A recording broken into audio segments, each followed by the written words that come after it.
Fan Studios, secured by DFWSecurity.com. This is Sean and RJ on 105.3 The Fan. Defended by T.J. McConnell. Kyrie changes direction. He shoots for the lead. Brad lets it fly, but it's no good, and the game is over. And that's how it ended. Luka Doncic's birthday party, resulting in an L. Good morning, Metroplex. This is the Hump Day edition of Sean, RJ, and Bobby Belt. Hi, good morning. What are you doing here? I had to set up the putting green. I wanted to make sure I got in here before the show started. That way I wasn't distracting you in the show. So I had to get in here early to set it up. I love how giddy and excited you are about trying to bring in another form of distraction for yourself during commercial breaks. I got rid of the putter.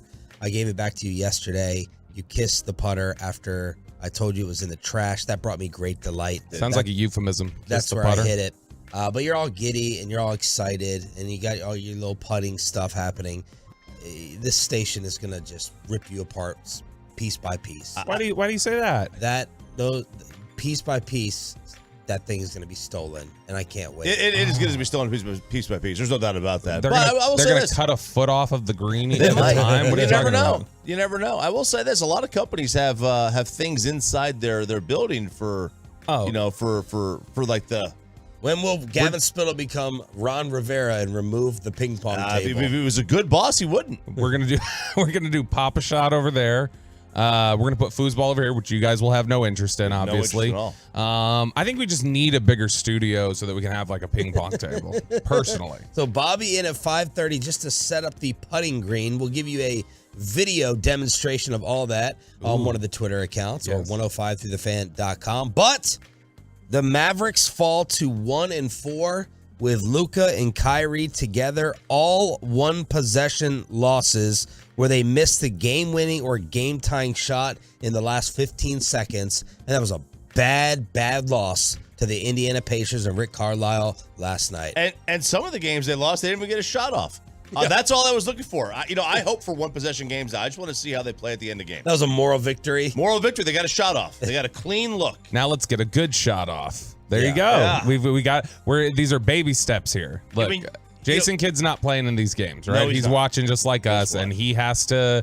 He's just hoping for the same things we are, that they draw up a play themselves as players that is good enough to get a good look at the rim.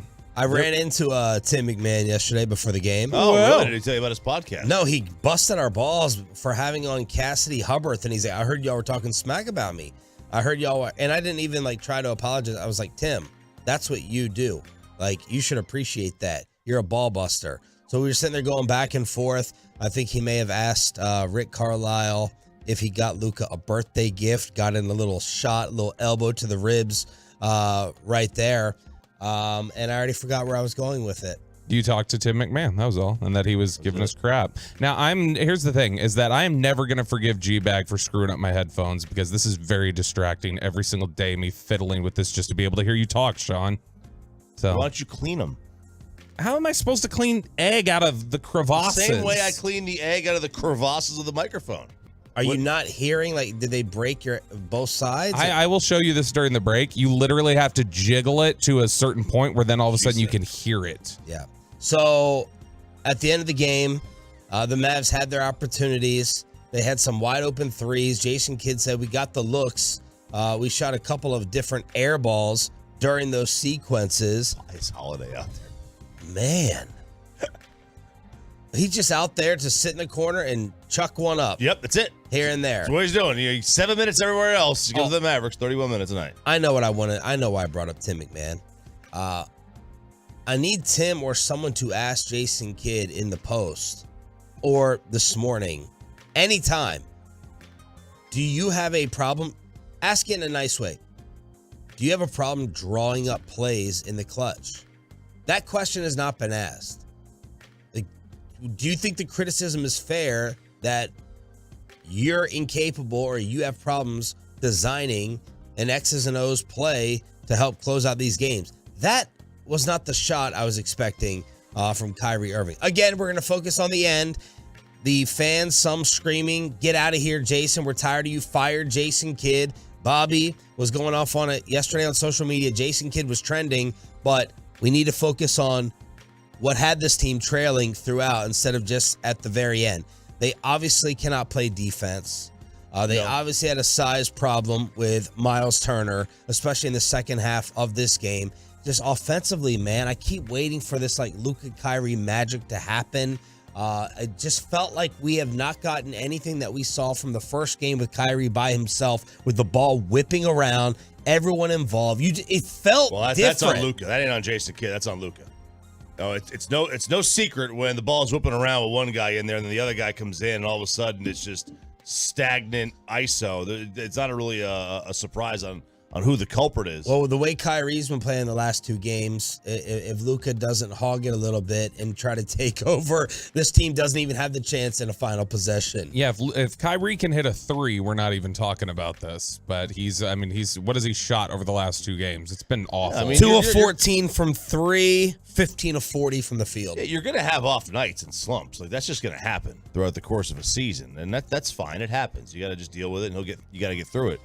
I didn't have a major problem with the shot last night. I mean, we've seen, the shot Luka had to beat the Clippers in the playoffs. Same exact play, ISO, break them down, step back 3. That's just the game today. I was sitting there, foolishly, I was expecting them, to try to tie it. Foolishly, I was expecting them just to go for a 2. What a novel idea. Play for overtime. What a crazy idea. I was expecting that, but then I realized, wait a second, they don't do that anymore. It's the NBA. I mean, and in the previous games, they tried some ball movement, got a bad shot. This one, they tried an ISO. At least they inbounded it to Kyrie. That was win number 1. Okay, at least Kyrie got the ball and not Luka, because he seems to screw everything up at the end of games. All right, he loses a couple ones or he forgets the rules, and they said, screw it, we're going to Kyrie. Let's give it a shot. Yeah, we've never seen Luka hit a buzzer beater. That's never happened before. But not lately. I would say on Kyrie, I don't even know that they drew up a 3, though. That looked like they just gave Kyrie the ball and said, like, go do whatever you do. Yeah. And Kyrie decided, I'm going to take a 3. I don't know that it was like let's go for the win now. I think it was just Kyrie, go create. I'd like to feel like some semblance of like a play call or organization or something coordinated. But I totally agree with you. It was just like, here, Kyrie, go ahead and do whatever. And yes, it happens a lot in the NBA, but it just feels like it's happening with this offense a lot. Maybe that's why they were able to get off a shot, is because Jason Kidd didn't draw something up, and it was just Kyrie, you figure it out. And we actually got a shot off, so now the trick is just get a shot off that's a good shot and make it. What were the other storylines that the Tolos were talking about or that you guys had after this one? Big 2 or 3 takeaways.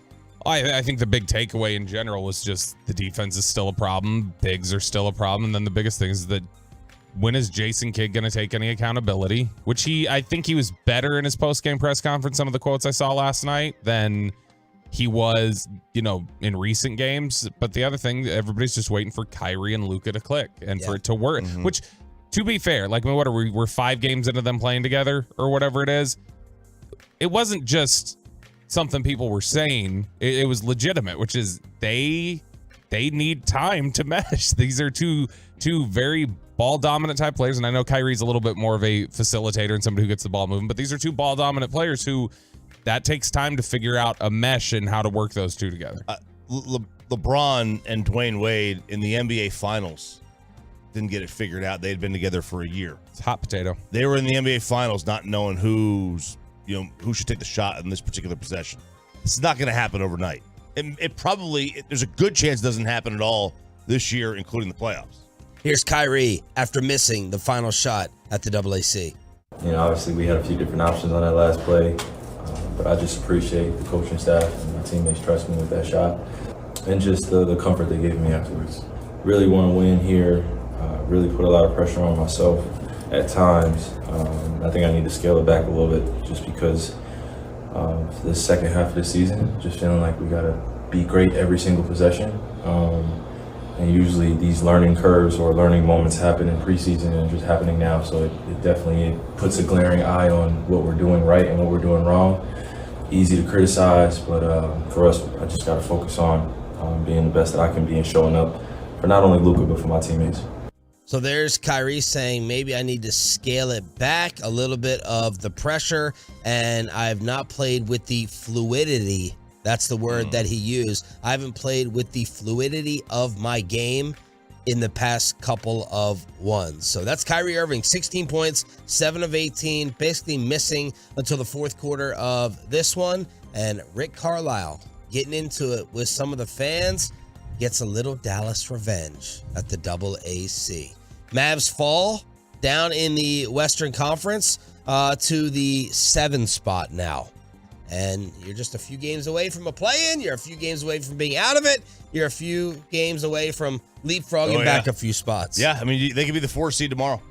Or, in 2 days. A couple of games. They'll be the 3 seed. They could be the 10. It's the Western Conference. It's a jumbled... It's a mess. It really is. But there's the entertainment value to that. Like every game, you could scoreboard and standings watch much earlier this year than a normal season. Half a game up on the Wolves for 8. 1 game up on Utah, who's in the 9 spot. But on the other side, you're a game and a half back of the Phoenix Suns, who are at 4 right now. 877-881-1053. It's Sean, RJ, and Bobby. We got Peyton and Ryan in the back here on DFW Sports Station. We have a laundry solution for you and whoever does it in your home, and it involves Uber. See if you're interested. We are next. Coming up in the next G-Bag Nation, we're live at spring training with the Rangers. Mike McCarthy.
Hump Day. Hump Day Edition of Sean, RJ, and Bobby Belt. He's in that giddy last day of work mood right now. That's why he's here. He felt guilty. Yeah. I don't feel guilty. I showed up early on a day where it's my last day. I'm gonna end up cutting up McCarthy this afternoon and sending that. Even though I want, I'm just a team player, baby. That's what I am. Even with his days off, he's spending it on his own dime to go to the combine in Indy. That's impressive. Yeah. Trying, man. I had a phase, did something like that. You know, went to a Cowboy playoff game in LA against the Rams. Paid for it myself. Winter meetings, Final Four, did that. Those days are long gone. I wouldn't do this for most things. The combine's very different, just because the networking aspect is huge. And what happens if no one talks to you? I mean, that's never happened. Do you have meetings set up with people? Mm-hmm. You have like 3 to 5 people that you're going to already have. I have 3 meetings already scheduled, and I have your Jared Sandler itinerary. No, I've done that before. If I was there for a week, I would have that. But I've got 3 meetings already set up, and then there's like 8 to 10 other. Hey, let's figure it out when you land. Let's meet up and get drinks or something. Have you asked me to get you a car yet? No, I'm not going to do it. It's Indy. Indy's you've seen everything connects. You don't even have to go outside to be able to walk around the entire city. Fair. By the way, the Rangers win 6-4 yesterday over Colorado. I can play the audio here, Sean, if you want to. I think it's time for a new phone.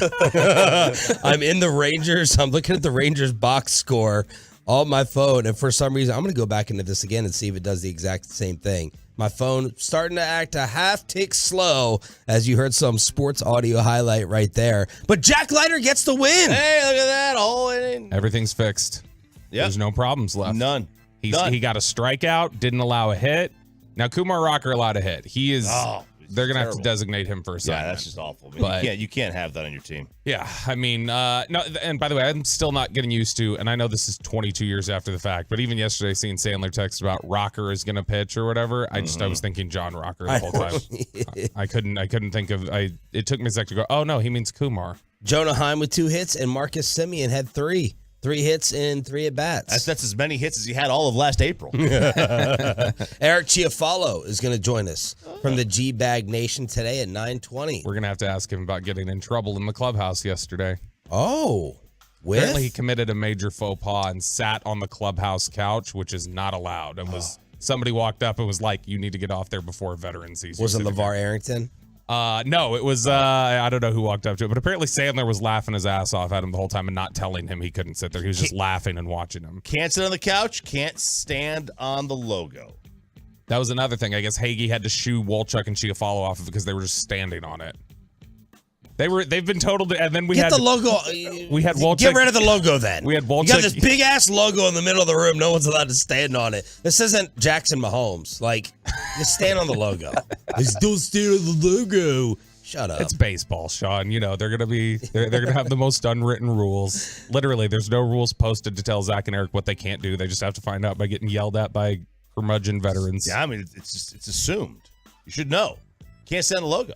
Everybody knows that. I didn't know that. You knew. We've been told that a million times. I was told. I didn't know. Oh. I was told. Like, how big is the logo in there? It's smaller than the table we have. Okay, that's maybe about the same size. That's pretty big. Yeah, that's a pretty big area in a small room in which you're not supposed to step on. You can't stand, or you can't even like walk across it. Get off it. Don't even touch it. It's like when you go to A&M, right? Have you been to campus A&M? No. Yeah.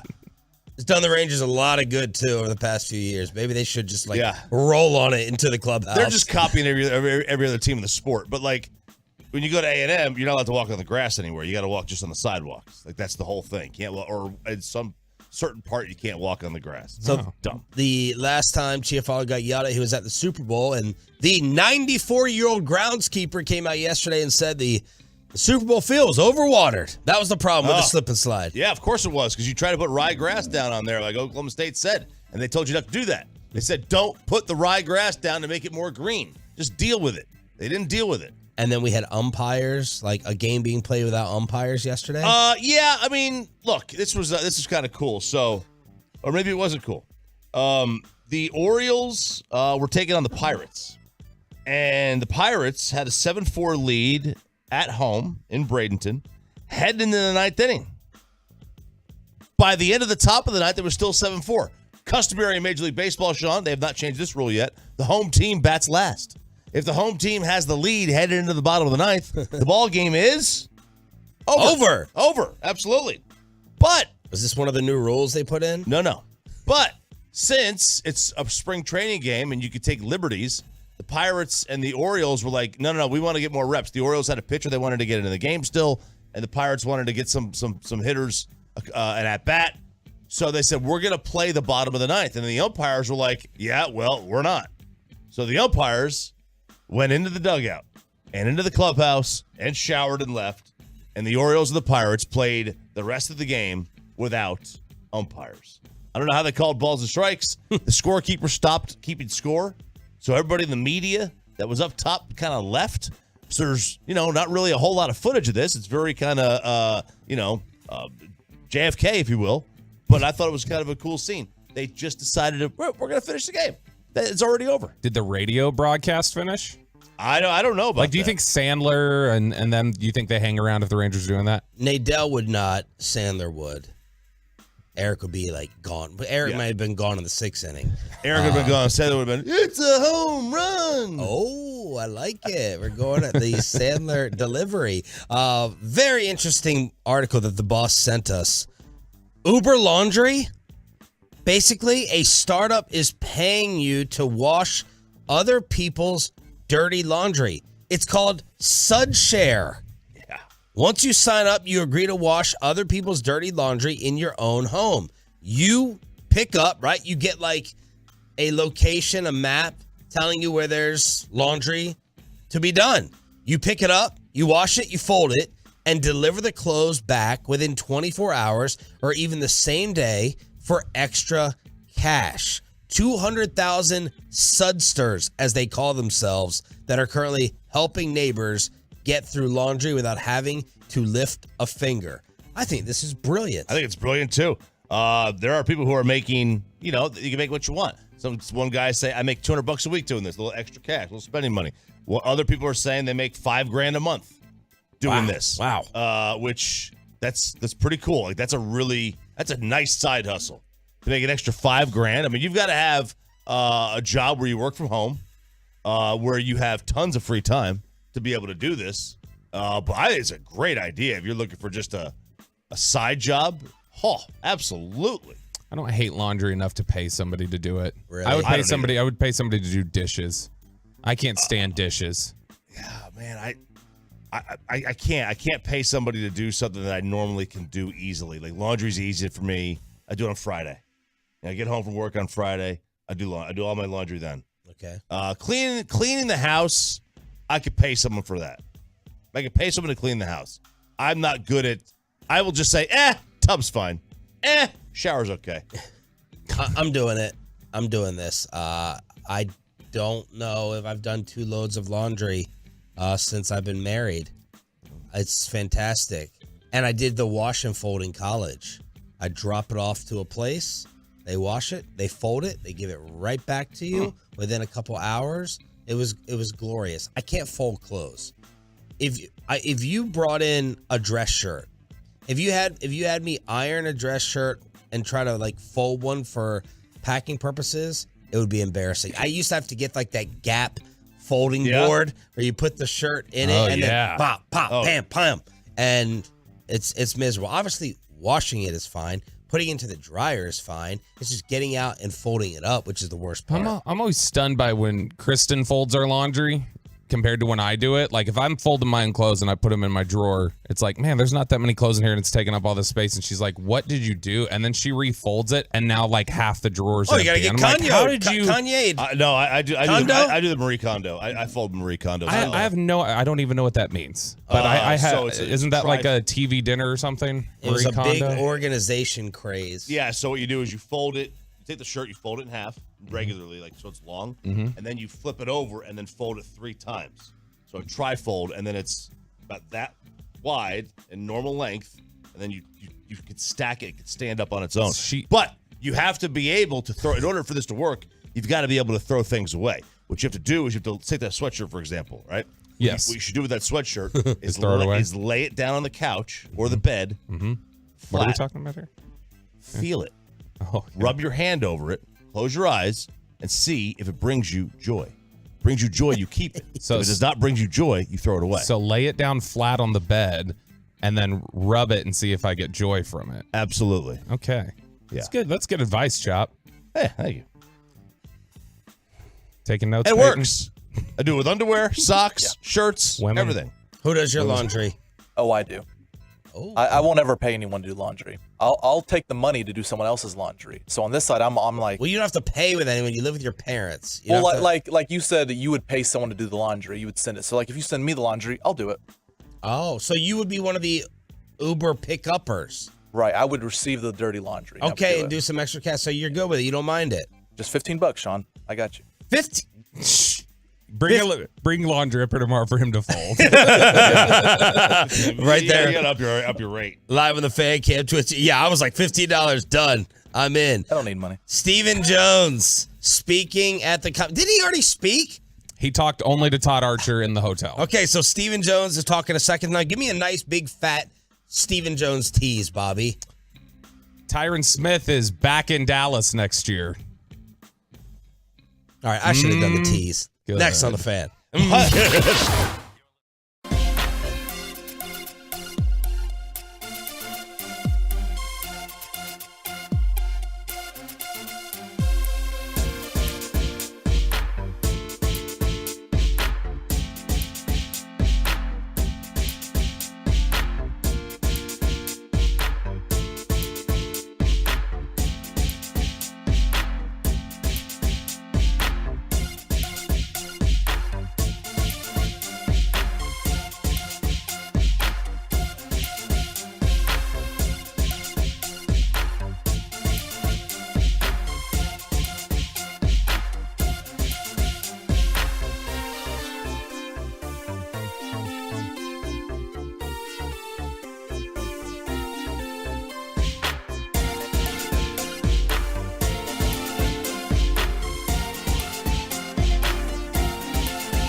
Fan Studios, secured by DFWSecurity.com. This is Sean and RJ on 105.3 The Fan. From news and notes to the coaches and players for America's team, let us go inside the stars on 105.3 The Fan. Bobby Belt is on his way to Indianapolis for the NFL Combine. After today's show, this is Sean and RJ on your home of the Cowboys and Cowboys and Rangers, 105.3 The Fan. But Bobby, Stephen Jones spoke to the media for a second time yesterday. What were some of the headlines? I mean, I think the biggest headline coming out of this is he had a lot of the normal things he might say about Tony Pollard's contract situation, talked about Mike McCarthy. That's all great. Talked about, hey, we're going to try and work on extensions this offseason for guys. Then he got to the part about Tyron Smith, which we've talked on this show. Brian and I, talking to people for several weeks now, have talked about how Tyron Smith is not long for this Cowboys world. And Todd Archer, who's very connected, the other day had an article where he listed Tyron Smith as one of the guys that's gone, is on the way out, that they're going to move on from, or that he anticipated they would move on from. And then Stephen Jones stands up there yesterday and makes it sound like Tyron Smith is coming back. We really hadn't yet. I mean, we're obviously getting our hands around the best way for us to move forward. When we got, a guy like Terrence Steele coming off, a major injury. Obviously, Tyron was ultimate team player to raise his hand, said, I want to move over and help the team at right tackle. That's what he played in college. I mean, I think he's comfortable there.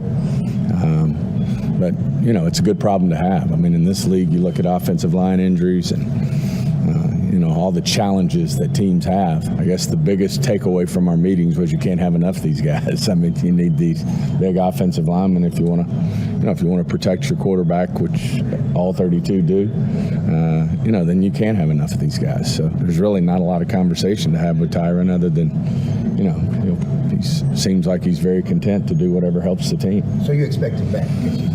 Yes. Sweet.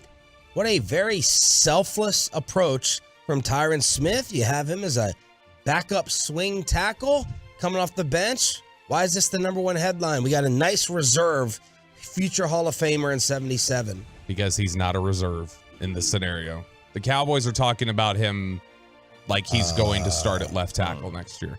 And I asked Broadus yesterday, I said, right now, if I made you project 2023 week 1, everybody's healthy, roster, trying to project roster changes and everything else, who's starting at left tackle next year? And Brian says after today, I think it's going to be Tyron Smith. Off of these comments from Steven? Mm-hmm. Yep. It's one thing. I didn't hear Steven talk about Tyron starting. I heard Steven talk about Tyron doing what's best for the team, which to me says bench roll. Well, and that's not best for the team. Well, there was also starting is not best for the team. A little bit later on, and we don't have this cut in there, but a little bit later on, he was talking about the Tyler Smith and how he played last year. And he said, one of the great things about Tyler Smith, too, with the guys we have here in Terrence Steele and Tyron Smith, is that Tyler can play left guard, and that gives us a lot of flexibility. And so they're talking as if that Tyron's back, he's playing left tackle. Oh, my God. And this, to me, Tyler Smith playing left guard is you play Byron Jones at safety for the first 3 years of his career all over again. Yes. He was better at left tackle than left guard last year. Tyler Smith and Terrence Steele were both better than Tyron Smith by a decent margin last year. I'll wait to hear from Mike today. I'll wait. I don't think the Jones boys have any clue what anybody plays or who the hell anybody is. Steven carries more weight. When I hear Steven, click. I just tune it out. I tune it out. I mean, the same thing with I listen to Jerry. I listen to Mike. Steven, he's the. Wait, you listen to Jerry? Jerry for the entertainment value. Okay. And if I want to hear some football stuff, I listen to Mike. If you Jerry saying it a month ago at Senior Bowl is one thing. Oh, we expect Tyron back. Yeah, we totally think he's going to be back. That's one thing. You go, okay, Jerry, you guys haven't had meetings yet. You're always going to talk glowingly about the guys, so we understand that. That's not necessarily indicative of anything. Talk about Steven saying it at Combine after they've had personnel meetings. That's indicative of this is what they're planning to do. There's a phrase that RJ Choppy likes to use on this show. It starts with a P. Can we say that word on the air? Yes, we can. Oh. Progress stopping. Yep. Progress stopper. And this would be criminal. This would be over loyalty that the Dallas Cowboys are known for. They are. You freaking kidding? Tyron Smith cannot start at left tackle. This is over. This era is done. Rip the page out. Depending on what happens with Terrence Steele, maybe right tackle. Don't put Tyler Smith at guard. We've left. We've left the nest. He's out of the nest. Let him fly. Something's changed. Something changed from 6 weeks ago. Because 6 weeks ago, you talked to people around this team. And Joe Philbin being gone? Philbin? Philbin. That's Philbin. right. That's right. Joe Philbin could be part of it. Maybe Mike Solari, the new offensive line coach, came in here and said, no, I want Tyron Smith here. And I think that our best combination is Tyron Smith. Maybe Mike Solari comes in and goes, I don't like Connor McGovern. I don't want Connor McGovern re-signed. And so the Cowboys go, okay, well, we got to come up with another plan. We don't want to necessarily use a first-round pick on a guard, so let's move Tyler Smith inside. So now the Cowboys, so the one thing they always do, Sean, is like you said, they always are overly loyal, and now they give some other coach too much power. I'm going to choose not to believe Bobby. I think his interpretation I think your interpretation, your translation has to be off. Has to be incorrect. If they listen to the O-line coach on who to keep and not the GM or the personnel director, all is already lost. Well, the O-line coach should be telling you who is playing or practicing best. I mean, he is the O-line coach. He should tell you who's practicing and playing best. They are neither currently practicing nor playing. Here's Stephen Jones on the difficulty of moving on from veterans like Tyron and maybe Zeke. And it's always very difficult when you have to make a very difficult business decision that happens to be a consensus in the organization. I mean, it's tough. I mean, let go of an Emmitt Smith, a DeMarcus Ware. I mean, those are things that you always lose sleep at night before you do it because you're wondering if you're doing the right thing. I mean, these are great competitors. The two you just mentioned were Hall of Famers. I mean, you always second guess yourself when you're letting go, those type of players. Trucker.com text line. This family business crap is killing us. And they could not be more right.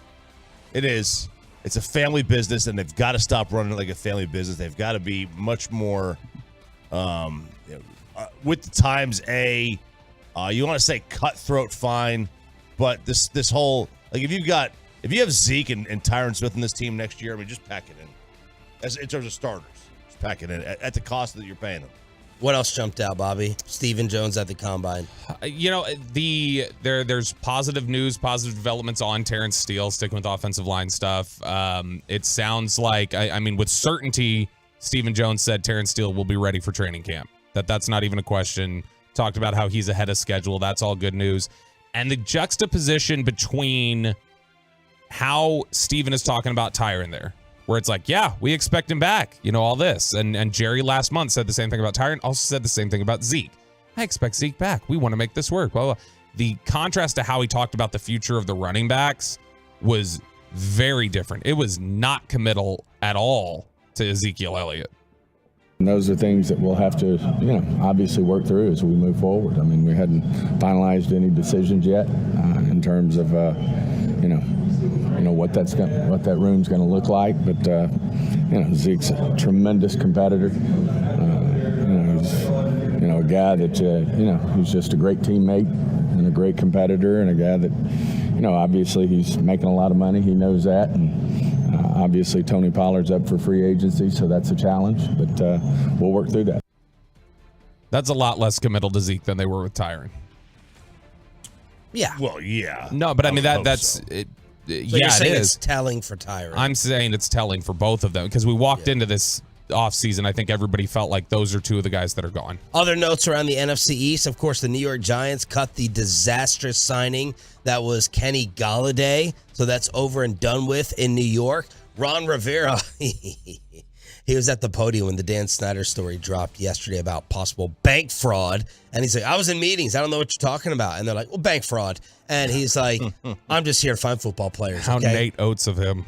How Nate Oates of him. God, good call. And then he also said, thank God Ron Rivera. Thank God someone said this, because I brought this up the other day. He's like, Sam Howell is not our starter right now. Okay? He's in the mix. He's entering the offseason as QB1. He's going to compete. Quote, he's not our starter. So that's what's happening around the rest of the NFC East. Also, I had something here for Filthy. Oh, Sirianni taking shots. Ripping shots at a bar. Shots. I didn't see that. Shotgunning beers. Somebody tagged us in it. He was at a bar in Jersey hanging out with Eagles fans, and they've got these videos of him just like pounding shots with Eagles fans. Wow. Did he cry during it? Eagles. No, but he attacked the shots. He attacked the shots. Eagles regard C.J. Gardner-Johnson as a high priority. He might be looking to become one of the highest paid safeties in the league, which would be hard for the Eagles to keep. Overrated. Uh-oh. Big time overrated. That dude, everything anybody ever said about Trayvon Diggs getting burned and just being a ball hawk, that's C.J. Gardner-Johnson. Leonard Fournette has been cut by the Tampa Bay Buccaneers. Dolphins have yet to pick up the fifth-year option on Tua.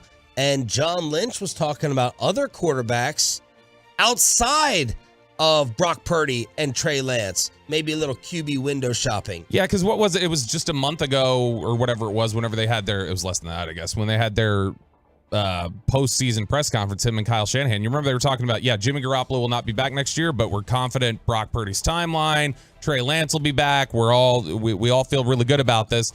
Their tone changed because yesterday John Lynch said we may have to look at the quarterback market in addition to Brock and Trey to insulate ourselves from whatever may happen. It's like, okay, well then, because Brock Purdy has not, I heard it driving in, I was Toloing, and I heard one Amy Lawrence. And yeah, that's Peyton's fantasy football team, Amy Lawrence. We lost. Thanks, Amy. She had said that one of the notes that John Lynch, I mean, she played this clip of John Lynch talking, that he still hadn't had the surgery yet. I guess still because the swelling hadn't gone down on his arm. Meister told him to go home. Yeah, and he said, like, nope, swelling's got to go down before we can even operate on this. And so I'm guessing that's part of what's changed their perspective. Yeah, I mean, Jimmy's surgery, it took longer with his shoulder to heal up last year.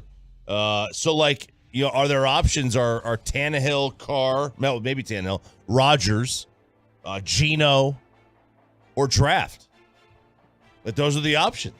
I mean, they just need a warm body. Shanahan needs a warm body at quarterback, and they'll win games. What was it like seeing the Mavs lose courtside next to Rick Carlisle at the AAC?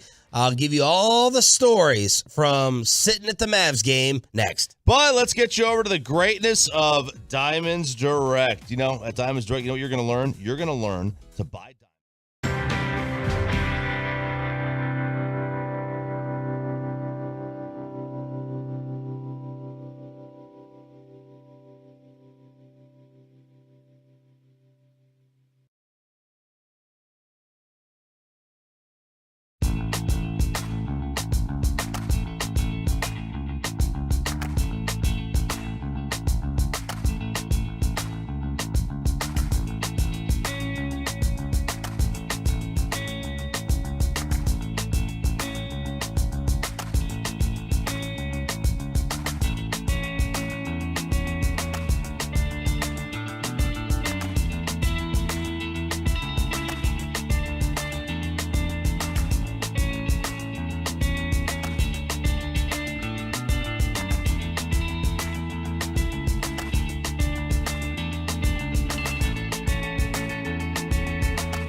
That was the call on Bally. They would ultimately lose it on another last-second possession, 1-4, with the birthday boy Luka Doncic and Kyrie together. Sean, RJ, and Bobby, shout out to the 6 a.m. club right here on 105.3 The Fan. So I was fortunate enough to be at this game last night. Well, thanks to my buddy Samir, told me, come on, let's go. And I was like, no, weeknight, 7:30, maybe 76ers Thursday, 6:30. And he's like, no, you're invited to the Pacer game. So I was like, okay. Rick Carlisle, try to sell. I knew the seats would be great. And it was right under the basket on the floor. Fantastic. One complaint about the seats. The baseline camera guy is set up right there and one of those little chairs on the ground with the back. And this humongous camera is literally halfway in your lap. These seats apparently go for like $4K a pop. And by the way, the money associated with this radio station, as I continue to be surprised by the money that many of our coworkers have. Last night, of course, ran into, Tim McMahon, Chris Arnold saying what's up. But then Ari Temkin coming on over, getting in trouble with security. Josh Clark. Whoa. Derek Holland, which, I had to big dog him. What? Tolbert garage door comes up and steals my hat. He's sitting right behind. Everyone is sitting within like 7-10 rows at this game. I'm like, I can only be here because I got this ticket for free. But Josh Clark's got a mini plan, and Ari Temkin is over there sitting by the Mavs broadcast, and I was just like, where's all this money? Tolbert garage door is there every single game. I was impressed. Dave Wishnu, of course, but he's an attorney, so it was a Tolo outing. Very nice out there. But if I paid that amount of money for this seat, I would have a humongous complaint with this humongous camera halfway into my lap. That's part of the experience you pay for, though, right? No, I think it is. I mean, I you don't pay- want to get sweat on. You want to have everything that's happening right there courtside. Yeah, that's fine if a player's sweating on me. I don't need a Cameo VH3000. I get it. Sitting there in my chest. You don't even like airplane seats coming back. Like, what do they allow it now? 1/16 of an inch. Airplane like 3 to 4 seats inches, coming back 1 centimeter. You pay $4K a pop, and you have that thing right there in your space. Very, very, very bad. Do you think they have, like, when you buy those tickets, do you think there's a note that says something like partially obstructed view? Right. They do those for other things, but do they count a cameraman who would be walking around as a partial obstruction? They do count the basket. So like if I ever sit like a baseline, but up a little bit, they'll count the basket as an obstructed view. Like it'll say on the ticket you're behind the basket. So it's just a different world. It's so freaking cool. A lot of times when I'm watching on TV, I'm like, how does the ref see this foul call? Like how, and you can see everything. I mean, when a wrist is grazed, I thought there was some bad officiating last night, by the way. But just the communication, the ease at which these guys play, I think it's the best sport up close. I've never sat on the glass at hockey. Obviously, at football, you can't get that close. But I think it's the best sport up close that there is. I can't compare it to the stars at the AAC. Hockey is much different and enjoyable in person for me than it is on television. But I love sitting next to the visitors bench as well. I was just focusing on Rick Carlisle to start off. The scowl, the stare as Carlisle is just walking around like he hates everyone in the entire world. And right before the game, Luka, icy relationship between the two, apparently. Luka kind of gave the, hey, yeah, I'm going to acknowledge you. And then during that run, that basket from Bullock that Peyton played, Luka looks over and, man, he never stops talking. I'm not talking about complaining. But Luka looked over to the Pacers bench and he's like, call timeout. You may want to need to call a timeout. And I looked at the scoreboard. I'm thinking in my mind, Mavs are up 10, Mavs are up 13. No, it was like tied. It was like Luka's talking this trash. Call a timeout, stop the bleeding off a tie game. Carlisle didn't seem too pleased over that. And then some of the Tolos caught Carlisle like inciting the Mavs fans, like, bring it. Come on. Keep talking. So these were some of the early observations of being right there under the bucket. I will say hockey on the glass depends on where you are. If you're center ice, it's actually terrible because like the glass will kind of blur your view if you have to look down the ice on either side. But if you're behind the net, amazing. But how do I see the other side? Is it too far away? No, it's fine. I mean, it's far away, but I mean, it's far away on the other side of an NBA. You're closer to the action in hockey on the glass just because there will be set a point where somebody, goes into the glass on you and you feel it. Like you feel it. Yeah. It's cool. But NBA courtside is, baseball down low is really, really cool, but you're not as close. And then football, if you're front row of football, you've got the player standing in front of you. I hate baseball. Like on the very lowest I don't level. like it either. I like to be the second level. I know most people prefer it. I guess this is just from years of being conditioned watching the game on TV. I hate sitting behind home plate. Like when I've sat back behind the netting, I really hate the perspective that I see of the game. Like I prefer to be sitting, in the outfield. Like I've always loved the outfield seats because because I can see the pitch come across. And so I feel like I've got a direct line of sight for, like I said, it must be conditioning from where cameras have been. I'm trying to think what's the closest I've ever sat in an NBA game. I was in Denver the year they won the title. And, well, no, this is awful. They lost this game. They were up like 15 with 3 minutes left, and Aaron Aflalo hit a buzzer beater. They lost the game. It was awful. I had to walk out of there in Mavs gear getting heckled the whole time. But I was like I'd splurged on seats to where we were the second row behind the Mavs bench. So you could hear all the trash talk that people were throwing at the Mavs players and their trash talk back to the fans and stuff like that. And so that was pretty cool. But I've never had Sean Sharif seats. So I just wanted to pay attention to Luka. I'm like, how much? I wanted to hear, I want to hear the trash talk. I want to hear what he's saying to these referees. And more so than complaining to the referees, what I noticed the most by far, he's just addicted to talking. He's the Uber driver who won't shut up. He's the person you get caught in the conversation. And I don't know if he's like this off the floor. He's addicted to talk. I'm convinced he would rather retire than, and I'm just talking with anyone. He wants to joke with the other players. He wants to talk to a ref during every single break and play. He obviously has a lot of joy playing, but he never stops ever talking, ever. And he was looking to trash talk nonstop. And he's cutthroat with it. It was like the third bucket of the game, and he gave a glare over to the Pacers bench. He wanted to take a mental note of who was celebrating. Like, is there anyone here trash talking? Is there anyone here that I can target for the rest of this game like he did that assistant coach a few weeks back that got him going? Player fouls, Luka will look at the player and go, you hit me. You fouled me. You did. It was across the wrist. Like, he just commentates everything. He commentates everything. He comments on everything. So I thought that was very, very interesting while he was out there. Derek Holland was hitting me up, and he said, he went like this. You want a drink? And I said, I have a beer. Thank you, though. And he goes, no. He goes, shots, halftime. I was like, cool. I'll see you. I'll see you down here. I'll see you in the Patron Club in the back. And he goes, oh, no. He goes, I can't get into the Patron Club. Meet me in the Jack Daniels Club. And I was like,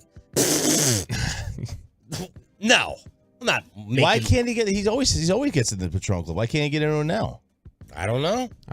He did make sure to send along Peyton and Ryan. He did make sure to send along. What? He did make sure to send along for you. Since you couldn't be there to take shots with him, he did make sure to send video for you to see him taking shots. All right, guys. I invited Sean to come out here and take a shot with me at halftime, but he chose not to. Got the shot. He didn't want to show up, so I guess I don't have any friends. Thanks a lot, Sean.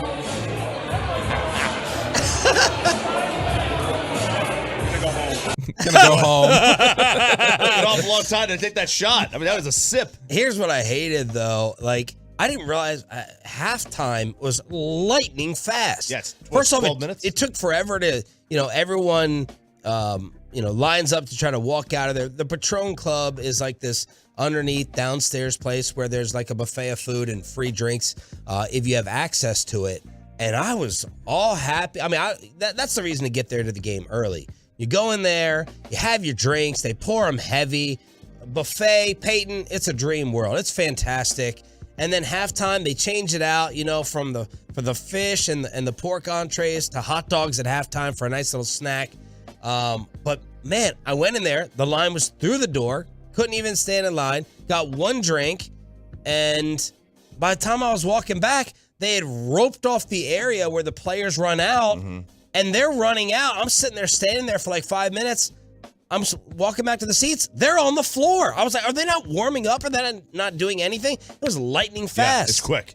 It's quick. They said as soon as the last buzzer hits, they will set that clock at 16.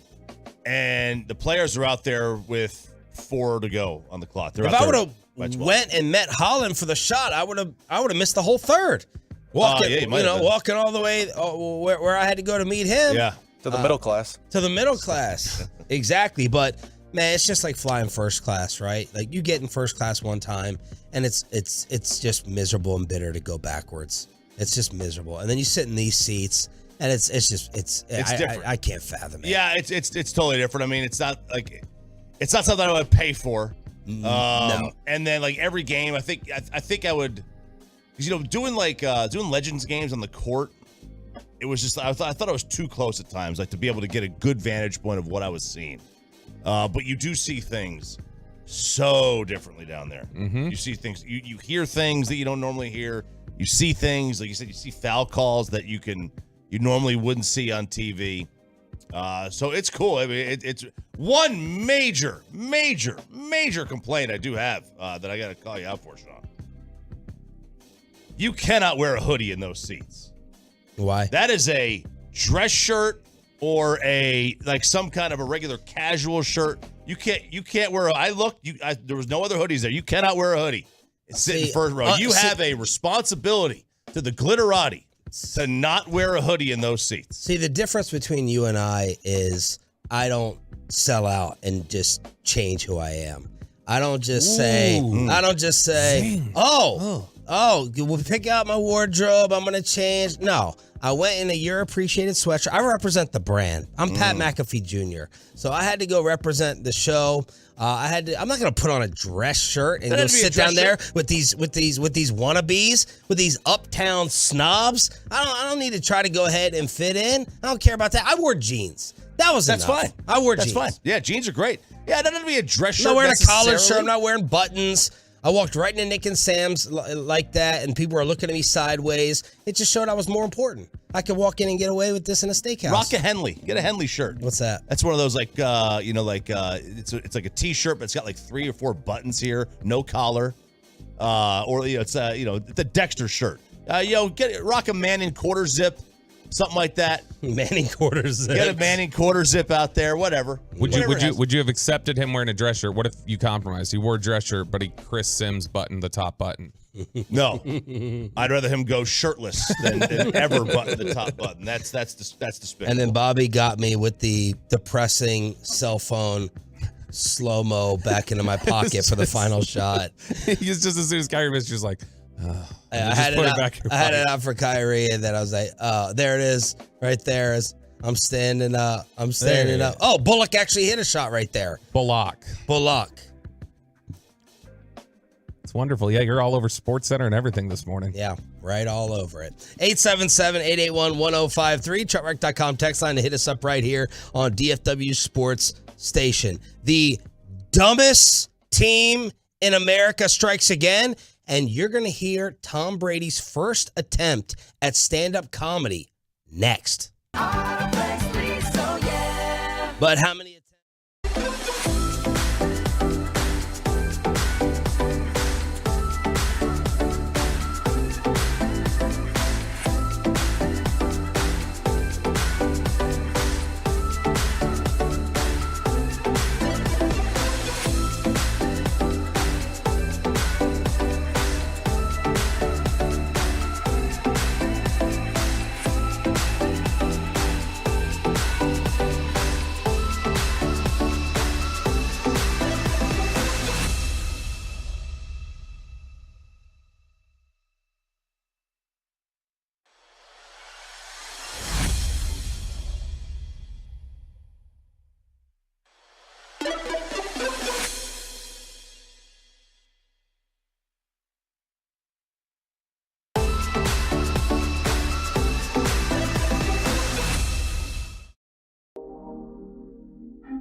Expressway here on DFW Sports Station. Peyton, any more correspondence with Jane Doe after our dating recap segment yesterday? Just silence.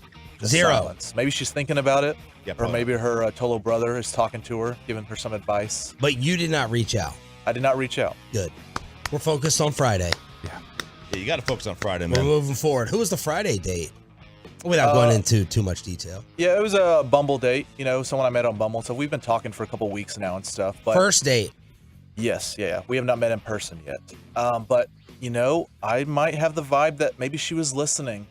Because her texts have gotten a little shorter since yesterday. Now I might be overthinking it, but no. I mean, did she you knows. Did you already drop the radio card on her? I did it for the ratings. I mean, but I don't know. She hasn't brought it up yet, so she can't really be that upset if you guys haven't even met. She's already starting out with jealousy. I mean, do you have to assume that everyone is talking to a bunch of people?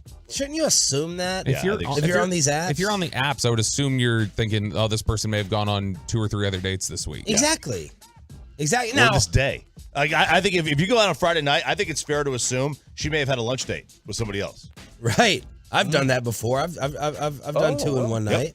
Yeah, I bailed on one to head to another one. I'm like, this is lame. This sucks. I'm out of here. And I went and met with someone else. Dang. But if I was the other girl, the Friday girl, and listened to the past 2 days, the amount of detail and the way we were like hyping it up a little bit and, really getting into the segment, I would be maybe turned off like, wow, he really cares about this. He's really putting a lot of attention in her. Why is he even going out with me? I could see her feeling that way. Yeah, possibly. if you want to blame us for that one going wrong, you can. Not the other one. But you know what you say there? You just go, it's all a show, babe. We're creating content over here. Yep. That's what you it want to is. be part of the content? Let's go on a date. So Amanda has been cool with that. The only thing I've learned that I can't do is like the secret recording with her. That's been taken off the table. It like every other thing. My mother-in-law used to call her back in the day. Do you hear what he's saying? Are you fine with him going on these road trips with the way they're talking about? And then one of her other friends, Tasha, don't be a snitch. Ooh. Tasha, back in the day, she'd be like, you hear the way he's talking? They're talking about models and who they grew up liking, and she's like, Guys are talking about girls that they find attractive. Exactly. What a crazy idea that is. Exactly. So my wife has been absolutely cool with that, but the secret recording, she does not want to be embarrassed. Yeah. I wish she had your wife's mentality. Well, yeah, and she's generally been cool about the secret recording. What I got in trouble for yesterday, or not in trouble, but she came home. She's like, oh, and of course I was listening when y'all were talking to Wolchuk. I was like, so what if you're listening? We're talking to Wolchuk. And she's like, when Zach said, don't bring Bobby because he'll take the girl. Yeah. I was like, oh, thanks, No, Zach. you got to say the phrase. What? I don't even remember what he said. Because he will... steal. Is that what it said? Steal your girl? Steal yo girl. Oh, steal yo girl. Yeah, that is it. There's been 2 things that's happened from Surprise. Very uncomfortable and very uncalled for when it comes to the morning show. One, Jared Sandler putting Wolchuk and Chiafalo, like he suggested that they were going on a drug run. Like when he was on with us the other day, he's just like, yeah, they left dinner. It was a 30-minute wait, but they still felt like they had to go and, pull a choppy. So you had Sandler outing them, and then what does that mean? Made it sound very much like that scene in Boogie Nights when they go in there and try and rob Alfred Molina. Sure, it wasn't that bad. And then Wolchuk, sitting there saying Bobby stole his target in Oxnard. Yeah. Very uncool. Very, very uncool. Wives are that listening. Second one didn't happen. Oh, I know they are. They're absolutely listening. But they can't get upset. They do the same thing. You mean to tell me Amanda doesn't like look at some dude that, oh man, scrumptious. Sarah saw a picture of Jason Momoa dude. Yeah, Sarah saw a picture of Jason Derulo the other day. I had to put up wet floor signs everywhere in my house. Never seen anything like it. All right, so Tom Brady stand-up comedy. Tom Brady. What is this? This is the new thing, man. The new thing for him. It's one of his things that he wants to get into, according to reports. Tom Brady. This is Radar Online. This is not like some nothing publication. Mm-hmm. Tom Brady Apparently, maybe his ego got inflated because of the 80s for Brady movie. The experience left him feeling like an all-pro comic. He kind of has an idea that he wants to get into stand-up comedy. And people are like, dude, no. I hope this is an April Fool's joke, even though it's not April Fool's. This is like anything that he does here is going to negate his entire NFL career if he goes out there and it goes poorly. But Tom Brady, according to Radar Online, might dabble into the improv in a stand-up comedian role. You know what? My first instinct was to laugh at this and want to make fun of it. And then I said, good for him. Maybe he's one of these, and I've been thinking about this. I don't know whether I guess you could throw it under the umbrella of, if you wanted to be dramatic, midlife crisis. But I'm in a midlife evaluation phase. And sometimes I judge, like looking at reading the Bible, you know? Yeah, that is. I've never heard of the Bible be in the midlife crisis. That's a good midlife crisis to have. Mine was, buy a guitar, get an Infinity, divorce, all that stuff. No, but sometimes I look at life decisions and I say, should you just do something to say that you've done it right? Like, life is short. We're hitting the midway point. We're in our 40s. You and I are. Bobby and Peyton are younger. But I'm like, why not just do something to say that you did it versus just like live by the book all the time? And maybe this is what Tom Brady is doing. He's like, I want to try stand-up comedy. People laugh at me. They laugh at me. I'm going to be a broadcaster. I'm sitting here playing as the GOAT, and I want to try this. And if people laugh, they laugh. I can say I attempted and did it in life. But just to see how it would sound, we asked Bobby Bell to put his tremendous writing skills from the NFL Network to use and come up with, we would do a dark roast. Remember the dark roast at the end of the NFL season? Bobby would write up the roast for every city and team the Cowboys were playing, and RJ Choppy would deliver it in his Addison improv best. And that's what we're going to do right here for what Tom Brady's first stand-up would sound like. All right, now I have not seen this. Let's hear it. Just got handed this. Why? I thought we decided I that you were emailed it going to him. Well, he emailed it to me, but I wanted to, I just didn't want to change things up. In the dark roast, I changed things up. Sean is very concerned now. He can be concerned all he wants. You're the one who wanted it to pre-read it in the past. I did pre-read it, Sean. It was just for the radio. Thanks for blowing up the spot. You did. No, I did.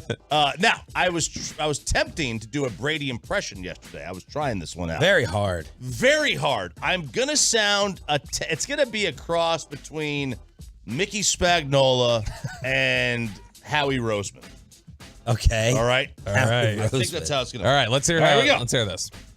It's wonderful to be here in Dallas for this stand-up performance. I think I would. Okay, go ahead. Or you want me to go the old? Yeah. I like that. I like improv RJ. All right. Hey, it's wonderful to be in Dallas for this stand-up performance. My first one. Yeah, all right. Yeah. Hey, we got any married folks in the crowd? Yeah. All right. Yeah, I just got a bad relationship myself. Not with Giselle, but with Byron Leftwich. I'm already in. Track, Peyton. I had to call so many audibles at the line of scrimmage. My teammates started calling me Peyton Manning with rings. No! That's for you, no! RJ. I'm kidding. Byron's a nice guy. I love how he heroically hopped down the field on one leg to lead Marshall's offense. But I needed a real football guy as my offensive coordinator, not Kerry Strug. No, I didn't need her. 1996 That's a Olympics 96 reference, guys. Kerry Strug reference. Hey, Which will never get old. Everyone loves the Kerry Strug reference. And some people I know had a thing for Kerry Strug. Oh, yeah. Gymnasts. Oh. I had a thing for gymnasts growing up. Everybody. What? Yeah. Oh, yeah. Okay. They can make you the pommel horse. Yeah. Oh, okay. I get. Okay. I was thinking body type, and you guys are thinking Right. Yeah. flexibility. Absolutely. Back to Tom. But I am missing one ring these days, Sean. I got divorced recently. I'm sure you guys heard the rumors about Giselle having an affair with my former teammate, Antonio Brown. But don't blame her. Don't blame her. She was just trying to get back at me for my affair with Jim Gray. It's a podcast. Let's go. We're co-parenting now, her and I. It can be a tough thing because you really find out how many differences you have. You're raising your kids once you're divorced? Like, do we raise them in her religion or mine? Are we okay with future step-parents disciplining them? Does it have to come from one of us? Because, Giselle does not believe in spanking, but I know for a fact that Jim Gray does. Oh, 2 Jim Gray jokes in one sentence, Bobby. Yeah, That's good. That's right. good. That was the only one. I'm just kidding about Jim Gray. It's actually kind of weird going out and dating again, but I may have found love right here in Dallas. Yes, I might have. Went out to dinner for this weekend. I surprised her for her birthday. It was almost perfect, Sean, almost perfect. The only thing that kind of ruined it was she kept getting interrupted by some dude who was sending consecutive texts and multiple exclamation points. And we laughed it off while watching Korean barbecue. Payne Russell in the crowd. Payne Russell in the house. Hey. But I have more time for relations now. My playing career is over. It's going to be really weird not playing football this year, though. Last time I didn't play a single snap in the NFL was 1999. Let me give you guys perspective on how long ago that was. 1999, Kurt Warner burst onto the scene, winning the MVP for the St. Louis Rams. Chan Gailey was the head coach of the Dallas Cowboys. And Ray Lewis still owned a white suit. Oh, my God. Oh, my God, a murder joke. Oh, my God. I'm out of the league, though. It does give me a chance to speak more on freely and NFL matters, NFL issues, like the script that Arian Foster says the NFL used. That's false. There is no script dictating the outcome of games. Tony Romo failed all on his own, Cowboy fans. We got a Tony Romo joke. Nine God. Chills. A lot of conversation, though, around Dak Prescott, where he ranks among the league's best quarterbacks. I think people have just missed the boat on him, Bobby. I think his best comparison is Dan Marino. Agreed. His name begins with a D, and he'll never win a Super Bowl. Well, that's not nice. Oh, yeah, that's a joke, Cowboy fans. Lighten up. Dan Marino would never throw that many interceptions. I know, but Ryan. Holy cow. Just rude. Oh, man. I'll tell you, Cowboy fans, I think the Cowboys should definitely sign Trayvon Diggs to a long-term extension. It's for the good of the league, Sean. Good of the league. NFL is always looking to increase ratings, and 80-yard touchdown passes weekly in primetime TV slots is a great way to get excited about the National Football League. That's a touchdown joke. That's a burn quarterback joke. That's enough commentary on the league for now. I got to save a little bit of stuff for my new employer, Fox. That's right, going to be in the broadcast booth just as soon as I hire John Gruden to send a few emails from Greg Olson's work account. Oh, that's a racist joke. Tip your waitresses in Tolo. What was the last line? Tip your waitresses in Tolo. Well done. I love that. I don't care about. I don't think I'm the only one. That brings tears to the eyes. Bobby's writing, Choppy's delivery, Tom Brady looking at the stand-up career. Headlines are next. We got a Godsmack ticket giveaway during the Expressway. Stephen Jones updating you on all things Cowboys. The Mavericks lose again. Stars back in action. And what did the heads of the Rangers tell our radio station yesterday from Surprise? Headlines on a hump day. Right after this. But let's get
Fan Studios, secured by DFWSecurity.com. This is Sean and RJ on 105.3 The Fan. Defended by T.J. McConnell. Kyrie changes direction. He shoots for the lead. Todd lets it fly, but it's no good, and the game is over. At least they got a shot off. Hey, small victories, man. Moral victory time. Got to crawl before you walk. Good morning, Absolutely. Metroplex. Sean, RJ, and Bobby. Headlines on a hump day. Hey. Here on DFW Sports Station. That's a bad loss to a team who's had a very, very hard time winning on the road. Rick Carlisle and the Indiana Pacers come into the AAC and get the win over the Mavericks. Kyrie takes the shot at the buzzer, doesn't hit it. The Mavs miss a ton of threes, airballing some with huge chances to tie or take the lead. So this team has a closing problem. Clearly, they have a defensive problem, they have a rebounding problem, and it feels like the reality we knew, but it really feels like it has set in that this team isn't going very far in the playoffs. If they make the playoffs, because right now they're in a play-in situation. Well, technically the playoffs, Sean. Yeah, look, as of right now, and look, we said there's a lot of people thought this in 2011 that they weren't going to go very far. The Blazers were the chic pick over the Mavericks. Wow, I'm interested to see how you finish this sentence right here with a 2011 comp to start off. Oh no, well, this is a better team than 2011. They have 2 stars instead of 1. It's a joke. It's not a better team. No, but what I'm saying is like they could certainly, they have the top end talent to surprise you. But right now, there's no doubt this is looking like a one and done variety kind of team. First round and out. Maybe they get through the play-in, but when they get to the real 7-game series, a one and done. They gave up 106 points after 3 quarters. Lockdown in the fourth, man. Lockdown. It was the 6th time in 8 games for a Mavs opponent to shoot at least 50% since they gave up Dorian Finney-Smith. The Indiana Pacers won their 2nd straight road game after going 2 months without one. They had an 11-game skid on the road. They come in, get the W. Luka basically carrying the offense by himself. Josh Green does not start again. Holiday had 0 points in the starting lineup. Reggie Bullock played 34 minutes. Dwight Powell had 3 rebounds. And Bobby, Christian Wood. Man, I wish Christian Wood would go inside a little bit more. Or they put him inside a little bit more. 18 minutes for Christian Wood, 12 points. Yeah, I wish they'd put Wood inside more too. It's something that could really help them. They are now giving up in the 5 games that Luka and Kyrie have played together. The Mavericks are giving up 122 points a game. It's bad. It's just awful defensively. You need to put Christian Wood in there, get the size in there. You need to have Josh Green on the floor more. Mike, I saw Bassick tweet it last night where it's like ever since he traded Dorian Finney-Smith, like he's not trusting Josh Green to be Dodo. What's the issue here? Some of the stuff Kid does in terms of with personalities, players, rotation, it's just bizarre. So go ahead, Chop. I get the rotations. See, if the rotations all year were fine, and then since Kyrie, they've been squirrely, I would get it, right? Well, you're trying new things. Here's what I had a problem with. So Luka played the entire first quarter, the whole way. I love when coaches sit the star with 3 minutes left in the quarter. Take advantage of the timeout break.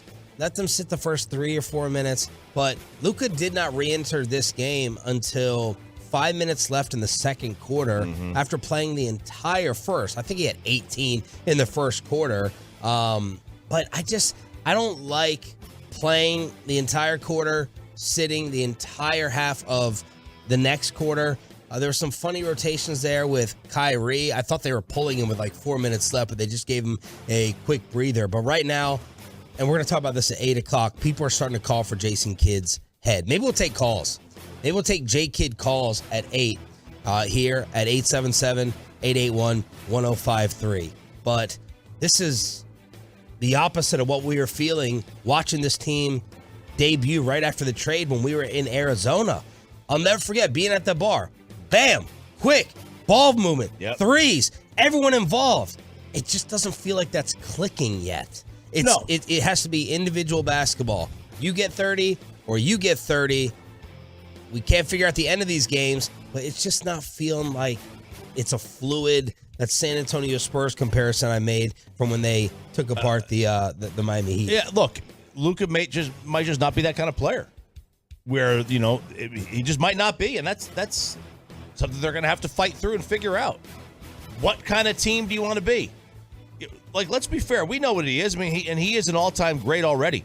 But, he is kind of a black hole when that ball gets to him. It just kind of stays with him. And he has done a great job of, getting this team to the West Finals and improving every year himself. But, it doesn't make for the best ball movement, the prettiest, most watchable basketball, et cetera, et cetera. When Kyrie is in there and Luka isn't, or at least those first two games, man, this is like a college basketball offense. They were whipping the ball around, making the extra pass. It was fun. Dribble, drive, kick. So that's what Luka, you don't see that. A little more stagnant. Stephen Jones was speaking with the media again at the Combine in Indianapolis. Bobby, when are you going? I am flying out Friday morning on a Boeing, not an Embraer. Flying out and then returning, and we'll be ready to go. But yeah, we'll be out there Friday morning, and then 3 days of meetings. Here's meetings. That's what they are. So official. Sounds like just. I don't know how to Steak and Shake if you sound business official. When you're at a Steak and Shake, getting a vanilla and chocolate swirl. All right, keep that same energy when I'm breaking news on the show, Sean. Oh, Steven, on Dak Prescott and I can't wait to see the fan text after Stephen Jones tells you about Dak's extension. No, we haven't. When do you anticipate that will happen here? Do you think? I don't know. I mean, I bet is just not going to be a lot said about it. We'll wake up one day and it'll be done. But doesn't it help to sort of get an idea of what you have when we talk about the piece of the pie? Like I It helps said, the piece of the pie. Well, we've got a plan, and But you're not doesn't necessarily always help you to divulge your plans.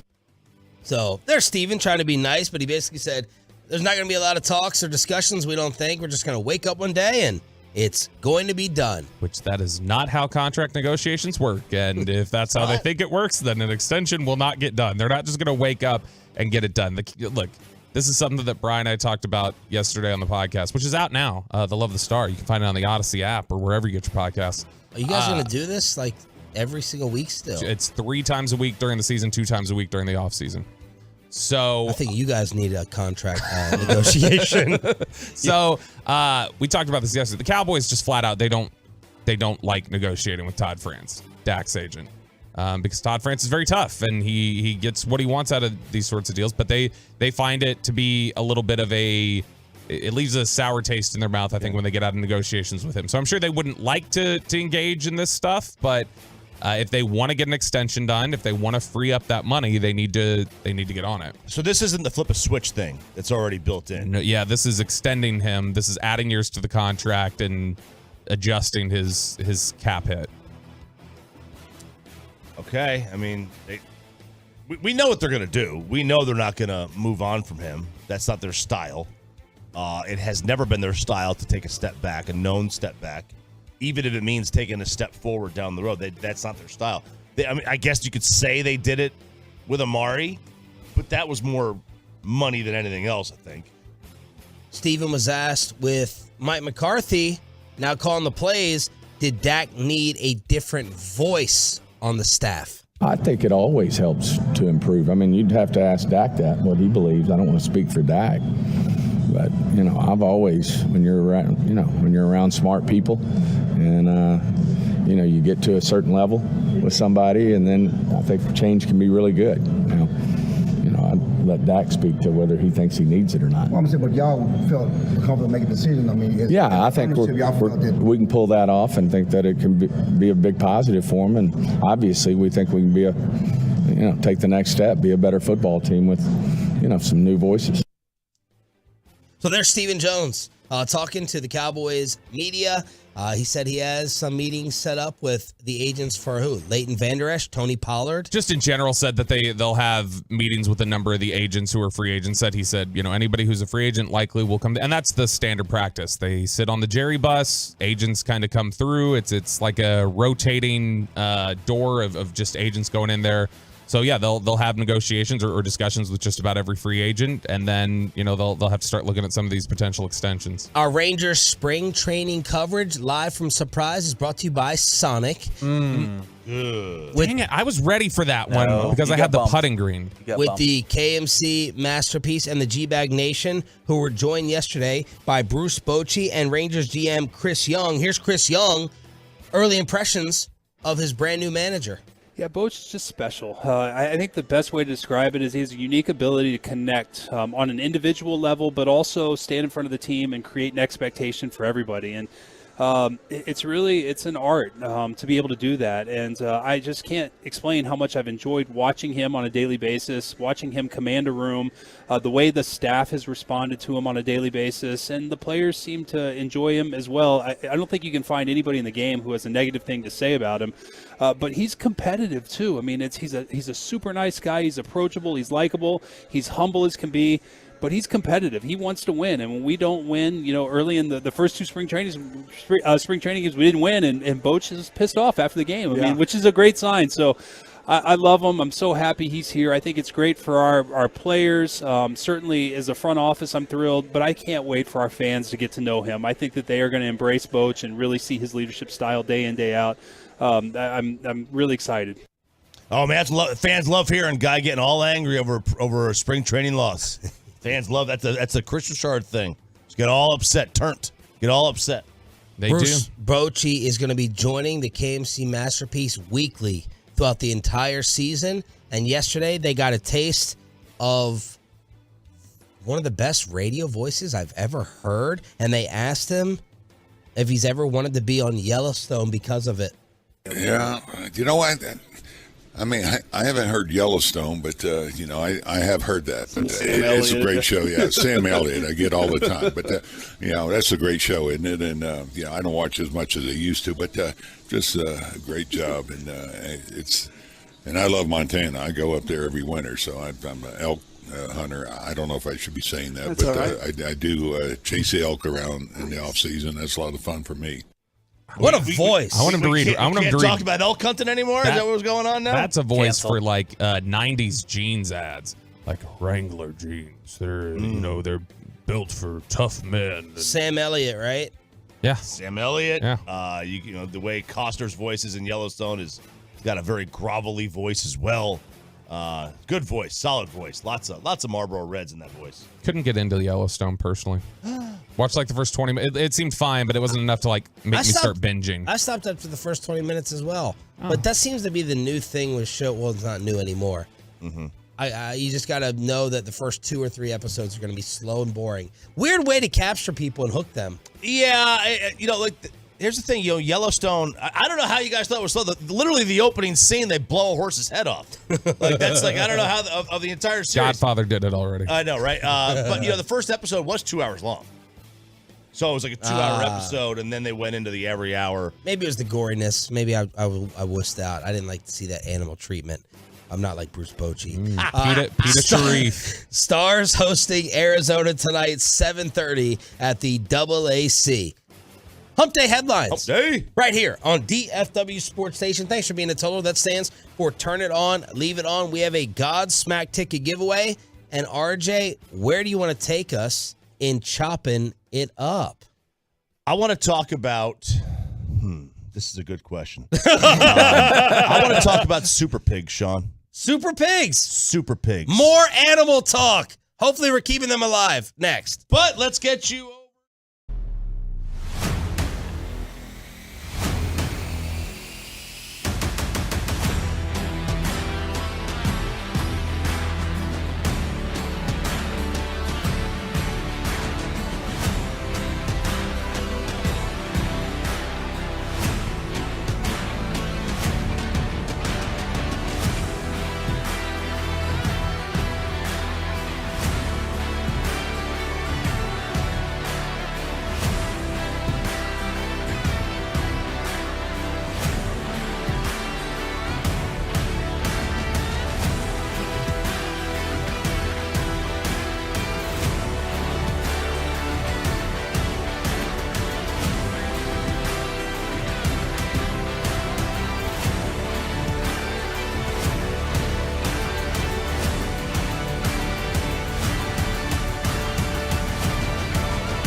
And it's back to Sean and RJ right here on 105.3 The Fan segment here, brought to you by the personal injury lawyers Frankel and Frankel. There's a reason you need a special license to drive a big truck.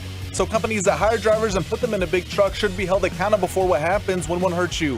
Frankly, you need Frankel and Frankel. Visit truckwreck.com or call them 214-333-3333. All right, here we go, fellas. Let's have a little fun today. Coming up in Chopping It Up, our favorite announcers are back. The Mississippi Valley State Valley Sports Network announcers. Were you out for this or were you here for this? I missed the first one. This was such a treat. Dawson yesterday I heard on G-Bag say these are G-Bag of the Year candidates, but I did not hear the first call. Okay, so they had a couple of calls. We'll get to that. But then they were back. They're back this week, Sean. And they did some more fantastic work. We've got to get these kids on the NCAA tournament. But I teased it. Let's get right to it. Red alert. Super pigs are invading the U.S. There is a highly intelligent, possibly invincible crossbreed. Okay, who wrote this? Who wrote possibly invincible? That's what I want to know. That's what I want to know. Who wrote that? That is, let's see. Is this from India Today? Oh. India Today. Okay. Canada's super pigs, considered incredibly intelligent, infiltrating the northern U.S. Giant animals, a result of crossbreeding domestic pigs and wild boars, are a threat to the environment. This is from News Montana. Canada, the super pigs. I mean, these are just ugly creatures. They show the picture. They look different from a hog or a boar. Yeah, they're hairy. My! They're a pig, but hairier. Yeah. Oh, crazy. Well, what we need is, and I think it was Brad Sullivan who invited me up, and we can just get the Jones boys, the helicopter hunters, right? Oh yeah, I've been invited on a boar hunt. I keep putting it off. Why? I'm scared of snakes out there in the wild. Oh, so you haven't been invited up in the helicopter? Oh no. I've been invited to get down there and get dirty. Oh, yeah. No. And those things, they'll rip you apart too. Those boars. Absolutely.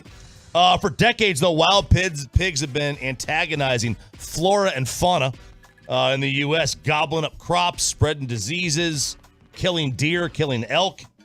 But now this super pig, highly intelligent, highly elusive beast capable of surviving cold climates, tunneling under snow, infiltrating the northern U.S., like I said, the result of crossbreeding, and then they're responsible for a ton of environmental damages. Pigs cause $1.5 billion worth of damage each year. So there you go. They're coming in from Manitoba and Saskatchewan and Alberta, and they are just coming right into the northern U.S. Do you guys love pork? I enjoy pork. I love bacon. Yeah, I love bacon. I don't necessarily love pork. Yeah. I don't love it like some other people do either, where they're just like I'll binge watch Anthony Bourdain. He's just obsessed. Like, that's his number one meat. And I'm like, man, it can be really dry. And that's what I think of with this story. I'm thinking of putting that boar or that pig in my smoker like I did for the whole mini hog a few months ago. But I don't love it. I love ribs. I love pepperoni pizza.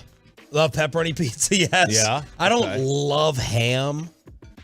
On an Egg McMuffin, yeah, good and fine. But like a pork chop, a pork loin, like, man, you got to cook it absolutely perfect. Otherwise, that bad boy is dry. It is dry. I own a pig. I would not talk about her like that. It's a brand new relationship. No, sir. That's not what I mean. Oh. Me and the neighbors went halvesies on a pig. What? Yeah. Which half was yours? Huh? Which half was yours? Ah, very nice. It's actually not a bad question. You got the butt that Bobby loves to eat.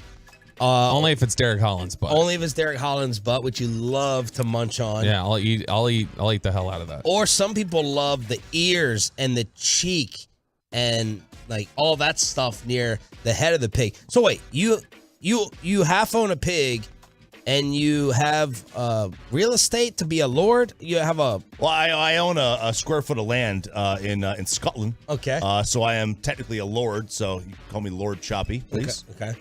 Which makes Sarah my lady. Because she's a lady, officially. Yes, we own a pig, little Jackie. It pooped in the car when we picked it up. Just crapped all over the place. Put a pig in your car? No, it wasn't. It was my neighbor's car. The cat dude's car.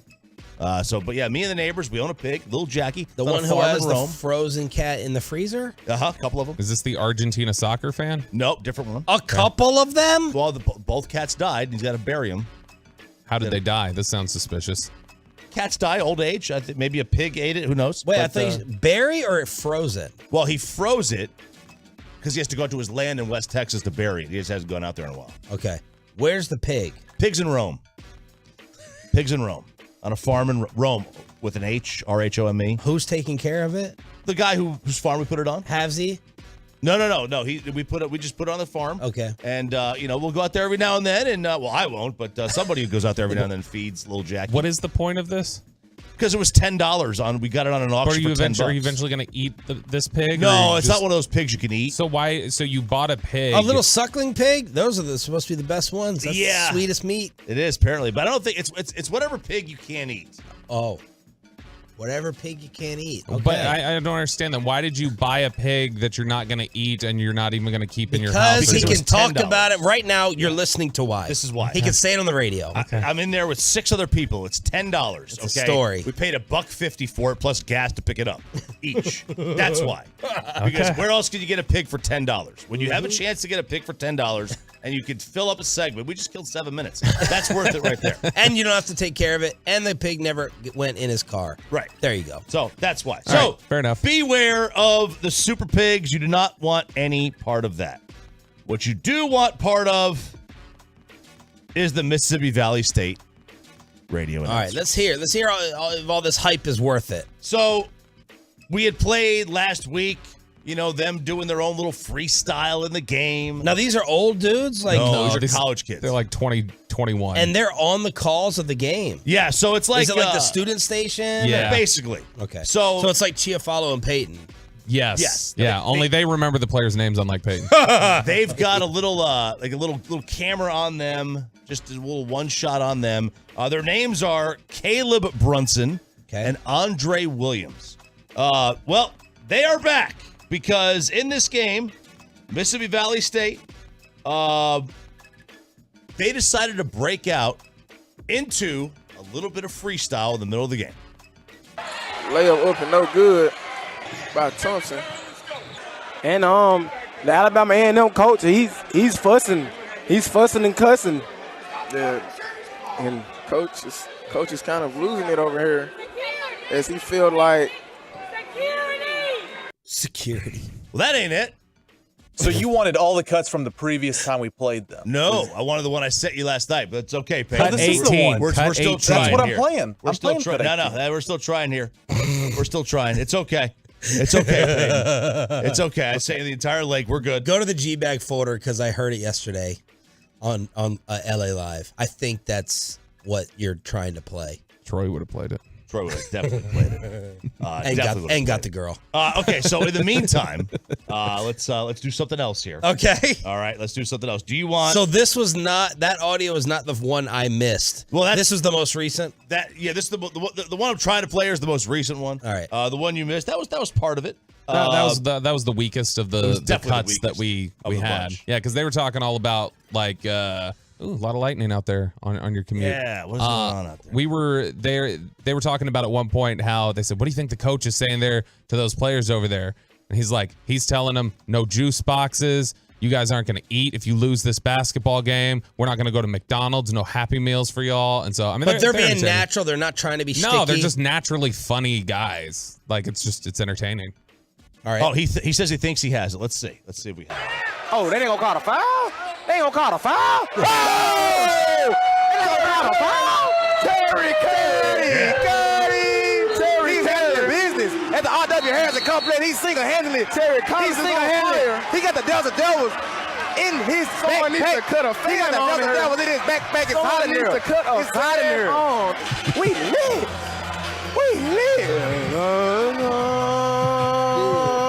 Music on the broadcast. Terry, keep on hitting no threes and they fair. Hey. He just blacked his eye. He just blacked his eye. He just blacked his eye. Hey. He just blacked his eye. What? He just blacked his eye. iPad. He just blacked his eye. What they at? Yeah, we here. We lit. We in here. We lit. We in here. We lit. Yeah, we in here. We lit. Terry Collins, Terry Curry. Terry Collins, Terry Curry.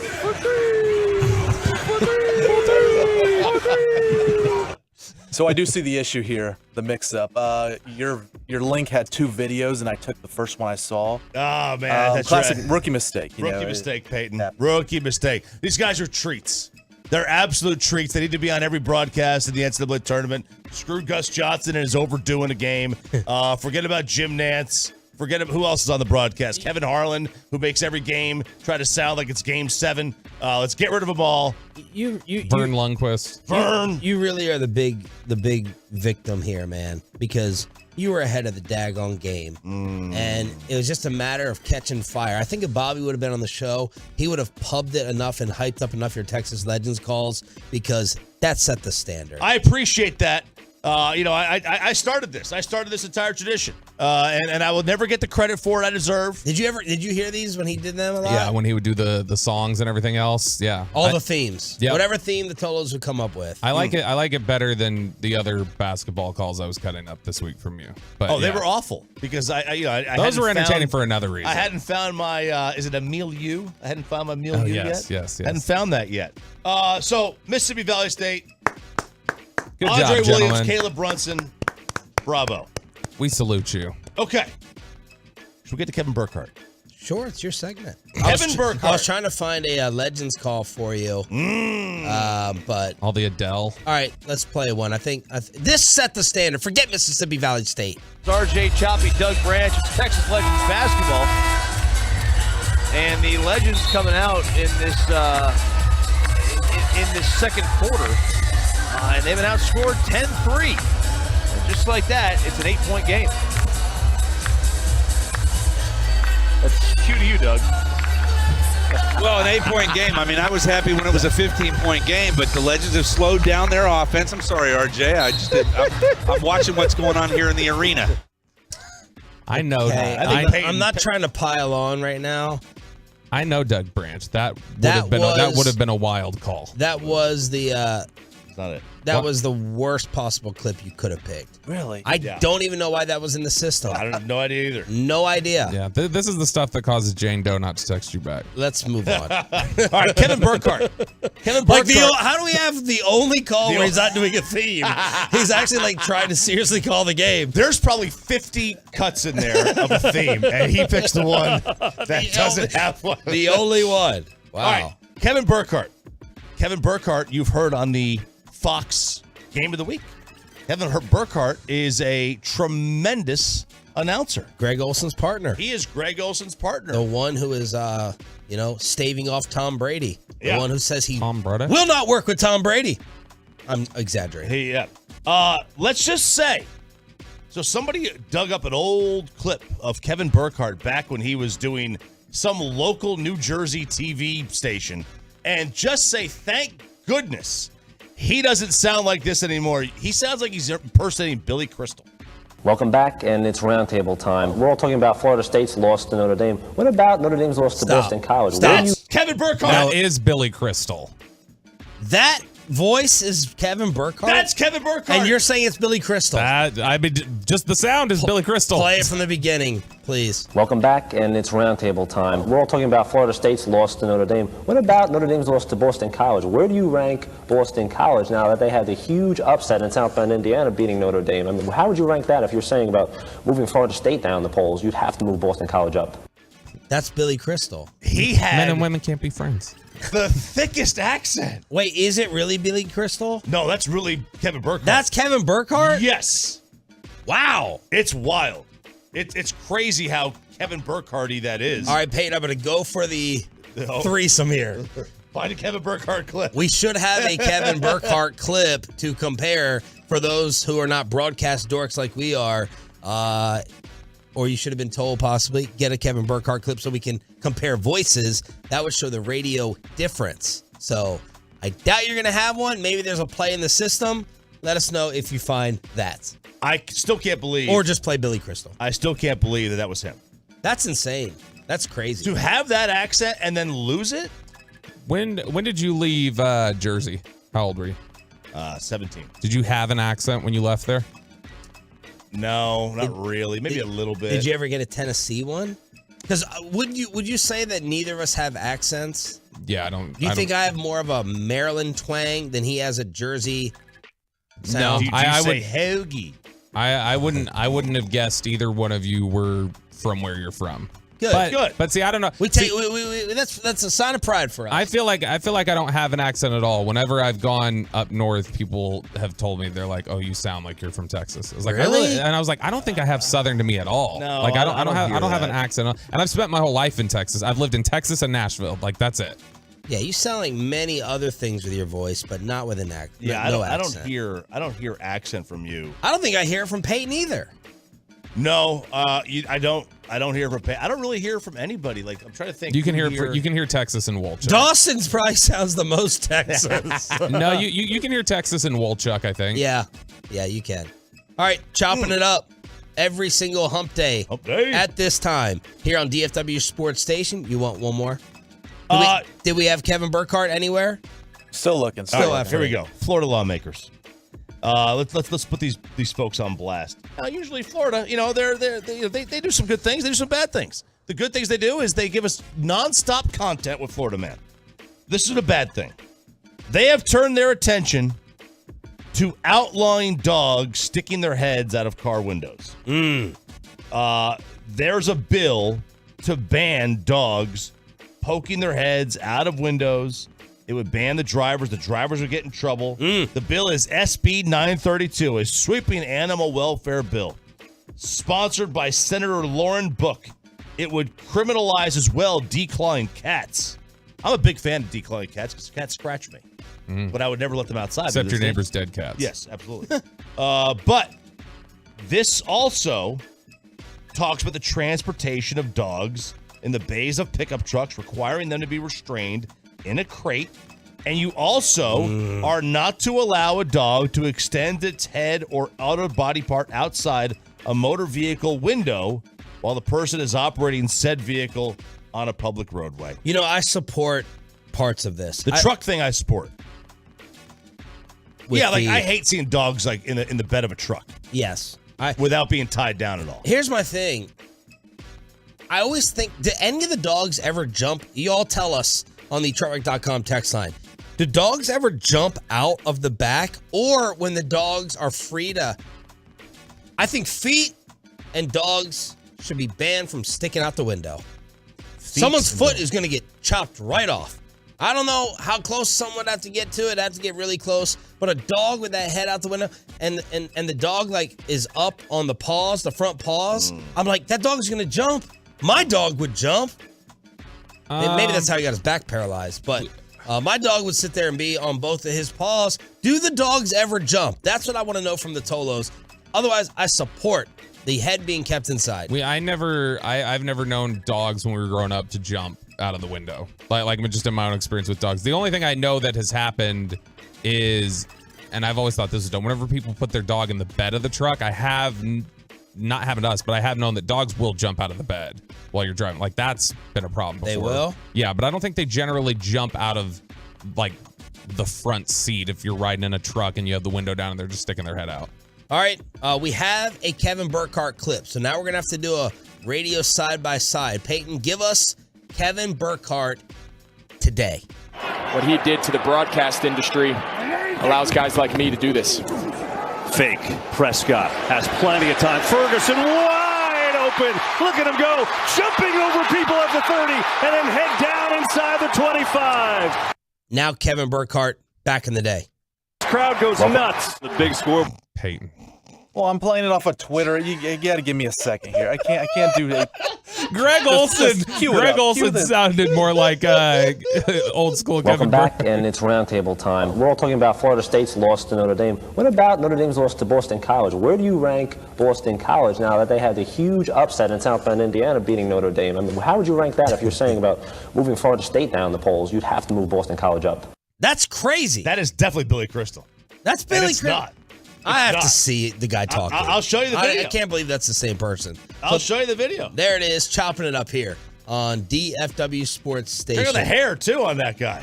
Man. That is Kevin Burkhardt. Wow, Definitely that is incredible. Kevin Burkhardt. So what needs to happen is during the season, whenever they interview him on the pregame show, Burkhardt, they need to play the clip for him. Be like, can you still tap into this? Yes. Or is this just completely, killed? Mel Kiper Jr. with his very latest mock draft that came out yesterday. Roberto, give us some of the highlights till we get to the Cowboys at 26. So let's first point out that months ago, all the way back, or months before the draft, back in January of last year, with his first mock draft, Mel Kiper projected Tyler Smith to the Cowboys at 24. And it was one of those things where everybody at the time was like, no way Tyler Smith even goes in the second round. With Mel Kiper's insane. And even still, we didn't hear a lot of chatter. Fun fact, I did hear after the draft that there was some chatter inside the building after Mel Kiper's initial mock draft where they were like, how the F does Kiper know we like him like this? Because we've tried to keep this down low. And so they wanted Good for Mel. People have been laughing at Mel. We've been dismissing Mel. He still has connections. He still talks to people. And so he nailed that one. So keep that in mind. His first mock draft had the Cowboys taking Bijan Robinson. Let's see where things go now. Who said he still wanted to work out at the combine. Competitive points for him. I also, I had some Bijan stuff in here that I kept just for Bobby. Stephen Jones was asked about drafting a running back, and Steven said, look, we're kind of new school with the running back, top 10 picks. You really don't want to go ahead and use the selection. He subscribes to the philosophy of running backs not being worth the value at the top half of the draft because they're not 10-year players, but he has no problem taking one at 26 if the right guy is there and you have a need. And I'm seeing a lot of draft analysts say that Bijan Robinson, if you try to forget his position, he is a top 5 best player in this draft. Top 5 player. Brada said he's still, to this day, 180 players in. He said that's the best player I've seen so far. Wow. And Bijan he's very, very good. It's just a matter of how do you value the running back position. So we'll go through some of the projections that he has, some stops along the way to the Cowboys at 26. Number 1, he has the Texans trading with Chicago and getting the number 1 pick. And he has them taking Bryce Young, quarterback from Alabama. Ooh, all right. He then has another trade. Chicago moves down again, picks up more picks. This time they swap with Indy. And Indianapolis takes C.J. Stroud, the quarterback from Ohio State. Oh, man, Cowboys are out of luck. Yeah, so that's a tough break for the Cowboys, who were very intrigued by him.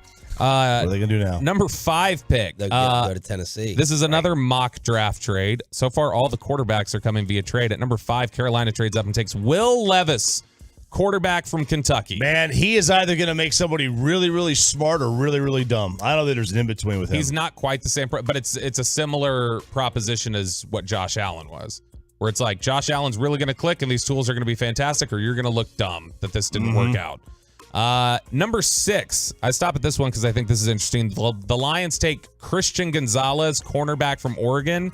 He will work out this week, and that is a guy who is going to test insane. When we're next week hearing about some of these names of guys who just were athletic freaks, the way like a Byron Jones was, or when you saw John Ross run 4.22, like Christian Gonzalez will be one of these guys that's the name is buzzing about because of his freakish athletic testing.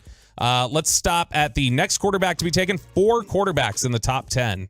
At number 9, the Seahawks, after trading down, take Anthony Richardson. Another one who could make you look really, really smart or really, really dumb. If I had to say which one was going to be Patrick Mahomes in this draft, he's easily the one that I would say. Richardson. Really? Easily. I mean, his legs are tremendous. He's got a really, really good arm. I think Bryce has got way more better decision making, and Bryce can move. But I mean, he is 5'10". He's giant too. Anthony Richardson 6'4", 6'5", about 240 pounds, and he runs like a madman. Probably not Mahomes, more like Cam, but like that's Lance Zierlein at NFL.com had compared him to Cam Newton. That's the comparison he gave him, which I think is a good one. Let's stop at that's all. There's all the quarterbacks. Now we'll stop at the guys that the NFC East took. Number 10, Philadelphia Eagles take Peter Skoronski, offensive tackle, Northwestern. He is really good. That's going to be a guy that will give the Cowboys problems for a while if he ends up here. Number 16, the Washington Commanders select old Rocky Top, Darnell Wright, offensive tackle, Tennessee.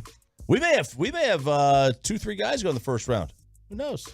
Yeah, you are also going to have a guy from Tennessee who's going to test really, really well this week. A couple of the names I've heard. Byron Young is one that's going to test really, really well. Then we get down to pick number 25, and the New York Giants select Quentin Johnston, receiver from TCU. Big physical type of receiver. Has a stunning issue, it feels like, getting off a press for a guy that big. And then the Cowboys with Bijan Robinson still on the board.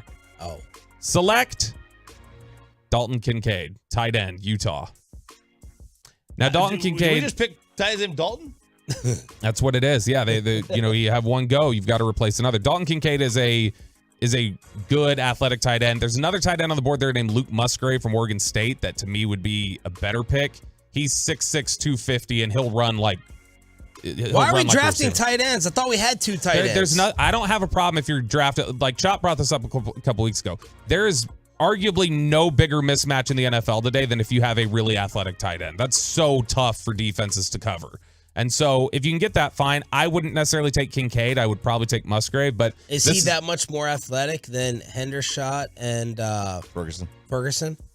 Kincaid and Musgrave are. Musgrave definitely is. Musgrave, like I said, Musgrave's 6'6", 250, and his footwork looks like a receiver. He runs like a receiver. See, that's impossible to cover. Yeah, and so that's why that's a guy that I'd be all over. This is what Mel Kiper writes here. He says, let's replace Dalton Schultz with another Dalton. He was thinking just like you, Chop.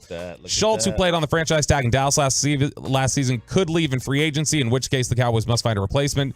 Kincaid, a 6'4", 240-pound player with great hands, could step in and be a comparable pass catcher from day one.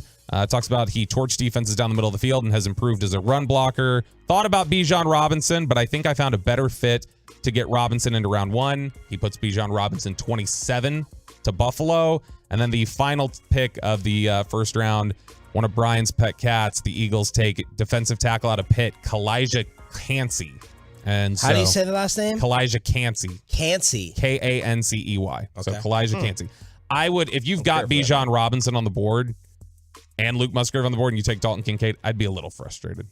Mel Kiper with the latest mock draft. Let's hook up the Tolos for turning it on and leaving it on right now. That's right, Tolos. Call number 10 right now at 877-881-1053. Wins a pair of tickets to see Godsmack with special guest I Prevail, The Struts, and much more at Dos Equis Pavilion on May 14th. Tickets on sale right now at livenation.com. That's caller number 10 at 877-881-1053. Good job, Peyton. Look at that. You got through that one. Nice. So expect him to read it. It's been a rough segment. Rough expressway. Fallout Boy, read. For Fallout Boy. I think we threw him off yesterday. You know that excitement when you're thinking about that new girl, that new relationship, and what could be and all the possibilities. Yeah. And you're on a high. Like, it's that Friday work high that Bobby's on now because he's out the next 2 days. We just smashed that to pieces over the past 2 days. I think it's affected Peyton a little bit. I think it is. I mean, you get that feeling in the pit of your stomach, and your mind is cloudy, and you just can't think of anything else. Yes. And we've all been there, man. And you'll get through it. You'll get through it. Yeah, you got a date on Friday. Yeah, man, maybe. And can I? if she's not listening, I do want to give Peyton credit for something, and this is because this is not an easy thing for a lot of people. There are a lot of people I've worked with in radio who this is not true about them. Peyton is a good sport about getting kicked. Yes. In general, like Peyton does play along, lean into it. I think we all pretty much here on the show do pretty well with getting kicked. But Peyton is a really good sport about us just busting his balls. Yes. I tell you, man, you keep getting let this. You're gonna get pity. A girl's gonna pity you, and that is so underrated, man. Do not knock it. We're going to set up the dating game for him. We're going to do it. I want to take sponsor. It'll be great. I want to take Jason Kidd phone calls at 8. Someone has written an article saying he needs to go.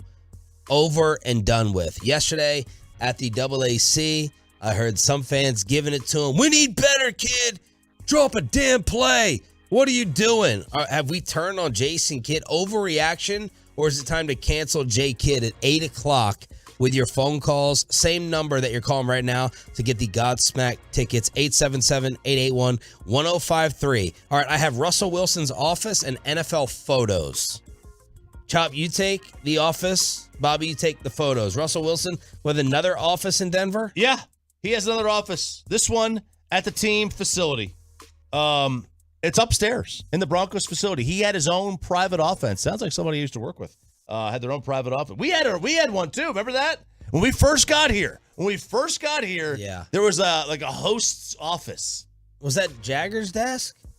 Maybe. You're talking about there was a desk. There was a desk. It was a double desk. Double desk. One of those big Is it a Google desk?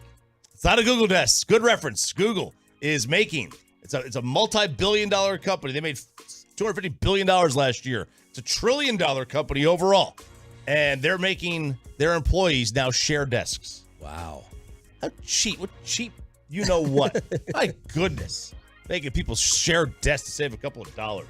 Not sharing a desk. So now Russ has another office/desk. So Russ, it's not the film room, obviously, which is his office. He has his private office at the team facility, and Sean Payton's surprisingly kind of okay with that. He was like, if they won 11 games last year, no one's asking about the desk. Right. But the fact that they didn't, everything gets nitpicked on. Yep. So I thought that was a good response from Peyton's part. I mean, I have no idea how many quarterbacks. Tom Brady may have had a desk in New England the entire time. We would never hear about it. Why? Because Tom Brady won Super Bowls all the time. Wouldn't we praise you for having a desk? Like, you want to be in the we do it for coaches. Oh, you have a cot there? Joe Gibbs slept at the facility. Steve Spurrier went home early. What a loser. He was more worried about the golf course than he was his football team. Like, having a desk, it's preferential treatment versus like extra commitment. I once got a $500 like Christmas bonus thing sent to me by a show that I was working with. When I was working at another network, we did like leased out satellite space to people. And I was running a show, and they came in and visited, and they found out I had an air mattress in my like office, so that in case we got iced in or anything else, I could sneak it in and out. And that was like the week before Christmas. They came back and they were like, "Here's for all your extra hard work to ensure that it gets on." I'm like, you're the worst. Sweet. What a horrible, sweet, what a kiss ass coworker you. I didn't even do it on purpose. It was just in there. They saw it. Let me just bring in my mattress to sleep. Let me just do that. No, that was more for getting iced in. He doesn't turn in expenses. He eats hundreds and thousands of dollars from hotels. What? Oh my God, that lightning! Good gosh. Oh yeah, it's been going nuts. Did I miss a forecast? I was at the game. I stayed out really late. I wasn't checking the weather. Dan Brunoff sent an email out last night. What did it say? I didn't read it. Yeah, you didn't read the audio emails either. We are under. There is a little thunderstorm warning, it appears, for Tarrant and Dallas. Look at that Dallas, red. So that lightning strike was right by. It was a mile away from here. It was Oh, the hail size is 2 inches in diameter, according to this radar. Do y'all really think it's time for Jason Kidd to go? Tolo phone calls to hit us up next. Let's get you over to Zero Res. Let's get that carpet clean, clean way, green way.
Fan Studios, secured by DFWSecurity.com. This is Sean and RJ on 105.3 The Fan. Good morning, Metroplex. Nasty morning, I guess, as it's looking wet and dark out there in DFW, so be careful driving. This is Sean Shreve, RJ Choppy, and Bobby Belt on DFW Sports Station. The Mavericks lose. That's a bad loss to the Indiana Pacers. The Pacers are not good. I mean, that was the ugliest jump shooting team that I've ever seen in my life. Watching some of these guys hoist up threes. It looked like a bunch of Bill Cartwrights out there. And Sean Marions. Nothing like that. Marions. And by the way, I know their color is yellow. That is not a flattering look for the coaching staff. My goodness. Rick looked like a banana out there. So I was there at the AAC for the Mavs loss, and when I left, this is why I really do. Look, they were amazing seats. Thanks to my boy Samir. You can't get better seats. But I still, to get the feel of a game, to talk about it on air, I want to watch it at home. Because I can see what social media is saying. I can hear the commentators. It's a different view. Like, my perspective on being there is the size of the players, the speed of the players, the interaction, Luka trash talking nonstop. You can see the fouls up close, the athletic ability, the coaching staff, spying on them, sitting right next to them. But what's the feel? What else am I missing in terms of a game narrative? And I saw Bobby's Twitter account, and I saw DFW trending Jason Kidd. And people are coming for him. When you lose to Mike McCarthy with an end of the game poll question in terms of who you trust more, which Kidd got destroyed the other day from the Tolos, people are not happy with you. Here is Jay Kidd after the Mavs lost last night. You know, the one thing defensively we got to do a better job is just fouling. I think they shot 40 free throws, understanding if you should give a team like that 40 free throws, it's going to be hard to beat them. And in that first half, I think we were fouling a lot. We took them to the line. The other thing about that is we got to the line, I think, 20 times in the first half, and we shot 10. I mean, we made 10 and we shot 50%. In a game of offense, you got to be able to, every point counts, and we got to be able to be better there at the free throw line. I want to take some Tolo phone calls on whether you think Jason Kidd should be done and why at 877-881-1053, because you saw an article. I saw an article on Mavs Moneyball calling for the removal of Jason Kidd as the head coach of the Dallas Mavericks. I'm going to read the beginning of this article to you real quick, Sean. Need a mural. That's how we get things done in the city with the Mavericks.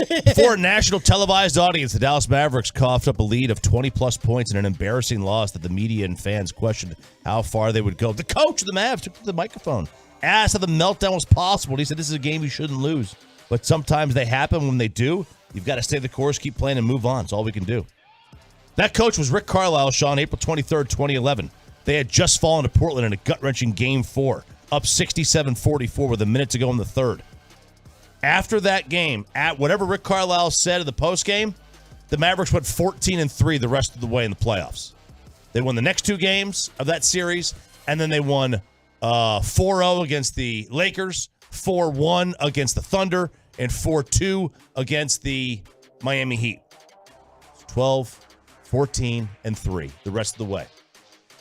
Meanwhile, we don't know what Jason Kidd said to them in the closed door, but we do know in the public he went after his best player in Luka Doncic, talking about how they got to mature and got to grow, talking about all these things, calling out Luka.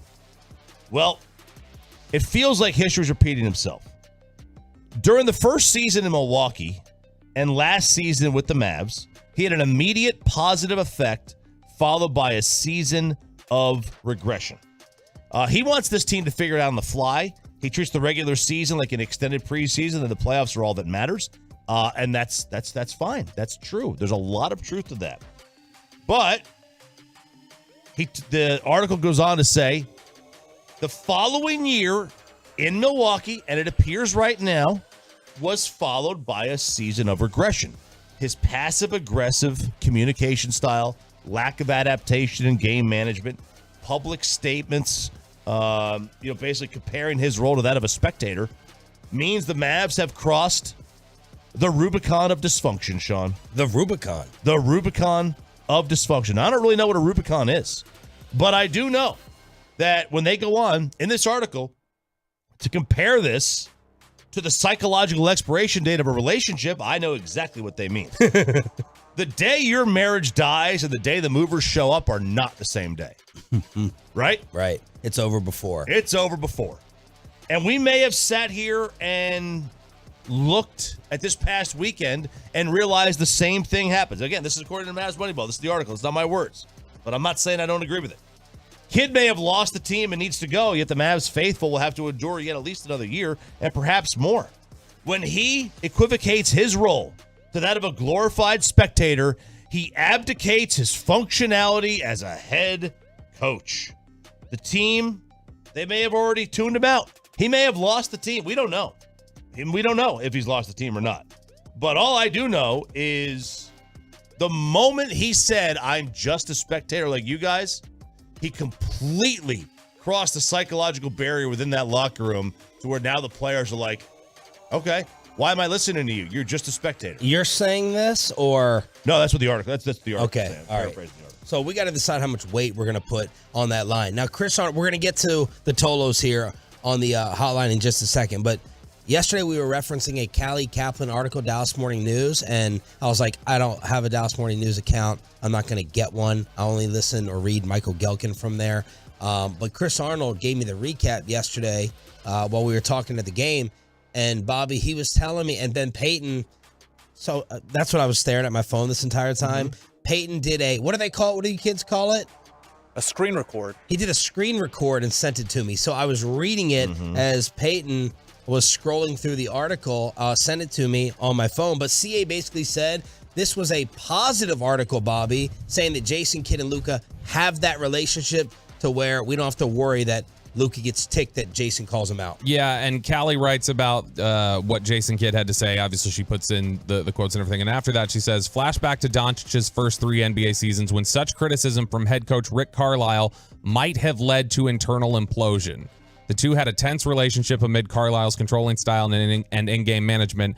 Doncic several times became demonstrative with Carlisle in public view in the run of play and on the bench. But Kidd hasn't, despite being the only front-facing Mavericks official who has critiqued Doncic publicly during an era of NBA player empowerment and movement in which teams often fear upsetting a superstar and prominent trade requests shied away from that criticism because of the relationship they have, the trust that they have. And he talks about, or Callie goes down a little bit and says that, after the Mavericks' blunt film session and a late Monday morning practice, Doncic controlled the facility's music selection, blasting Serbian pop music while running in a 5-on-5 scrimmage to end the workout. He goofed off with several staffers, skipped to celebrate a three-pointer from Maxi Kleber, and yes, even hustled on some scrimmage defense while Kidd looked on. Agree with Kidd's coaching in the loss or not, no grudges apparent. And then the quote there says, the film never lies, Kidd said, it's just being honest. Real quick, Sean, in this article, there's a video, a photo of Kidd with Milwaukee, calling the team kids, right? John Calipari, and you could tell this in any season at Kentucky, in any given season, there is a point in the season where he goes from calling his players these kids or these players to my guys. And the moment he starts calling them my guys, that's when the smart gambler starts to heavy bet Kentucky. They're clicking. And he started recently to call them my guys. So, kind of bet them. And I wonder if Kidd is in that same situation with Milwaukee where, he called them kids. We got a young team. He called them that. Yeah, he said no. No young team has won? Boone in Dallas, start us off. Boone, you're live on 105.3 The Fan. What do you think about this J. Kidd topic? Here we go, fellas. Toto, remember we was in a Western Championships. I heard you say that a while ago. So you know me, so let's be optimistic, BFW. I'm going to say Coach J can say, we just need to play better defense, the stars included. We just working on trying to find out our rotation on who going to play well with Luka and Kyrie. I'm going to say it now. You guys can go ahead and save it for the Clips in the summer. Dallas Mavericks, your 2023 NBA champions. You guys have a great day. Wait. No. You can't just roll like that. Wait, they're going to win the title this year or next year? No, they're gonna win it this year. Again, once Cleaver get back in motion, that's my wife. Once Cleaver get back in motion, and from there, Holiday gonna be all right. Bullock, we need some points. Once Woods get together, Hardaway coming off the bench. What happened to my little guy Hardy? The little rookie. Yes. I can't forget Josh Green. Thank you for the call, Boone. Home, a Mavs homer right there. They're gonna win the title. Where's Jaden Hardy at? I was looking at the new Josh Howard and Marquise Daniels running around athletically when Kyrie first came here. Jaden Hardy completely disappeared. Isaac and Addison. Isaac, you are next here on DFW Sports Station. Go ahead, boss. Yes, sir. So there's no way that we can fire Jason Kidd. He is a player's coach, and just because he was honest with the media and honest with his team publicly, you can't cancel him. This is too much cancel culture going on right now. And he is 100% the best coach for the team. You go back to last year's playoffs, there's many highlights of him jumping up and down when they're on defense, go here, and playing in the trap. When he has that whole team running, they are playing great. The last 2 weeks, more like this last weekend, sure, a breakdown. But what happened? All-Star weekend, 9 days off. Luka goes to Mexico. I mean, come on. He's just trying to figure out what the best role is for Kyrie. With him in the mix, it should be him, Kyrie, Hardy, put Holiday on the bench, run the two bigs, high screen and rolls, and be dunking it on him every time. Thank you. That's really all I got. Thank you for the call, man. Be safe out there. Yeah, he's not a player's coach to Christian Wood and Josh Green right now. Well, no, because in order to be a player's coach, you have to actually be a player. And according to him, they're not players because they don't play. Man, some of the things are just really confusing. And I'm wondering if Jason is having like a communication problem and getting his thoughts through the media. If he's trying to say different things, I don't know. And also, let's not rule out coaches aren't the only ones involved with setting the lineup and setting rotations. It's an organizational decision a lot of times. Yep. We had Vegas Bob here that was helping set rotations Yes. and determine that. In baseball, Bruce Bochy isn't the only one that determines the lineup. Yep. Or who the pitcher to come in next is. I know a lot of fans want that, but that ain't the case. Carlos in Dallas, you're up next here with Sean, RJ, and Bobby. Go ahead, Carlos. Good morning, Sean and RJ, and everybody there in the studio doing amazing work. Just one quick point, man.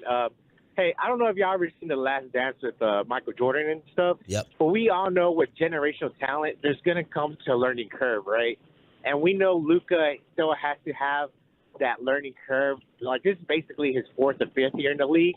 And you can say with this new general manager, with Mark Cuban, I do have a good sense of a future. But right now, we're just going through the struggles of it with Luka, Kyrie, and the building, and see what we can build off of it. But as far as Jason Kidd, as saying you cannot, I'm not part of it, that's blasphemy because you can control the lineup. And, just let's see what we can put out there to give us the best basketball. But one thing for sure is, man, I do think there's a little bit of regret signing JaVale McGee. A little. And seeing his impact. Yeah. And that's all I got to say, Sean and RJ. Peace out. Thank you, brother. Appreciate you listening. You're appreciated. That was just a really dumb line that's going to haunt Jason. The media is going to hang on to that. I'm going to try not to overreact to him saying, I'm just a spectator. I'm here with you guys. That was a really dumb decision. That was a stupid line to say. I keep thinking, what if McCarthy would have said something like that after a game? Like, we would not let it go. If McCarthy had said something where he's like, oh, you know what? I'm just like you guys. I'm watching it play out on the field. Yeah. And McCarthy maybe has more of or did have more of a standing to say that because he wasn't calling plays. He was viewing it. I'm watching. I'm leading people, but I'm just watching. Jason Kidd is actively having to draw these things up. Yeah, obviously I'm not firing Jason Kidd right now. I'm not pulling a Quinn Snyder. Let's see how the rest of this year goes and then evaluates. And I also have to remember last year when this team tremendously overachieved, and we do have to keep in mind what roster he has that he's dealing with. Yeah, I agree. It's way too early. Now, the only thing I will say is it's not too early if the team has tuned him out and he's lost the team. The moment you lost the team, you got to go. And I don't care if it's your first weekend. But are we overreacting to 1-4 with Luke and Kyrie together? All one possession losses at the very end. That's close. They're not getting blown out. No, but I would say I could easily argue that one possession losses are worse because it shows that you are dysfunctional. No, you got to be close versus losing by 15. Yeah. Right, you do. But like, there's also a sign. It's what it's doing is it's illuminating the dysfunction. Rangers GM Chris Young on transitioning from a building team to one with expectations. Hear from the Rangers GM on this station, and the second version of Life with TJ, our security guard downstairs on cocaine and Peyton's rice and beans. Audio next. Let's get you over to Q.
on Sean and RJ.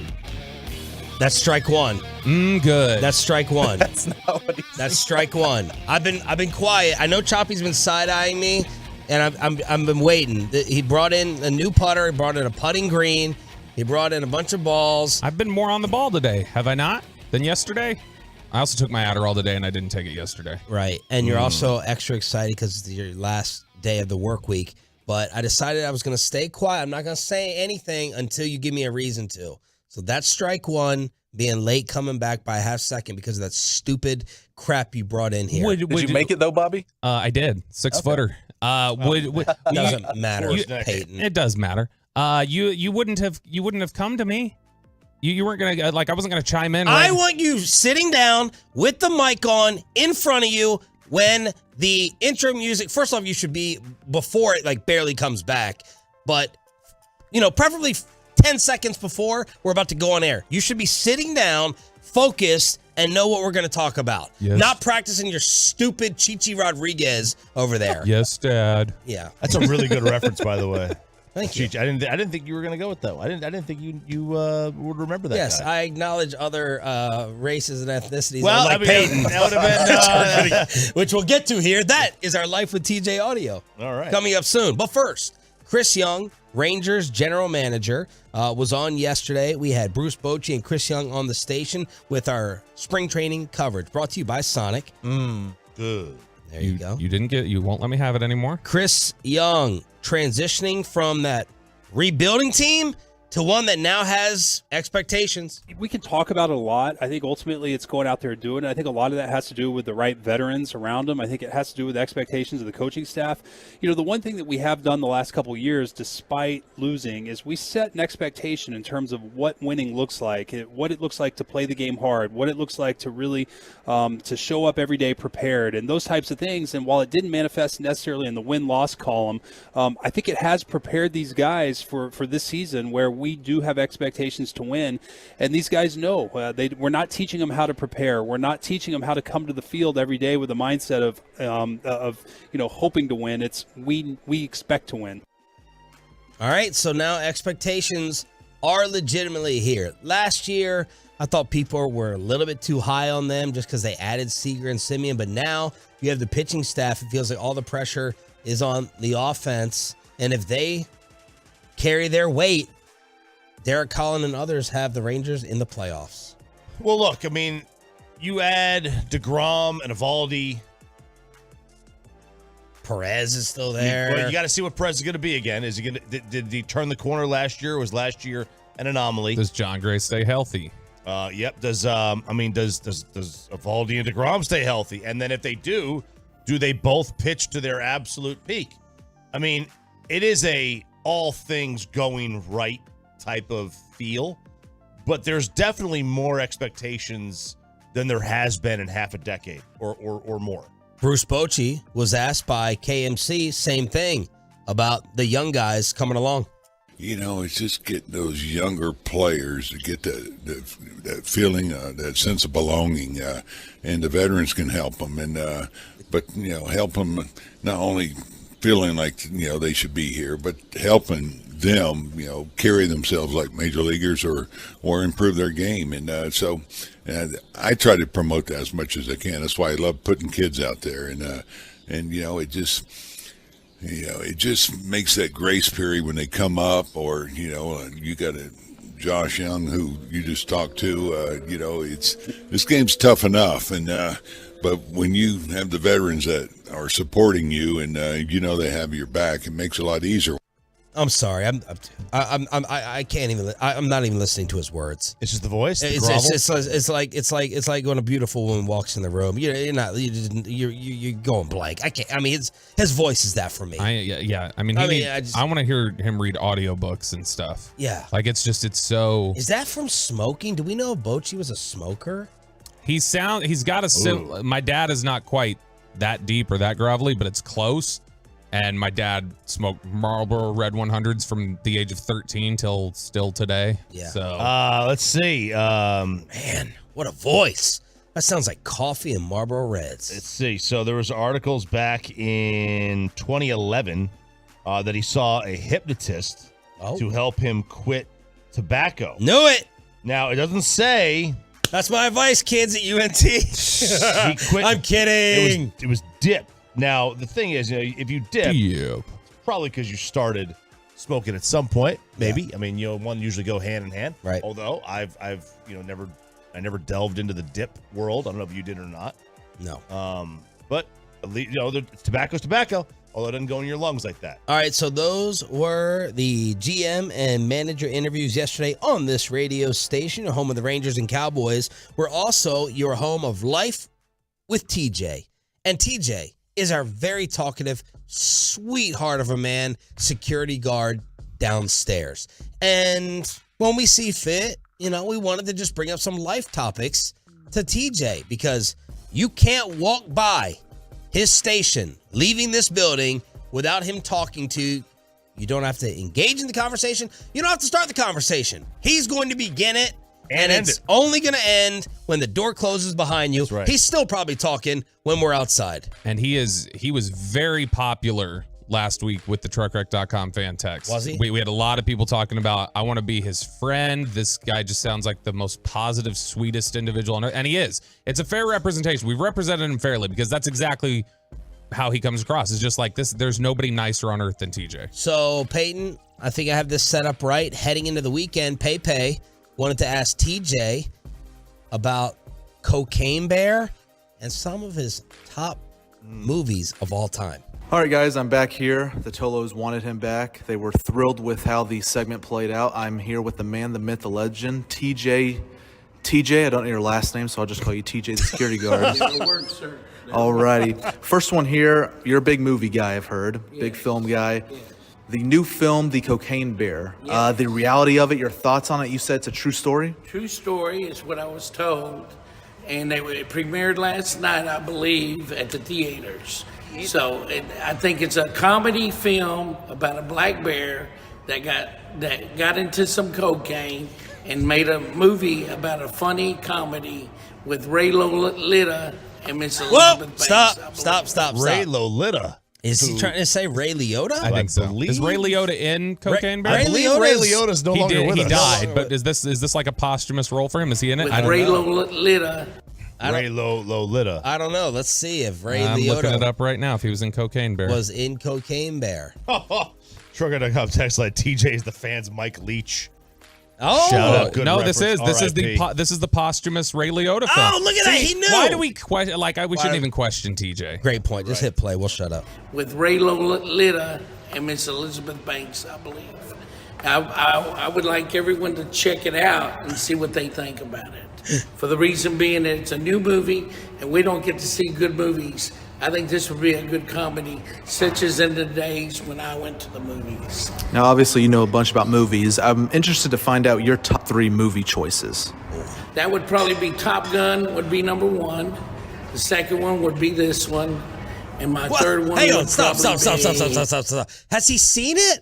I think so. Or is he already putting... First off, y'all should know... Must be a great movie. There's no prep done for this. And he's answering as if he was given the questions from Peyton. I think Peyton... So, Peyton, you were trying to ask him his favorite movies, right?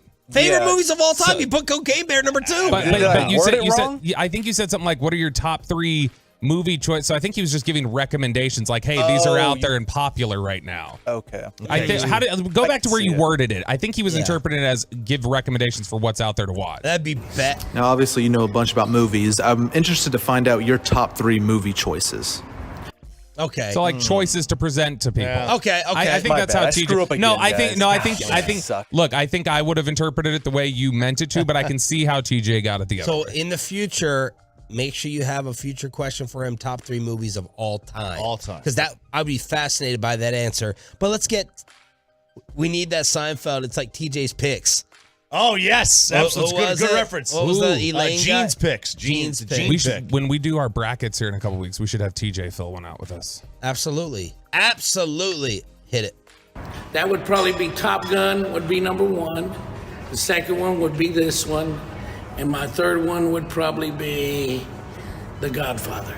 Well, See, that's never what mind. I Take thought. that. Never mind. Let the screw audio me. play out. Yeah. I mean, Godfather definitely is just coming out. Has TJ seen Godfather more than LeBron James? All right. Let's. Yes. Who wants to set this up? I don't want to set this next one up. I don't know which is what is it, Peyton? Did you hear my tease? Mm-hmm. It's But about. I want to hear Peyton. Now, this is the second question. No, hang on. What was my tease? You said that we asked him about Cocaine Bear, and then See? no, See? no, you didn't even. Here's he how he just lied. No, I'm not lying because you didn't even say Cocaine Bear. You said we asked TJ about cocaine. I vividly remember you saying that, and then I don't remember. See, this is the ADD. This is the ADD. This half of the room is checked out. Me and you are locked in. Locked in. The other half is checked out. It's okay. Yeah. I mean, well, but I'll give Bobby the ADD pass at times. Not here. Okay. You talked about rice and beans. That's right. Yeah. Okay, so because I thought you said ricin at first. So now like you as your poison. punishment, you set this up. Okay, so this is TJ talking about ethnic foods that offend Peyton. No, that's not a good setup. I don't know what it is. The setup is he talks about the rice Rangers and beans. board. The What? Rangers board. I thought we were just asking about rice and beans. Turn off your mic. Turn off your damn mic. So here's what happened. Jesus. Here's what Spittle, happened. Gavin, meeting again today. Oh no. Another meeting before he leaves. That's the worst. That's the worst thing to do on a Friday. And you're gonna blow up the clock. Now you're gonna mess up the clock too. On top of it. Can't even get the audio now. Yeah. All right. So here it was. This was. How long is this? Let's just do this on air. How long is it? Oh, geez, this is 2 minutes. 2 minutes. All right. 2 minutes. We're screwed. You know what? Punishment. Hang on. Turn on your mic. Hey guys. What's the below the belt tease? The below the belt tease is the key to improving the Cowboys the running game. I wrote it out. I don't have it in front of me. Totally unprepared. I better not have a spot right now. You do. We're interrupting below the belt. You're getting your segments taken away. We're gonna play the rest of TJ. Focus in the break. Next. And of course I do. It's you. It's Trajan Wealth. Let me tell you about people who are always locked in.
make me take off my belt. Hey guys, it's my segment. Oh, Nope. I wish I had a belt right now. Mike. Wow. Sean endorses spanking into a microphone. Y'all hear that, everybody? Mike, yeah, take that, Keith Olbermann.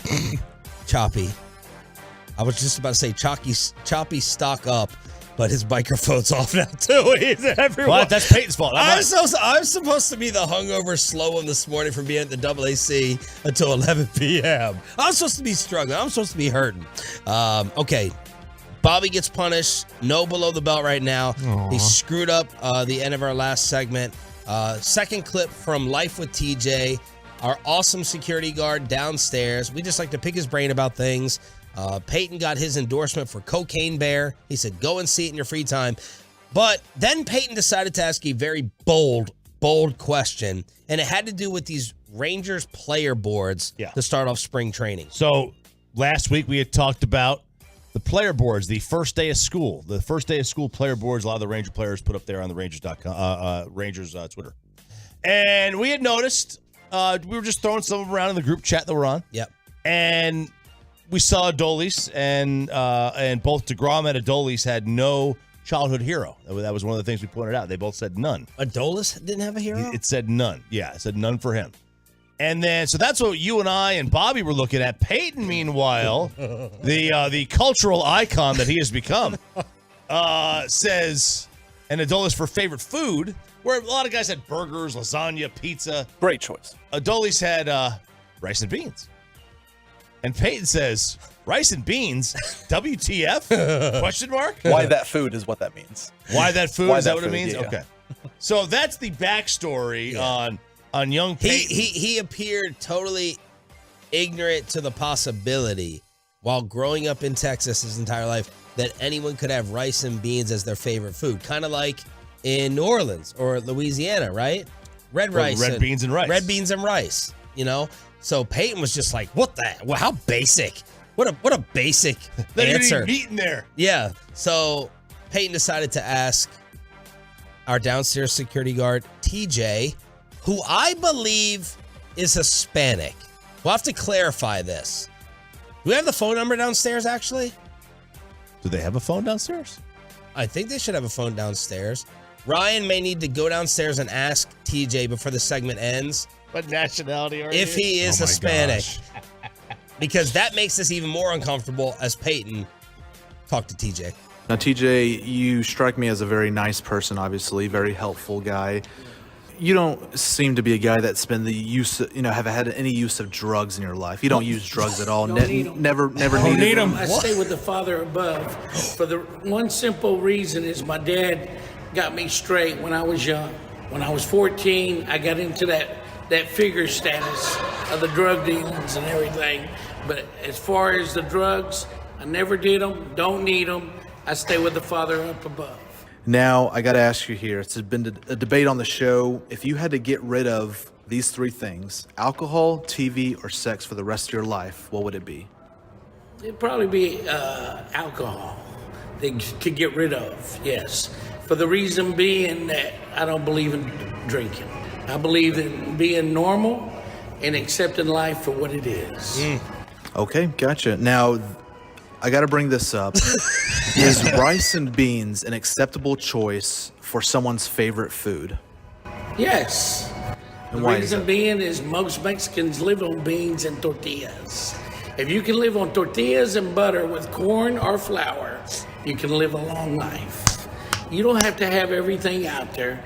Just be glad and proper for what you have and thankful. Most of all, thankful.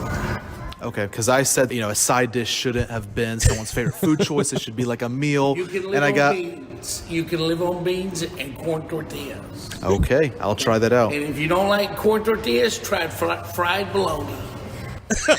And that works. What? Fried bologna, tortillas. Forget about the peanut butter and jelly. Stay with the tortillas and the bologna. Final question here, TJ. Do you know who Bobby Belt is? And yes, I put the T at the end of his name because some people are idiots and don't know what I'm saying. when I ask this I question. know who he is, and I like him. I like him. I do. You think he's a good addition to the morning show? Yes. I think he's a great addition. Love you, TJ. Any new person is a great addition because they have new thoughts, new ways, and new formats. So positive. And it's a good way to learn from other people because everybody is different in life. Everybody has a different personality. So go with that. Thank you. That's You awesome. be blessed. I love this guy. TJ, new candidate for most offensive observation in the discussion is RJ Choppy thought TJ was white in the commercial. Well, and I thought think he just He's like a white dude. I thought we were going to be able to spike the football because he said tortilla twice in a row there, but then he took the accent off it the rest of the time he said tortilla, and he just said tortilla. Ryan, Excellent job. Will you go ask TJ if he's We have the number. Do we want to call? Yeah, just call him. Just call him. Yeah. This was fantastic. I'll He's decide. So positive. I'll decide if he calls. He's so positive. Sorry, Dad. So My gosh. uplifting. I'm grounded. You've lost your privileges this segment until we come to you. So positive, so uplifting. I Morning completely privilege. disagree with his which one to get rid of forever, alcohol, sex, or TV. The correct answer is TV because you can have as much fun as you want with all the alcohol and sex that you need. No. You can have more fun with that than you can with television. But you can't get rid of alcohol. Can't. And you can't get rid of the other one either. I kind of want to hear Peyton ask this. Like, TJ, what do you mind me what are you? asking? Just say We're just making sure. We're doing it for radio purposes. You could ask him his last name. Yes, that's too. his last. Oh, are you? I'm just saying if that may answer the question right there. Are you assuming his last name? Look at Peyton. Oh, is TJ on? TJ. Yes, sir. Hi, Hey, TJ. TJ, you're live. Hey, how's everybody doing? Hey, brother, we just played your latest segment. It's an absolute hit. The people are loving you.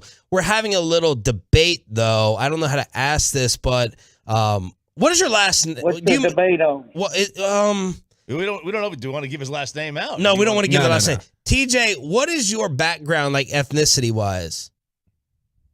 Computers and security. Absolutely. That's, you know what? That's fantastic. Exactly what we were wondering. That's exactly what it is. Tej, we'll see you downstairs in an hour, brother. Thank you. He's a robot. Okay, bye-bye. God bless. Thanks, TJ. He's AI. That's his it. His nationality is AI. That's fantastic. This guy's a treat. Hopefully the Tolos enjoy. All right. Now let's let him and talk. security. Computers and security. Don't make me take off my belt.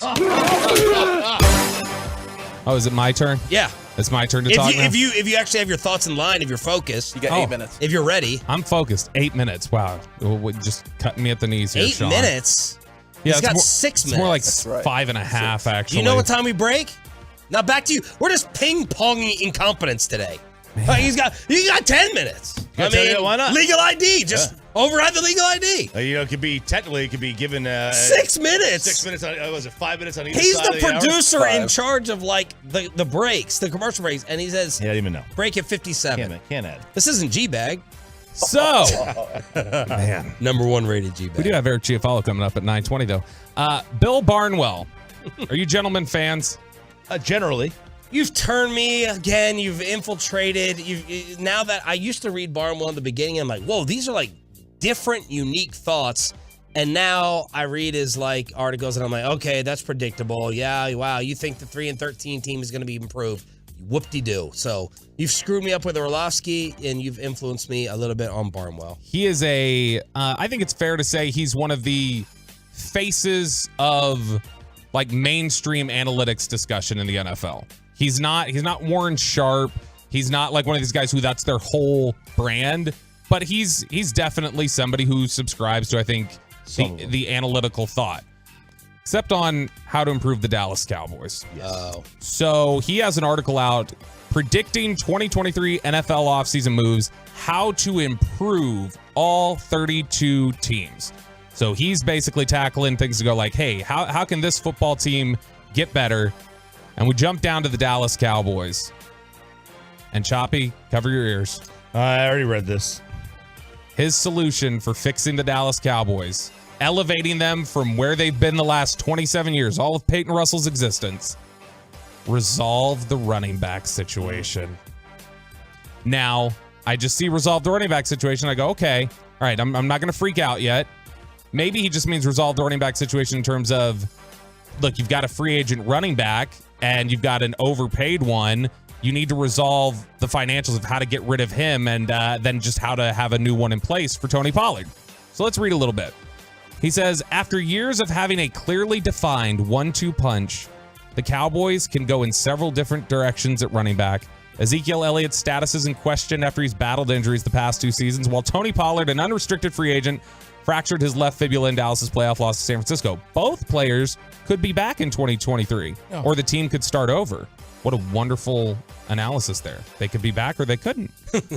Let's start with Elliott, who was a franchise cornerstone before signing a 6-year, $90 million extension before the 2019 season. He averaged 4.7 yards per carry and 101.2 rushing yards per game before the extension. He has been limited to 4.2 yards per carry and 66.9 very nice yards per game afterwards. Over that 4-year span, per NFL Next Gen stats, Elliott's 1,013 carries have generated just 54 rush yards over expectation. Is that good? No. That is about as bad as you can get, suggesting that he could be ably replaced by a league average back. Pollard's 510 carries have generated a whopping 446 rush yards over expectation over the same stretch. Elliott has a popular reputation as a valuable short yardage back, but he has generated 5 fewer first downs over expectation than an average back would have gained in the same situation. Cowboys owe Elliott nearly $11 million in 2023 as part of a $16.7 million cap hit, which is particularly notable for the team in how it handled things last offseason when Elliott struggled through a disappointing 2021. Dallas usually restructures the contracts of its star players every year to create short-term cap space, albeit at the risk of eating more dead money when it moves on from those veterans. Are you just going to read an entire article? I was just setting up. Are you up going to give like any different insider? But you just want to print off stuff for us to read from beginning to end? Peyton, isn't it so weird? Like I mean, after you've worked with Sean for Below a the bit, belt, I'll read pages 9 through 13 with great insight from our Cowboys insider. We can do the Bible next. Bible page by page. We should have just stuck with TJ for the whole segment. We should ask TJ about the running backs. We would have gotten an opinion and not just reading words that someone else wrote. I'm setting it up to then discuss it. You got 12 more minutes. Go ahead. Talks about Elliott's a great pass protector, which he's not anymore. He's a bad one. Tony Pollard has actually become a better pass protector than Ezekiel Elliott. Talks about Pollard's situation being much trickier. Says that he's projecting Pollard to land a deal in the ballpark of 3 years and $36 million, which is $2 million, $1.5 million more annually than he would get on the franchise tag. And in hindsight, the Cowboys will plan to use the franchise tag on him to keep him for 2020-23. He says now with the ankle complicating Pollard's availability, 25-year-old might be in a position to land a 1-year deal or so in free agency. The easiest solution for the team. This is a Rockwell Ford read. You know this this moment where like there's always a moment like maybe in a relationship like you like something makes you realize what you actually have. Yes, that's me and you. Yeah, right there. Just hold my hand. No, hold it. Hold That's it. not Okay. even. Just There hold we it for a go, second. Yeah, I mean, it's hold it for a second. It's stunning. You guys took so long to bring in a third and replace Troy.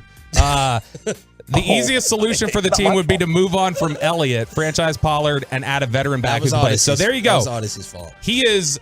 Bill Barnwell believes that the way to fix the Dallas Cowboys is by cutting Zeke. Fine. I'm all in favor of that. But he wants to franchise Pollard and go get another running back in free agency. Get another veteran back to add. I don't want to spend any money on a veteran running back at all. You're paying over market value on any running back that you give a second contract to.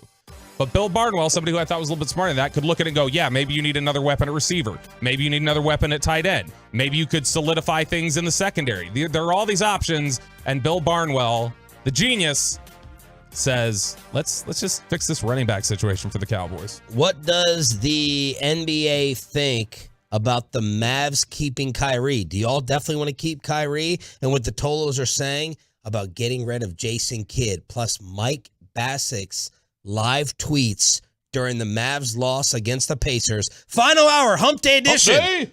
Who the heck knows what's coming up next? Let's get you over to Boomer Jack.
our fan studios secured by DFWsecurity.com.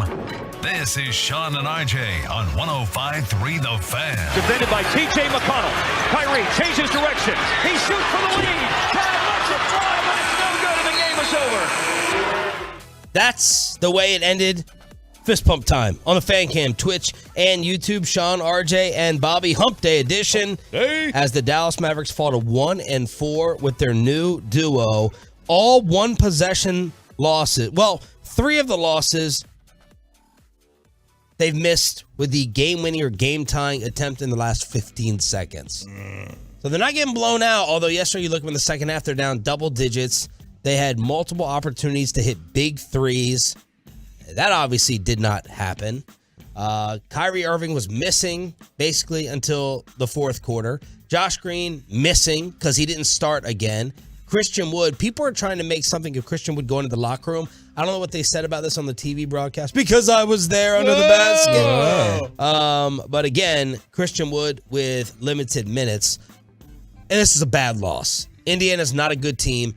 They've stunk on the road, and they came in here with Rick Carlisle and got the W at the AAC. I always like to, on a game like this, check out Basic's timeline. He's already texting me this morning about other things, so I think y'all could get a very rare Mike Basic this morning. He could be on one, as they like to say. Crosstalk 940. Here's Basic last night during the Mavs loss. He retweeted someone who said, just a reminder that the Bucks improved by 16 games in the first year post-Kidd. Hard to not see history repeating itself because obviously Jason Kidd got fired. Mike retweeted that. He answered someone who said, it sounds contradictory, but I think Maxi's return actually results in a spike in Wood's minutes against Indiana. Mike, think again. It might mean a decline in his minutes. I hope you're right, but I think the Mavs staff is trying to get him off the court. Mike, 10 hours ago. I don't know what to think about this Mavs team. They aren't good, and I don't know how that changes. Mike retweeted someone who said, look, it's 7 seconds to go. We have time to tie or win the game, but we also have Jason Kidd, so Mike endorsed that. Mike retweeted Ivan, who said, it's okay. Cuban thinks this is a young team full of underrated players, so they're still learning. Mike then said, Jason Kidd has no faith in Josh Green down the stretch. After trading Dorian, Green had to step up and Kidd took his minutes away. I have no clue what Kidd is trying to accomplish. Mike then, during this Twitter rampage 10 hours ago, said, I give the Mavs a 20% chance of picking in the top 10 of this upcoming draft. I'm sorry, what was that? A 20% chance of picking, he wrote in the 10 top, so maybe I'm messing this up. I assume he meant top 10. It's not a restaurant reservation for the 10 top. But he gives the Mavs a 20% chance of picking top 10 in this upcoming draft. It's 50-50. They're a 500 team or better at the end of the year. 39-43 is very possible. Mavs keep the pick if it's top 10. Which, to be fair, they are 2 games out from a top 10 pick right now. Mavs have fallen to the 7th seed, and they could be fighting for the 10th. He retweeted that the season is going down the drain right now. I also don't think the Mavs, I think Bastick said the Mavs have never picked higher in the lottery than they're supposed to be. Yeah, that every time they've been projected to slot somewhere in the lottery, they've either picked right where they were projected to or they've gone lower. They've never gone up. And Mike's last tweet, he gets to call Rangers-Dodgers today with Jarrett Sandler. So that's awesome. On your home of Rangers baseball. Bobby Belt put out the poll question at BobbyBeltTX, and we took calls an hour ago. Is Jason Kidd a problem for this team? The options are yes, get rid of him. Yes, but give him time. And no. Got about 300 total votes, Choppy. How do you think they're voting? Yes, get rid of him. Yes, he's a problem, but give it time. That's where I would vote. Give it time. Or no. Give it time. We're tied on the dot, 41% between get rid of him now, give him time. 41-41, 17 and change saying no, Jason Kidd is not a problem. So that's where we stand right now. which that's what 17% voted for him yesterday in the poll against Mike McCarthy. So that's the 83% for McCarthy probably. What are the top 3 problems on this team? Half-court offense at times, defense, out of timeout situations. Okay, so a coaching aspect is 3 for you. Bob? You wanted me to put them in order? Yeah. Or whatever. Defense number 1, out of timeout, late game situations 2, and then at times half-court offense. Team defense, presently, not for the future, presently the integration of Luka and Kyrie working together in the offense, and then third is probably the rotations. Okay, so those first 2 I could blame on personnel and not Kidd. I could. Team defense, like, they don't have any defenders. They're you could blame Jason Kidd for not putting their best perimeter defender on the floor. Right. That's where his hand comes into this. And look, to be fair, if we're going to give him credit for last year and the defensive job they did, then he's also got to take some of the blame for this, regardless of personnel. We can't say that it's personnel this year and last year it was Jason Kidd. So, if he wants the credit for that, which it seems like he wants credit for a lot and doesn't want blame for a lot, but if that's what we're going to do, then we need to say, all right, then you also are responsible for some of what's gone on with this defense, specifically through rotations. Kyrie, whether he's been pressing after missing the final shot last night. Obviously we had a few different options on that last play, but I just appreciate the coaching staff and my teammates trusting me with that shot and just the comfort they gave me afterwards. Really want to win here. Really put a lot of pressure on myself at times. I think I need to scale it back a little bit just because of the second half of the season, just feeling like we got to be great every single possession. And usually these learning curves or learning moments happen in preseason and just happening now. So it definitely puts a glaring eye on what we're doing right and what we're doing wrong. Easy to criticize, but for us, I just got to focus on being the best that I can be and showing up for not only Luka, but for my teammates. Kyrie, last 2 games, 15 of 40 from 3, 2 of 14, 14%. So I was just looking at this game in a vacuum last night. Tell me how unfair this is. This is a 1-game observation, well, maybe a 2-game observation. That as great as Kyrie Irving is Luka Doncic that much better? Just a side question I was thinking to myself. Or is that, being unfair to the last couple games? But is Luka that much better than Kyrie Irving? I mean, Kyrie's a top player in the league, not the top. Kyrie doesn't have a chance to be the top. Luka does. Okay. It's like, is he that much better? I mean, how much better is let's just say Luka is at worst the 4th best player in the league. Right? Let's say at worst. What's Kyrie? 10? He's 12? Yeah, probably back into the top 10. I mean, how much better is the 4th to the 10th? Well, it depends. Like, we have these quarterback arguments where you draw the line. Where's the elite line? So if you've got Burrow, Mahomes, and Allen as your top 3, how much better is Herbert than, so let's say Herbert your 4, whoever your 4 is, Hurts, Herbert, whatever. How much better is number 4 than 10? I think that Luka's. So when we talk about that drop, the elite tier drop, to me, the elite tier is 3 players that are, to me, above everybody else. And Luka's in there. To me, right now, it's Luka, it's Giannis, it's Jokic. And those are the 3 guys that I think are elevated above everybody else. And then after that, it's a little bit of a step down. And I think that on that step down, Kyrie is the back end of the step down. So I think it's a significant gap, but they do so many things well different from each other. Like when you watch Kyrie, it's easy to see stuff that he does so much better than Luka that it's easy to look at it and go, man, it's not that big a difference. And I think we've become a little jaded to Luka's presence and his greatness here, that the freshness of what Kyrie does that Luka doesn't, by comparison, makes it go, this is closer than I thought. Does everybody want to still re-sign Kyrie, and does anyone regret the trade? Oh, no. I absolutely do not regret the trade. Okay. I didn't regret the Porzingis trade either. You had to take a shot. You're trying something. I'm not gonna fault them.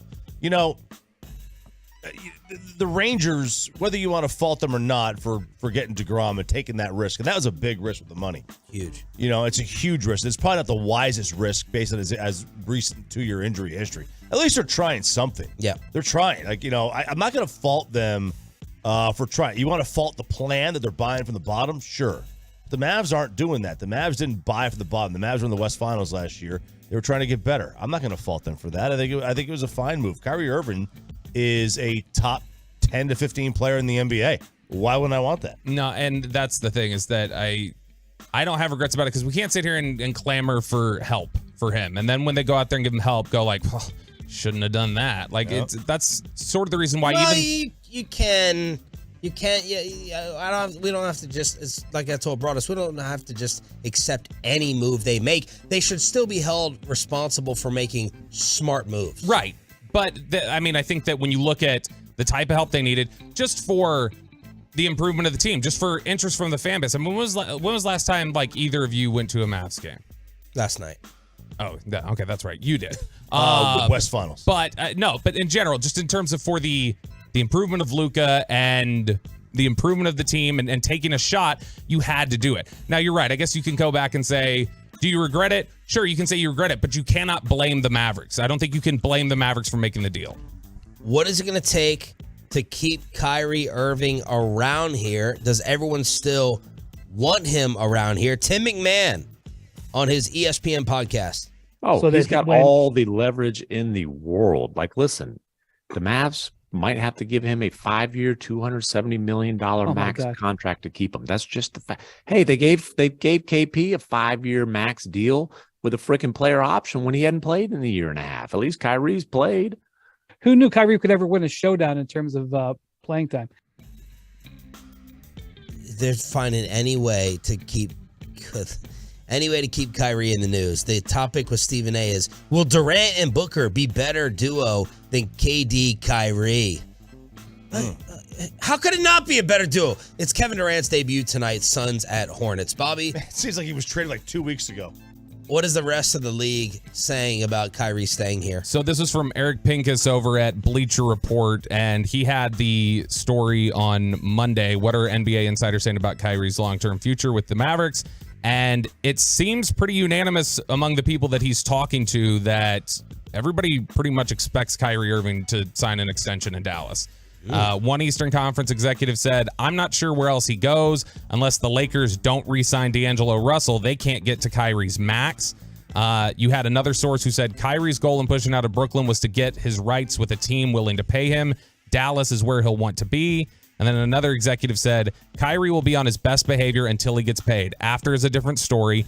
Unless he and Luka actively despise each other, I don't see Dallas letting him go. And this is on the heels of everything that Woj had to say, where Woj was projecting it. And I think it was the same thing with Brian Windhorst recently on TV. He said he would expect that Kyrie's there. So there's a groundswell, it seems like, of opinion that Kyrie Irving is going to be here past this year. That's good, I think, right? Sure. I mean, if you want him here, if you don't want him, I mean, like, it depends on what your preference is. That's what I'm asking. Now, People still want him. Here's the downside. One NBA source said, and this is what we know, obviously, the defensive side. One NBA source said, teams already target Luka on defense. Mavs have done a reasonably solid job of protecting him. It's much harder to hide two guys. With Jalen Brunson, he's short but fights hard and is a better defender than Kyrie. It could be a real problem for Dallas. Man, gosh, who would have thought that Jalen Brunson would be more desirable than Kyrie Irving? Oh, he's not. Oh, he's not. Yeah, He's not? I don't think so. Wow. Like in terms of as a skill set, no. No, Like obviously, all things included. Well, all things included. And that article just said he's a better defensive player. I think this team's number one problem in Choppy's mind, and I don't disagree, is defense. I guarantee you, if you put out a poll question, and I don't want to go back too far, like I just made fun of First Take for, if people could have Kyrie or Brunson here for the next 3 years, they would vote Brunson. I bet. I would take the better player. That's Kyrie. Well, but I understand, like, Brunson may fit better. Well, all the issues you got to factor in. Is Kyrie going to be straight here for 3 years? Probably not. Well, that factors in. That'll be tomorrow's poll question then. Who do you want for the next 3 years? Jalen Brunson No, or Kyrie Irving? I no. bet you Kyrie Irving wins that poll 60-40. Wow. Just because he's like wearing the colors and Mavs homer, support our own right now? No, I think people still would look at it as like bring me the better ball player, and I think people would just say Kyrie's talent is too much. What do you think? How would you vote, Peyton? I'd vote Kyrie. You would. No Next doubt. 3 Yeah. years? No doubt? No doubt. I would prefer Brunson probably, but in terms of the skill set, it's Kyrie. But like for this team, knowing none of the sideshow stuff would be involved, I'd take Brunson. I'd take Kyrie. I want the sideshow. Let's check in with the sideshow in surprise. Eric Chiafalo joins us live from Rangers Spring Training, brought to you by Sonic. Good. Next on The Fan. But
Soda, and by the personal injury lawyers Frankel & Frankel. There's a reason you need a special license to drive a big truck. So companies that hire drivers and put them in a big truck should be held accountable for what happens when one hurts you. Frankly, you need Frankel & Frankel. Visit truckrock.com or call them 214-333-3333. We will crosstalk with a KMC masterpiece at 9:40 this morning, but joining us now from Surprise, Arizona, with Rangers spring training coverage brought to you by Sonic. Good. Is Eric Chiafalo from the #1 afternoon show in all of DFW, joining us on the Diamond Factory Hotline. Good morning, Eric. What's up? Good. What's up, boys? What's your favorite order from Sonic? You know, I go back and forth all the time, but ultimately that supersonic cheeseburger, you put the bacon on there, yeah, and then I go Tots every time. I have to get the jalapeno cheddar poppers. Ooh. And then I'm an ocean water gentleman. What is really? The Route 44 ocean water, huh? Oh, yeah. Top notch. Now, I've seen Broadus's daily video reviewing the ballpark foods. I saw an unsalted pretzel, and then I saw you sharing brats with him yesterday. So what was the brat review? So the brat needed a little bit of char on there, man. I think they just threw that thing in some water. I don't know if you could see it, but it was like, it's not necessarily undercooked because it's fully cooked, but it's like they probably boil it or something. I don't know about you guys, but like on my hot dog, on my brat, I want a little char on there. So that was a disappointment, but it had good taste. But overall, I mean, I think the food here in general, I mean, can I say lackluster? I mean, Jared's got us set up for a dinner tonight. Firebirds or something like that. It's supposed to be pretty good. So I'm holding out hope. But otherwise, yeah, I mean, I don't know. We did Chili's. You guys know how that goes. Yep. We did the Amigos Mexican restaurant where they're charging us $3 for an additional round of like the tiniest cup of tortilla chips that you've ever seen. Yes. And the Chili's had better salsa than Amigos, the Mexican restaurant. And then we went to the sports bar last night to watch the Mavs game. And me and Mike Bassick, I think Baskey said that's the single worst thing he's ever put in his mouth, and we both got the chicken wings. He said it was disgusting. Chicken wings were disgusting? Bassick's just never happy with anything. Like, during a Mavs loss. He's just never happy. I mean, he's a former athlete. He's used to staying I'm going to stay at 5-star hotels. I'm surprised you got Mike out, though. Props to you for that. Well, he had to the Mavs. You're right. Did Mike see where I was sitting for the game? Yeah, I don't know. Because honestly, I didn't even realize it until a little bit later on into like the fourth quarter. I think I started seeing some photos, and I'm like, oh wow, yeah. Sean is he's doing it big. Yeah. I thought he was going to bail. I thought you were going to bail on the show and on my hit with you this morning because I'm like, Sean doesn't do late night party. Yeah. Like you must be. Have you been dragging ass all show? Or no, yeah, he has. Other members of this show, I would really suggest the Rewind app on the Odyssey today. Yeah, but other members of the show, for some reason, are dragging way more than I have been. But this is the reason I stayed home from Surprise, because of these Mavs courtside seats. That's it. You had the courtside you want to go. That's it. The reaction from all of you all watching the Mavs last night, Eric, panic, anger, freak out, or not surprised? It was. It's funny because you kind of have Jared Sandler, who since Kyrie was traded to the Mavs, sort of hate watches the Mavericks a little bit. Yep. And more so hate watches Kyrie, where he's like, I hope they win, but I hope Kyrie misses every shot and just looks incompetent because I hate that guy. Right. So you have that going on, and then you have Bassick just kind of mother bleeping everybody. Reggie Bullock, his favorite guy to pick on, I think right now. I mean, it's always Dwight Powell, but a close second is going to be Reggie Bullock. Right. And so he's talking, and Bassick, even on Luka, because Baskey's like, okay, Luka had 18 in the first quarter. What do you think? He ends up with like 28 for the game? Because he's got Luka being, a first quarter only kind of guy, even though he ended up with 39 last night. So he was getting it done. But across the board, I think we're all a little bit concerned here. This is when you have the Jason Kidd thing. And I'm like, dude, if Jason Kidd's going to get fired soon, I definitely don't want Kyrie back here because Kyrie. Wait, you don't? I don't want Kyrie knowing that Jason Kidd and everybody's trying to fire him right now, which I guess I understand to an extent. The only thing keeping the Kyrie thing making somewhat of sense for Dallas and like, could this go past this little couple month stretch here is the relationship between Kyrie, Jason Kidd, and Nico Harrison. That's supposed to be like the love triangle that's holding all this thing together. And so if Jason Kidd's going to be out, obviously he's not going to be out at the end of this season, but if he's going to be out in the next year or year and a half, then I don't even want to mess with Kyrie being back here. Can't we do a sign and trade with the Lakers and get a little something in return for him? And I would go Brunson over Kyrie for the next 3 years. I heard you guys talking about that. Okay. Eric Chiafalo, G-Bag Nation, live from Surprise. Who you lifting with out there? I'm sorry, say that again? Who you lifting with out there? Are you missing Choppy? Are you missing Choppy the most for that? No lift, bro? No question. I'm missing Choppy the most for that. I would do it with Jared, but I mean, Jared is a freaking animal, man. I mean, this guy's getting up at he's getting up at 4 a.m, and then he's calling baseball games. He's running around. I don't know how he's got the energy to do what he does unless he's got the Adderall hack from Bobby.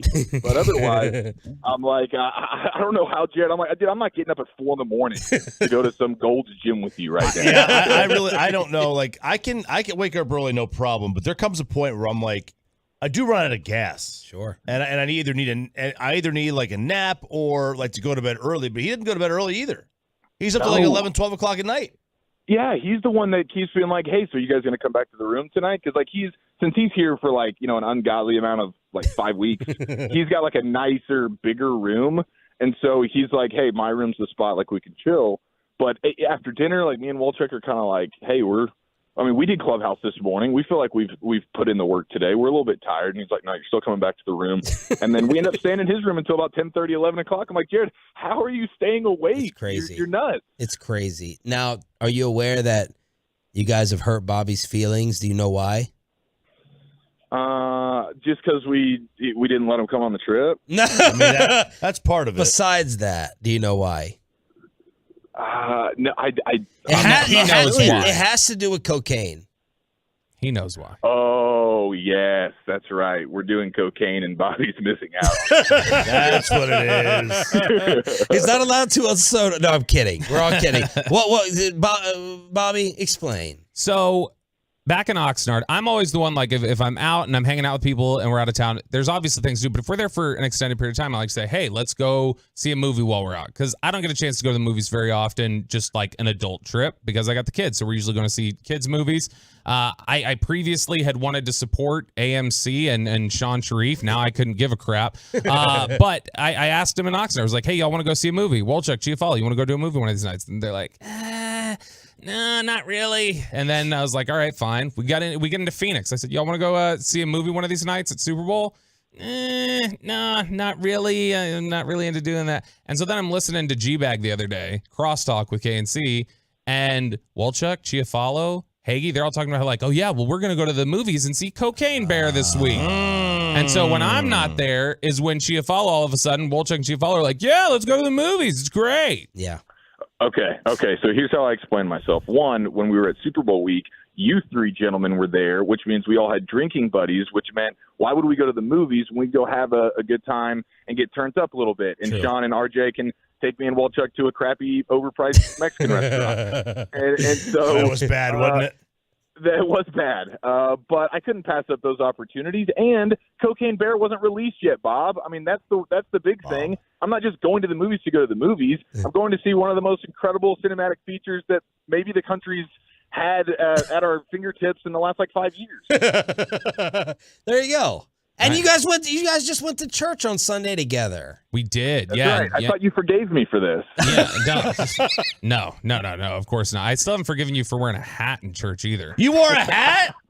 Hey, not only do I wear a hat in church, okay, I wear it backwards. Yeah. Right? Dude, that's flexing. That's such a flex that his dad's in control there. That's such a flex. Man. He's like, old hat who's doesn't gonna tell you correct to me? take it off? Now Some old lady? I did let Sean and RJ know, I think your entire church, Cheech, listens to the station. I think they're helping really contribute to us crushing the ratings. Yeah, shout out to the Hillside Tolos. I know there's a ton of them, and they were starstruck a little bit, man, because they know me. They've seen me come up as a wee little lad where I was running around with my brothers with no shoes and no shirts on by the end of the church day. And now, so they don't really care when they see me, but they were like, oh, my God, this is Bobby Pelt oh my God, this is Bobby Belt. It was hilarious watching these like 45-year-old dudes fawn over Bobby. Well, they didn't take the Lord's name in vain because they were in church. But Chop, There was a lot of gosh. didn't you throw a flag on this? A Chiafalo at the church thing? Yeah, I mean, he's either look. I don't know any Italians that aren't Catholic. I'll just tell you that one. I finally met one. What a traitor! What a traitor! You should. Yeah, you know what? You're banned to Alfredo sauce for the rest of your life. No marinara. No marinara. Just Alfredo. Don't you dare do that to me. All right. You probably put ranch on a pizza, don't you? What? Do you? Plead the fifth. I plead the fifth. Whoa. Eric, what happened to the Ranger clubhouse yesterday? Yeah, man, I thought this was going to be the lead story for you guys. I thought you were just going to have me on to grill me for this. Listen, rookie mistakes happen, do they not? And I'm not familiar with the clubhouse thing. Like this is rookie year spring training. So we walked in there eyes wide open yesterday. Me and Walchuk did, and Walchuk covers the Rangers, so it was kind of just another day at the office for Walchuk. Though that didn't keep him from violating some things when he was doing his hit with you guys, and he's on the phone and basically in the middle of the clubhouse. Yeah, live. You're not allowed to be on live in the middle of the clubhouse. Yeah, I think Rich, who is here in place of John Blake right now, I think grabbed him. I think not Dalrymple. Definitely not him. No, Rich would have allowed anything in the locker room. Allegedly. No, this is Ranger Rich, and I think he came and took the left ear of Walchuk and pulled it and got him out of the clubhouse while he had his right ear on the phone talking to you guys. But we walked in there, man, and it was super cool. Jared was there, and that's like my one familiar face, and he was chopping it up with Nate Lowe. And Nate Lowe has got like this amazing personality. It was funny though because he introduced himself to me as Nate. So I was like, okay, what's the deal here, Nathaniel? Nate.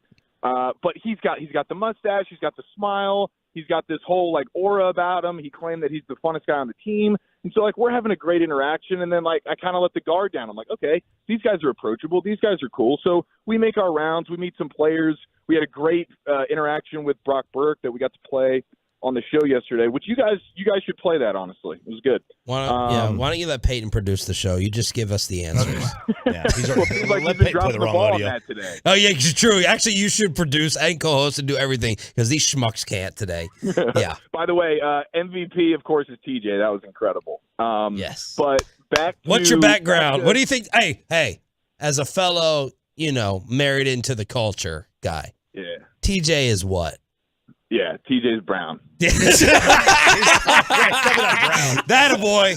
Hey, my wife texted me. She said, by the way he said tortilla, it was gay. Anybody can say it the wrong way. It was gay. Anybody can say it that was gay. Chiafalo, you know what's up, right? Yeah, TJ's legit, and he's welcome. He's welcome to the Asada anytime.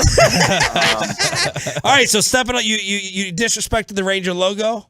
Yeah, I disrespected that. Now that was one thing that was like, okay, I feel like we're getting a little bit nitpicky here. There's a giant Rangers logo on the middle of the carpet, and is that supposed to be like blocked off? Are we supposed to put like caution tape around it? You can't get Welcome in here. to a locker room in professional sports. Yeah. Eric, I agree with you. It's so stupid. Just either shrink the thing or let people walk on it. It's so dumb. It's a small room to begin with. Yeah, and that one wasn't egregious because Hagee, being the good teammate, like he kind of pulled me over, and he's an A&M guy, so he understands like you can't walk in certain places, and so Like the he's end like, zone. okay, he's like, so he pulls me off, and I'm like, okay, that's fine. It wasn't that big of a deal.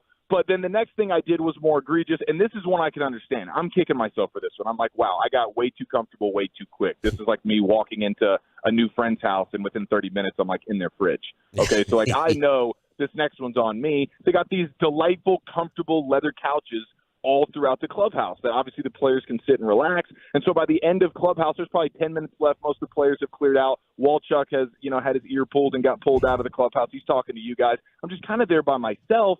And then in comes Nate Lowe again, and he sits on the couch. And I'm like, okay, well, Nate Lowe's incredible. Let me just go sit down next to him off the record, and let's just chop it up and have a good time.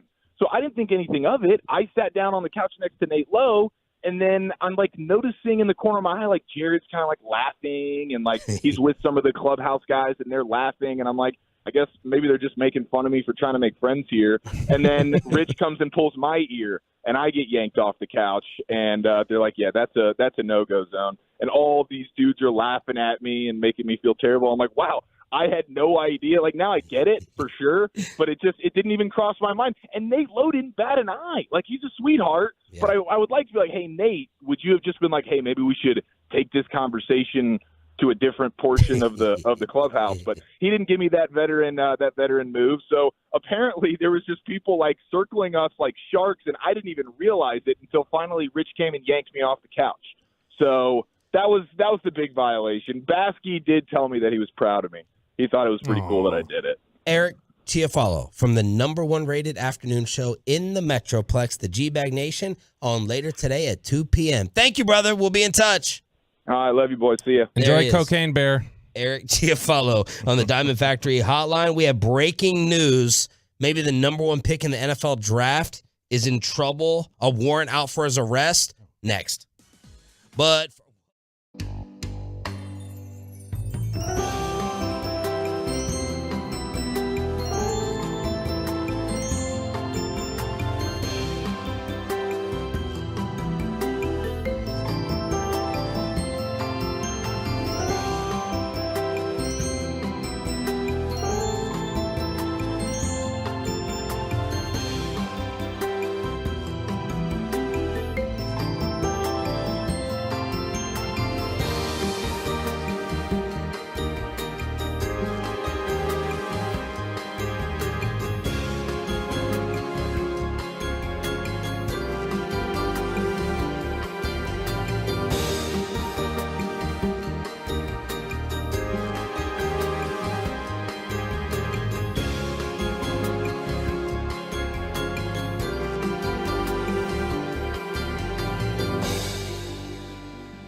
We're about to crosstalk with the KMC Masterpiece in Surprise, Arizona. Rangers spring training coverage.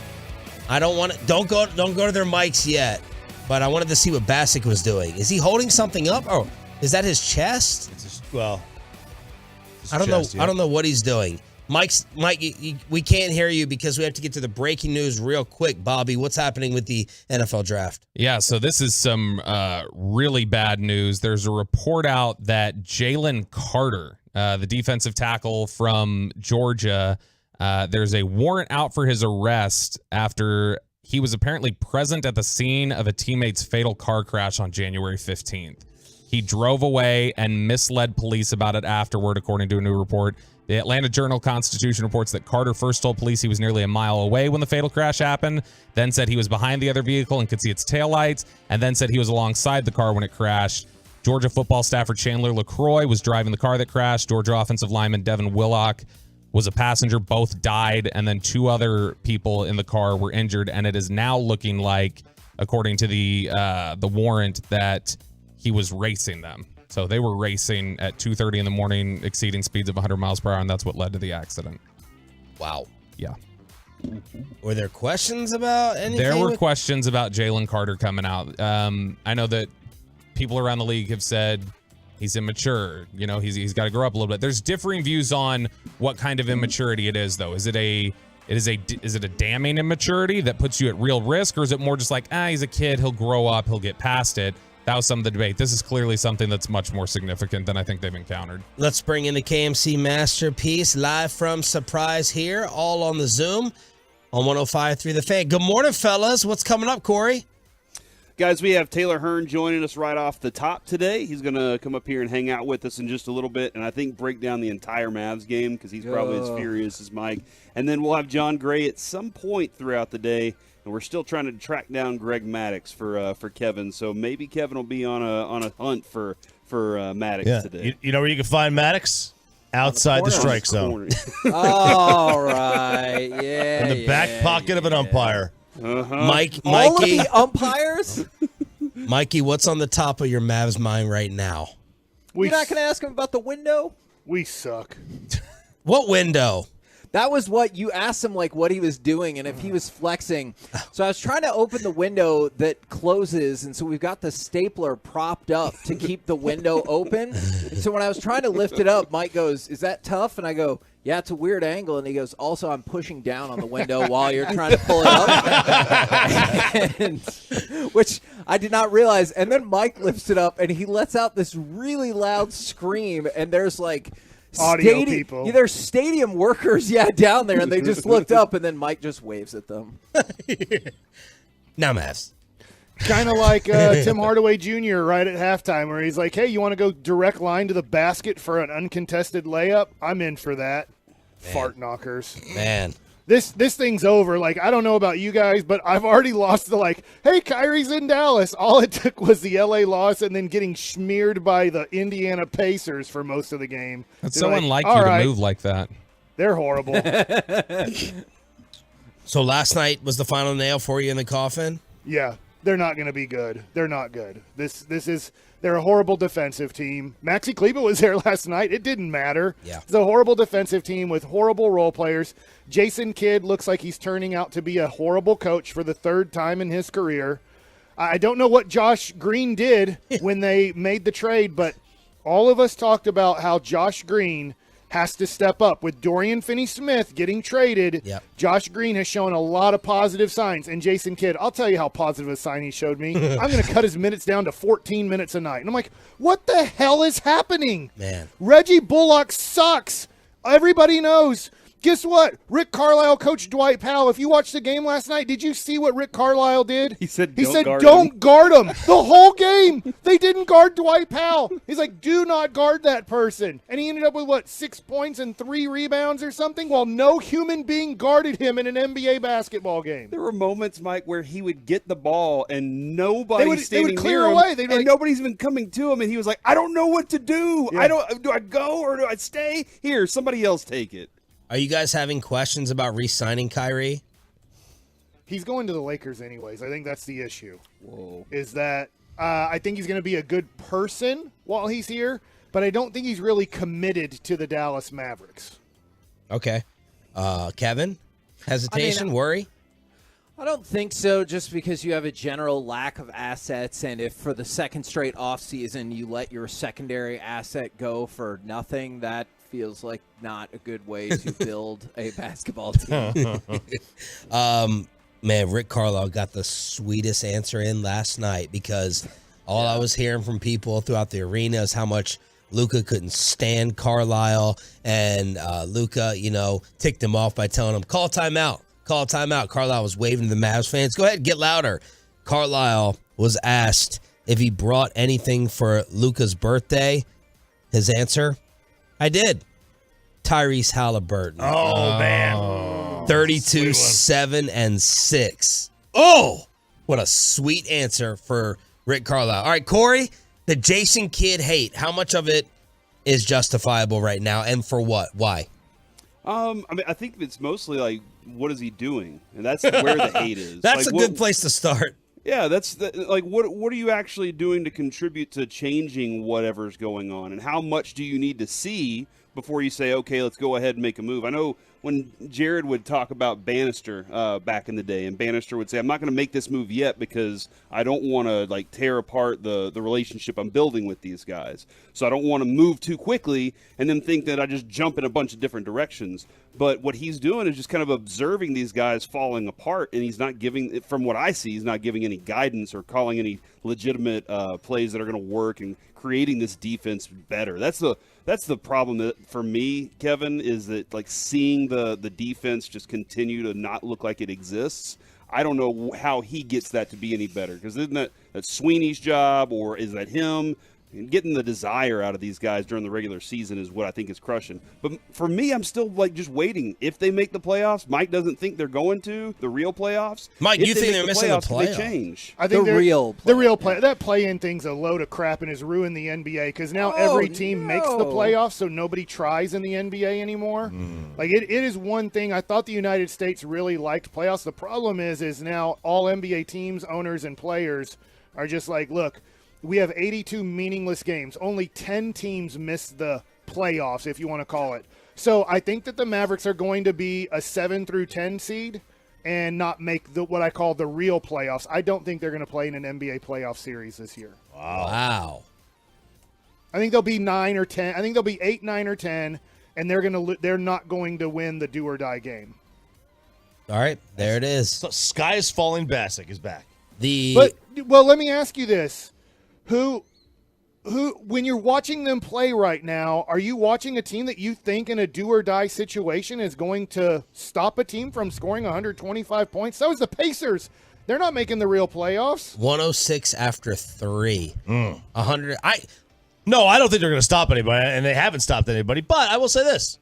Miles Turner felt like Shaq out there. The good news for last night is they only allowed 50 in the second half. Poll question, is Jason Kidd a problem for the Mavs that Bobby put up? Yes, get rid of him. Yes, but give him time. That's where I would vote. Or no, we're tied at 41% between yes, get rid of him. Yes, but give him time. 17% no. And Bobby, the Jalen Brunson, Kyrie question I came up with, who would you prefer for the next 3 years? Kyrie is winning right now, 52-48. Okay, I projected 60-40, so we'll see how close I get. All right. Oh, by the way, any better radio voice, Kevin, than Bruce Bochy? Good God. Yeah, and I liked that he confirmed the Sam Elliott comparisons. He's Yes. like, yeah, I've definitely heard that one. And so he's fantastic. Going to have him on every week this year, this season. Really looking forward to it. Mike, how's it possible for someone to make bad chicken wings? Well, by the way, you guys don't go to a chain. Go to a place that they do it here. Knockouts was the worst. Knockouts should go under today. Knockouts is a chain. It was Tap House. Tap House is pathetic. If you are coming to Surprise, Arizona for spring training, do not go to Tap House. It is one of the worst restaurants in the United States of America. What happens is when you make the chicken wings and then you leave them sitting in the back for 12 minutes, that doesn't help. And then the next thing is when you don't season them that much. The next thing is when I ask for blue cheese and you bring ranch. The next thing is I think some of the chickens didn't make it to adulthood. Because I'm like, where is the meat? How can you judge a prepubescent wing? Youthful chicken.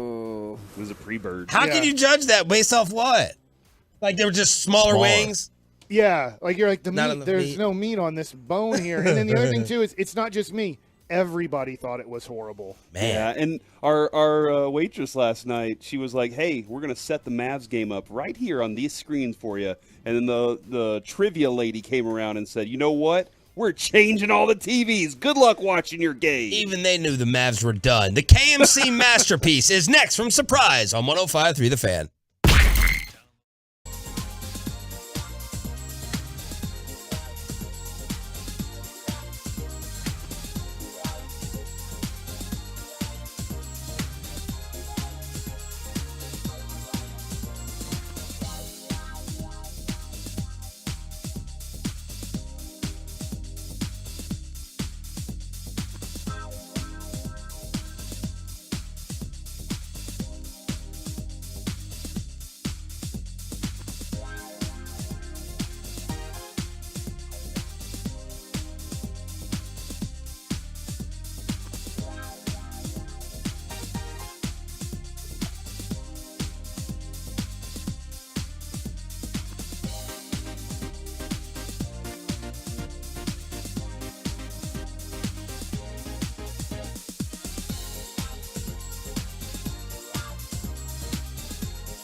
Live from our remote studios at Texas Rangers Spring Training, secured by DFWSecurity.com.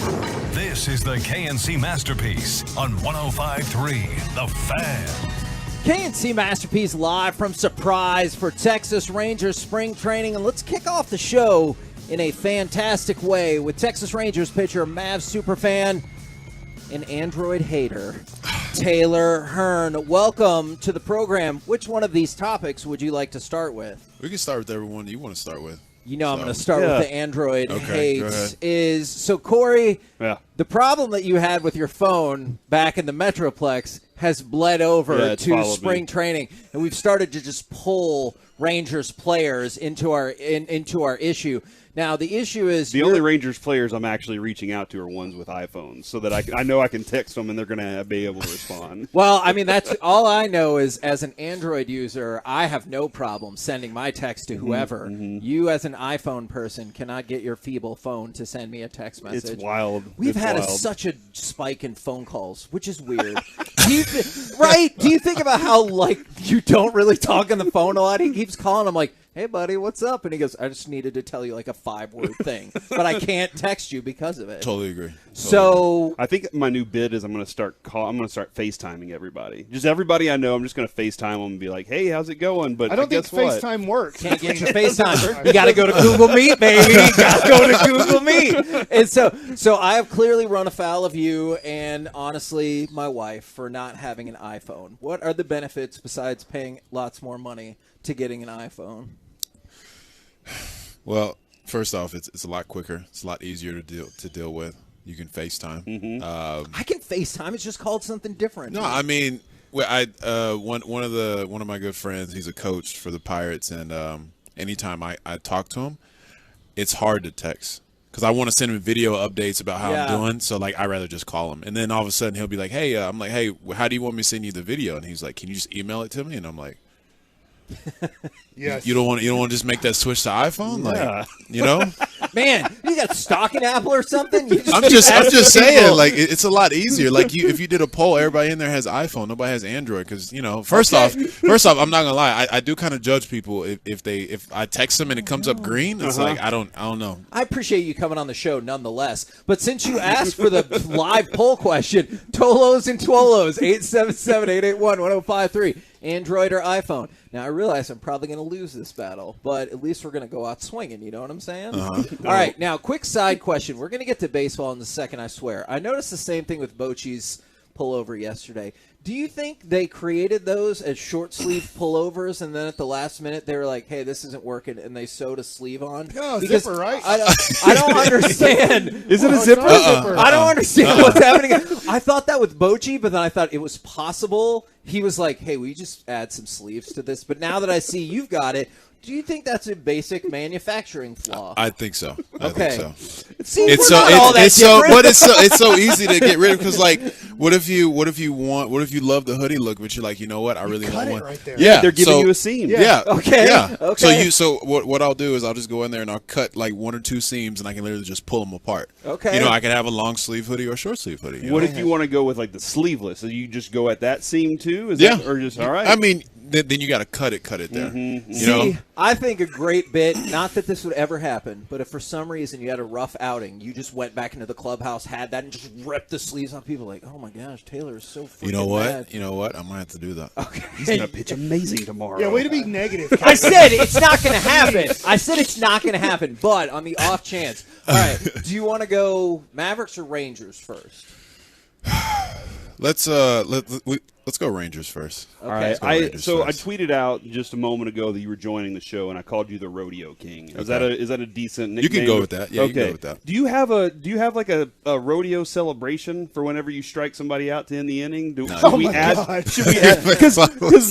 Because Mike's always like, look, if they're going to pimp a home run, then I have the right to hit them or celebrate in your own way. And I'm just wondering, like, would you do kind of a riding the pony, doing the pony dance, feeling the flow, working it? You know what? I'll guarantee you this. If you remind me, and if when I do make an All-Star game, I'll do that for you. Okay, All-Star game. He's going to do the pony dance. Yeah, this year. All right, I can do it. I can do that. I was talking to one of your off-season pitching coaches. Okay. And he was very impressed, and he was showing me some of your video on how well it was going. Can you talk about what you were working on this off-season and what you feel like you're bringing extra to the table in 2023? So so normally I kind of lost feel for my changeup last year. So me and him, the guy you're talking about, Omar Washington, he's been my pitch coach since I was 7. And yeah, so we wanted to try to bring the changeup back. So we got on the Rapsodo and all that type of stuff, and he showed me a Vulcan grip, and we were just like mess with a splitter, we from Star Trek kind of yeah, Vulcan? just like that. Yeah. So he's not joking. I just want to make sure. Yeah, so we started off with that, and I picked it up within like 2 seconds, just because I'm always had a good feel for it, learned how to throw a changeup, but just weren't knowing how big my fingers are and everything, placing on the ball, and it was just money from there, Were you pulling it a little bit last year? Was it pulling into the right-handed batter? And it so was. You're trying to get it to run away from at times, and the most frustrating thing about last year was, like, anytime I would throw my changeup, it would be strike the ball, and I couldn't throw it for a strike consistently, and it just didn't feel good out of my hand. It would metric wise, it looked good. Yeah. But I know in my mind, I'm like, if I can't throw it for a strike, I'm like, I'm gonna just back pocket it and just work on it. How often do you know? Because Mike has talked about this before. We were talking about this with Bochy a little bit, and we got John Gray later. How often do you know right when the ball comes out of your hand where the pitch is going to go, or like how you feel about the pitch? I know the batter may or may not take advantage, but like how often do you know that straight away? I think Mike can attest to this. Like some of the best pitches I've thrown are the ones I don't try to throw hard. You know what I mean? Yeah. Like the fastballs that have the extra life, or the sliders that I throw aren't the ones that are the ones I don't try to make it nastier. You know what I mean? So where if I throw a good one, I'm not trying to make it nastier. If I throw a changeup, I'm not trying to like grip it too tight or whatever it is. You know what I mean? So I've really been working on that, and it's actually been paying off to where like I'm thinking myself, like the less I'm trying to throw harder, the better it is, if that makes sense. You know what I mean? I think for that purpose, like I mentioned shooters in basketball, when you put once it leaves, you're like, nope, that's off. Yeah. And yeah. golf, Okay. whenever you stroke it wrong, you know immediately, like, oh, crap. Yeah. You mentioned the pitching coach going back to the age of 7, and I was like, wow, that seems unusual. Is that the case, that you would be with somebody for so long? Do you see that a lot in Major League Baseball? Not really. A lot of the guys I've ran across in pro ball, some of them don't really have pitching coaches. And fortunate enough for me, I mean, I wish they all did, because sometimes it's good to have somebody that's been knowing you for a long time that can call you after games and stuff like that and see stuff that maybe pitching coaches don't know. You know what I mean? Because, this is my first time working with Mike Maddox, and, he's getting to know me a lot. But, like, I can call Omar, and Omar can sit there and call me after a game and be like, yeah, you're yanking this or that. And, maybe the coaches didn't see it, And he is a former professional pitcher, too. Yeah. Well, and it was probably smart working on the changeup too, because obviously Greg Maddux being around is the king of the changeup there. Can you do me a favor? I heard that maybe Greg Maddux doesn't love interviews the most in the world. Will you put in a good word, because Greg Maddux is my all-time favorite pitcher, and I would love to behind chat you, with him. Taylor. Right behind you. Well, because you're not a former pitcher. Oh. You're still going. Okay. Still going. All right. And so I would love to talk with him, but I don't see him in the main part of the clubhouse during media a whole lot, which is probably smart. I think that's what I would do too. I could work on that. The other thing too is Taylor's probably too young. Have you ever seen one of the greatest MLB commercials of all time with Greg Maddux, that chicks dig the long ball? Was that him and it was another pitcher in there too? Glavin. Glavin. That's it. Yeah, I've they're seen in spring it. training and they're just working on their swing. Yeah, they're doing the. Yeah, I've seen that. They're hitting. Yeah, I've seen that. After they hit home runs, they're all. I didn't mean to turn my back to you, but I was trying to keep track on the fan text in a shocking upset Android has a slight lead. You know what I didn't realize? It's still early, though. It's still early. And I haven't monitored the Twitch yet. What I didn't realize is how strongly people felt about this, because there's some people who are like, Android, iPhone. But then there are other people who somebody goes, oh, you have an Android? That's why you're such an elitist. Yeah. And I was like, is an Android an elitist phone? And then another person said, iPhones are for old people and kids. That's the rest of us have Androids. That's I not didn't true. realize people held this passion to their core. I was team Android for a while, and I switched to iPhone when I got to high school. Made things a lot easier for me. All right, so now I'm going to be honest here. Come into this spring training, I've got this vibe in the clubhouse, watching you guys play yesterday, this feeling of like, you guys can win. Mm-hmm. And it feels like there's a belief in the clubhouse that you guys can win. I'm not trying to take shots at last year or anything like that, but this feels different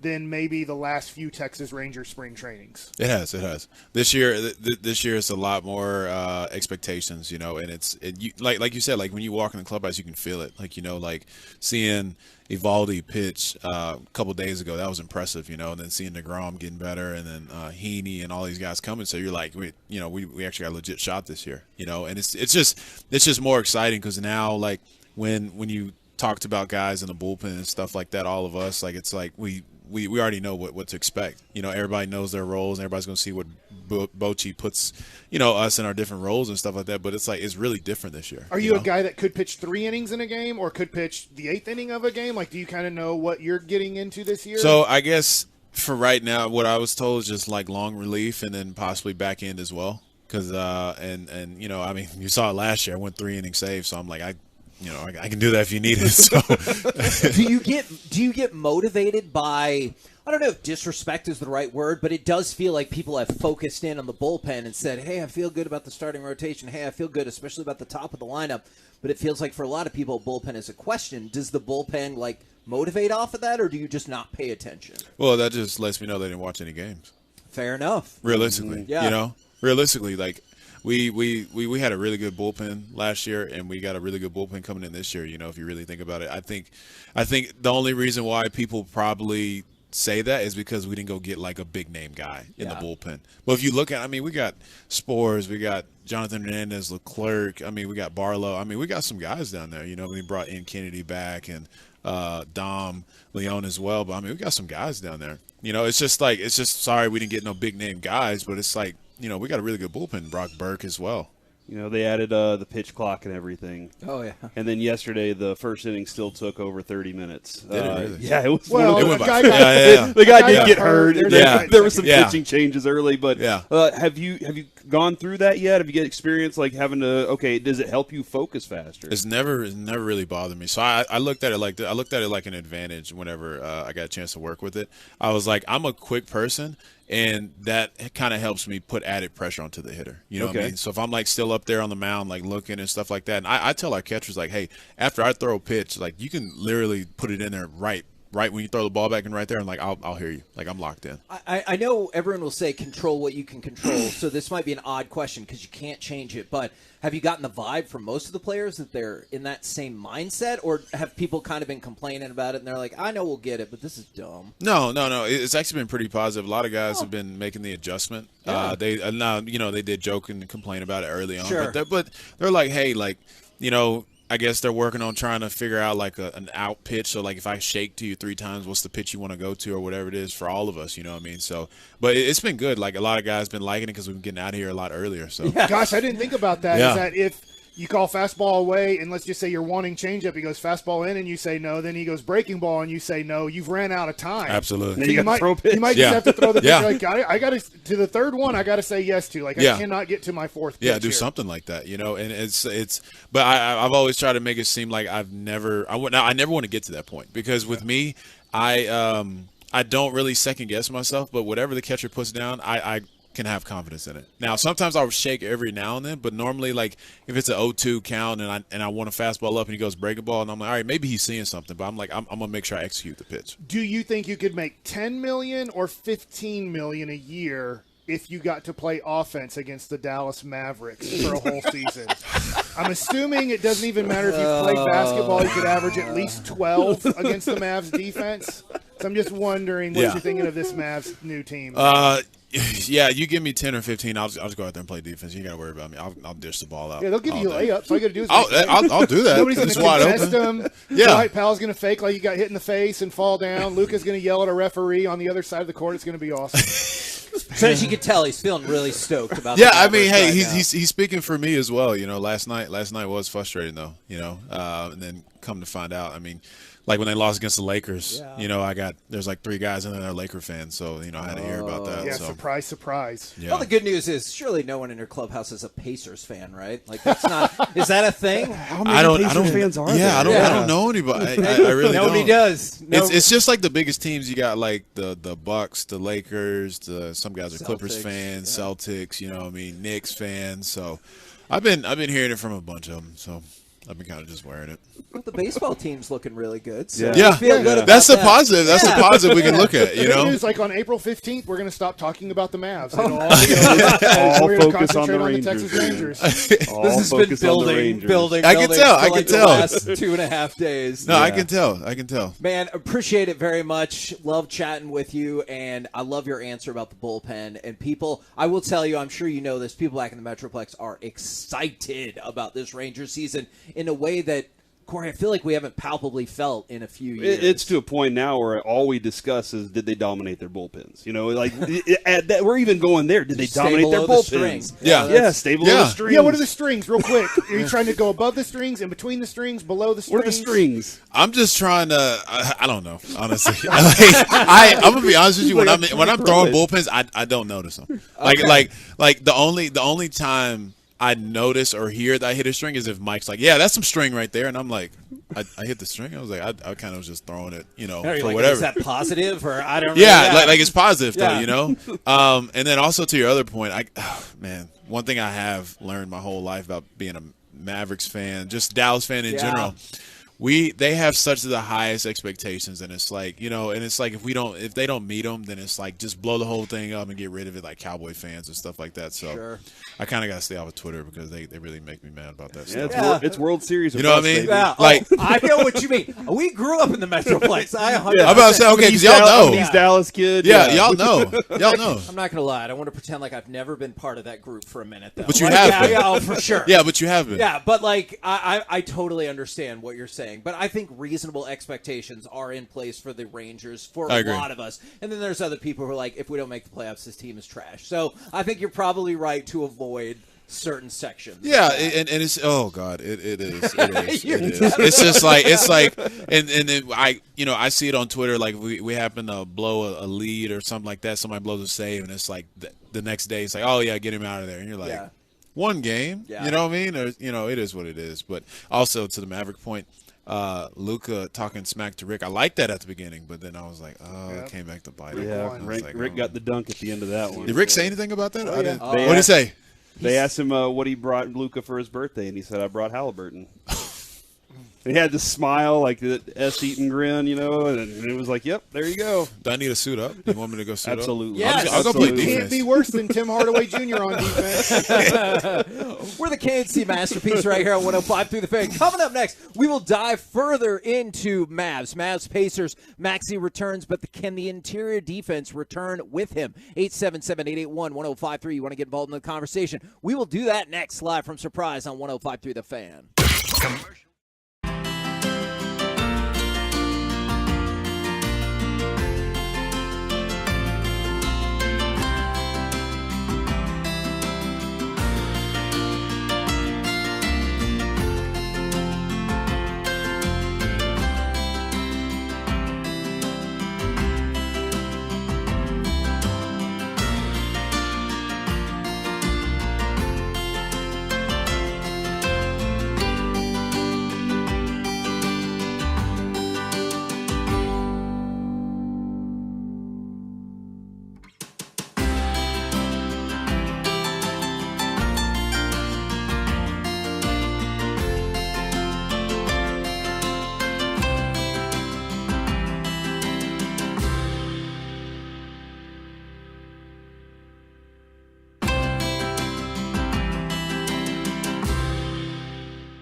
Here comes Luka, driving on Miles Turner. Around him and found Bullock. And that's the dude you want shooting the corner threes. The Mavericks have quickly climbed that mountain, and they lead this game 79-78. Timeout, Indiana. KNC Masterpiece back here on 105.3 The Fan, where that lead would not last. Yeah, they didn't climb S, Mark Followell. Well, for a minute they did. Is the Mavericks lose to the Indiana Pacers, and so I know it's just one game, but my basic thought going into this game, or whenever he came back, I know Maxey played last night, but I was just thinking all along, whenever he comes back, can he bring back some of the interior defense, or maybe even just the defense in general with him? One game doesn't look promising, not because of him, just the defense didn't look promising as well. Can Maxey help even bring this defense back to slightly below average? No. Average? The answer is no. So here's the reason why. People are like, you're overreacting on one game. And I will admit at times I've done that before, but here's what I'm worried about. And correct me if I'm wrong here, or, have a different opinion, is usually after you somewhat get embarrassed, and I do think that Laker loss, being up by so many points on national TV, losing, everybody kind of taking shots at you Monday on all the national shows, and then obviously talking about the Lakers and what they're doing. The next game, you usually see the best team that you're going to see. If that Sure. makes sense, when you watch, if you watch NBA basketball, and I like following people that watch a lot of NBA basketball because they understand the ebbs and flows of a season. And I know at times you can go on a losing streak and still be a great team. But when your coach calls you out after a game's over, when you get embarrassed on national TV after blowing that lead, and then you're playing Rick Carlisle, who obviously we know Luka Doncic hates beyond belief. Okay, he cannot stand that human being. I think Rick Carlisle was a great coach and deserves to kind of have his name in the rafters. I don't know how you retire a number or anything as a coach, but I mean, that's how much Rick means to me as a Maverick fan, how great he was as a coach. But Luka hates him, so there's motivation there. And you give up 106 points in 3 quarters. Yeah. And I understand what happened in the fourth, and you played better defense, and you are playing a bad team, so bad teams do have trouble closing out games. But if you can't bounce back from that Laker loss and you still show that you're arguably the worst defensive team in the NBA, you're in trouble. Yeah, you know what? I actually have some numbers about that in terms of, specifically, I saw some trends from the interior defense. So the Mavs, before the Pacers game, the Mavs points in the paint allowed 54, 74, 64, 64, 66, and 62. What does that mean for context in the rest of the league? In the last 6 games, prior to this Pacers game, where they did only give up 50 points in the paint and outscored Indiana, so that's better. They were giving up 64 points per game in the paint in the last 6 games.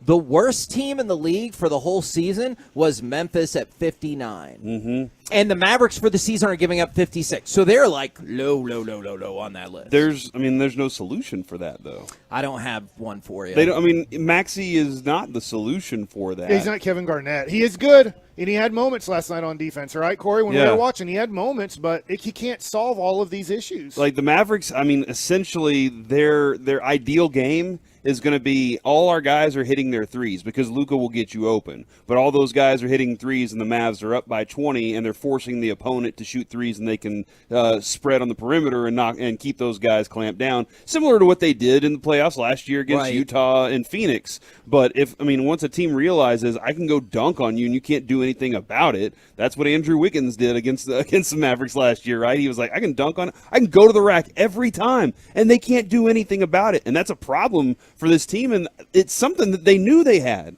How did they not fix that throughout the season, or were they that blind to go, man, it's just once Maxey, or Dwight he's a hustler, and we're going to be able to do that's it? That's all you got for we can't do anything in the middle? Did you think that or is that maybe? Hold on. Okay. I'm sorry. Okay. Mike, we've been discussing this at length. Is that maybe Nico Harrison going, this is great? Because I do want Anthony Davis, and this will convince Mark Cuban we are that poor here. all we got to do is get that guy, and I can go get him right here. It would be scary to play that game without him being a free agent. Yeah. Because he is under contract, and if last night Anthony Davis had 28 and 19, I know they lost, but if the Lakers aren't going to move him, if they're like, look, we're not moving him for Kyrie Irving, well, then your plans are done. Mhm. And now you have to move him for possibly D'Angelo Russell and Rui Hachimura or something like that. So, I mean, I do think that's a very strong possibility that the Mavs end up with D'Angelo Russell and Rui Hachimura from the Lakers instead of possibly Anthony Davis when Kyrie says, I want to be a Laker in the offseason. But that's kind of neither here nor there as we're moving forward. Right now, the Mavericks have to try to solve this, and I'll be honest, I put this on Twitter. I don't know how to solve it. I don't know what – I'm not a big fan of Jason Kidd right now, but I don't know exactly how this actually gets He isn't solved. leaving. I want to go ahead and say this. However the season ends, I would be shocked if he was not their head coach next year. Now, after that, I don't know. But I would be shocked by that. And now one of the things I wanted to talk about is what I don't get, Kevin, is after the Mavericks traded away Dorian Finney-Smith and Dinwiddie, but especially Dorian Finney-Smith to get Kyrie, we all said, every Maverick fan thought, all right, Josh Green is playing great on this road trip, and now we're going to need more from him, or at least for him to be as good that he has been on this 6-game road trip right before the All-Star break. And Jason Kidd, after the trade, has now punished Josh Green, and he took him out of the starting lineup. He's playing him less minutes than before the trade happened, and I'm totally confused on that because we all know that Josh Green has to be our Dorian Finney-Smith and play about 35 minutes a game because he's our really only, what I feel like, defensive weapon. Yes, in experience, he's an improving player, but instead, Jason Kidd's like, I need to start the Holiday guy who's the worst of the brothers who just got released from an NBA team. Like, look, we're not good at basketball. You're not that good at basketball. And then the Mavericks are like, let's limit Josh Green's minutes now. And at least with yesterday's game, like I hear what you're saying about Holiday. That really bothered me in the Lakers game. But at least with yesterday's game, he didn't play a lot. I know he started. I can live with that if you go the Dwight Powell fake starting route and you don't play them a lot of minutes. But then Tim Hardaway felt like he took up the bulk of what would have otherwise potentially been diverted to Green minutes. And I don't understand that either because I guess I'm just of the opinion. And you know what? I know the logical counter argument will be, well, yeah, the people in the building probably know better. And I understand everybody who is going to say that. But just watching this team for the last, our whole lives. But they know better? They signed JaVale McGee in the offseason. That is a good point. But in the last 3 years, you've watched to where Green has progressed. And I look at this and say, well, surely there's no dispute that his ceiling is higher than Hardaway or Holiday. And if there is, then I don't know what we're doing. Corey, I don't know how they get better. Now, Tim Hardaway Jr. had overall a great game, 4 of 6 Yeah, it's shooting not meant to be 16 against points. him last night. You're right. But when you look at this team, if they're ever going to get better, it has to be that Josh Green develops into kind of a Josh Howard type of a player. We need him to become our next Josh Howard. If you don't remember him, he did become an All-Star in 2007 for the Mavericks. He's a lengthy defender and a good scorer. And if he scored 20, you were going to win the game. If he made a three-pointer at the beginning of the game, he was never going to stop shooting threes. So you look at Josh Green's box score last night. 4 of 5 shooting for 8 points. In 22 minutes, he gets you 6 rebounds, 2 assists, no turnovers. Look, Reggie Bullock is an NBA basketball player. If you put Reggie Bullock on most NBA teams, he plays 15 to 20 minutes off the bench. On our team, he starts and plays 34 minutes. Yeah. What a load of crap. Thanks a lot, Mark Cuban, you fart knocker. I think there are 2 key things that I do. I think one's fixable. One is want to, desire, what? It is defense. If the defense is a scotch better in all these games that you've lost, I agree with that. You're right there. The other thing is they're a poor free throw shooting team. They were 18 to 28 last night or something like that. They were 50% at halftime. And then they were 50% at halftime. They had 20 and they only made 10 at halftime. And then I think on top of that they gave up 40 free throws to the Pacers. So they were 31 of 40, but even still, Kevin, you 18 of 28, you make a few more of those. And I mean, that's 64%. You make a few more of those, you're 75%. You win that game. Especially if the Mavericks' path to victory is to out-offense everybody. Like that, your offense has to be good everywhere. Yes, no, you're right about that. Like if you're looking at this team and do not believe fundamentally the defense is fixable, besides maybe 12%, or actually I think that would make a huge impact. But whatever percent you think Maxey can improve it, and they're going to have to out-offense everybody. Well, you can't leave those points sitting there. And I know, Corey, we've argued in the past.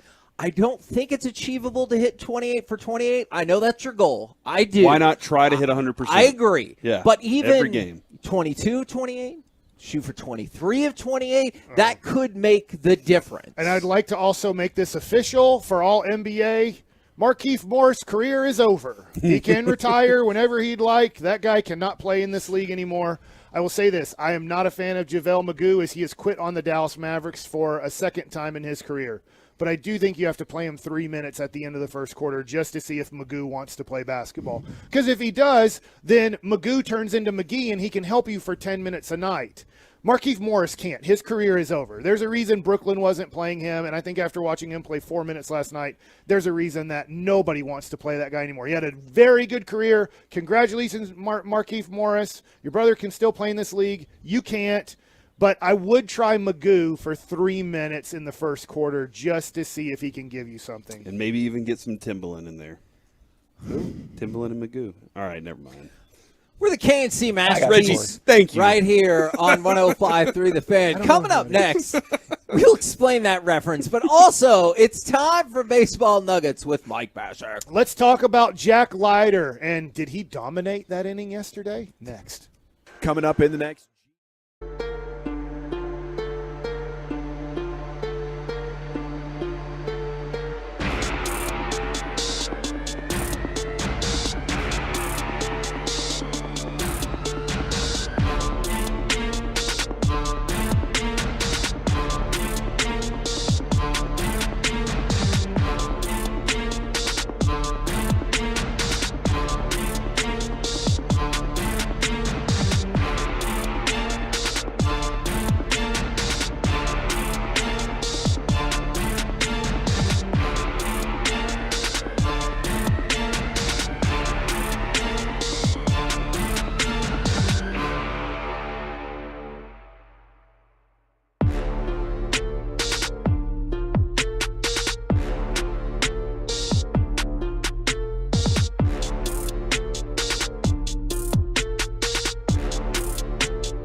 and listen to exclusive podcasts at 1053thefan.com.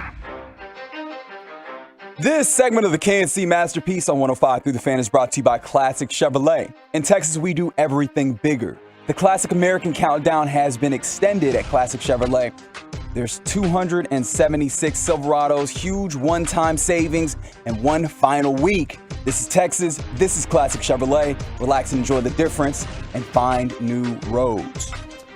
KNC Masterpiece back here on 105.3 The Fan. Couple things, and I know some people are frustrated right now, but 877-881-1053 for the text, or Twolos, let us know as well. What are the positives that you're focused on right now with the Mavericks? Because I know some people are like, y'all are being negative. I want to know what your positives are right now, because people are frustrated that this team is sliding down the standings and has lost multiple games that you feel like they should have won. So I'm curious about that. And also, on a positive, I want to thank Sonic for helping provide all of our coverage out here. Sonic! Oh, Sonic!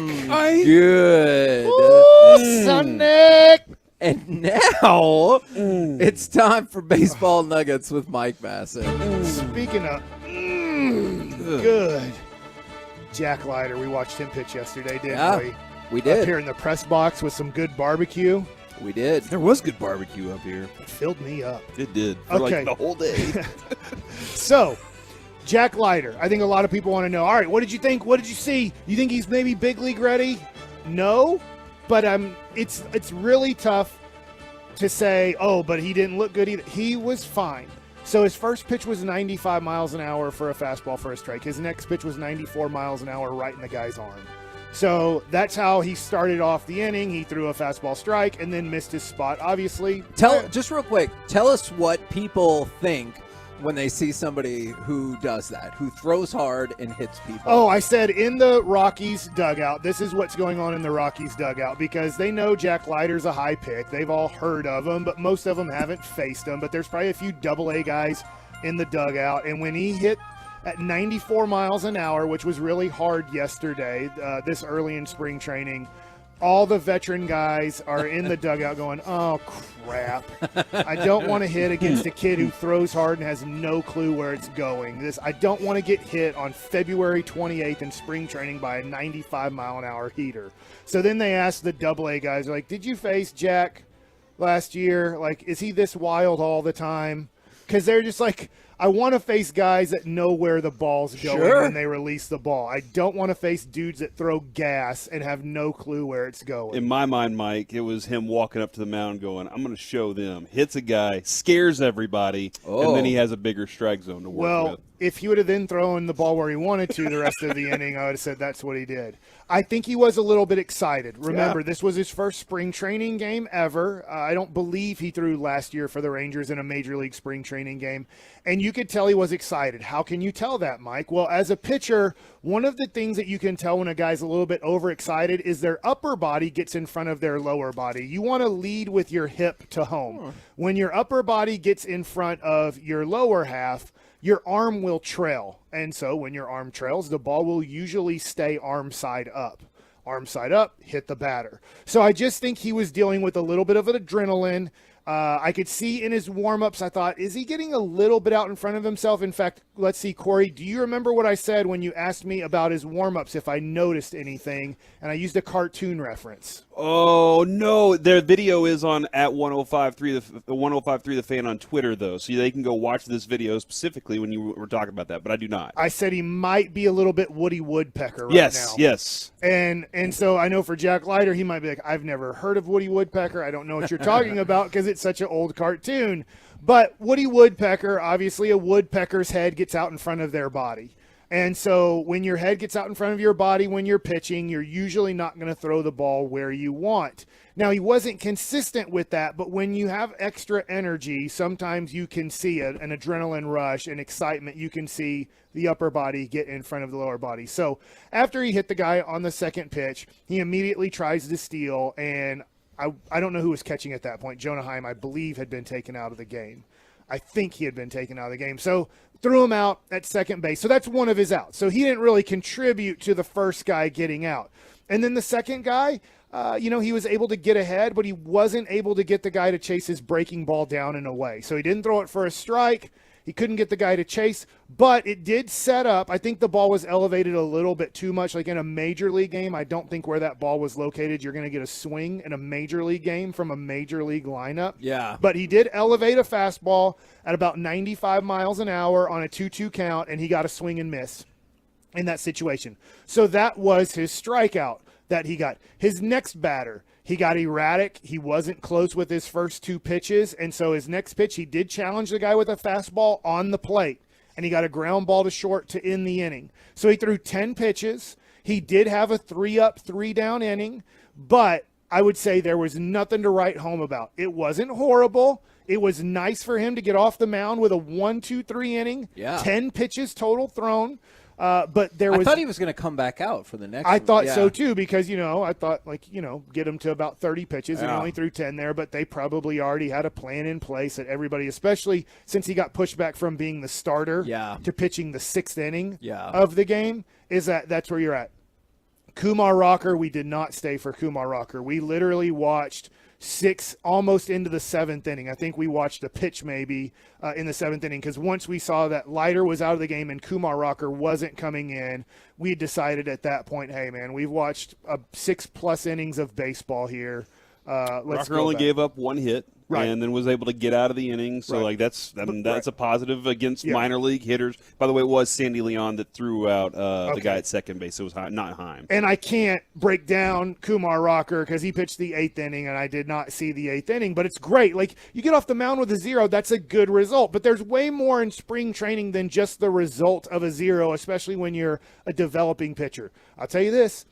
Jack Leiter throws hard. Like, that's one thing I can take from it. I mean, he has a good fastball. It's not so good that he can just throw the ball down the middle behind in counts. He found that out in Double-A. So if it doesn't work in Double-A, it's definitely not going to work in the major leagues. But good first outing for Jack Leiter, but nothing special. I did not see anything, but he didn't throw like a great breaking ball where you're like, dude, the knees buckled there, or that guy was so far out in front, had no chance on that situation. But once again, it was only 10 pitches. So I want to leave it at that. I'm hoping you can tell us just a little bit more in depth, because when we talk with Bochy, he was like, I mean, we've told both the guys, obviously, they're not making the club, which is no surprise to anybody. But when you talk about how excited he is, what do these guys get from just being in the big league camp for a prolonged period of time? Well, no matter what, it still is a spring training big league game. I mean, when you go on the backfields, you've seen it. I mean, there's 15 people watching for the most part. Yeah.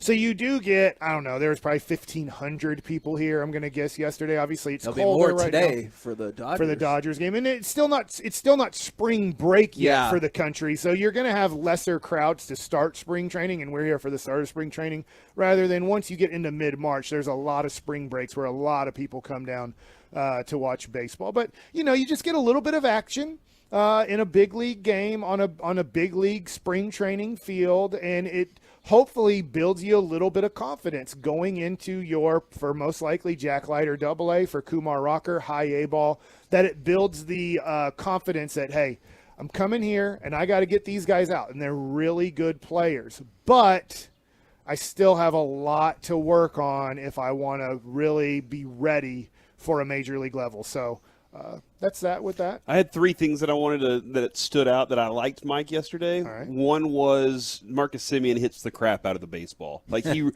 hits line drives, and it's my favorite thing to watch, because whenever he hits line drives, that dude can run too. I've asked for Semien tomorrow. I'm Okay. hoping he Oh my joins God, the that would be show awesome.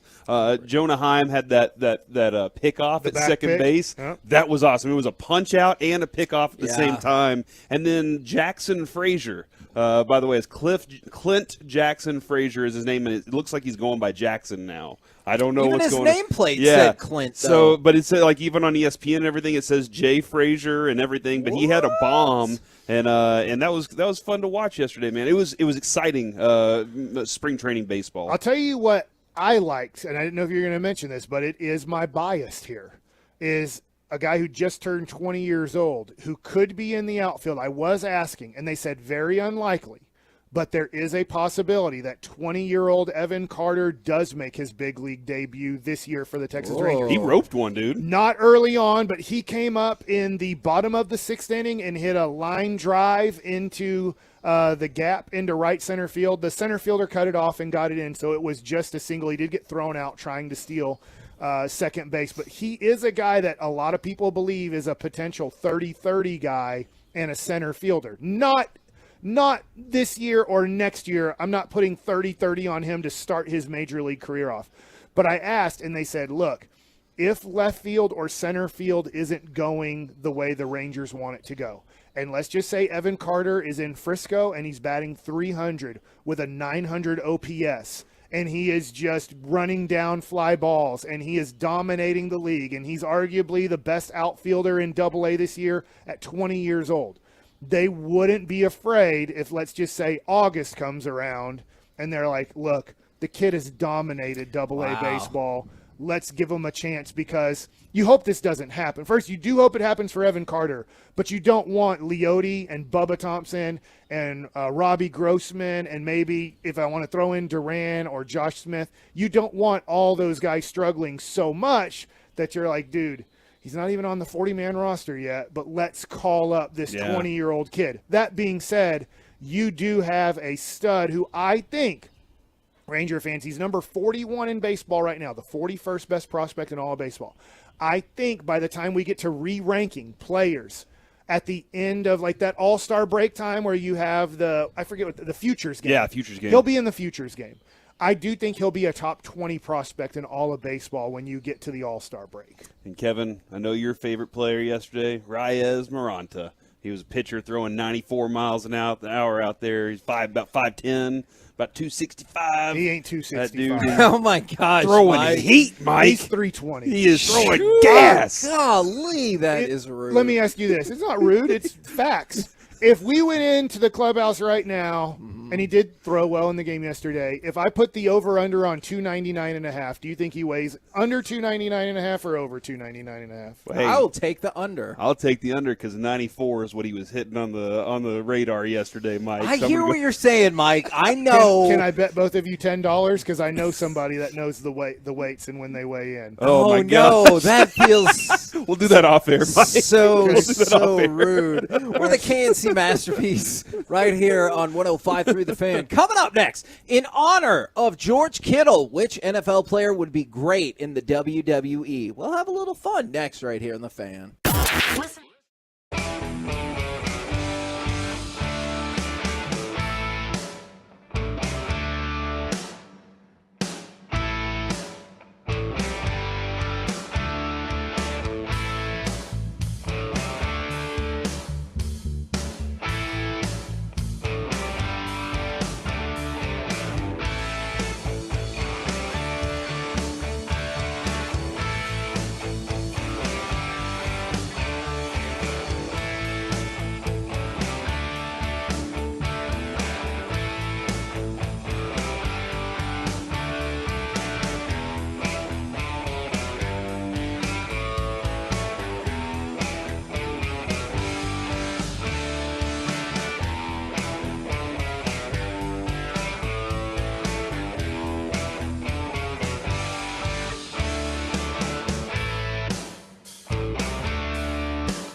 From our remote studios at Texas Rangers Spring Training, secured by DFWsecurity.com.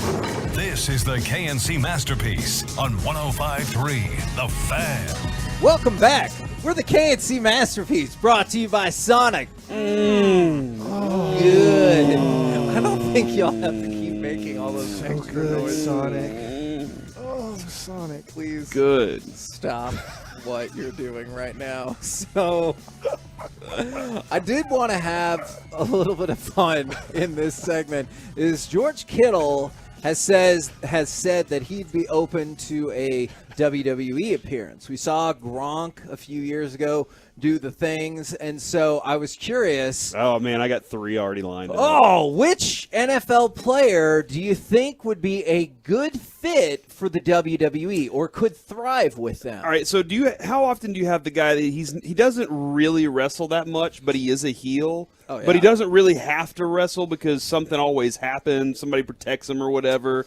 But I think that like you know what that's called? There's a name for that. What's that? The chicken S heel. Okay. Is because you so desperately want to see that person get beat up, but usually they have like a beefy bodyguard who will shut it down or they'll run away. The chicken S heel. But they talk smack though. Oh, yeah. Okay. And is that Aaron Rodgers for you? That's Aaron Rodgers. Yes, that's who I put on my list. Aaron Rodgers is absolutely this guy that you're like, he's going to come out, he's going to say all the things that rub you the wrong way. You're going to boo him as soon as you hear his music. And look, I'm not a huge wrestling fan, so this is like I'm not geeking out on this wrestling. I'm not geeking out on this, but that dude right there, he emulates. You want to hate him, but then there's this part of like, how does he keep winning? How does he have a belt? It doesn't make any sense to me. Yeah. How did he get that win? Like this guy does that. So Aaron Rodgers is one for me for sure.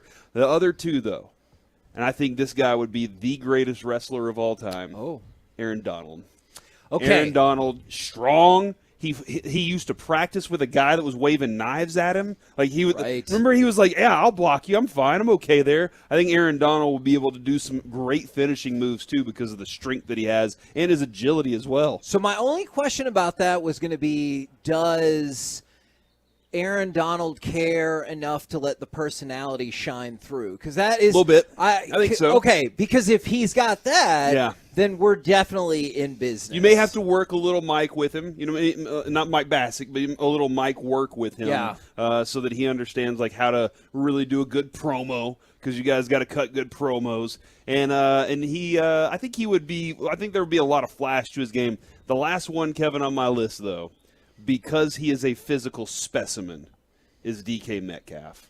Like he's one of those like freakishly tall and big and athletic guys that I think that once he steps into the ring, you're just like, that's Triple H right there, man. Look at that guy. Man, that DK Metcalf is a great one because they're big on just Not always, look but in the part. sometimes if you have the physique, Yes. and he'll just come out there and they'll call him like the narcissist, like they used to do with Lex Luger. He'll just flex on everybody and be like, "Oh my god, I hate that guy so much." But you will pay to watch him get beat up. He's not afraid to color his hair. He has Keith Lee, excuse me, somebody texted in Keith Lee, could be like Aaron Donald. You're right, DK Metcalf, that is a great answer. I saw Swaggy Booties on there, picked one of the people that I said is Micah Parsons. Because Micah Parsons is exceedingly athletic, but he'll talk some S on you as well. And so that's what I was thinking with some of these people, because I think somebody was trying to turn this into a not fun debate. What has Aaron Rodgers said that angers you? It's not what he says. It's how he says exactly. it. Like he's not likable. Yes. For yesterday, for example. It's the tone in his voice. Yeah. He goes, well, what would you say? And he goes, you know what? If people think I'm being a diva about not retiring or whatever, just don't pay attention. And so, like, I think there's nothing wrong with that fundamental statement, but it's the way he says it so aggressively. It's like how I get into trouble. This is just naturally the way I talk. And our boss one time said, even if you're not saying something controversial, it feels aggressive. And so that's the way Aaron Rodgers is. And I think people would absolutely pay to see him get beat down because because he annoys them. Yeah, wait, Kevin, can we test this out? Yes. Can I have you say, your baby is very good looking?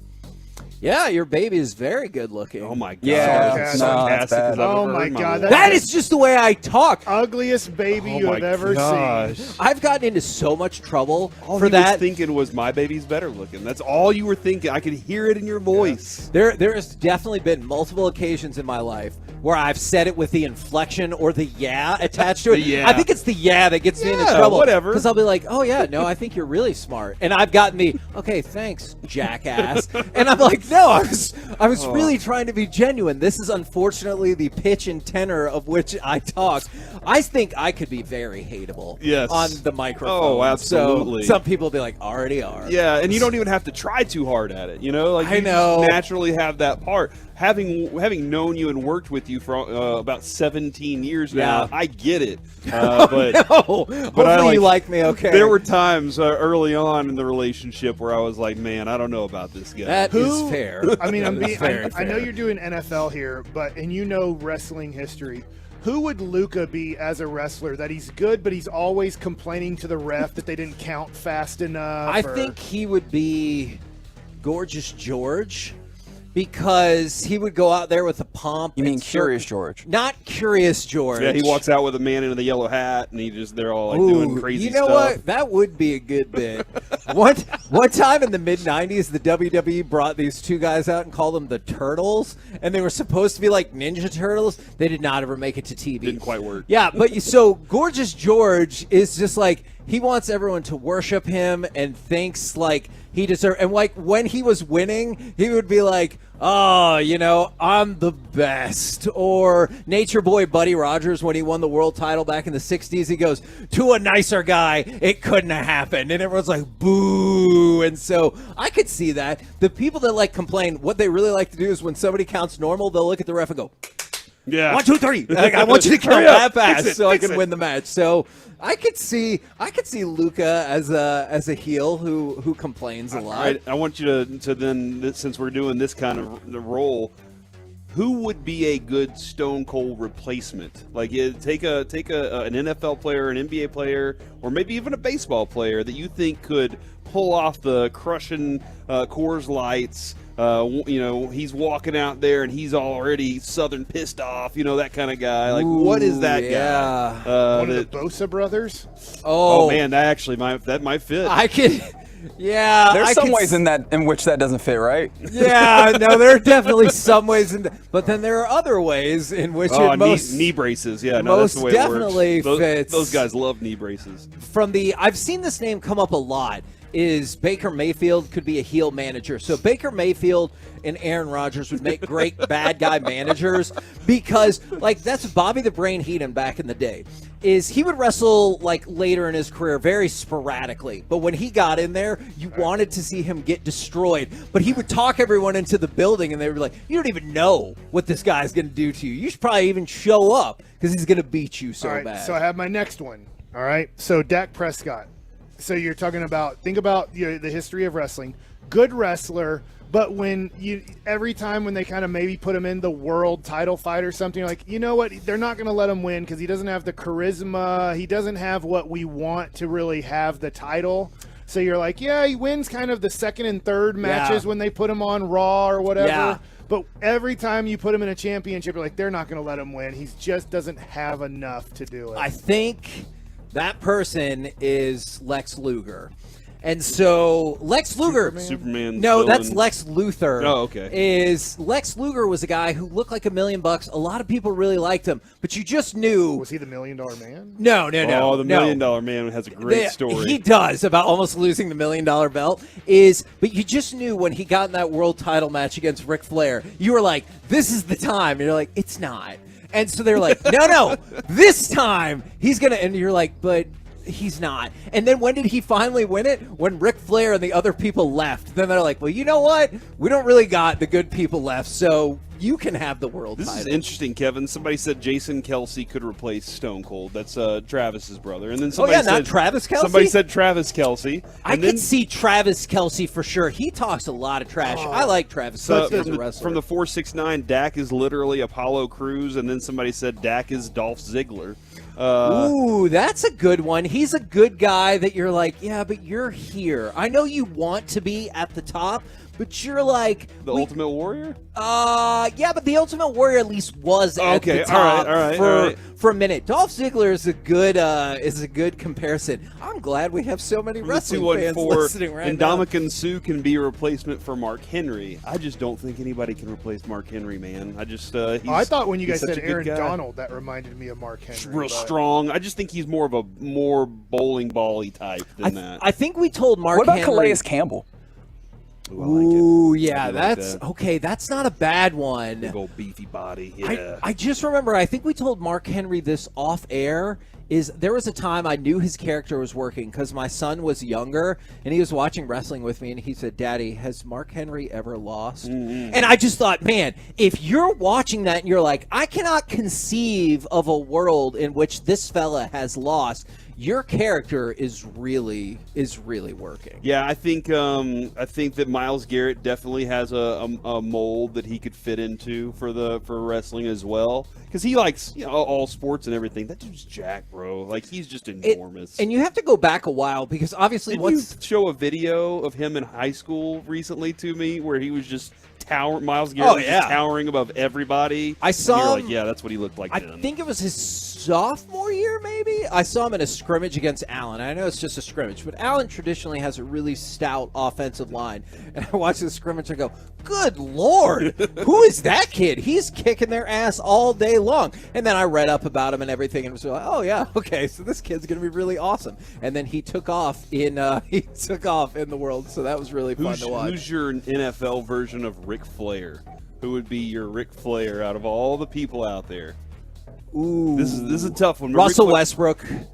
Because wow. No, hear me out for a second. This is interesting. Hear me out, because Russell Westbrook will bring the flashy outfit to you. Mm-hmm. And like that's one of the things is I feel like Russell Westbrook can talk, and I don't mean like speak as a human. I mean like talk well and talk like in an intriguing manner. I feel like he can talk, and Ric Flair got so much notoriety for the flashy robes and everything. Russell Westbrook will wear an outfit on you, and you'll just be like, huh, that's a choice. And so I think he could, yeah, he could definitely get some attention. Dwayne Wade? Oh, yeah, Dwayne Wade. That's a good one, too. Reggie, He don't could ever bring up that name again on my Well, people show. well, I guess there's a lot of people that like Nature Boy. So that, because one of the things I was like, Ric Flair can get a little polarizing on you, and I understand how polarizing Dwayne Wade is. Well, Dwayne Wade, yeah, this is a non-sports category, but I was like, I'm pretty sure you could trot out Dwayne Wade, his character right now. You definitely get some polarizing thoughts on that. I'd compare Dwayne Wade, I think, to Randy Orton. Is that, okay. Yeah, just kind of. He's got that trim, sleek kind of body. Hey, what? Grounds Crew. That's Mike Bassick yelling at the grounds crew. Why did he not keep his microphone now. near him? Okay, he just asked the grounds crew guy. Oh my gosh, I do not think Can we're we do doing the- this go the take right the way. wireless down there. Yeah, Go take talk the to wireless down there. Wireless can go down to the Yeah, field. wireless will Go, hit the field. go. Go. All right, so Reggie, Well, we might I have want to to give do you a next segment for that. quick recap of what just happened. Okay. There's a grounds crew member walking down the first base line. The real all-stars of spring training. That's true. Oh man, and plus these people that clean up the stadium, Oh, they're it's here gorgeous. hours Gorgeous. before. Is he yells out the window, as you might have heard, hey, grounds crew. he just said, hey, grounds crew person, what's your favorite part? There is no way that guy heard what he said. He looked at Bassick and just shrugged his shoulders and walked into the dugout. So now Mike is taking the wireless mic, and I believe he's going to go down there and Go. try. Yeah, we can hear you, We can Mike. hear you, I'm going to Mike. go down to the field, the main field, and I'm going to interview this guy just for a second and just find out what he likes, because this is my dream job. I want to be a grounds crew member one day. Mike has talked about this at the first time I ever saw Mike's house. He was weed eating he was edging his yard. He And still has never invited me. I to tell his you house. what. well, I wasn't invited. I just showed up. So Okay, it's a different grounds crew member, but there is some. I think that's the same guy. Yeah, Is he's it? got baggy pants. Okay. He's wearing a hoodie. He's got his- walking towards home right now. I'm afraid I'm going to run out of time in it. Oh man, you need to get out there quickly. Yeah, we and the need- door's open and everything. I Yeah, think he could just yeah. go. Should he just go onto the field? Though? Absolutely. Is that he should. He's okay? a former player, man. This is Okay. He's a baseball player. This is what baseball players do. They go Also, to the field. Worst case scenario, we get audio of Mike getting thrown off the field. That would be awesome. Man, Yeah. that is a great. I point. got my major league card on Let's me. go ahead and put this. I'm going to try and point this towards this. I Why know, wouldn't Mike, you use we're Mike's late. camera? Because that's just pointing at a door right now. Oh yeah, that's, Yeah. multiple All right, people, fine. by the way, are suggesting Cam Newton is another option for Ric Flair, and then you know who it Oh, is. man, that's a great Ric but Flair. we might have a better one. Joe Burrow. Or- Joe Burrow with his I'm going to be smoking cigars after I beat you. Joe Burrow actually probably would make a great Ric Flair. All right, Mike Bassick is... Can you see me? Yes, I can see you. You're right by the Royals dugout. You have lost a lot of pace on the grounds crew person. I know, cruising out there Well, right now. he's going to go into the tunnel. We'll holler out his name. I'll say, hey, grounds crew guy. Yeah. I That want to is- do this in the next segment. Yeah, let's do you the know next what? segment, Mike. Okay, that is a really Let's take great a idea. quick break. All right, coming up next, we'll go back to Mavs Pacers. What retired NBA players like and don't like about the modern NBA. Plus, Mike Bassick on the grounds crew hunt. All of that coming up next right here on The Fan.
Prize is also brought to you by 5 Hour Energy, and it's brought to you by Frankel & Frankel. There's a reason you need a special license to drive a big truck, so companies that hire drivers and put them in big trucks should be held accountable for what happens when one hurts you. Frankly, you need Frankel & Frankel. The consultation is always free. Visit truckwreck.com. KNC Masterpiece back here on 105.3 The Fan. We're going to go, and if you're listening during the commercial break, you might have got a preview of what my dream is to see happen in this segment. We're going to go live down to the field with Mike Bassick. Mike Bassick, who do you have with you today? I have grounds crew man named Jake Fenwick. Jake Fenwick. I've got to know Jake as we've been waiting to come back from commercial break. He moved to Surprise in 2018. He works a lot of the outside of the stadium, but is working the inside of the stadium during spring training. This is a dream job for me. So what is the most fun thing about being a grounds crew member here in Surprise during spring training? I'd say probably the biggest thing is just the environment changes a lot. It's pretty slow paced throughout the year, and then when all the teams come back and all the fans come back, it gets pretty hopping around here. What do you like doing better, mowing or dragging? Probably dragging, because I know it has a bigger part of the game than mowing does. Mowing just looks nice. And do you get to pick the design? Who picks the design? Usually it's our superintendent, Eric Roberts. And do you guys have a question? I do, Yes. actually. Yes, if we do. we needed to bury a body, where's the Oh, my gosh. Where's the best area of the stadium to bury a body? They want to know if you had to bury a body here in Surprise, Arizona on the complex, where would be the best place to bury a body? Beyond 7, KC7. Okay. Wow. Okay. We have an answer. Okay. There is an answer. He answered that question so fast. I think he might be with this next one. Please, Mike, this is my dream. I think it would make for amazing radio. This is Kevin's dream. Is there any way y'all could hop on that thing and we could take a wireless ride with both of y'all real quick? He wants me to hop on with you on the dragger. Come on! Go, we got to do Room this. on that thing. There's not a lot of room on Hey, that come thing. on! It's Yeah. been great radio. Let's Well, try it. He knows where to put your body if something Yeah. happens, you know? You want me to do this Yes. one time? Yes, I do. Yes, Just I one do. circle? Yes, I do. They want me to ride one circle. Is there a way to get one circle with me? Sure. All right, one circle. We're getting on. All right. This is great. All right, I'm getting on. And we've got We do have the video up right now. We're too. doing the best we Okay. can. We've got This these. is We very might need to small. move, You're yeah. going to have to do it yourself. I have to do it myself. Oh my god. Oh, Mike. gets to drive. This is the dream. What? Oh my God. Oh, here we go.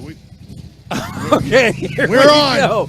We're on the dragger. Okay, and we've got the Twitch up. We're trying to get other The video drag is as down. well. We're dragging. All right, there they go. We're dragging the field. Yeah. We're getting close to third base.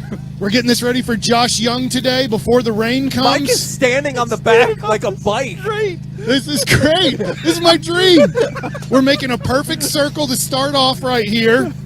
And now we've gone to the back of third base just in case we're playing back here. Yeah.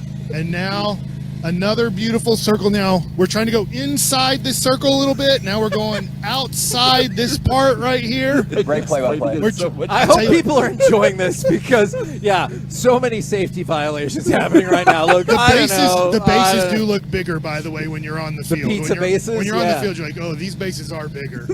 All right. Hey, ask him if after you're done, if he'd be mad if you just sprinted from third base and slid into home. Oh yeah, can you still slide, Mike? No, I'm not sliding today. He's going Corey Seager. We no did slide. it, man. We did it. Okay, thank you so much. That was a dream come true. Last question: have you ever messed up a line?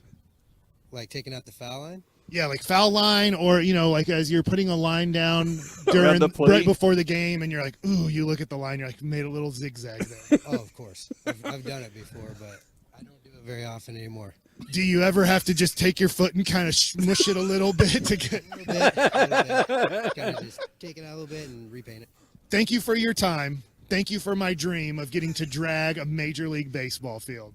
Absolutely, man. Anytime. All right, man. we did it. That's I gotta get awesome. on here. I gotta Good make sure I don't job. mess up Mike, the dirt. you don't have to slide. Let me see you round third. Come on. Yeah. He's drug it. Yeah, Okay. he just drug it, so all right, he can't all right. do that. So this is what I do. I'm going to show you guys real quick. It's Okay. really tough for radio, but when I'd have a good inning, Yeah. I would step off with my right foot over the line. Over the line. But if I had a bad inning, I just go screw this game. And I walk off the field. Hold on, like did that. you just kick that line? Well, they got to redo the line. Yeah, okay. You can see it. Can you see it right there? There's Right a there? kick mark I right can. there Yeah. for sure. All right. From the Getting off the field Looks now. like you hit that one fat, Mike. From the 254, maybe we shouldn't have given that kid's name. Is he about? I hope he does not. If he ended up with something bad, he'll be fine. Well, you know what? We'll stand up for it too. We'll say we forced him to do it. From the 817, He yeah, had we no- have audio. he had no choice, you Yeah, know? from the 817, Mike is living his best It life. was Have amazing. yourself a day, sir. Yeah, that's I awesome. hope. Did we get that on the Twitch and Yes, everything? yes, Yes, we we did, did. man. That was great. And I believe we got another video of it, perhaps, that we'll try to post up later. And if nothing else, Carter's got it as they continue to drag the infield. That was super fun. Thank you, guys. I hope y'all enjoyed it. If you didn't, appreciate you bearing with us nonetheless. That was awesome, man. And that like Mike's saying, when I was a kid in high school, man, at Bryan Adams, I didn't have a seventh period. So what I would do is coach would say, I was his helper. I was my baseball coach's Okay. helper. Yeah. I'd grade all the tests for him. Yeah, and then yeah. he'd say, here are the keys. Go mow the field. Get it ready for the game. So it was always it was peaceful. It was great to be out there. And then whenever the game came, it was like, man, I did this today. You know, Okay. you took a lot of pride in it. And we didn't have somebody maintaining our fields. We're in East Dallas, dude. Like, we can't afford that. So the kids were the ones responsible for maintaining the field, making sure it was raked or drug or whatever. And so, yeah, I know where Mike's coming from. It's a lot of fun if you like to do that kind of work, for sure. Now, would you like to pivot back to basketball, or do you want to talk at all about Jalen Carter? Well, we can always do Jalen Carter later. Yeah, we'll do that later. We can get back into some more basketball. Okay. By the way, from the 972, y'all are in surprise being a nuisance, and I love it. There are a lot of people that like, hey, y'all took KNC to surprise Arizona, and I appreciate that. Look, there is a reason that we were always sent out here last. Yes. The strategic, I'm not kidding about that, by the way. If we're really like talking about things the way they are, they always sent us out last because I think they were like, hey, look. If they screw it up, They're going to send all the other shows back. Yeah, it's the end of spring training, so we're fine. Now they've made the strategic error of sending us here first, along with G-Bag, and so we get to cause more chaos. Guys, Mike, I how you did it. feeling? I did it. Aren't you glad we encouraged you? What a dream come true. I've never been on that field before. Well, I have. But only on the mound. I've never got to be on a dragger like that. That was amazing. I can just imagine that guy gets to do that every day. Can you believe that? Yeah, that's his job, man. What That's was his really name cool. again? You're the one who's down there, wasn't it, Ryan? Yeah, I forgot to remember to. Don't remember his name. Don't say it again. Yeah. It was great, though. Maybe we shouldn't say Y'all his open him name. up to all sorts of liabilities. Yeah, no. Wasn't that great, though? It was. I mean, and I thought I was going to have to ride right behind him. Remember yesterday? I was Yes. like, man, if I had to do this, like I'd have to like hold on to his waist, but there was just enough room that we could be side by side. What other jobs around the stadium, Kevin, do you think we need to ask if we can help Concessions. Oh, my God. Is that going to Concessions. be?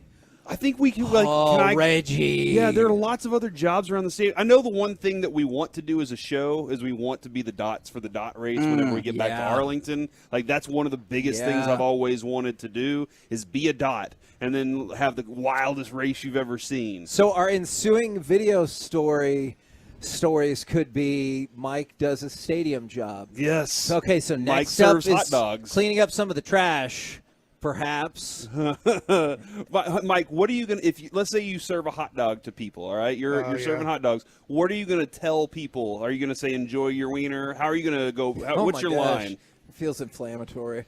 Here's your dong. I hope the Rangers hit one too. Yeah, that's a good one, Kevin. What are you making that face for? That's a good one. What if they're like, I'm a Dodgers fan today? Okay, Mike, what are you going to say to the Dodgers fans? Have a doggone good day.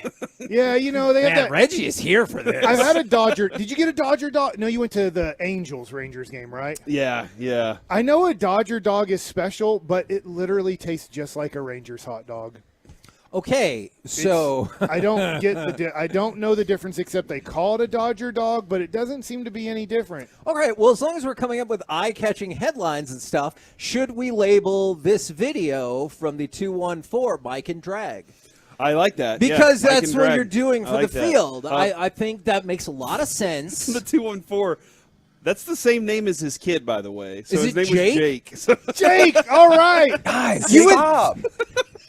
I mean, that's not his name. Oh, yeah, my But I apologies. was so excited, I just wasn't listening at the time. I was like, what's your name? But I'm not listening. And from the 972, we never got the results of the phone debate. So when I saw it, Android had taken the lead by like 2 or 3 votes. There was a ton, but I did not monitor the Twitch. So I'm not sure what the results were of the Twitch. I'll go roll back. I'll go scroll back on the Twitch. Okay, Kevin. thank you. There thank are you plenty very of other much. jobs, though, that Kevin, I think we need to I start got looking my for. dream done today. I know. Do you think your dream of Greg Maddox I is do. going to get done? Well, it's going to rain today, so what will that dream be? Washed away? Mm. Oh, rained out? Mm-hmm. Man, this is a great dream day And for I'm going Mike. to get to do I know, because radio. you're going to be on the play-by-play I today. am calling the Andrew, and I got to make sure. I call him Heaney. I know that Jared will know for sure, but I even heard one of his teammates, I can't remember who I was talking to, say Haney in the clubhouse. And I'm like, crap, am I saying it wrong? I think it's Heaney. So I got to get that right before the game.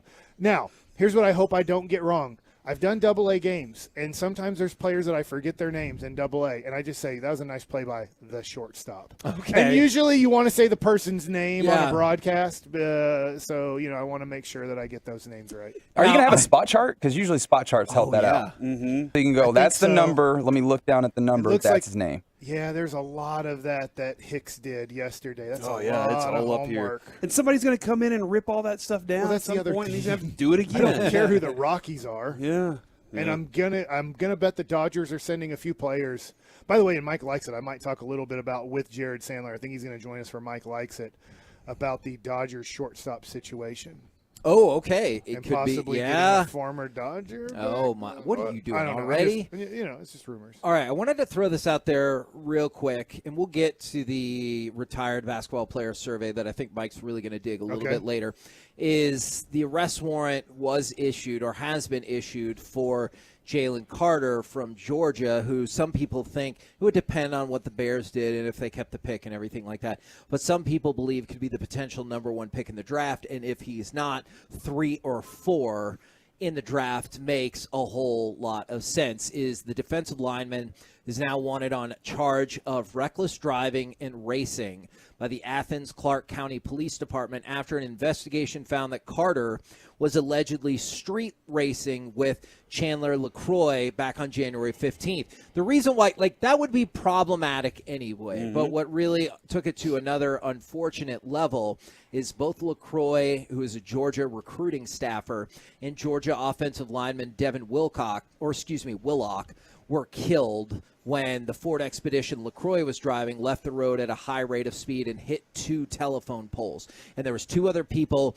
that got hurt as well, and police quickly determined that speed was a factor in the incident. And now you have an incident in which 2 people died. Jalen Carter is going to be cited for these 2 things. I'm not telling you that I think he's going to be spending years behind bars and is not going to be able to be in the NFL or anything like that. But he was supposed to talk with teams, and I think maybe the media at the Combine today. So I'm not sure if I would assume that would be put off. And I am really curious how teams will factor this in, because if Chicago didn't trade the pick, the thought was he would go number 1 to the Bears. And even if they did, and there was some shuffling, he would still be a top 5 pick. So now I'm curious what this means from a legal perspective and from a draft perspective for Carter. Yeah, man, a lot of people already, this is what's wild, is a lot of people are already in that mindset of, man, how far could he fall and where could he land on my team?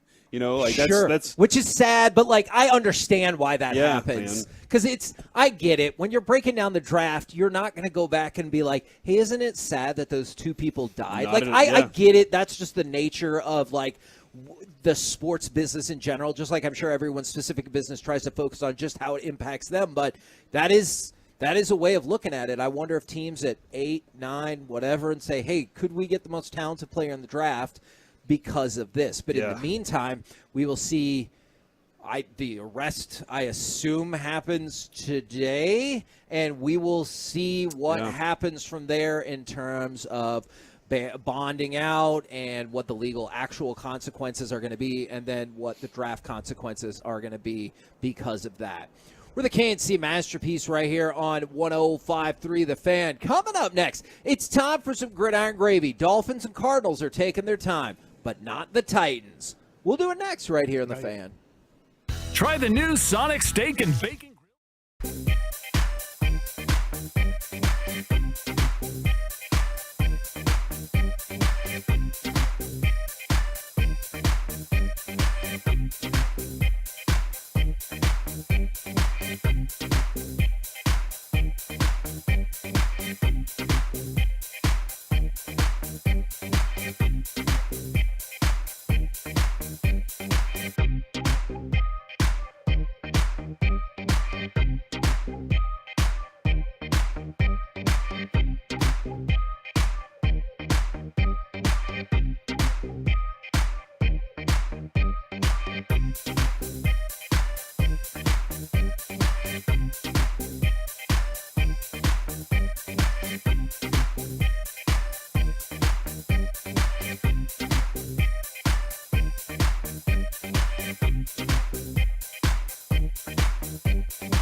Masterpiece on 105 through the Fan is brought to you by Classic Chevrolet.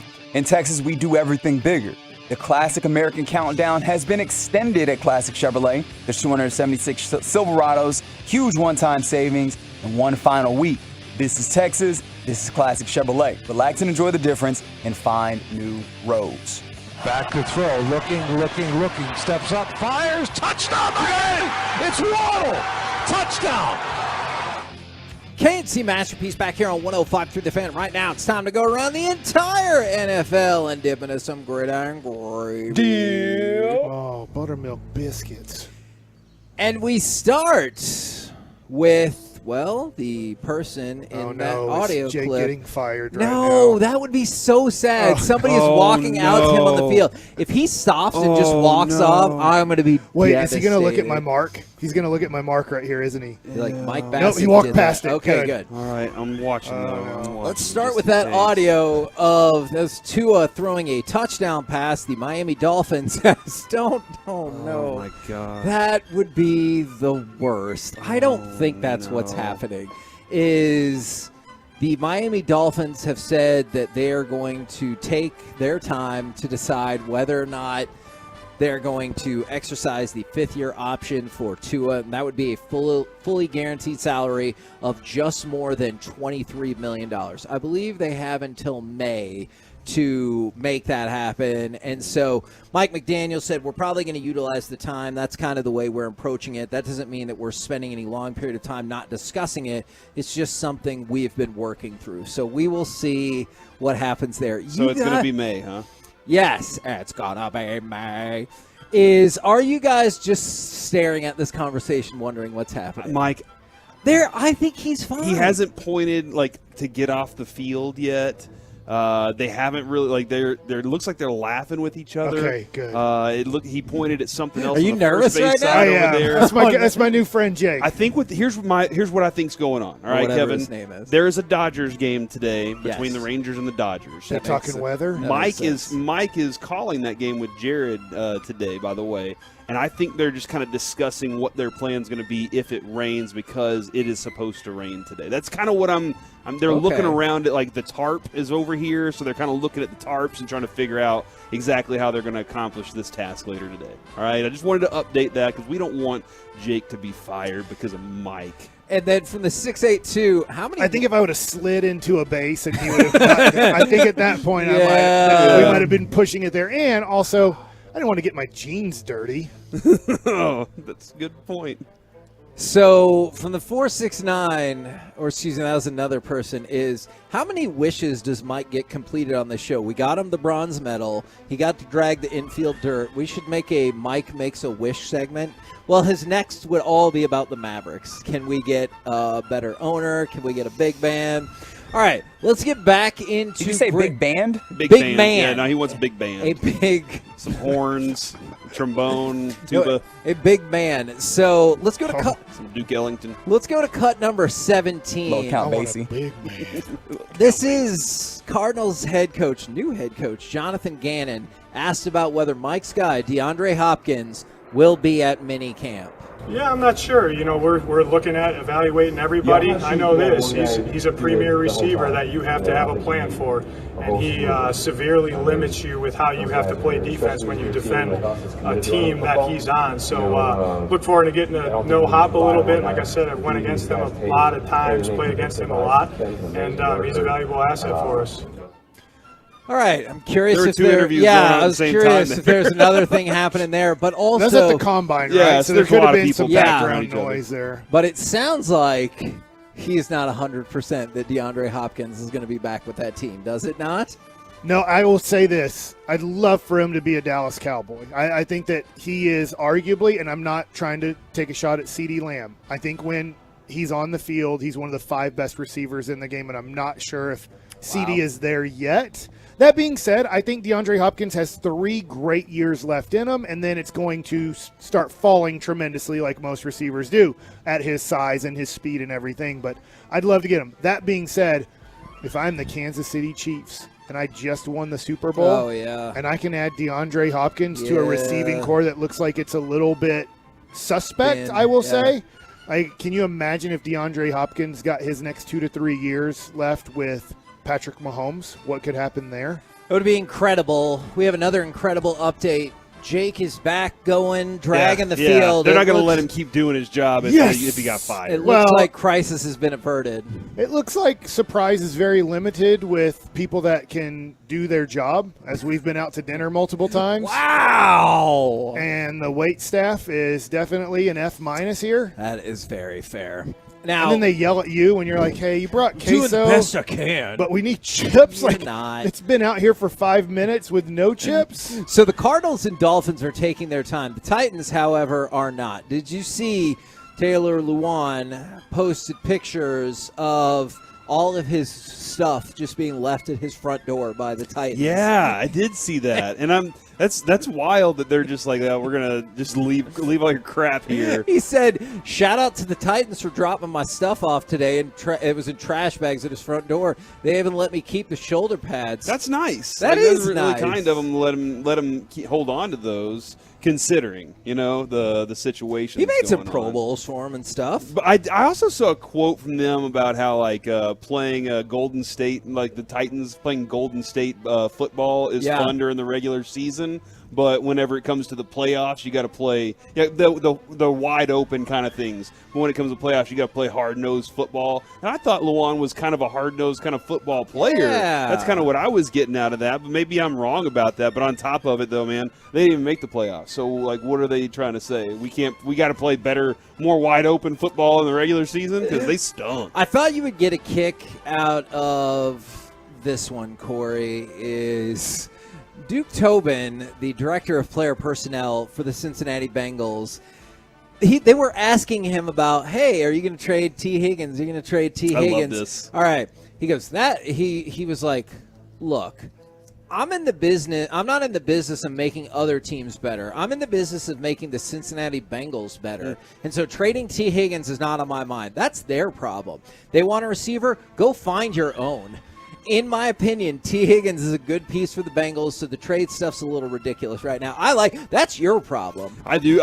You go find your own. We found ours. Yeah. We found Jamar Chase. We found Joe Burrow. We found all of ours. Yeah. If y'all want T. Higgins, that's fine. We want to keep this guy. And like you said, Zach Taylor, I call the plays. I get to call the plays. So keeping him around is emphatic. I want to keep that player. But their money situation, right? From what we hear about the Bengals, it would make sense if you're not going to sign him because he's probably going to get $20 million a year in the open market, and you're probably not franchise tagging him forever.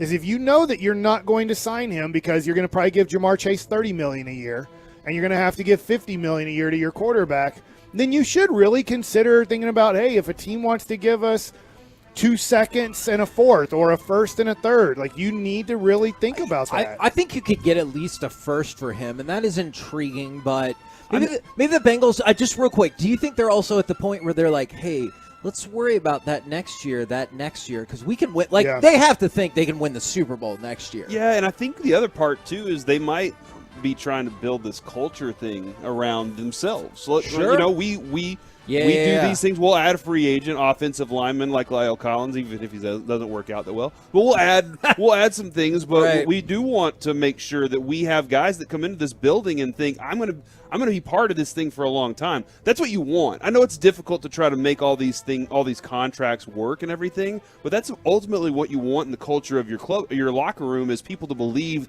that they're part of it and they're going to be part of it for a long time. Now, y'all brought up yesterday the Kenny Golladay release. Here is a sad fact about how that all went down. He signed a $72 million deal in 2021. In the end, the Giants paid Kenny Golladay $36 million for 43 catches and 1 touchdown. Wow. Ouch. That's going to be Michael Gallup. It seems irresponsible, but at the time, I thought that was a good player to go get. And this was Golladay and Godwin were the two guys that became free agents that I said, if you're the Baltimore Ravens, you need to go dump money on their porch right now and make sure that Lamar Jackson has somebody like that to throw to. And I don't know what the deal was with Golladay and maybe he got there and was like, Joe Judge is a moron, and then just never really got along with Dable, and it never really worked out. But that stinks that they gave him that much money. But you know what, Kevin? It's the Giants. They can deal with it, Mike. I got a couple more quick things for you. The Jets and Browns are going to play in the Hall of Fame game Thursday, August the 3rd. Darrelle Revis and Joe Klecko are in the Hall of Fame. Joe Klecko? Who? For the Jets. We got DeMarcus Ware and Chuck Howley. They got Joe Klecko, and they dominate us in the Hall of Fame situation. And for the Browns. What the crap? For the Browns. I think I struck out Joe Klecko after I gave up the home run to Barry Ryan Bonds. Klesko? I don't know. Yeah, I was. And Joe, I'm proud of myself did for that. strike him out. And Joe Thomas is going in for the Browns, so they will be in the Hall of Fame game. And Darren Woodson didn't get in, but a guy named Joe Klecko did. do you know anything about Joe Klecko? No. He played for the Jets. All right, text in. Do you know who Joe Klecko is? All right. All right. And text in, do you know who Darren Woodson is? Yeah. Oh, my God, they better. And then bummer news, although we predicted this would happen for the XFL, their ratings, which we told you were really low for week 1, they dropped 50% in week 2. So Novelty gone. Yeah. The average game was 665,000, which I think puts them pretty close. They had a less of a fall than the USFL did in their second week, but remember the USFL started off with better ratings as well. So tough road ahead for the XFL. 665,000 viewers average per game in week 2. Who could have seen that coming? Yeah, Who? I don't hate the XFL at all. We're just telling you factual things that were happening, or he might. We're the KNC Masterpiece right here on 105.3 The Fan. Mike, for some reason, is rubbing my shoulders. Coming up next, loosen you up. Spring Training Showcase. Is this a smart bet on the Rangers? We'll do it next right here on The Fan.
from our remote studios at Texas Rangers Spring Training, secured by DFWSecurity.com.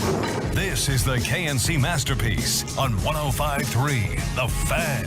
KNC Masterpiece back here on 105.3 The Fan. Is this a smart bet on the Rangers? Because I was thinking about this earlier today when we were talking about Taylor Hearn and how DFW fans can be spoiled. I feel like my general sense has always been sports fans across the board can be spoiled and can lash out if their team isn't playing well or isn't playing to expectations. And so this is kind of going back to the expectations for the Texas Rangers this year, and if people have reasonable ones. Because I was looking at it, and they have the World Series odds for all 30 teams going into spring training, and I realize a lot still could change. And the Rangers are not high on that list. Right now, they're 50-1 to win the World Series, which is actually a tiny bit lower than I would have guessed. But that's 10th in the American League. So when you hear people saying they better make the playoffs, they better... I get there's a difference between I want them to make the playoffs and they better make the playoffs. So when you hear people say they better make the playoffs, they're listed as the 10th favorite in the American League to win the World Series. Mike, when we discuss our number, and we got them just above 500. It's kind of in that range, and you really like this is an upside thing. It looks good.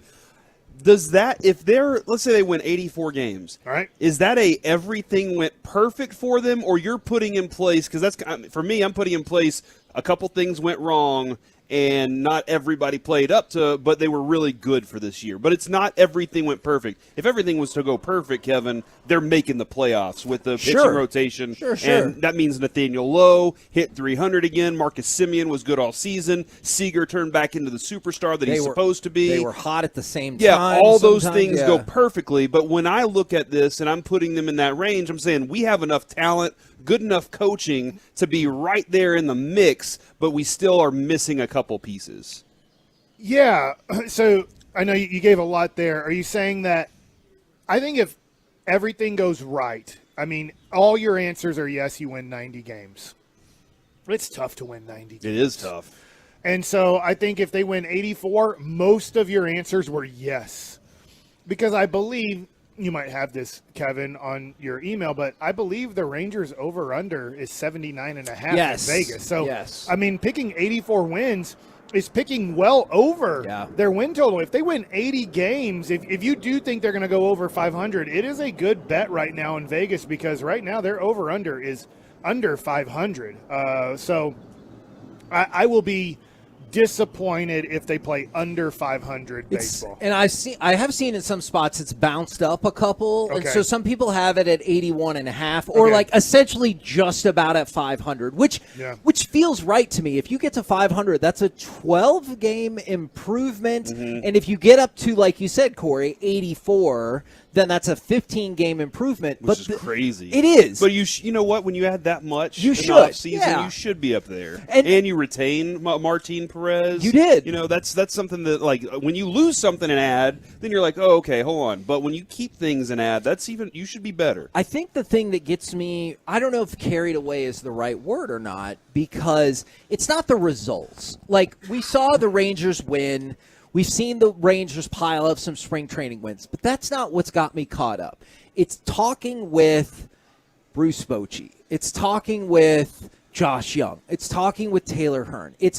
And we've talked with, Tony Beasley, and we've talked with so many people in that clubhouse, and it just feels different. And I get the logical counterpoint is an injury can change that really quick. And I am not here to argue against that. But just the way everyone talks, the way everyone is acting, the hype level feels different for them and makes me wonder if they can surpass that 500 by a good handful of games. They believe they can. And that's the first time, without giving away things. I mean, they even knew, the Rangers kind of knew the last few years that playing 500 baseball would be really tough to do. So I think this one, they would be disappointed. The players, the coaches, the front office, the ownership, they would be disappointed if this team isn't competing for a playoff spot. I don't want to say they'll be, oh my gosh, what a bad year. If they go 84 and 78, I think this front office will go, all right, can we go get Juan Soto? Can we go Yeah. get Shohei Ohtani? Not both of them, because that would cost you maybe $100 million in a year. And they would spend $1 billion on 2 players. If they did that, then I'm like, oh my God, if they went and got, after this year, Juan Soto and Shohei Ohtani for approximately Then you $1 better billion. win. Yeah. But I think right now, I'm looking at this team going, they expect to play over 500. They expect to compete for a playoff spot. And it wouldn't be out of the realm of possibility to make the playoffs. But I do think you have to, I think we're doing a good job here of maybe temper your expectations, because this is a good team, but to get to 90 wins, that would be a huge jump. And you're talking about Jonah Heim, Josh Young, Leody Taveras. I mean, you're talking about maybe those 3 guys providing a lot of offense at the back end of your lineup. Yeah, man. With the amount of money they spent, I think that people look at the team and go, well, I mean, just magically you should be contending. And you do get that, right? I totally do. And I hope that Ray Davis understands, like Chris Young was giving him the, hey, look, we're doing this. This is going to make us better. This is going to put us in, during the regular season, fans are going to want to show up to the stadium because we're playing winning baseball. We're playing a brand of baseball that you want to see day in and day out. Like, I think that is going to be something. Because, Kevin, Mike, you saw the stadium last year. By mid-season, it was like, all right, that's pretty much it for this. Yeah. And then you fire your coach, and then everything kind of continues to fall off there. So I think whenever we were talking to Hearn this morning. Yes. And as he was talking about the starting pitching, Mike, as a relief pitcher, you're thinking, man, we have a chance today to go out there and maybe only have 2 innings to pitch, maybe 3 innings max, because this dude's going to set the table for us to really do something that's high leverage for us and high pressure, and we get this opportunity to go get a win. But maybe also your lineup puts the runs on the boards for you, and you're going out there and just getting the win for the team. But as the bullpen, you're not sitting there going, man, we're going to have to carry this thing from inning 4 all the way through. Yeah, and I think that talking to guys in the clubhouse and, not naming names, they were like, we got wore out. You get to August and you're a bullpen guy and your starters are consistently pitching less than 5 innings. Now, obviously, Martin Perez was awesome last year. John Gray was solid when he pitched. Hurt, it just stunk that he would keep kind of getting on the injury list. By the way, we should be talking to John Gray in about 30 minutes. Nice. Okay, great. So in approximately 30 minutes, give or take. Obviously, he has to get off the field and get up here and everything. But we'll be talking to John Gray here pretty soon. Is that the bullpen needs to not be worn out when you get to August and September. And the other thing, too, is this team, if they're going to win 80-plus games and get to that 90 mark, somebody has to establish themselves as the closer that we're not worried about. You cannot have 3 different closers in a season. I know what Taylor Hearn said. He's like, well, you weren't watching. Well, I understand there were guys that stepped up and had great years. Brock Burke had a great year, and he's back. Obviously, Matt Moore had a great year. He's not back. But they had to go through Barlow. No, not the answer. Jonathan Hernandez, maybe not ready yet because of coming back from injury. Jose Leclerc, he's struggling with it. Who else can we use? Can Matt Moore jump in as a closer every once in a while because maybe the matchup suits our team better tonight?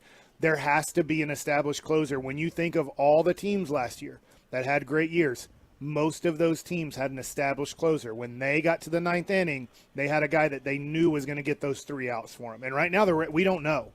We don't know who's going to get the final 3 outs to close out these games.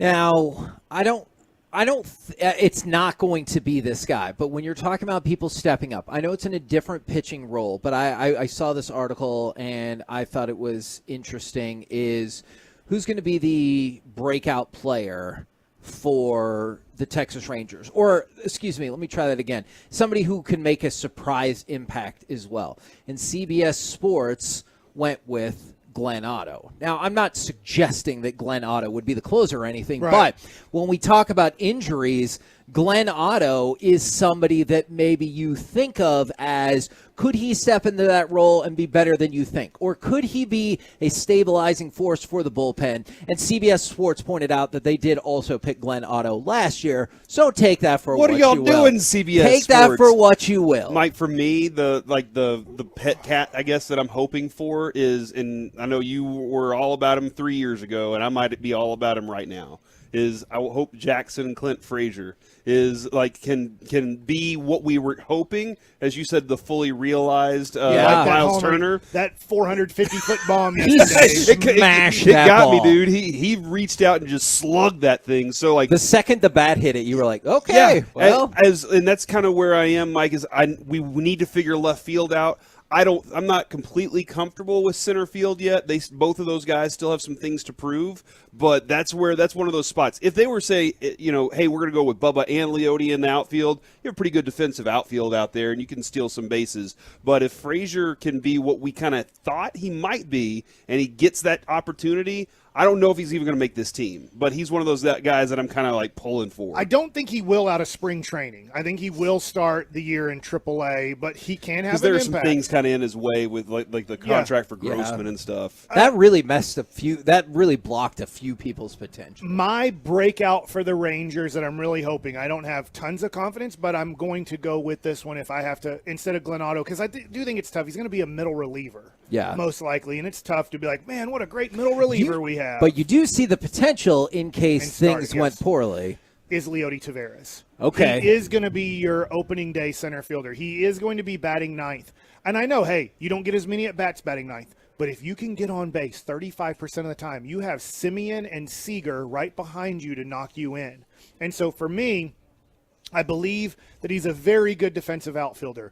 And if he can get on base and consistently get on base, he can have a major impact on this team batting ninth. I know that sounds weird, but I would bat him ninth because of his speed, and if he can get on first base and figure out a way how to get to second base, I think he can score 100 runs for this team this year. I do too, because Simeon, you talk about Simeon, he's putting line drives into the outfield, and that's where you get up on base and you steal second or find your way over. You're right, Mike. One of those two guys is going to be able to get you in for sure. And they love the top four. We talked about that yesterday and how much Bochy likes them. I'm gonna stick, I guess, with Josh Young. It might be because you're not supposed to get close with people or let that impact your decision, and I hope I'm not. But just every time we've talked to him, you can tell how bad he wants it and how hard he's putting the effort. Sometimes that makes a difference. Sometimes it doesn't. But I would love to see him be one of our, homegrown guys. We drafted, we watched him come up. People stocked up maybe on his prospect rookie cards, and then they got to see him overcome adversity and do well. Well, Kevin, your guy was 0 for 2 yesterday, and my guy hit a home run, so here we go. So we're out? So we're done. Your guy's kind of on the roster. Yeah. But, is Nate Lowe, Nathaniel Lowe, not a surprise then because of what he won did the last Silver year? Slugger. Yeah. He had. I guess he was last year's surprise. Yeah. And so it's really tough. What can he do better? Yeah. Make the All-Star team, I guess, but, he was considered the best hitting first baseman in the American League last year. Yeah. And there are still some people that are pretty darn positive from the 4-6-9. Really think we're underestimating the team. Don't be surprised when they win 89 to 91 games. I will tell you this. That would surpass Vegas's expectations by 7.5 to 9.5 wins. And so it's not like there's a lot of people who feel that. That would be incredible. I think the Metroplex will be so friggin' stoked. If this Rangers team goes 90 and 72. Dude. I want to take this real quick. I'm just looking at your thing. Oh, yeah. Fantex. What? Fantex. That's what Mike was talking about. That's a good clarification, Corey. Thank you. What does Mike think about Kyle Cody? I loved Kyle Cody 2-3 years ago, but he has never established himself as a major leaguer. They're asking about possibly a future closer. I really like his stuff, but he's never even been able to stick in the major leagues, and maybe this will be the year. I don't know where they have him slotted to start the season off. I do really like his stuff. 6'7" guy with good movement, throws hard. I remember him having a pretty good breaking ball to go with that good sink on his fastball, live fastball, but I just don't know where the Rangers see him fitting in. That's the tough thing is sometimes this is a tough thing. I can make fun of Dwight Powell or say Reggie Bullock this and that or Kyle Cody or this guy stinks or that. But, then you look at, Kyle Cody's really good, yet he can't figure out his way to stay in the major leagues, And then I think this might be the most likely outcome from the 806. I'm realistic. Big improvement, still short of the playoffs. What I expect is competitive baseball in late August. I love that line. That's a very achievable goal. I will admit, if the Rangers don't matter in late August, I think this season is a disappointment, and that is not. I don't think that's a bold statement by any stretch of the imagination. No, man, but I also think, man, one of the key factors, and we've heard it a couple times in the clubhouse, is the coaching could be the main difference. Like the talent, they added talent, but coaching and leadership and all of those things could be the quality that they needed the most. We're the KNC Masterpiece right here on 105.3 The Fan. Coming up next, we get into the lunch rush. We got Mike Likes It. We've got our giveaway. Plus, what are the storylines you're most interested in during the NFL offseason? Because whether they want to or not, the Cowboys are being sucked into this one. We'll do it next right here on The Fan.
It's a Green in front of him, throws to the end zone, caught! Touchdown, Chargers! KNC Masterpiece back here on 105 through the fan. We're going to have our giveaway in this segment. Plus, Mike likes it. Plus, maybe John Gray. And right now, Mike is standing behind me. You're doing great, man. And Mike is yelling at the grounds crew member that he's kicking ass. And the other two people working with him stopped and looked up. And they're I'm like, telling you, what the hell is this guy talking when about? he's done today and the field's ready, we got to give this dude a standing ovation. This is amazing work. I'm in for that. Now, the audio we played was of Justin Herbert because I really wanted to know what are like the off-season things in the NFL that folks are most intrigued by, but it's something else that's taken over. I was going to be like, hey, I want to see what those Burrow and Herbert contracts are. But got a whole bunch of other stuff going on now, Corey. Rodgers. And, of course, that's a great answer. Coming to the Cowboys? No, Aaron Rodgers not coming to the Cowboys. So instead, let's go back to the Commanders and Daniel Snyder. Ooh. Because this is going... What do they do now? Well, this is going to involve the Cowboys.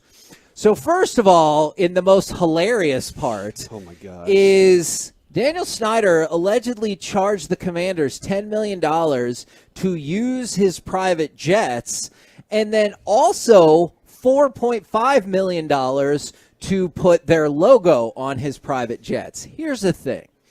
The Commanders did not agree across the board that this should be done or that putting their logo on a private jet added any value.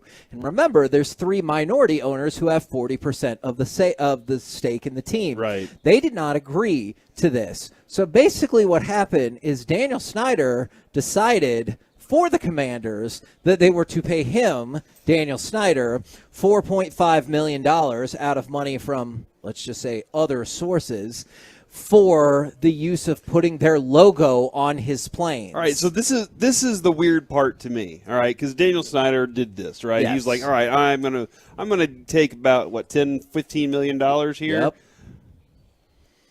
Did he walk the paperwork down to the accountant, to the CFO, and say, hey, I know that we haven't completely approved this yet, but go ahead and put this on the docket for me. Let's go ahead and make this happen. That's a great question. I can't. Or did he send somebody, hey, just go ahead and slide this through to the CFO? I don't know. How did this happen if nobody agreed to it? All right, here's what I like to imagine, Or does Corey. he has the QuickBooks? Yes. In okay. his office. But see, I'm going to take it even further. Here's how I imagine it. He has giant piles of money in his big office, and this pile of money is like all, like, let's say, the revenue that's supposed to be dispersed across the rest of the NFL via collective bargaining and stuff. And he's like, ooh, sorry, we had some advertising costs. I'm going to take $10 million out of this pile. It's going to take a while. And then he moves it into this is the Danny pile. And so, like, he puts the money in the Danny pile and takes it away from the NFL. He just ships it in a box. I remember that's probably not how it goes, but in my mind, that was amazing. And I know you're thinking, wow, that's the wildest story you'll hear about Daniel Snyder today. Well, guess what? Just like yesterday I had multiple stories, today I have multiple stories. Supposedly, during the NFL owners' next meeting, they have an agenda item that says, discuss the future of Daniel Snyder. That's one part of it. But then there are other people who are saying, guess who they're turning to convince Snyder to sell the team? Jerry Jones. That's right. You guessed it. Multiple owners who did not want their name revealed have said that the NFL has asked Jerry Jones to broker the deal with Daniel Snyder. And here's how he's going to entice him. He says, help him out by telling him that he'll get the most money ever for an NFL team. And that's one of the things that's going to help. They're buddy-buddy. Make it happen. So the NFL has supposedly drafted Jerry Jones to get Daniel Snyder to sell the team. This is pretty amazing, and it's one of the reasons that, Kevin, when we were discussing, some of the other stuff yesterday regarding Jerry Jones, that the NFL would never really do anything to push the Cowboys owner out of power in Dallas, right? Like that, with the Carolina Panthers owner, that situation, that happened, right? But Jerry Jones is a powerful figure in the NFL. Whether you people can say as much as they want to say about him in the way that he runs the Cowboys. When it comes to the NFL, I think maybe Roger Goodell is more powerful. But if Jerry wants to start pulling people together and do something, he can make things happen. And this is proof when the NFL turns to him and says, "Help us make this happen." That is what a weird story, man, and just what a weird little weird situation with that guy. So my answer has changed on this now to what the hell is going to happen with the Commanders. My answer was going to be, in terms of NFL offseason story you're most interested in, what are the Bears going to do with the number 1 pick? Mm-hmm. Were they going to wait and draft Jaden Carter?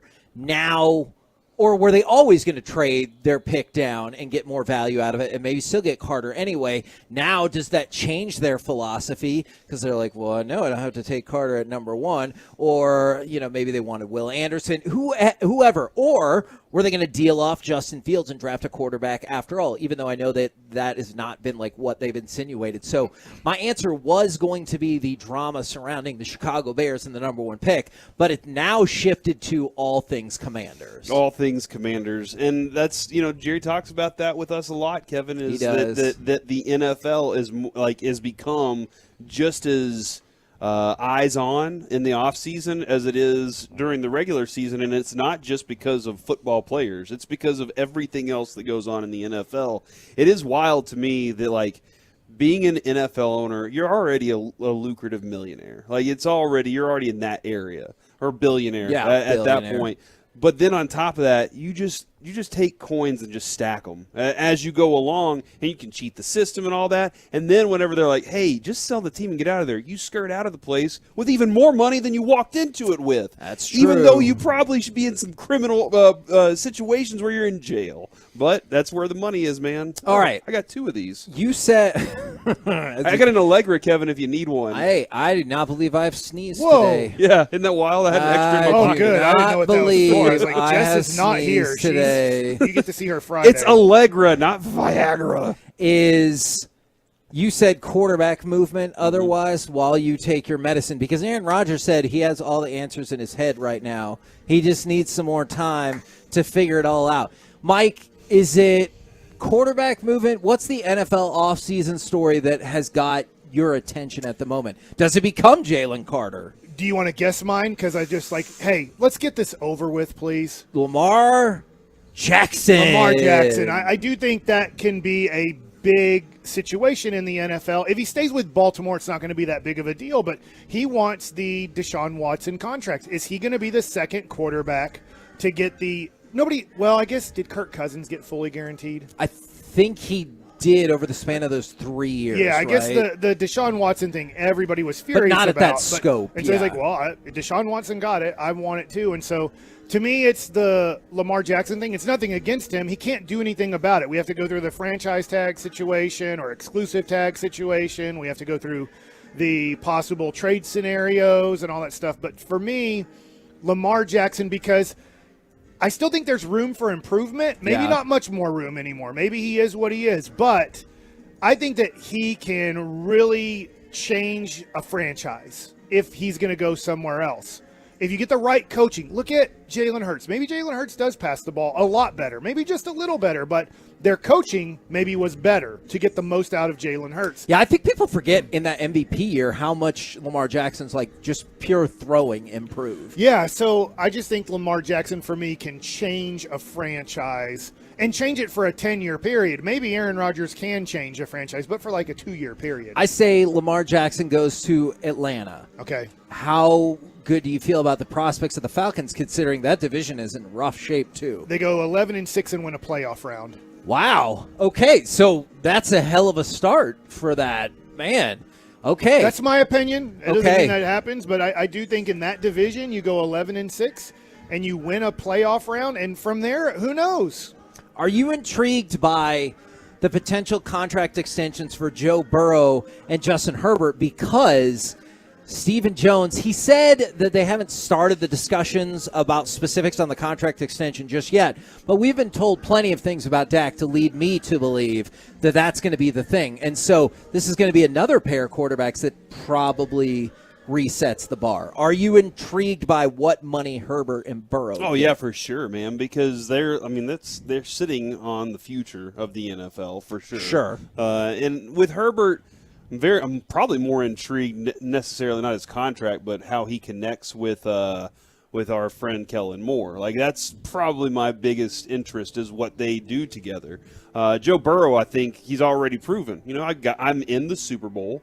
I was very close to getting back to the Super Bowl again this year. Yeah. So there's Joe Burrow's really where it starts for me after Mahomes in those quarterback categories. But I think that as a Cowboys fan, that doesn't intrigue me. That story doesn't connect with me that much. My figure is, how do I get Dak to be better? If I'm going to have him for the next 10 years or whatever, just because y'all decided to keep that money in his pocket, then how do I get the guy better, and how do I get a better around him? That is definitely one, but I think more for Herbert, it's more interest in how he connects on the field. And Joe Burrow, does he keep doing that with those? Didn't a guy, a professor, say he had like serial killer tendencies? Oh yeah, and it's better that he could be the next Dexter and everything. So like that dude he's fascinating. At least Dexter was killing for good reasons. I don't know if that's the thing I probably should have said out loud. There are worse reasons to kill than to take out serial killers, for sure, like Dexter was. By the way, have you ever thought about how weird the makeup of that show was? So Dexter, yeah, they use a little too much base, not enough powder for the. Not that kind of makeup. Oh, okay. Here's what I mean. Dexter and the gal that played his sister, they eventually, in real life, started dating and got married. So he married the girl that was playing his sister, but then they got a divorce. And only after they got divorced did Dexter start to hint at some sort of weird romantic thing between them. Yeah. Which I bet Michael C. Hall or whoever was probably like, hey, thanks a lot for making this weird. Yeah, now it's awkward. Or maybe they did that because he was like, hey, I think I can get her back. I don't know. That's my Dexter side note for you. Oh, wow. And are you intrigued by this is another thing I care about. Can Sean Payton fix Russell Wilson? Nope. Because I already saw Sean Payton go, hey, if we were winning, nobody would carry out an office here at the team. And I was like, that's a fact. Yeah, I mean, guess that's not wrong. It's a fact that if they were winning, everybody would be like, oh, yeah, give them a second office. You know, if offices are what gets them to win, then give them a whole building. Give them a whole side of the field. Sean Payton's reputation as a great head coach will crash as much as Russell Wilson's career 2 years from now. Wow. Okay. That's your prediction. Yep. Man. And do you think then, if something like that happens, will that temper everybody's Sean Payton will one day be a Cowboys head coach thing? Will that conversation ever come up again? Sean Payton being a Cowboys coach. Oh, from lazy if he fails at Denver with Russell Wilson in his career, would that be like, okay, he can't do he's not a magic man. Right. Magic man. I hope not. That was a fancy little hand gesture he did there. All right. Quick Stars note for you. They are back in action tonight, and they are reeling as they stop doing that, as they host the Coyotes. Unfortunately, they're not here playing the Coyotes, or else we could go check that out. Man. I know. I would totally do that. Absolutely. I wouldn't. At 7:30. What? You would want to go to an NHL arena where there's 3,000 people Mike, there. we would That was the old arena? Right. If we got you on the Zamboni. Oh. If we Mike's like, if I could, all right. Can you fine. imagine in one day you get to ride the dragging machine and the Zamboni? What else? Well, okay, hold on. Let me finish the Stars thing real quick, and then I have a question for you. So yesterday, the New York Rangers made it official with the trade for Patrick Kane. And Tottenham Hotspurs? No, not that Hotspur. Not Harry Kane. The Stars were one of the teams that were trying to make a push for Patrick Kane. Unfortunately, it didn't work. There were rumblings that Kane said he absolutely wanted to go to the Rangers. So that trade is official, and it's done.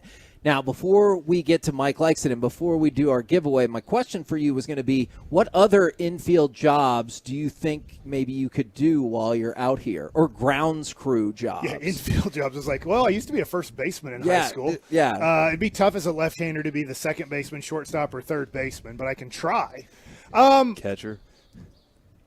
Maybe tomorrow I'll ask our new friend Jake. I'll be like, is there any way that I don't want to walk the line? I asked him about doing Because that, you're and mine. he told me that's the hardest part to learn how to stay steady. But once you get it, you get it.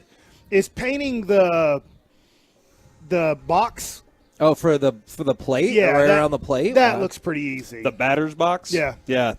Yeah, Or the it's catcher's box. It's a frame. Like, it's a little frame. All you got to do, like, would you let them set it up for you, and then you'll Yeah, spray but even it? though I've seen those before, they're easy to set up. They Yeah. have markers on it that make it really easy to put this marker on the tip of home plate or the front of home plate, and you're good. What about the bump? You think by Friday we can get you making sure that the pitching rubber's all set up? and- That is honestly an art of It its is. own. It really is. Like, that's the one where Coach always did I that think one. people would be surprised how hard a mound is in the major leagues compared to when they pitch in high school and you can dig a 7-foot hole where the rubber is. Yeah.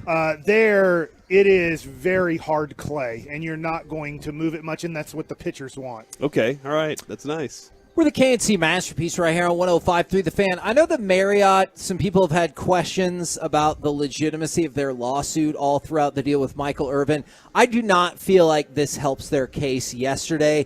So Michael Irvin has asked for them to expedite the release of the hotel footage and other evidence. He's like, hey, let's get this out there and, like, let's get it to the public. And the Marriott, which has already asked for the Michael Irvin suit to be dismissed, they were like, hey, we don't see any urgency that we need to release this stuff straight away. And I'm like, well, hold on.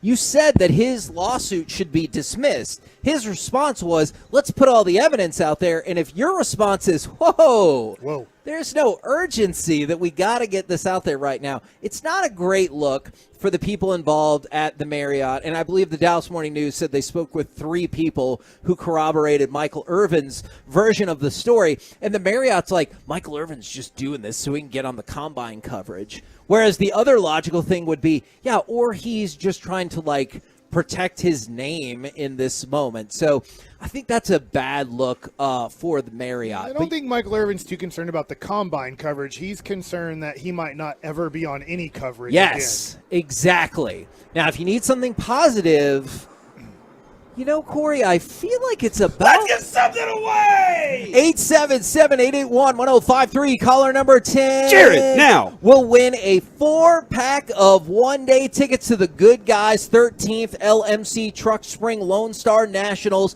It's going on March 10th through the 12th. You can buy tickets at good-guys.com for the event at Texas Motor Speedway, or you can win them right now doing this giveaway all week long. Caller number 10, 877-881-1053. Now, how about some Mike Likes It? Well, I want Jared Sandler to join me here. So as he's getting ready for me and him to call the Dodgers and Rangers game. The Dodgers, obviously, we mentioned it, but I don't think people understand how important Gavin Lux was to the 2023 Dodgers. They lost Trey Turner the year before. They decided to let Corey Seager go. Their ultra prospect, Gavin Lux, who spent some time in the outfield, a lot of time last year at second base, was going to take over the shortstop's role. So as I bring on my radio partner today, because I'll bring us in and out of, you know, inning breaks and everything. Oh my God, that would be goal. If it's matter of fact, if Mike does that, then you guys should roll on it, because that is G-Bag of the Year material. Welcome to the third inning. It's hard to stop a train. Mike, so first of all, they broke us up. You know, we did Frisco games together, and they broke us up because we had too much fun. But Mike's goal every game was not to have a single clue about who was playing. He said the shortstop there. Yeah, his goal was to try and make me laugh during the reads we would have to do. It's kind of like our show. And one was Yeah, I get it. Yeah, one was for that one comment. Like, the tagline was, "It's hard to stop a train," and like I'd hear Mike whispering, "Yeah, I mean, it is hard to stop it. Like, go stand in front of a train or whatever." Like, it takes a while for it to stop. Yeah. All right, so Doesn't slow down Jared, quickly. let's get to a little bit of serious talk here, and I'm going to give you a hypothetical that has about a 0.1% chance of happening. Yay. The Dodgers don't have a shortstop right now that I know of. Who is their shortstop to start 2023? You don't know either. So Jerks. I was about to say Jerkson Profar. Okay, I mean, so I don't he's know. a free agent, right? And Yeah. people have asked, can he play short? I don't think he can. Yeah, at a I don't major either. league. So the 0.1% chance the Dodgers call up the Rangers and say, I know you guys are set. I know this is probably not even a conversation starter. What would it take to get Corey Seager back in an LA uniform? Do you think there's any possibility that the Dodgers have called Chris Young and said, we know this is probably far-fetched and we're probably getting nowhere here. Is there any chance you would consider trading us Corey Seager? And is there any chance that the Dodgers are even thinking of something like that? So that's a great question. I'll say from the Rangers side, it would go against everything that they have talked about, which is we're trying to win right now, and any deal we make is going to make our major league team better.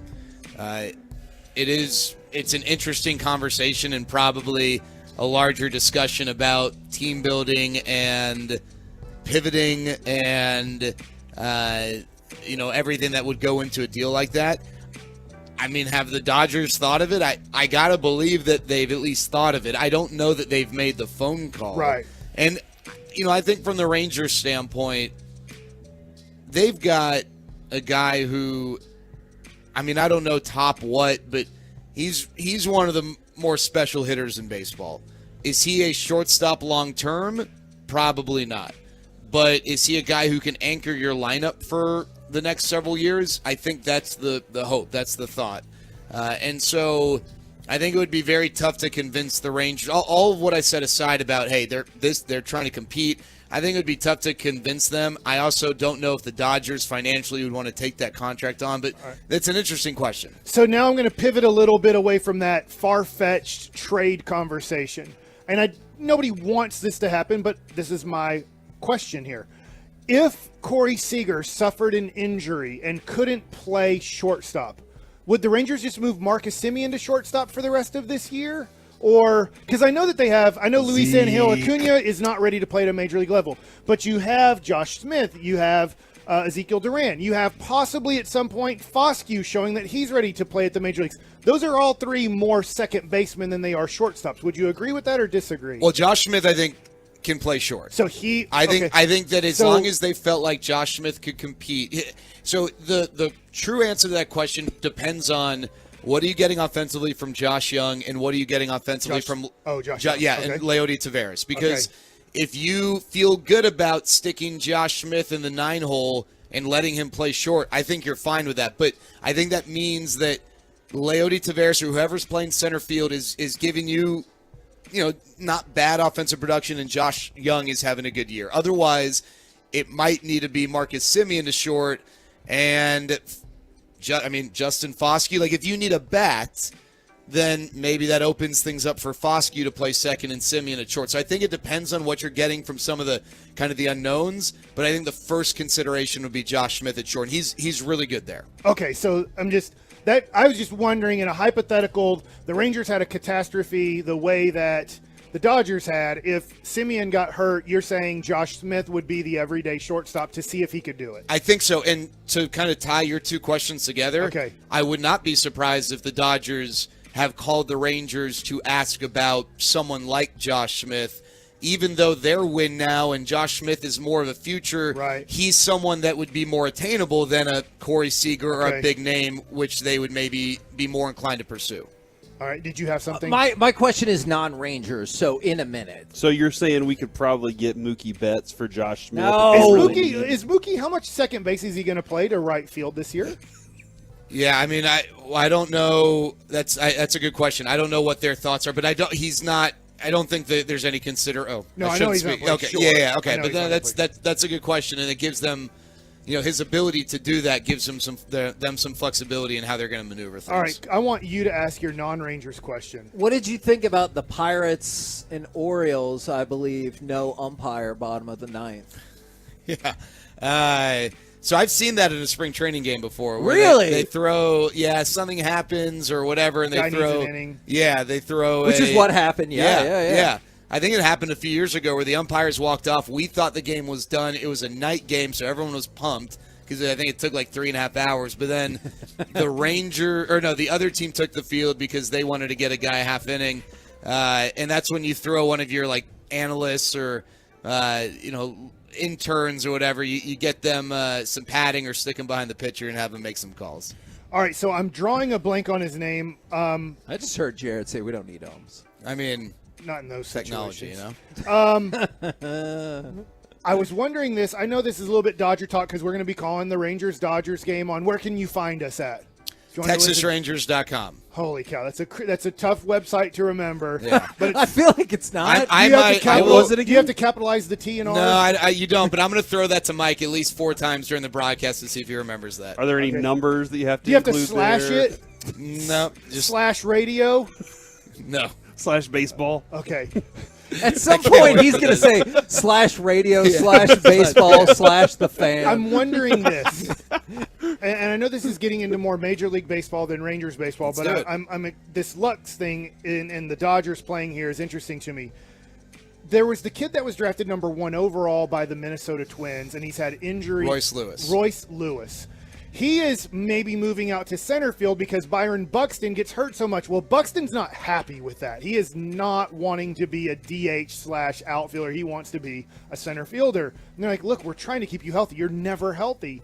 Is there a possibility that the number 1 overall pick, who hasn't gotten an opportunity in Minnesota because of injury, it just feels like a Dodger thing. They trade for Royce Lewis, number 1 pick, kind of a disappointment, and then the dude becomes like an all-star at shortstop that what he was projected to be out of high school. Yeah, I can't imagine, just knowing how the Twins operate financially, like the value of having Royce Lewis for X amount of years at a pretty cheap number is probably too valuable for them to pass up, especially now that they've paid Carlos Correa.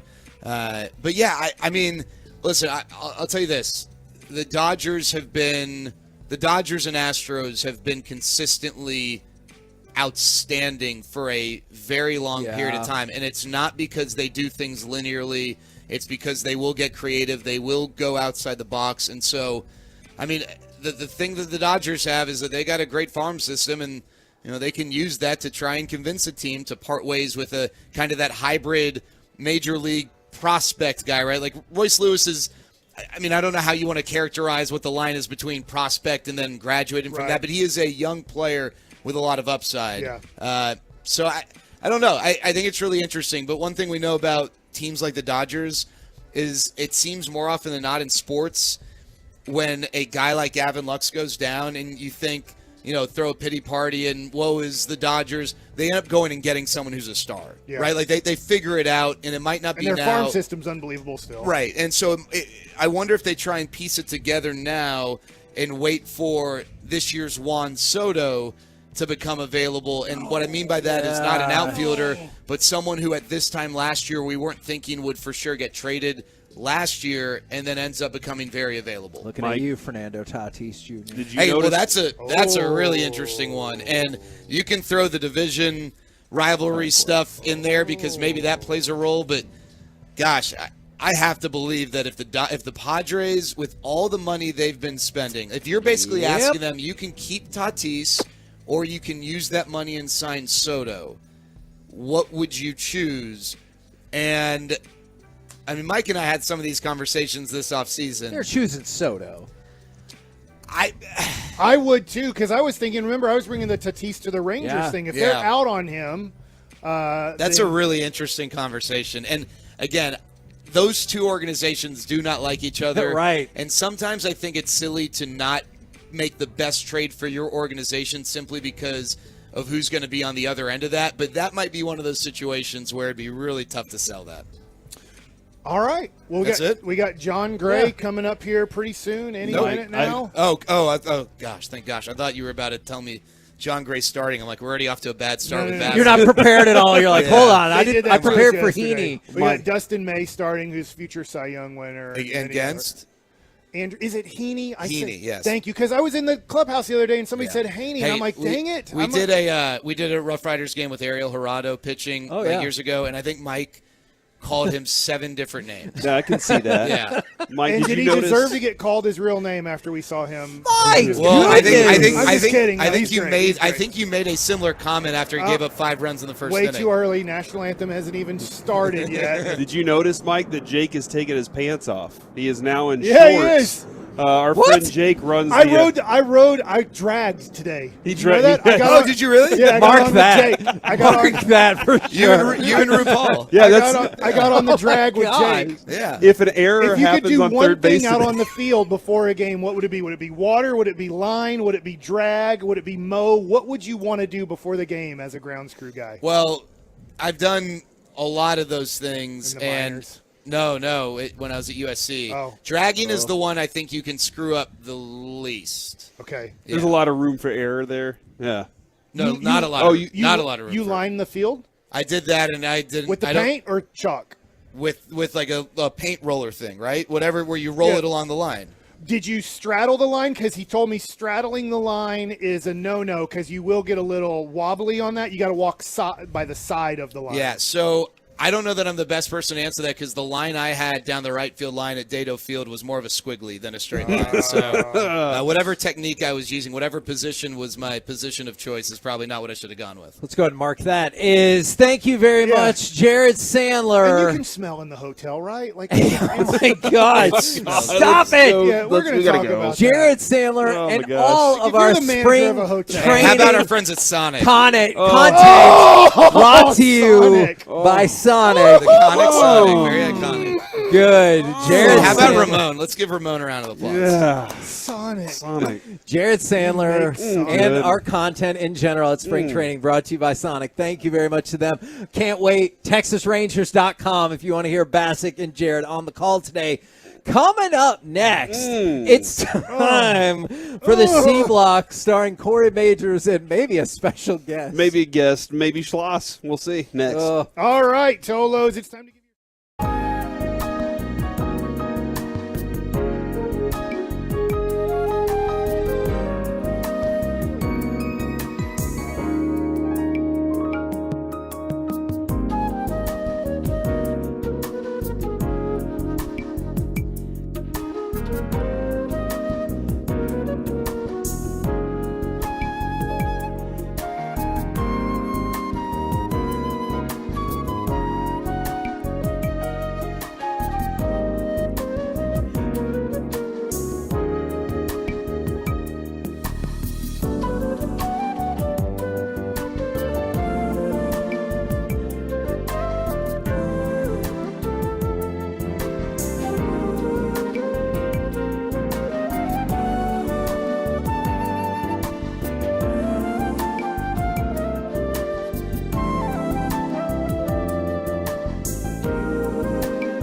Live from our remote studios at Texas Rangers Spring Training, secured by DFWSecurity.com. This is the KNC Masterpiece on 105.3 The Fan. KNC Masterpiece back here on 105.3 The Fan. We're live from Surprise for Texas Rangers Spring Training, brought to you by Sonic. Good. Now, it is a bit chilly. Yum. We've got the windows open, getting ready for Rangers Royals as everybody else gets ready for the G-Bag Nation. But right now, it's time for the C Block starring Corey Majors. Corey.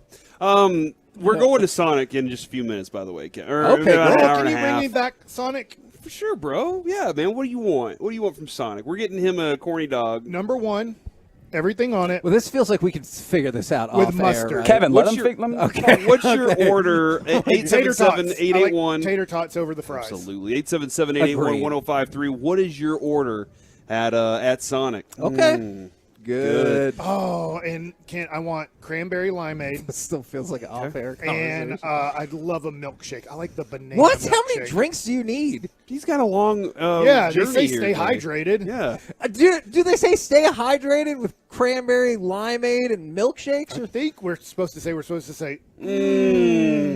good. I agree, they are good, but I don't know if that's what stay hydrated means. We're going to drink this milkshake to stay hydrated. It has water I don't in it. think that's what that means. All right, man. I want to start off with Texas A&M. All right. Oh, no. Reggie, let's go ahead and pull up the now.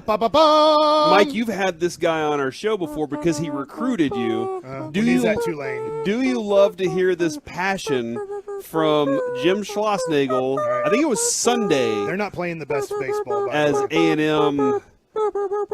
All right, that's enough. We get it. It's a whole thing about Texas. It's not even in your conference anymore. Until they came crawling back. Here is A&M head coach Jim Schlossnagel talking about the fans at A&M. Tough weekend, but staying into the last inning. Yeah, I mean, I believe in him. I've been telling him the whole time. You know, I believe in him. So it's just this is a tough game, man. People, I got our own fans yelling at our players over the dugout. Like, I don't know what kind of place this is, but I thought there was some Aggie loyalty around here. You know, got a dude holding up a freaking newspaper, one of the dance teams over on the other side. Like, I don't know. I need to keep my mouth shut, but it's just. But yeah, excited for our team, excited for the crowd, happy for the core. You know, the crowd played a big role in the game, as long as they keep cheering for our. All right, a second. What? Got to include the core, man. People from the core can go to the baseball game. It doesn't have to be the entire You core. got to include them, though. All right, couple things. First of all, He said, I don't know what kind of place this is. yeah, I want to get back to that. I'm But going there in a few weeks. Whatever happened to Aggie loyalty? also, at the very end, he goes, I probably shouldn't say anything. I'm like, Jim, it's like 20 seconds too You late already for that. said it, bro. But also, he goes, Got some dude over there. Well, he probably had something even spicier to say, is why he stopped himself. yeah, He that's probably true. did. He probably I don't know what did. kind of place this is. That's fair. That hurts. We're not playing the best baseball right now, but to turn on all of your players is at a college level is a little tough, and he's mad. I get it. There was a time I wondered what kind of place I was at because you're not supposed to walk in the grass in certain areas because it represents like all the fallen Aggies from past military conflict. I saw someone get yelled at for not getting off the grass, and when they still didn't get off the grass, I saw somebody take him down. Yeah, that's the tackle. In that moment, It's a I thought, cult. Wait, was it a tackle or did they get their ass whooped? Was it full form? oh yeah, no, it started as a tackle and it did not end On the as a grass? Like they tackle. continued But to- he Yeah, pulled him now they- out of the grass after he tackled him. Okay, but he ran on the grass. Quentin Coriat? Ooh, that's a good point. It was not Quentin Coriat. That was before I was there. Datwin, maybe? That would have been closer to my era. Okay. I guess he did step on the grass. I never thought about Yeah, that think about before. that for a second. And He if broke you- the rules, too. And if Stephen Magoo? if you have your hat on in the Memorial Student Center, people will. Yes. Oh, my I've had to take it off Yeah. with friends. You don't have hair, so you're fine. Yeah, I know, but I didn't know in this building you have to take your hat off. Some people are nice about it. Other people are like, hey. They come knock your hat off. At least your they let head. me know before I walked in. They're like, hey, That this is is a good. building that you don't have your hat on. All right, but do you have to take your hat off if you can really fight, though? Whoa, that's a good question, Reggie. If you have no concerns for the aftermath of those continuous fights, then no. Yeah. Hey, can I hear that one more time, though, Reggie? The section where he's just like, I don't know what kind of place this is. And then he's like, what about Aggie loyalty? I got our own fans yelling at our players over the dugout. Like, I don't know what kind of place this is, but I thought there was some Aggie loyalty around here. I love it, man. He And really by the called way, him out. props to Reggie for having that spot on at the place that you wanted. I do want to point out, like, on all the comments that I saw on this specific post below, there were a lot of people that are like, look, the true Aggie fans, the real ones, they're not doing anything like that. I hope that we know, like, the real Aggie fans are always supportive. Oh, those are real Aggie fans. They're just frustrated. Yeah, I think that's like I'm not disingenuous. a real Maverick fan because I'm not pumped that we got hammered by the Pacers. Kid said that one day. He's Also, like, "I don't know it's what always place this important is." to remember, haters exist in every walk of life. Oh, they do. Oh, for sure. And like, I appreciate the people saying that, and I know there are definitely some people out there who would never boo their own school or anything like that, but there are some diehard people that are like, oh, this team sucks. Well, they've lost to Lamar. Yeah. They lost to another school during the weekend that wasn't. They did win 23-0, I think, yesterday. So Hell I yeah. follow him on Twitter. Because Schlossnagel fired everybody Yeah, out. I don't know what kind of place this is. Like, all right, it's a Play it. 23-0 place now. Play it again, Reggie. I just want to hear it one more Oh, time. do we have to hear it I do. I again? have to hear Oh, it. my Our God. own fans yelling at our players over the dugout. Like, I don't know what kind of place this is, but I thought there was some Aggie loyalty around here. God, I love it. It's glorious. Thanks to the core. Nice work, man. But core is going to fail us out. Is everybody in the band in the core? Yes. Okay, because they all wear military gear. Like Yeah, they- because I wanted to try for the drum line. They're like, you have to be in the core. And sorry, I didn't do that. Why not? I need to keep my mouth shut. Yeah, that's what I'm going to do. That, you know what? We need that as a drop. That Every is time a- you want to say something, there's a Schlossnagel fires in there, and he's like, I'm going to keep my mouth shut. You're making love to women instead of wanting to do that. What? The core? I think you can do both of those things. Whoa, at the same. The core can do that? Yeah. I thought they had to, like, hold on. One more. What? I thought they To the couldn't. night? Yeah, hold on to the night. No, I don't even know what y'all are No, talking we about. belong to the night. We belong together. Like those three women. What? What three women? I don't- Hold on for one. Oh, okay. Wilson Wilson Phillips? Phillips. Yeah, there we go. Nice work, man. How many people right now know who Wilson Phillips is? 877-881-1053. And then the combine has started up. Things are starting to go here at the combine, and head coaches are being interviewed. Mike McCarthy, will get to his stuff in just a minute, but Mike McDaniel, who throughout the season was my favorite, most entertaining coach to listen to. How much would you like to cover Mike McDaniel when you hear this kind of audio from him? Well, I'm not in the business of tampering. And I believe,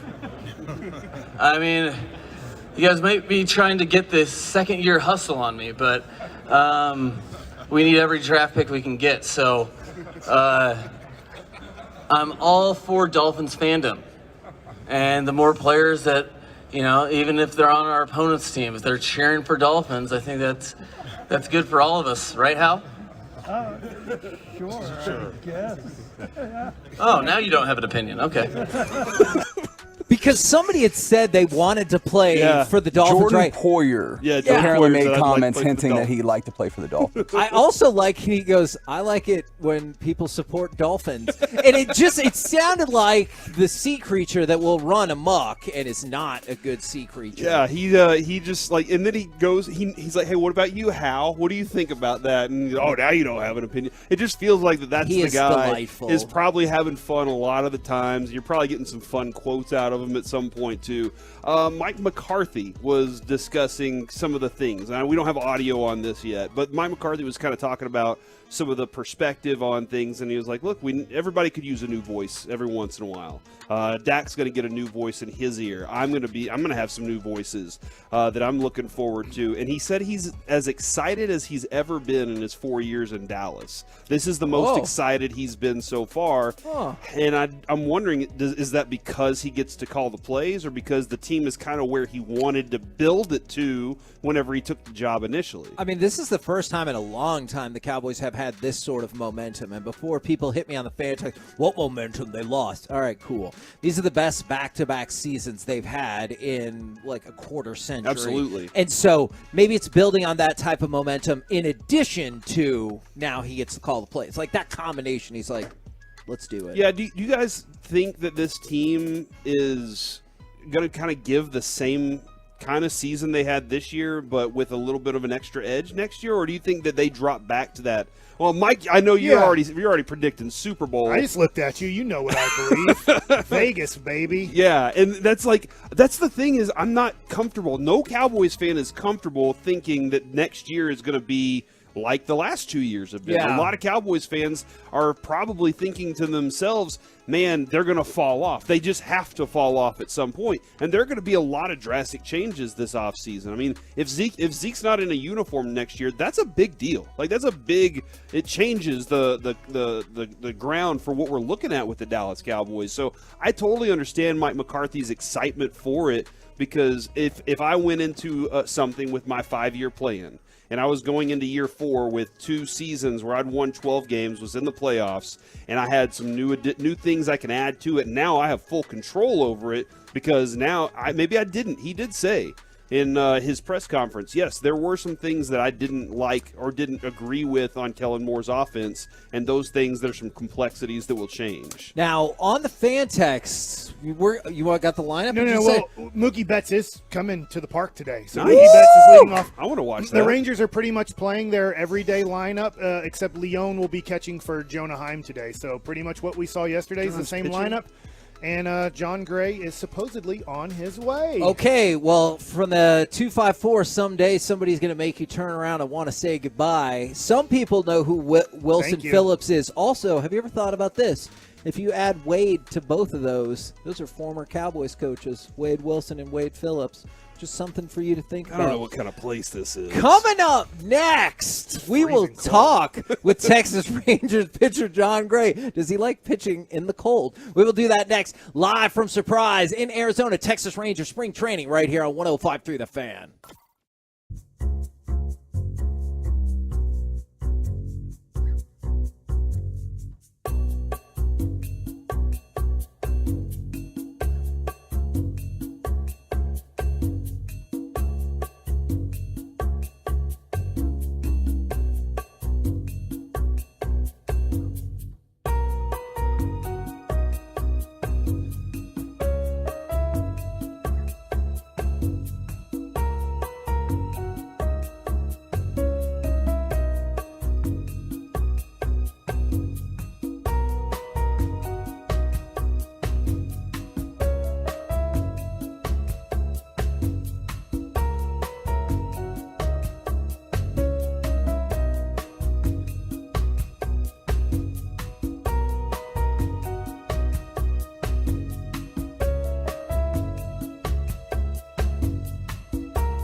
This segment of the KNC Masterpiece is brought to you by Window Nation, and it's brought to you by Frankel and Frankel.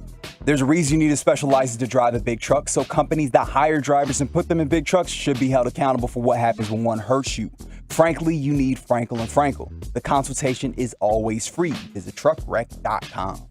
KNC Masterpiece back here on 105 through the fan. Right now, we bring to you Texas Rangers pitcher extraordinaire, John Gray. Good afternoon, sir. Hey, thanks for having me. Now, we got a lot of sports and stuff. We'll get to that in a minute. But before we get to anything else, we got important things.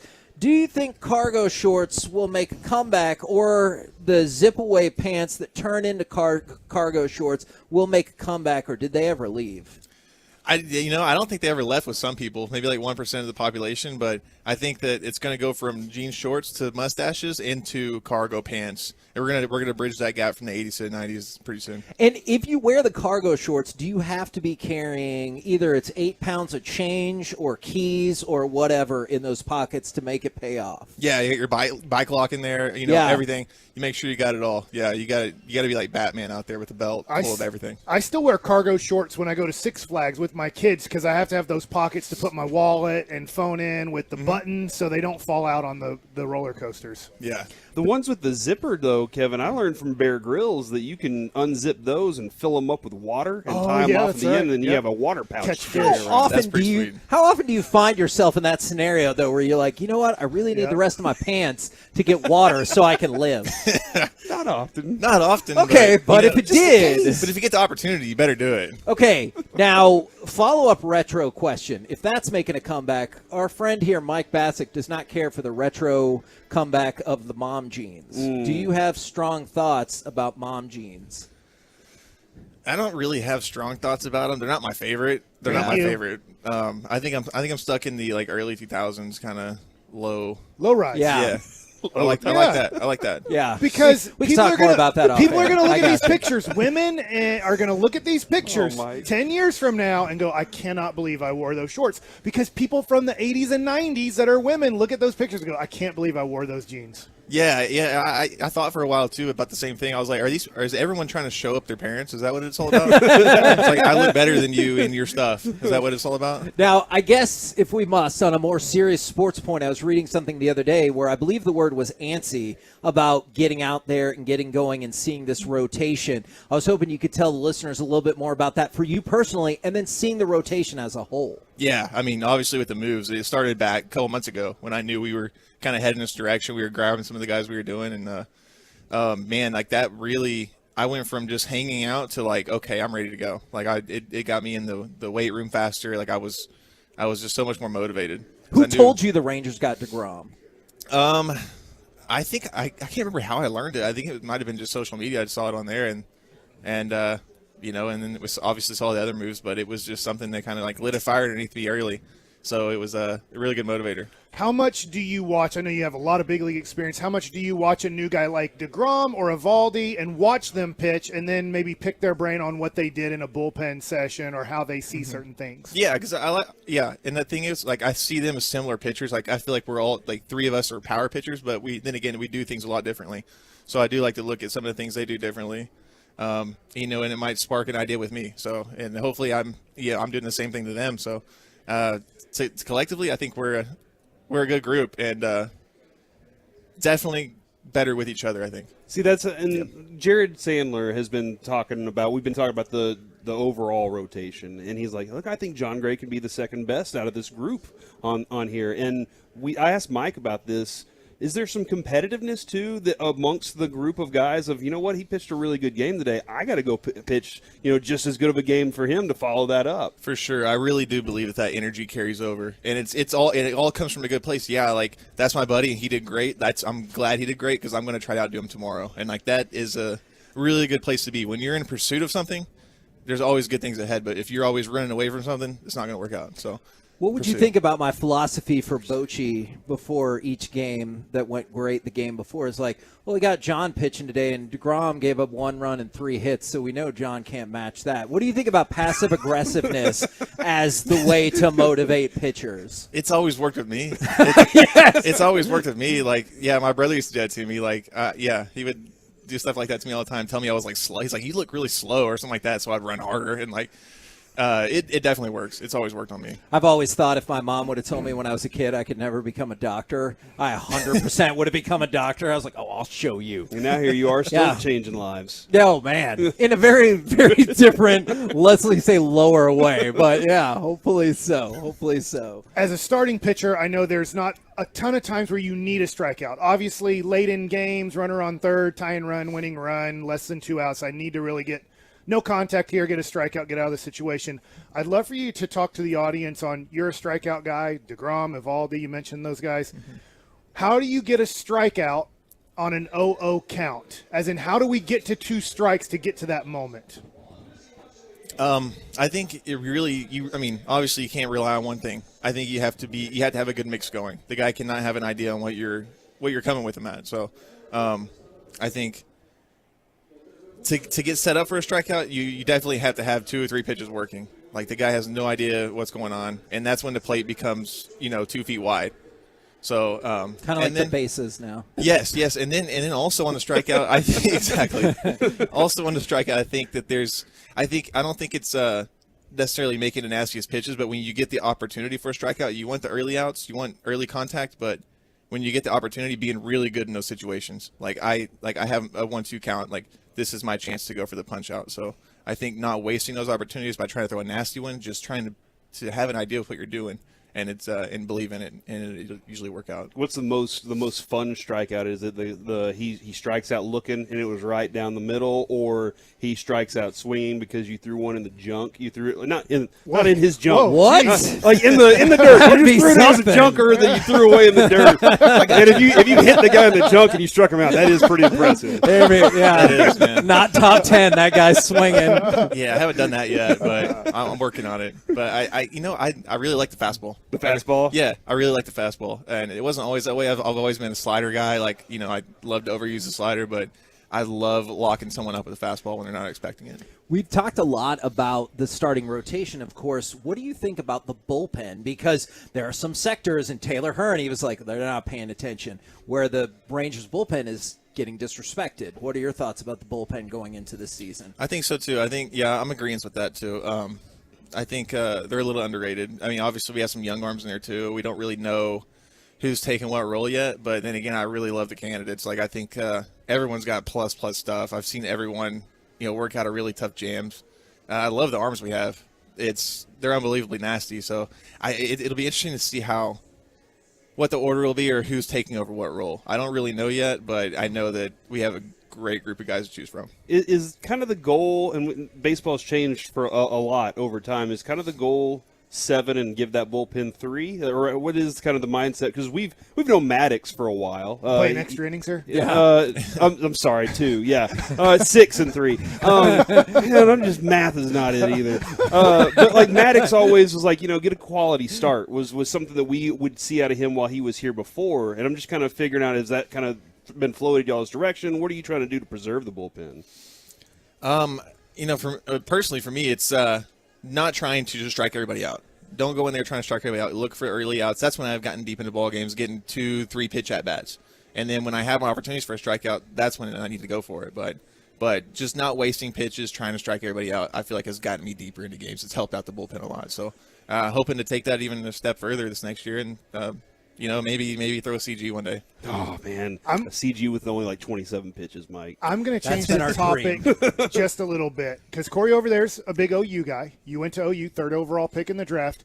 You are an A&M guy, okay? Now, manager really put us on blast. I don't know what kind of place this we actually is. Just had some cuts from Coach Schlossnagel. I know I always mess up his name. He is at TCU when you're at Oklahoma, now at A&M. And you were telling me in the clubhouse that the Texas OU environment for baseball maybe wasn't as electric as maybe you would think maybe a Texas OU baseball game would be. Right, yeah. When you compare it to football, it's like nothing. It's like nothing. But there was more energy than usual. There was more energy than us playing Kansas or someone else. But I really wish it was a bigger deal. I think I don't know. I think it'd be cool if they kind of up the stakes a little bit on it, but then again, it was so much fun. Like we all knew, they knew and we knew like what the stakes were and how important it was. So the game was awesome. The game was electric, but the atmosphere really wasn't what I thought it would be. Is there more chirping in a college dugout than a major league dugout? Yes. I remember. Yes, I would say there's more chirping in college. Yeah, and it was kind of more like like rally stuff, But then again, like there were other things said too. But there's been times in big league games, there's a little chirping going on, but usually it's friendly stuff. Like in college it was kind of like screw the other team. Do you hear some of those and you're like, all right, I'll give it to you. That was pretty clever. Like that hurts my feelings, but that was really clever. For sure, yeah. And I can't remember exactly what's been said, but yeah, there's been some good ones. Yeah. Well, and I'm sure that ends up being I'm talking to myself on the mound or kind of smiling about it on the mound. Mike says that he used to MF himself a lot on the mound, that he would just constantly get talked down to himself. What's your inner monologue when you're on the mound? I same way. Okay. Same way. I get so mad at myself. I'll, call myself every name in the book, but then again, like it also locks me in. Like I'm still in the fight. But, sometimes I wish I wasn't so hard on myself. I wish I could let things go and just focus on the next one. Positive self-speak. And doing the post-game show, John, you're one of the best post-game interviews because I really do believe if you pitched great, you're going to say, hey, I did these things well, and you really give the audience a great idea on why it was a good game. And if you didn't have the best game, you talk about the reasons why things didn't go your way in a certain inning, and I really respect that and get an idea on what makes John Gray good and what maybe took John Gray away from having a good game. And that's just, I know I'm not really asking a question, but it's really fun getting to listen to you after a game because I get an idea on what went well or what didn't go well. Right, yeah. And that can be the hardest part, too, about a start. It didn't go your way. It's just like being honest with yourself about what happened. Because you can go up there and say everything. You can blame it on an umpire if you want. But I feel like I've gotten the most out of myself by finding what I didn't do right. So.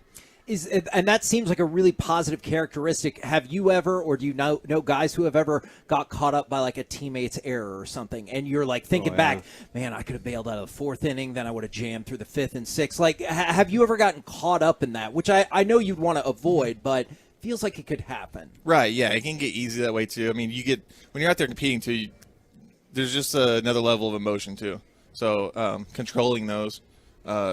Whether it's very positive or very negative, I think is good to control both. But, I get a sense of that too. Yeah. I don't know if this is true for you or not, but there would be nights after, let's just say, I had in the fourth inning a pitch didn't go my way. I missed by 3-4 inches, doubling the gap, and it led to a 3-run inning.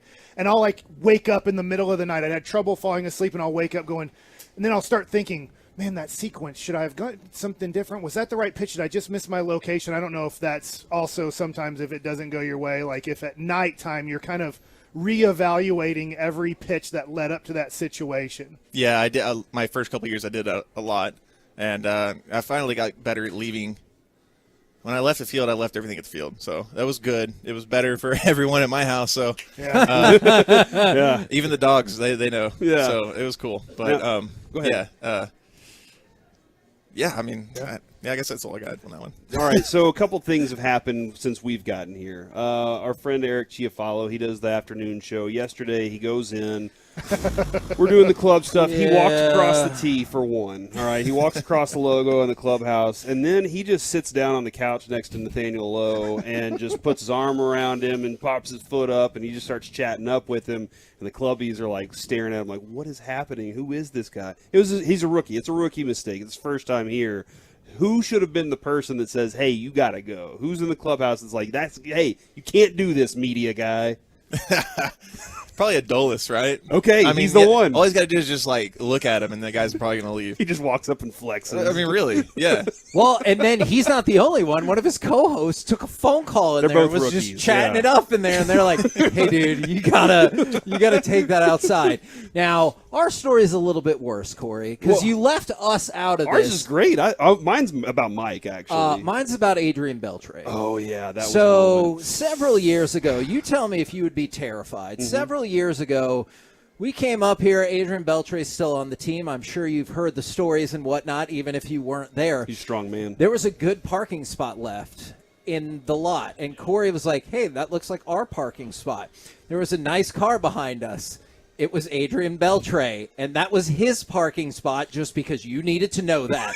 And It was the last we spot, did I not guess. know that, and he had to park somewhere less convenient. He came into the clubhouse. He was very angry. We did not realize that we had angered him. We're talking with Mitch Moreland and somebody else, and he goes, hey, don't talk to those guys. They took my parking spot. And we were supposed to do a bit with Prince Fielder where he legitimately hit me in the junk with a wiffle ball bat because I said the Rangers wouldn't make the playoffs the year before. That's a real thing that actually happened. So Adrian Beltre's response was, have you got hit in the junk yet? And I go, oh, no, we haven't been able to figure it out. And he goes, we can figure it out right now, and went and grabbed a real bat. And at that point, I thought for sure I would never have any more kids. So I don't want to make it sound like we never violated any rules or anything like that. That's just a story I felt you needed to know. No question. Just a story I thought you might enjoy. I like it. It was a good story. Did you ever violate one with Colorado as a young guy? Yeah, for sure. Like, I didn't really know much at all about how you're supposed to act as a rookie and everything, but I didn't act. I don't think I acted like crazy or anything like that. I was really quiet. I was afraid to talk, but I remember getting myself in trouble because I didn't know I didn't know you had to get up and talk in front of everyone. I didn't know that was a thing, and they would ask you questions and everything like that. So I like kind of snapped back at one of the first guys that asked me a question, and he was kind of like joking at me, and I was in deep trouble from there on out. Oh, I didn't, I didn't have any. I was kind of like laughing as I said, like I told him something like "screw you" or something like that. Yeah. And it was not a good camp for me. It was hard. I had to get like coffee every morning and like everyone's food by like 6 a.m. It was tough.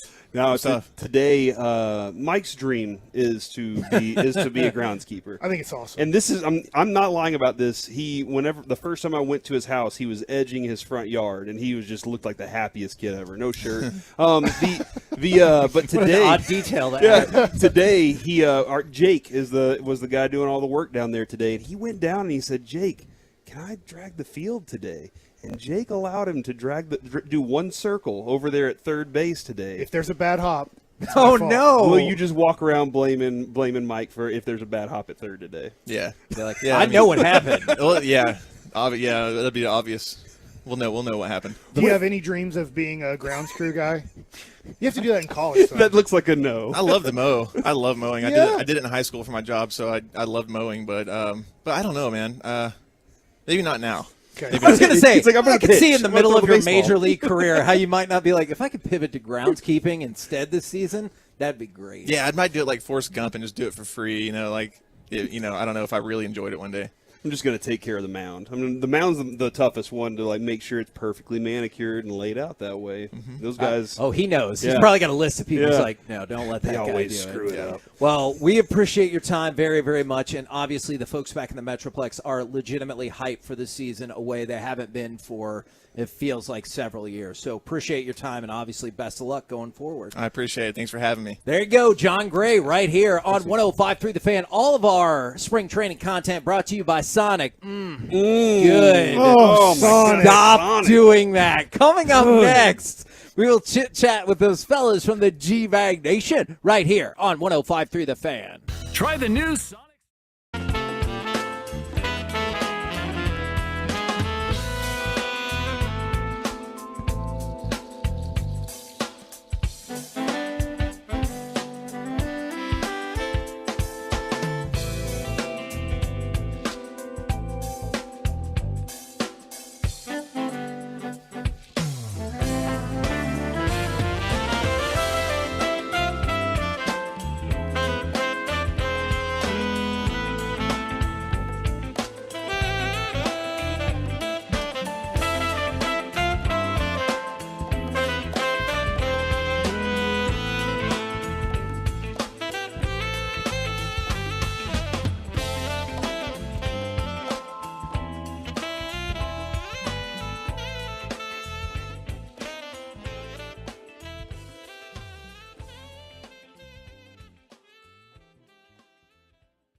KNC Masterpiece on 105 Through the Fan is brought to you by Classic Chevrolet.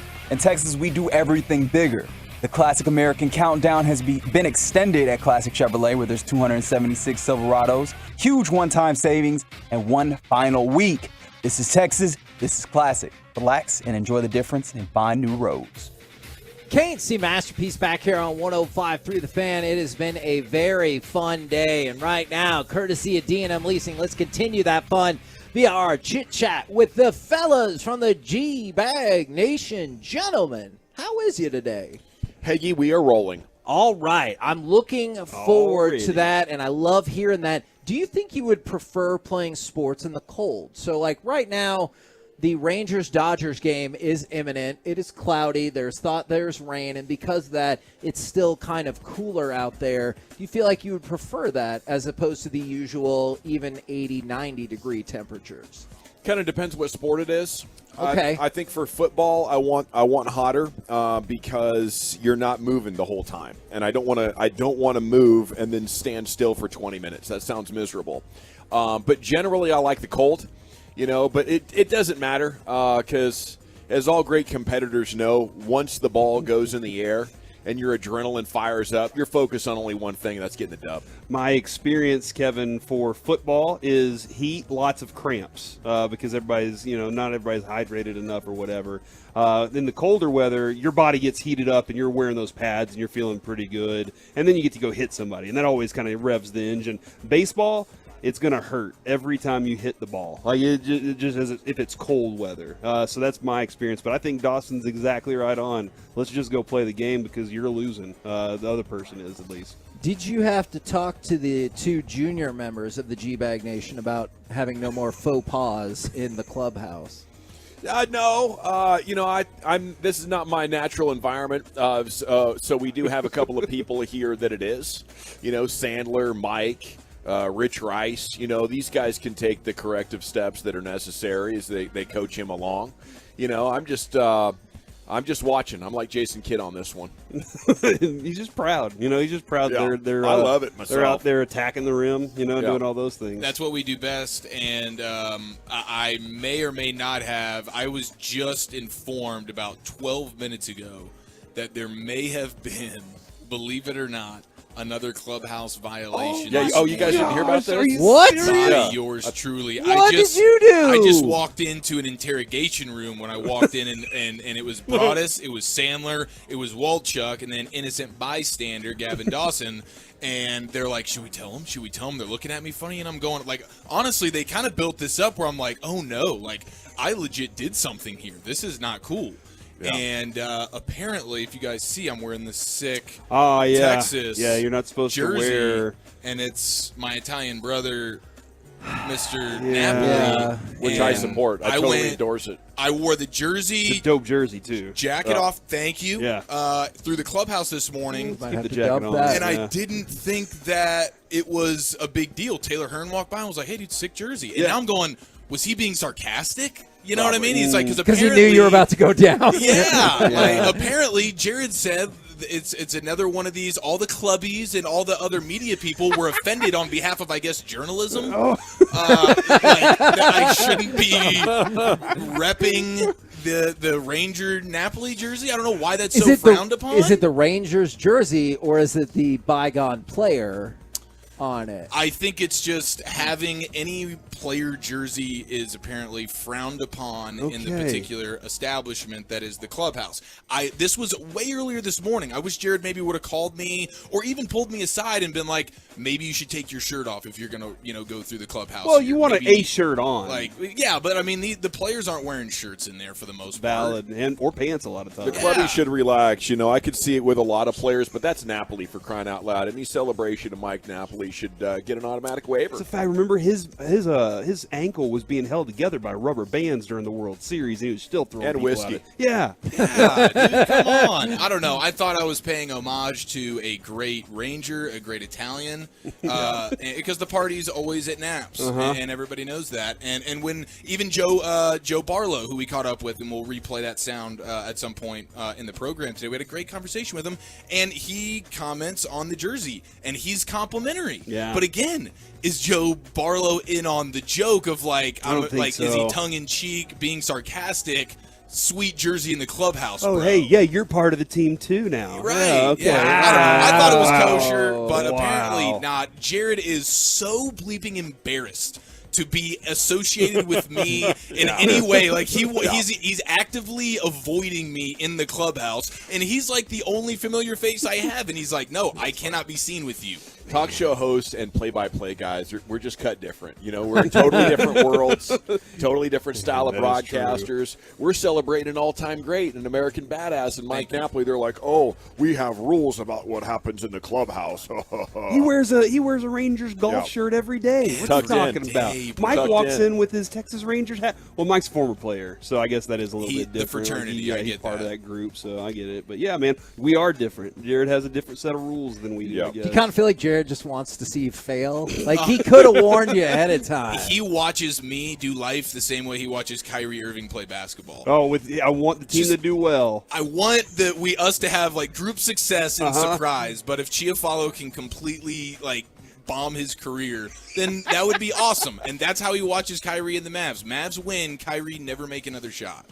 Didn't he say last night, I hope the Mavericks win, but I hope Kyrie goes 0 for 27 tonight? I believe that is a direct quote, Corey. Holy moly. Well, the Mavericks did not win, and what is our take on, I know it's just one game, but the thought was that Maxi Kleber would magically fix all interior defense, and it's still a work in progress.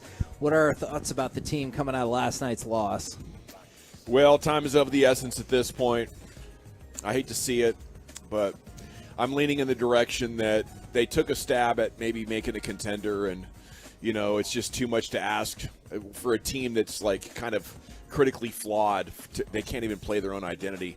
I think what we're seeing is maybe the pressure and the lack of defensive players, you know, kind of wreak havoc on this team's identity, and I don't think they're going to be able to pick up the pieces in the remaining 15 games or so. And I just hope they can try to enjoy it as best they can, and the expectations don't get the best of them, because it can eat you alive. They're now 2 games out of not even being in the fake playoffs. Oh, don't even say as that. They have slid down to number 7. Oh, man. Man, we were as high as like 3 or 4 recently. So I mean, we can go back up and down all over the place. We can get higher. And that's the thing that I know people still point out. You're 5 games away from 3rd place, but on the flip side would be you're 3 games away from being in 13th place with the Thunder, who I feel like have tried to tell you, hey, if we could get Victor or Scoot, that'd be great to continue our rebuild. Yeah, they absolutely need that. This is a really, really disappointing time because even in, like, Kyrie keeps talking about it. Like, man, we're going through things that we should have gone through in training camp and preseason, and it's going out in real time in games that actually matter. And y'all get to see it all. Yeah, you get to see this all unfold, and it's what is it? Like 3 of the 4 games come down to like the last possession, and it's just how are they going to screw this up? And it's usually less than desirable the way the possession plays out, right? My gosh, like what was even that play last night? Did Kid just say, all right, we're going to give the ball to Kyrie, everybody else get away and find a good shot, even if it's a step back 3 when you're down 2 with a giant hand in your face? Like, okay. I don't know what that was, but yeah, it's pretty disappointing. I don't know if y'all are like this. Even if you see the shot and you're like, that looks off, are you still like, it could go in? Yeah, for sure. You're like, I know it's not going in, but I'm like, it could. I just inhale hopium for like a quick second, and then it doinks, and I go, I knew it. Yeah, you know? Yeah, because you're hoping for a members bounce is all you're asking for. What do you find fellas got coming up on the program today? Pure Gold as always, Hagee. Thanks for asking. Welcome. Good. We got some good stuff. The guys were in the clubhouse earlier today. Then they talked with Taylor Hearn. They talked with Joe Palumbo. They talked with some guy who's not going to make the team, but he's incredibly interesting and entertaining. And we'll have those interviews sprinkled for you throughout the game. Jared Sandler will join you immediately after Rangers-Dodgers to give you the highlights and how everybody's doing. All right, roll home with the G-Bag Nation. We have been the KNC Masterpiece. Make your way back with us tomorrow, 10 a.m. to 2 p.m. That's Central, right here on 105.3 The Fan. Say, pay that mortgage, Kevin. Oh, pay that mortgage first of the month, you know. I don't know what kind of place this is. Blasting out 100,000.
Live from our remote studios at Texas Rangers Spring Training, secured by DFWSecurity.com. You're rolling with the G-Bag Nation on 105.3 The Fan. Okay, here we go. Hour number 1 of the G-Bag Nation here on a Spring Training Wednesday, live at Surprise in Arizona. Hope you're having a great day. Our spring training coverage is brought to you by Sonic. Good. Yes, sir. It is. Good. Real good. We have some good content coming up here for you over the next 5 hours. Hope you appreciate it. Mavs, Rangers, Cowboys, Stars, maybe even a 60 seconds on soccer. You never know when that can spring up. General at your service. If you see me, bear me. NA, of course. I've been cracking the NAs back at the hotel room, by the way. Found a nice little selection at the grocery store. There's Brian Broaddus, former NFL scout and executive. Of course, in his natural element, covering the NFL draft combines happenings. He's an insider for that and the NBA. So he's working overtime here throughout this portion of the year, working double time. Of course, you got Wolchuk and Chiafalo here in the broadcast booth. Lucius Alexander is back home in the Pimp Cup there at Master Control, and Carter Freeman is coordinating your video along with you. We are the G-Bag Nation here on 105.3 The Fan. Rangers getting ready to host the Dodgers. Jared Sandler's going to join us after the game, tell you what's going on. Single game tickets are going on sale Friday, boys, and I'd say there is a lot of good to see. That's going to, obviously, it's got to build. You got to get excitement going, but it's going to be a fun ticket. There's a lot of good to be seeing here with this Rangers ball club. Absolutely, and I can't wait to continue the success that we saw at the end of last year. I've talked about it with Marcus Semien. He had an outstanding day yesterday at the Dish. We've talked a lot about the starting pitching, but if they can marry what was a top 5 offensive lineup in the American League with a tremendous offseason that they had, putting together the starting rotation, and the health is there, and you add one of the best managers in baseball in Bruce Bochy, and he is one of the best at navigating a bullpen. And they've got some good, fun young arms. And we talked yesterday about a guy like Glenn Otto, who is a former starter, and Chris Young. You kind of saw him light up when we brought up Glenn Otto's name. I mean, there is a lot of optimism to be had. I mean, Eric, we've gotten to go out there and have some fun in the morning in the clubhouse. It's a different kind of vibe from the environment that I've had when I've gotten to fill in for Jared going in there under the Woody and Banny regimes. It's a glorified AAA team. There really is something special brewing out here at Surprise right now, and I encourage anybody, when they get back to Arlington to start the season, go out there and have some fun watching your Texas Rangers. It's a premium sports entertainment product right now. That's what you have right here. There's a lot of big-time names.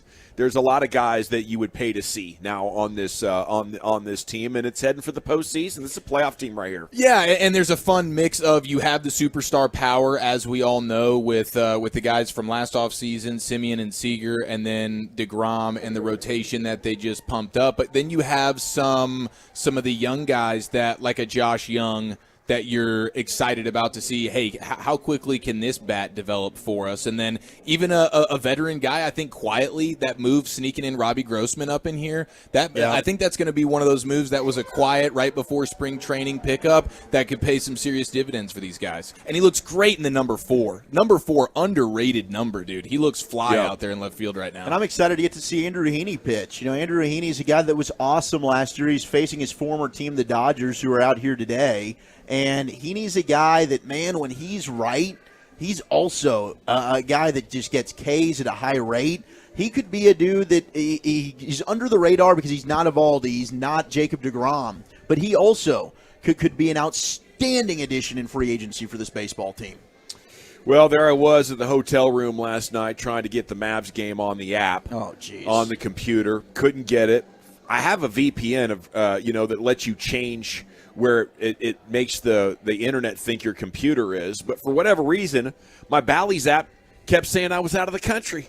Out of the country? Yeah, I was like, I know I'm out of the market, but hold on, I'm not out of the country. So what did I have to do, boys? What did I do? Yeah, went to another. You went to call an Fubo. audible. Fubo TV. Yeah, I went. Well, not Fubo. There's an app. Fubar. Yes, Fubar, I Fugazi, wish. Fugazi. It's fair. No, it's been a while since I was Fubar, but I went onto an app. And I pirated the hell out of that game, and it was exciting for a while as the Mavs made a great fourth quarter comeback. It was okay in my room. I was able to get the Bally's app to work. What are you doing to that thing? I don't know. I mean, I think the fact that I'm a full price customer, I think they're trying to take care. And by the way, Rick Carlisle wanted me to tell you guys hello. Oh, I hey, talked Rick. to him after the game. We could have taken it easy. I'm saying, what are you doing picking Luka up full court? You know he's got to get the ball out of his hands. Yeah. Got to get the ball out of his hands. But yeah, it was good for him. He was happy about the victory. But again, he wanted to say hello. He loved the station. He absolutely loved everybody on this station. But yeah, I mean, I was able to get the game on my phone with the Ballies, so I was pretty grateful for that. To lose a big lead like that Sunday and then come back against a team you have outgunned and lose that game, there's a lot of concerns with this basketball team. I could see him slipping all out of the playoffs entirely. What are we, 1-4 now with Luka and our guy Kyrie playing together here? I mean, it's – and even with getting Maxey back a little bit, let's be honest. Those last 3-4 minutes of that game, as frantic as it was, Mavs had a chance to win. They really did. They just couldn't, with your best players on the court, you just couldn't find a way to get a bucket when you needed to. And, you were getting some stops there at the end, but that's just kind of the way it was.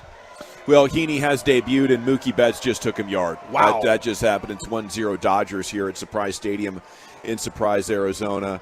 Yeah, I'm not sure if somebody's got to take the fall after you were just in the Western Conference Finals, but I don't think it's going to be Jason Kidd. Maybe, Kyrie Irving looks at this situation differently. I guess the Mavs can still give him the absolute max and hope that he comes back. But I'd be looking at the front office right now, and I know Nico's relationship with Kyrie Irving is an important factor here. So maybe if you get rid of Nico, you lose Kyrie Irving. But I would say, hey, we really messed this up when it comes to a team building construction. Now, maybe it's an acceptable mess up as we were taking risks trying to get better, and we have Luka and Kyrie now, and we can build around them. Maybe we're happy with that. But I would say we can't make these kind of missteps going so far away from defense and our identity trying to get talent and then having a team that can't hold a 27-point lead and is losing 4 out of 5 games with Luka and Kyrie. Like, this could also be a sign of a guy who's just throwing talent into a room and hoping it sticks and doesn't have any real basketball team building background when it comes to, getting guys that complement each other. Yeah, I mean, I think for Nico, it is kind of learning on the job in a sense, right? So you're right. I mean, he tried some stuff out this offseason. I think he realized, okay, it didn't work. I mean, the JaVale McGee thing, is that on him or is that more so on Jason Kidd? Well, it's on the general manager. I mean, if you're a general manager worth your salt, anything that happens good or bad, you have to take that as part of your responsibility, and that's something you can't just sit there and say, I confess he did it. Yeah. As a general manager, you have to take that responsibility. And you gave the coach the ability exactly, to pick the players. Exactly. Yeah, I mean, totally fair. And Mark Cuban has come out and talked about that, I mean, anytime that I've ever asked, hey, Mark, I'd like to get you on the air, talk about the team, Nico's team. Yeah, no, you're right. Nico's team. They're letting him do it. It's no longer. Now, I guarantee you Mark Cuban has a say in what goes on, but he has given Jason Kidd and Nico the opportunity to build this basketball team. If you're the general manager, you take the good. If you're the general manager, you take the bad. No question. I do wonder what that dynamic is because the JaVale McGee thing feels like something that's built in the image of more so Jason Kidd. But then the Christian Wood trade, I mean, in hindsight, you would think it was how could Jason Kidd have ever been on board with that? Yeah. So I wonder, and maybe Nico Harrison was all in on JaVale McGee, and there wasn't even a disconnect there with him and Kidd. Maybe he was just more acquiescing to Kidd in that move. But the Christian Wood move seems like something that Jason Kidd never was in favor of at all, and that's not you want to have more of some agreement, like philosophically, when building the roster. Yeah. If Christian Wood, I get the talent and like you got him for almost nothing, but if your coach wants nothing to do with him, you might want to rethink it. Maybe. Right. And from the jump, it seems like that's been the case. And maybe this is probably why Christian Wood has played for 7 different teams or however many it is. And he can't seem to land at one place for a consistent amount of time because this is what happens, right? He doesn't earn the trust of the coaching staff wherever he is. He doesn't buy in on defense. He's not reliable at functions for whatever is going on with him. There is something that is rubbing the coaching staff the wrong way. And he's a supremely talented player offensively, and the fans are all seeing, like, why the hell aren't you playing this guy minutes? But he didn't get into the game until, a minute and a half left to go in the first quarter last night? Yeah, they can't play any defense and he's a big part of the problem. They can't stop both the paint and the three. They have to choose what they're going to give away for free. And that's because they don't have connectivity or effort. But the defense isn't going to get better this year. No, it's not. And that's why ultimately they're not a good basketball team. And that's why they're not going anywhere. I don't blame Jason Kidd because I think his disposition is a reaction to being frustrated by his roster being so distorted now. Like that you went about constructing it with just what a play. Ignoring chemistry and how players complement one another. Kyrie Irving had some great quotes last night. Says the pressure to thrive with Luka has changed his style. And I think that's natural. Everybody's got to adjust their game a little bit, but we'll go deeper into his quotes a little bit later on. And you can tell how he really wants to make this work. It's not like these guys are like, hey, this is great, this isn't going to work. I think their minds and attitudes are totally in the right place. It's just it really comes down to roster construction. And real quick before we get out of this one, Gavin, Yeah. I'd like to say, if you talk about Christian Wood, there are coaches on the staff that have been with him before at stops. So all of a sudden now you're in a situation where, maybe the general manager, maybe the head coach asks, hey, listen, what about this guy? Can we flip him? Can we do? No, this guy wants to be a better player. Remember one of the quotes I gave you earlier was some of the organization told me Christian Wood was tired of being a good player on a bad team. He wanted to be a good player on a good team. Yeah. And, and it sounds like to me there's been a lot of things that from the jump, this just hasn't worked. From the coaching staff. And a lot of that when you bring in a player that has questionable character, questionable work ethic, that's on the coaching staff for saying, hey, we can change this guy. Yeah, so wasn't it, Sweeney had him in Detroit, right? He sure did. So, I'd assume, and to your point about, like, Nico making that trade and the connection and the communication with the coaching staff, maybe it's, hey, do you think you can get the most out of this player? Yeah. Maybe they thought they did, and Christian Wood just it hasn't developed. And it's at some point, I don't know, Brian, in your past in working in player personnel, maybe there comes a crossroads where either one, the coaching staff isn't good enough and they're not getting the most out of the player, or it's on the player and the player's not buying in and the player doesn't want to. I think the player has taken the approach of like, listen, I'm going to do everything I can to make my game look shiny. He said all the right things after games.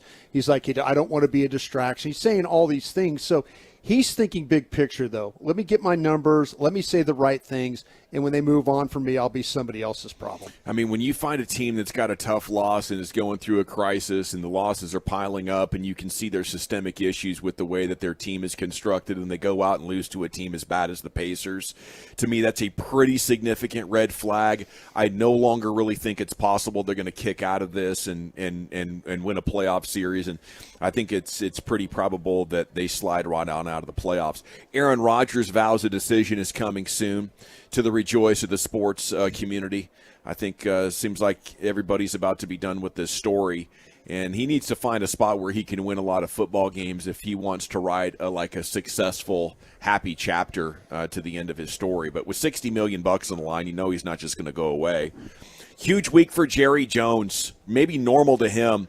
Judge in North Texas revived the sexual assault case against him. It goes back to the incident at the stadium where he allegedly groped and kissed a guest at a party with his wife and players in the room a few years ago. He's also in charge of brokering an end to the Daniel Snyder situation, and he has a lot of business to tend to at the Combine.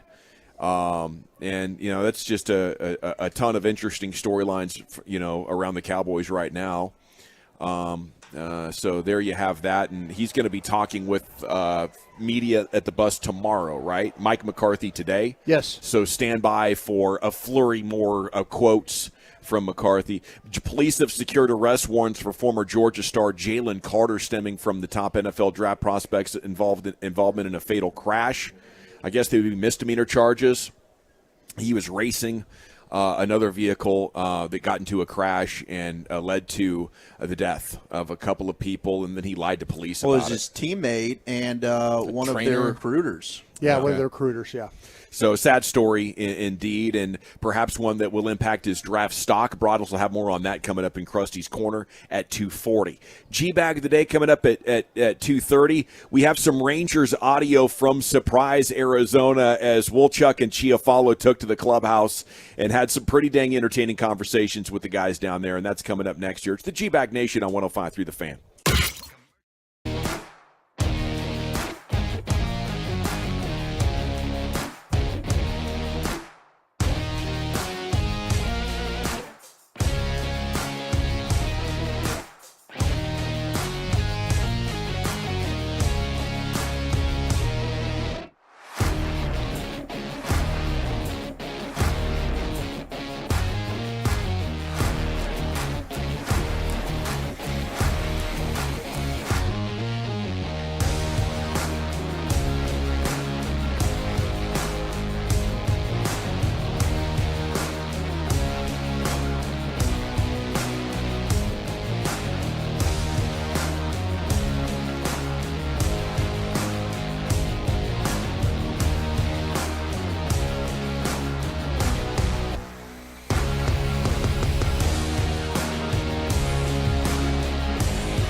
Welcome back. It is the G-Bag Nation live in spring training on 105.3 The Fan. G-Bag of the Day is coming up here in about 8 minutes.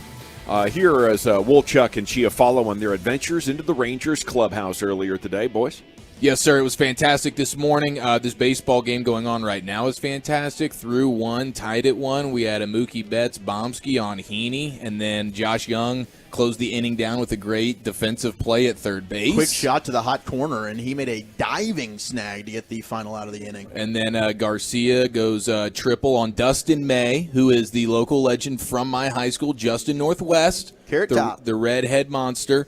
And Garcia hits the triple, scores Seager. We're tied at 1, inning number 2, set to rock and roll, and we get our eyes on some more Heaney. But speaking of pitchers, Joe Barlow, this dude was electric. We walked into the clubhouse. Apparently, we have another clubhouse violation to address at some point in the program today. We'll talk with Jared about it when he jumps on with us later. I didn't know if you were going to bring that up. Jared seems to be completely offended by my mere presence now in the clubhouse. I am a bit of a laughing stock. We will address it. I got think a it's text from bogus. Rich Rice. I have to come alone tomorrow. All right. Well, that's fine. This is our last time getting to go into the clubhouse together. Here is one of 3 great interviews we got to have. Well, we'll let you be the decider on if they're great or not. But here is Joe Barlow. This dude's a stud. All right, we're here in the clubhouse with Texas Ranger Joe Barlow at the infamous couch that I got in trouble for sitting on yesterday. Joe, how are you this morning? Good, how are you? We are living the dream, fantastic. We saw that thigh tat, and we were like, we got to go talk to this guy. Yeah. And we saw the beard as well. I do love the beard. Now, how much maintenance do you put into the beard? I mean, I got to oil it. I got to brush it. It's like having another dog. Oh, wow, okay. Is there shedding involved? Are you having to, clean the couch and stuff? Shedding, but not that much. Well, because you've got a good form to it. Like, it's growing nicely downward. Mine will go out. Yeah, I got to take it to the groomer. Yeah, I was going to ask, are you self-grooming? I clean up my own neck. My barber does the shaping.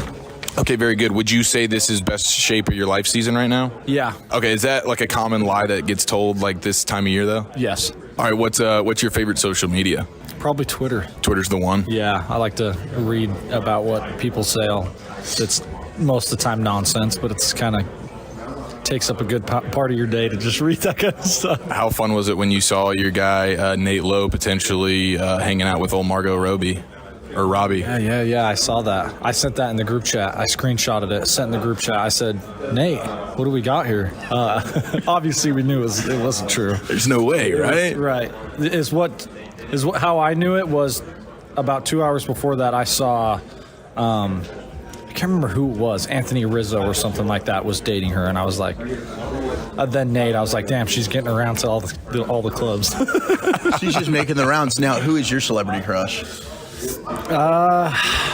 Right now or like growing up? Both. Megan Fox right now and growing up. There you go. Hey, she's available now. MGK and her split, I think. Yeah, I got married, so. Oh, dang it. But is that... No, dang it. That's good. That's a good thing. No, well, congratulations, of course, on the marriage. Megan, too. So we got Megan on Megan. And she sounds like a fox. She is. So we have one of our co-hosts has a hall pass situation with his wife. Have you guys ever discussed this? No. No hall passes. Totally off limits. Totally off limits. Borderline inappropriate question. I mean, to me, no, but maybe to her if she listens to it. We'll just scrap that from the interview. But it would be Megan Fox if this was a part of your relationship. Yeah. No question. Okay, very good. What's your favorite order from Sonic? The Nerd Slushy. Oh, the Nerd Slushy, dude. We haven't got that answer yet, so that's a very good one. It's really good. Now, your last name is Barlow. Any relation to Kissin' Kate Barlow? Yes, sister.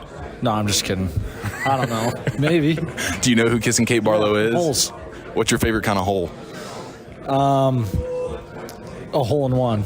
How do you expect steroids to help you personally this year? Just being sick and stuff, taking, the steroids, the legal steroids.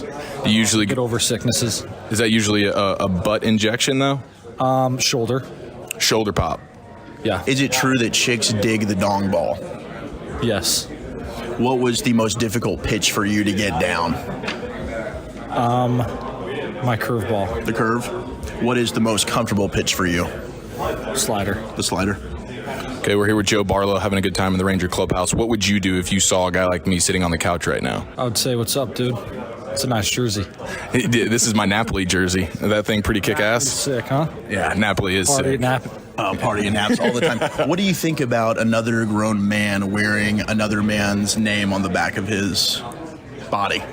I think it's cool, but it's also kind of like if you're wearing a Barlow jersey, I know I kind of own you a little bit, you know. Would you rather have 2 inches of height or 2 inches of length? 2 inches of length. That's a great answer because I went with the same thing there.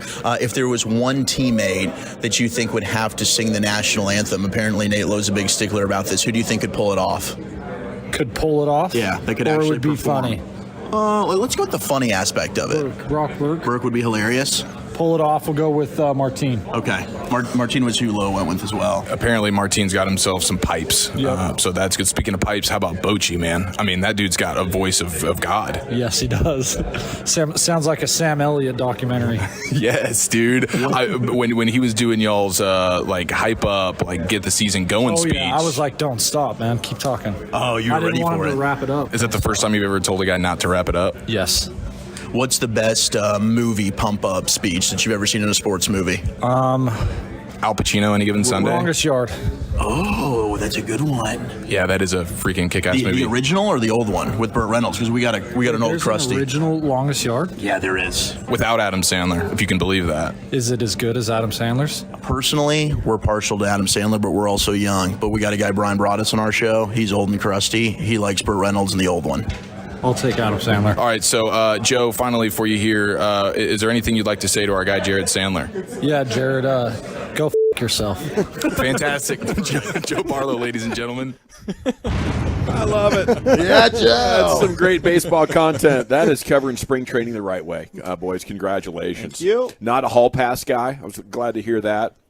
What's up, dude? Nice jersey. There was definitely a little bit of attitude in there. I think so. Yeah. I didn't realize it. Taylor Hearn, before I walked into the clubhouse with the Napoli jersey on, he goes, "Sick jersey, bro." And I think there was a little bit of like condescending sarcasm involved in that one as well. So Nice. I didn't know. It went right over my head until Jared just told me right before the show that I've now broken like 3 rules in this Don't thing. wear a jersey in the clubhouse. Sorry about that. Okay, 2 days and now multiple. We're on a streak here. Multiple rule violations from the nosebleed guys. I love it. Okay, it's pure entertainment if you ask me. Now, violating protocol on the road is just that's par for the course. Yeah. You know, if you think back on Radio Row now. And the protocol violations involving former players. Just Do it ask the them right to way. go live. Yes. Okay, G-Bag of the Daytime now. Let's go back to Lucius Alexander, the Pimp Cup. Sir. Wow, that was wild stuff. Wild stuff right there. Wow. Let's see what we got here. G-Bag of the Day. We do it every day at 2:30. If you see anything out there on the social medias, don't be afraid to hit me up. Tag me in it. Send it to my DMs at Lucky Lucius P on social medias. Our winner is the Mississippi Valley Student Broadcasters. They're still on fire. They are lit. They got super excited when a player hit a three-pointer right in the face. Yes, right in the face. Oh, they ain't gonna call a foul? They ain't gonna call a foul? Oh! They ain't gonna call a foul? Terry Cuddy!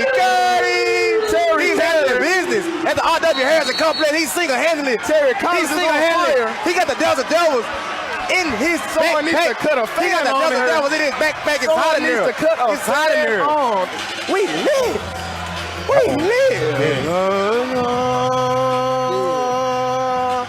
Terry, keep on hitting those threes and they fair. Hey. He just blacked his eye. He just blacked his eye. He just blacked his eye. He just blacked his eye. He just blacked his eye. What? He just blacked his eye. Hey. He just blacked his eye. What they at? Yeah, we in here. We lit. We in here. We lit. We in here. We lit.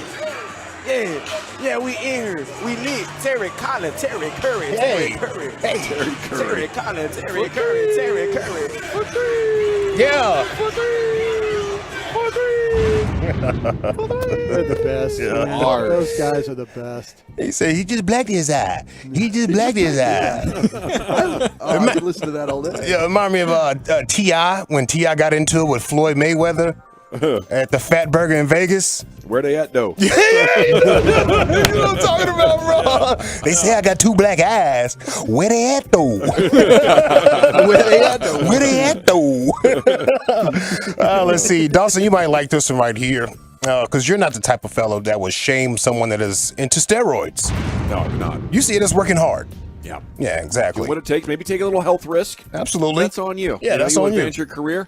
Some people like to drink too much coffee. Yeah. Some people have to take shortcuts with their diet. It all impacts your health. Whatever you want to put in your body to give yourself an edge, I support. I'll give you a bomb for that.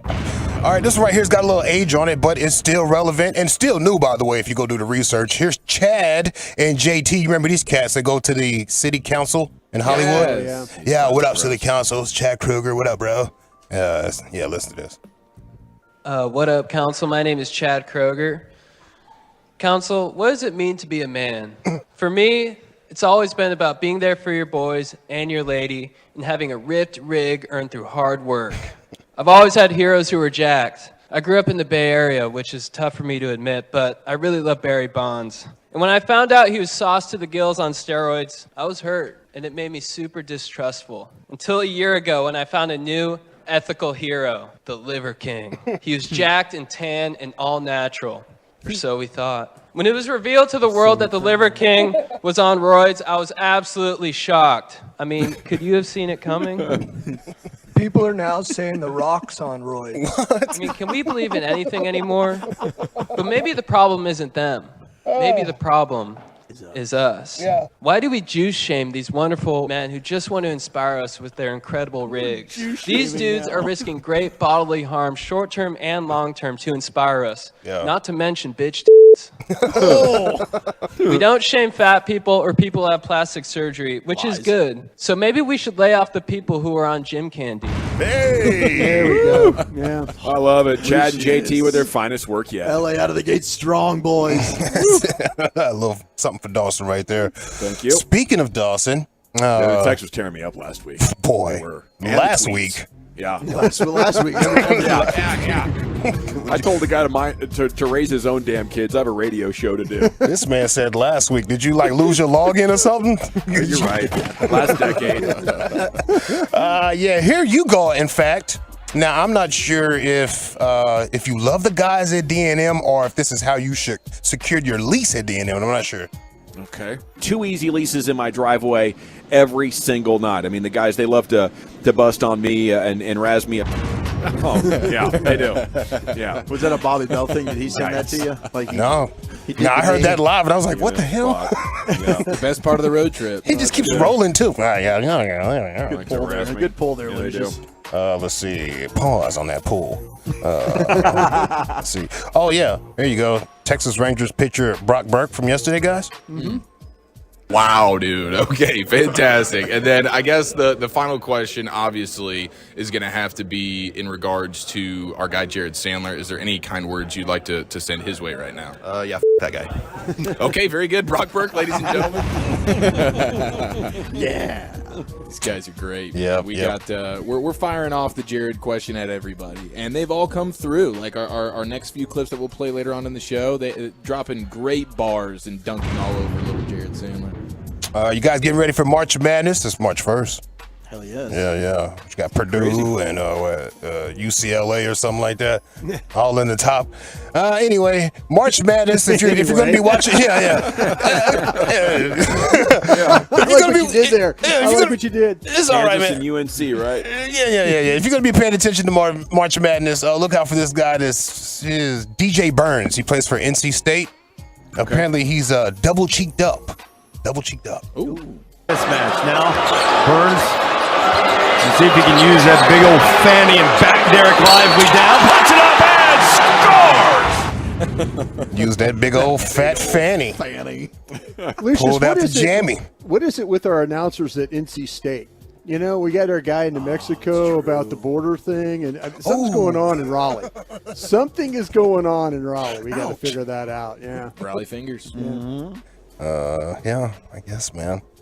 I got one more. We got time. You watch a college game, you'll see some guys using their fanny still. You know? The fanny, not quite as popular of a tool in basketball in the pro game these days. But you go back to college, especially the ladies' game, they'll put that fanny to work. Yeah, that's why Kyle Lowry's game has aged so poorly. I think it's improved with the ladies. Off the court. Not on. All right, y'all. Dawson's awful, bro. You're just sitting right there, seeing how bad we can just crash this thing. Among the other I'm ladies, just too. looking at him. Man, we got to go, bro. Fanny talk is good. Yeah, I like okay, fanny you want to talk. vote? Is it Derek Burns there? I got one more. Okay. Yeah. Hit it. There's this picker at Lowe's. You know, you like work as a picker, like, hey, go get something. And you got to go to the back and go get it on the shelves. Sometimes it's real high up there, so you got to get on that merchandise lift. Oops. Yeah. And maybe you don't know how to work it. Or maybe you're afraid of heights. Or maybe this box doesn't fit in the lift thing and there's a lot of eyes on you and you start to panic. Uh-oh. This man panicked at work at the Lowe's. Turn to the side. You get to the side. There you go. You can't be scared. Just roll with it. Come down. Hell yeah. So you're doing good. No, he's just panicking, bro. All he's got to do is just grab the box and put it in the lift with him. That's all he's got to do. But the box is a little big. He's really high up there. Yeah. Yeah, and he's starting to panic. Uh-oh. He just took an edible before, didn't he? Either that or got by the paint, sniffing some paint. Come down. I can't. Help. I can't. Come down. Come down. Just keep coming down. It won't. Oh, wait, I'm in the way. All right, come down. panicking, bro. I'm begging you. Somebody come. Come down. You gotta come down. I can't. The machine's not moving. Oh, no. We got to get this guy reassigned. He's going to be a checker for the rest of his career. Yeah, should have stayed as a cashier. Wow. I think I just quit that job, though. I got to get the hell out of here. These people just saw me totally lose it. Is it the man panicking at work at Lowe's? Is it Derek Burns with his big fanny there doing work in college basketball? Texas Rangers pitcher Brock Burke, F that guy Sandler. The D&M spot. Chad and JT, what does it mean to be a man? Mississippi Valley State basketball announcers. That's going to be my vote for the champ. An outstanding roster, though. Any of these are worthy. Wolchuk, what do you say? Yeah, it's hard to pass on the champ, but gosh, I really want to throw my vote elsewhere, but I'm going to have to go with the champion. I got to go with these kids, man. Okay, Chiafalo? Give me Chad. Okay, we're 2-1 now, Brian. What do you say? I'm going with the champ. Okay, 3-1, Lucius. Yeah, Chad and JT, what up, council? By a score of 3-2, and still your G-Bag of the Day champions. Get these guys going for March Madness. Can we get an alternate simulcast on the web? That'd be amazing. You know, can we do something, CBS, NCAA? Let's get this figured out. Congratulations, two-time champs. Now, if you ever do miss the G-Bag of the Day, Lucius replays that for you during LA Live at about 5:40. Krusty's Corner's coming up next. Brian, where are we headed with that? Yeah, I reached out to the Gang of Seven about this Jalen Carter news from Georgia. We'll talk about that next. Okay, let's chat Frankels, though. I love the Frankels, and if you're hurt.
Another Fan is brought to you by Classic Chevrolet. Thank you, Lucia. It's time now for Krusty's Corner. We're live at Surprise Stadium in Arizona as the Rangers and Dodgers are playing a little spring training. Here's Broadus. Thank you very much, General. Appreciate that. I want to ask you guys real quick. If you were like a baseball player, like on the bases, would you wear that kitchen mitten thing that they wear to like run the bases? That like, you know, like No. Yeah, the I hand? would. Yeah, because if you get that when you're like diving out to touch the base and you get a cleat on that hand, that's a bad day. Absolutely. Is it to prevent from the cleat on the hand, or is it to prevent from like you jamming your fingers Both. against the base? Both. Yeah. It's a double jam It's situation. just a hand protector in general. The hands first slide has always bothered me. I've been a safety advocate in this sport for a long time, and I've been trying to eradicate it, but they keep doing it. You just go feet first. It's not that important. But that's also part of the reason why now the bases are larger, to Right. try and just give more surface area for the landing, so you're trying to avoid, cleats on the hand. Crack ribs. Yeah, I think to me, I would wear the kitchen mitten. I think it maybe gives you, we talk about what, a little extra length? Is what we're talking about? Yeah, So maybe that's a good point. It may get to the base a little quicker. I would need all the help I can get out there, I would be like overly padded up out there to play baseball. Yeah. Almost like a hockey goalie. Almost like a hockey Just goalie. you'd be completely padded up. Be wearing catcher's gear in the outfield. Maybe, just the fear. Safety first. Yeah, safety first again. You got to think about these things. I was always uncomfortable in Little League with those kids standing so close, throwing 70 miles an hour. You were worried about catching one? Yeah, I could have used some gear back then. Load me up like Barry Bonds. All right, then. Well, news from the Combine is, and by the way, let's give Todd McShay a little credit here, by the way, too. Yep. For last week, or maybe a couple weeks ago, that he was talking about with this Jalen Carter, the very talented defensive tackle from the University of Georgia.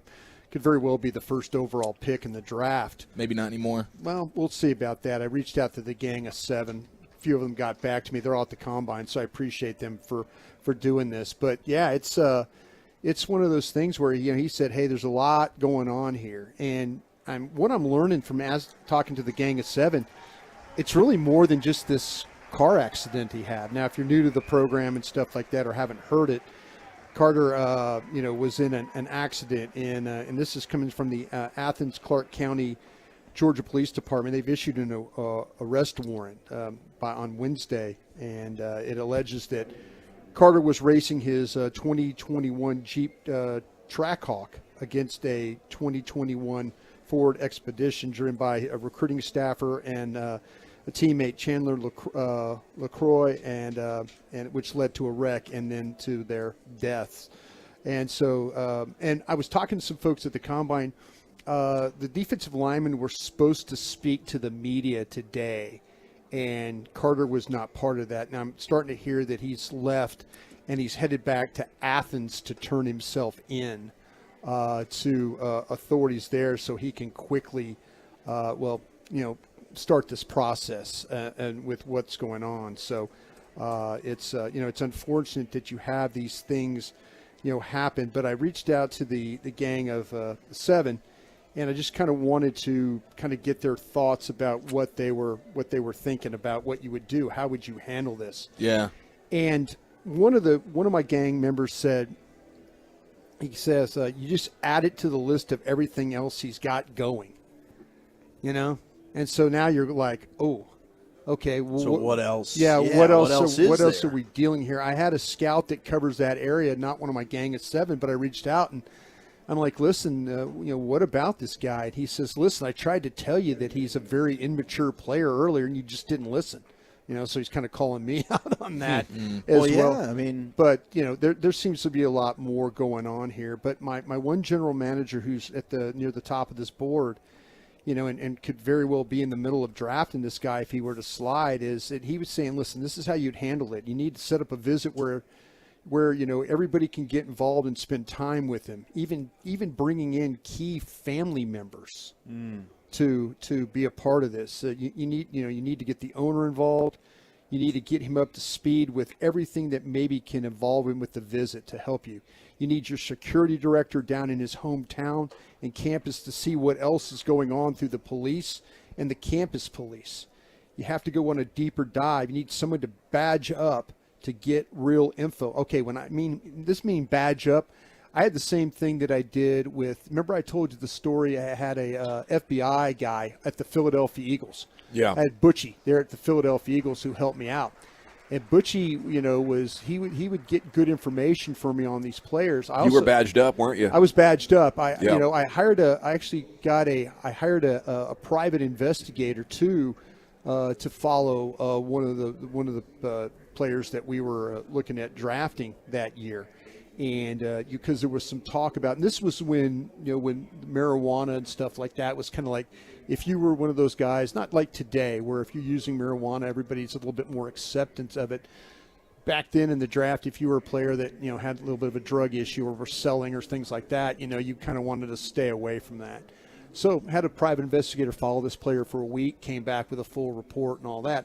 I could see the same thing with Carter. Not so much follow him, but find out the best way that you can get as much information as you can down there. And then the final thing they were saying, one of my guys was saying, is you got to direct your area and regional scouts to do another spin through their contacts and see who else knows the kid and try and get as much info as you can about him and what's going on with him. So I think if I've been doing research and I'd heard about there's maturity issues, this wreck is sad, but it wouldn't really change my opinion that much. He was racing, and maybe racing while drinking, and it's a horrible, judgment call, but we knew he had bad judgment. It's his talent that puts him in the top 5. From what I understand, these are misdemeanor charges, so horrible for the family involved, but I wouldn't see it like he played a role in somebody's death other than he happened to be the guy in the other car while young people were making really immature, bad decisions while drinking. And maybe you're the organization that says no to drinking stuff, and I know there are a couple of those whose owners have a history with drunk drivers killing family members and stuff, and they're just super offended by it. But, historically in the NFL, if you have this kind of background, like they're a little bit worried about it, it'll keep you up at night, but ultimately the talent gets you drafted roughly at the same place that you were going to be. That's my take on it, Brian. Is that how the scouts would look at it, I think you're absolutely right about it. I had one scout, or actually one general manager, because I wanted to know, is this very similar to remember when Lyle Collins went through all that right, with stuff? the murder investigation. Yeah, with all that. And I tried to kind of tie the two together if I could for you. And, my guy said, listen, it's too early to tell. It's really too early. This looks more like he was clearly involved where Lyle Collins was all rumor and speculation. So, remember, because there was talk about a possible murder and stuff like that. And, that was. And all those things that were very, very difficult there. So, this is one of those situations where you're trying to get all the information you can, but it just sounds like to me there's a lot more going on with this player. Yeah, teams are saddened by it, but they're not shocked.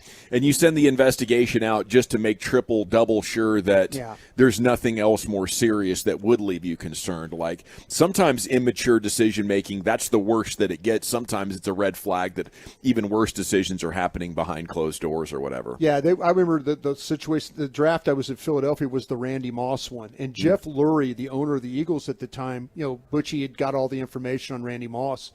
And Mr. Lurie came into the draft room and said, Brian, I would not feel comfortable drafting Randy Moss. I just wouldn't.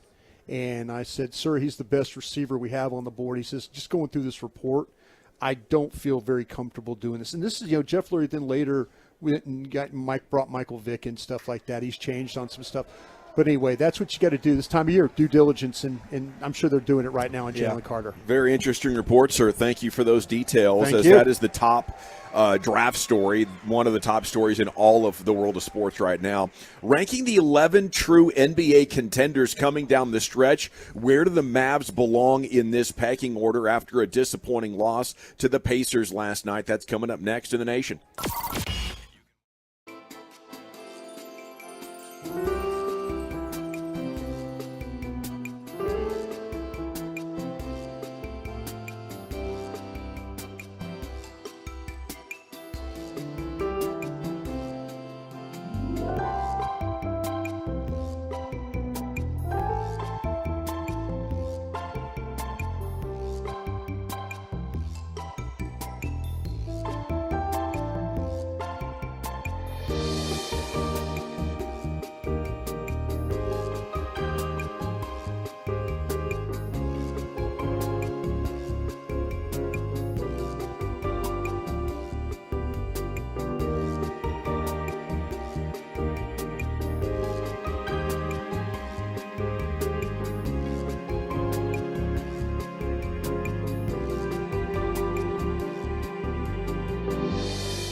From our remote studios at Texas Rangers Spring Training, secured by DFWSecurity.com. You're rolling with the G-Bag Nation on 105.3 The Fan. Welcome to the Nation. It's hour 2 of the Nation as we're treated to some high-quality Rangers baseball. Take it on the Dodgers this afternoon, Surprise Stadium. Our coverage brought to you by Sonic. Good. Good. Yes, sir. General at your service. There's Brian Broaddus, former NFL scout and executive. Lucius Alexander's in the Pimp Cup at Master Control. Wolchuk and Chiafalo here in Surprise with us, and you do have Carter Freeman coordinating your video. Along with you, we are the G-Bag Nation here on 105.3 The Fan. Are the Mavs a contender at all in this West anymore? Okay, put on the line right now. Put yourself in middle to late April. The season has concluded. We're going into the playoffs. Are they a playoff team? And how much of a contender do you consider them? Sports Illustrated has ranked the 11 contenders after the All-Star break. Where would you have the Mavs on your list? I'm still holding out some hope, but if you made me bet right now, I think the smart money is on play-in. I think the hot take is they won't even be that. Like, I don't know how many of these remaining games they could lose. Will they even play 500 basketball over these remaining games? Those are the questions for you. The truckwreck.com fan text is open at 877-881-1053. Guys, I think they have multiple issues, though. I mean, they could figure out the chemistry offensively and still be one of the worst defensive teams that we've seen this Mavericks team ever be. Yeah, and that's going to be something that is ultimately going to completely hold them back from getting to where they want to go unless they have a complete renaissance defensively, and there's no sign that that's going to come. And it was good to see Kleba out there yesterday, and his impact was apparent, but you can't overstate it and think that was going to fix everything. And then there's going to be games where, like yesterday, Kyrie, like the shot's just not there. And so, okay, like what happens then? Because you pretty much need the dynamite duo of Luka and Kyrie to be on fire every night. Like, Yeah. and it's been just Luka all season with that. Now it's even more so that you strip the roster a little bit more. Like, you need Kyrie to be on point and efficient every single night. Same with Luka, and inevitably that's just not going to happen. And you're never going to have the defense that you want. It is just, I mean, the perimeter defense is really, really bad, and then the paint points they give up is ridiculous, and the effort. I mean, it didn't seem like they cared at all last night defensively. No, it was absolutely brutal and painful to watch. And the more this just happens consistently, and now you start to get under 20 games remaining, the glass half full optimism and the positivity that I want to have in the Mavs, and you think about it, well, if you get into a series, you might have two of the best three players, right? And Kyrie and Luka. It's just hard for me to muster that up because you're not playing any good defense. You don't have reliable role players anymore. Like, you had that in Reggie Bullock last year in the postseason run. Where's that guy gone? He just hasn't been good. And you were thinking you just chalked it up the first few months of the season. Okay, Reggie Bullock does this in his career. He'll turn it on in the second half of the season. It'll be okay. He hasn't. Yeah. You know, and outside of Maxey, you don't get effort. You don't get rim protection. They don't want to play JaVale McGee. They don't trust Christian Wood, and he doesn't give you much except for an occasional block on the defensive side of the floor. I don't see this team improving at all to be a contender on the defensive side. Maybe late in games and clutch situations, Kyrie and Luka do figure this out, and they'll be able to score points and be able to contend at least. But I don't see them even winning a postseason series. I know your guy Rick Carlisle at the podium last night, shortly before he texted you, Brian, about how they were trapping Luka high. Yeah. He said he believes the Mavs are going to get this figured out, and nobody will want to see the Mavericks once they get to the playoffs. Do you agree? I don't agree with Rick, and I love Rick, and I really do appreciate him getting back with me after the game and you know, wishing everybody at the station well. He loved this station. The thing about it is there's no buy-in. Last year there was buy-in. You know, last year there was buy-in to what Jason Kidd was trying to sell, what the coaching staff was selling. There was buy-in to each other. Now you're starting to hear about, you've got guys in this thing where Kyrie's talking about he's having to switch his game up in order to play with Luka. You've got with Christian Wood, his situation, he's already starting to think about what he's going to do next year. Yeah. You know, you've taken away your best wing defender and sent him off to somewhere else. You know, the overall buy-in, you've got Jason Kidd in that room looking at those guys and saying, you're not doing this, you're not doing this, you're not doing that. There is a lot of lack of cohesiveness for this for this basketball team. And I kind of feel like what we saw last year is not even close to what's going on right now. 575, Kidd will continue to ruin this team with his horrible decisions and bad rotations. He's more than anything else killing this team. I think if Kidd's got a major flaw, it's his lack of flexibility, and maybe you could, you know, change things up to maximize what you have going on instead of trying to fit, round pegs into square holes. If the long-term play is Lucas as the 6'8", you need to surround him with good shooters and defenders. Kyrie is a great player, but bad fit next to Luka. I don't know about that.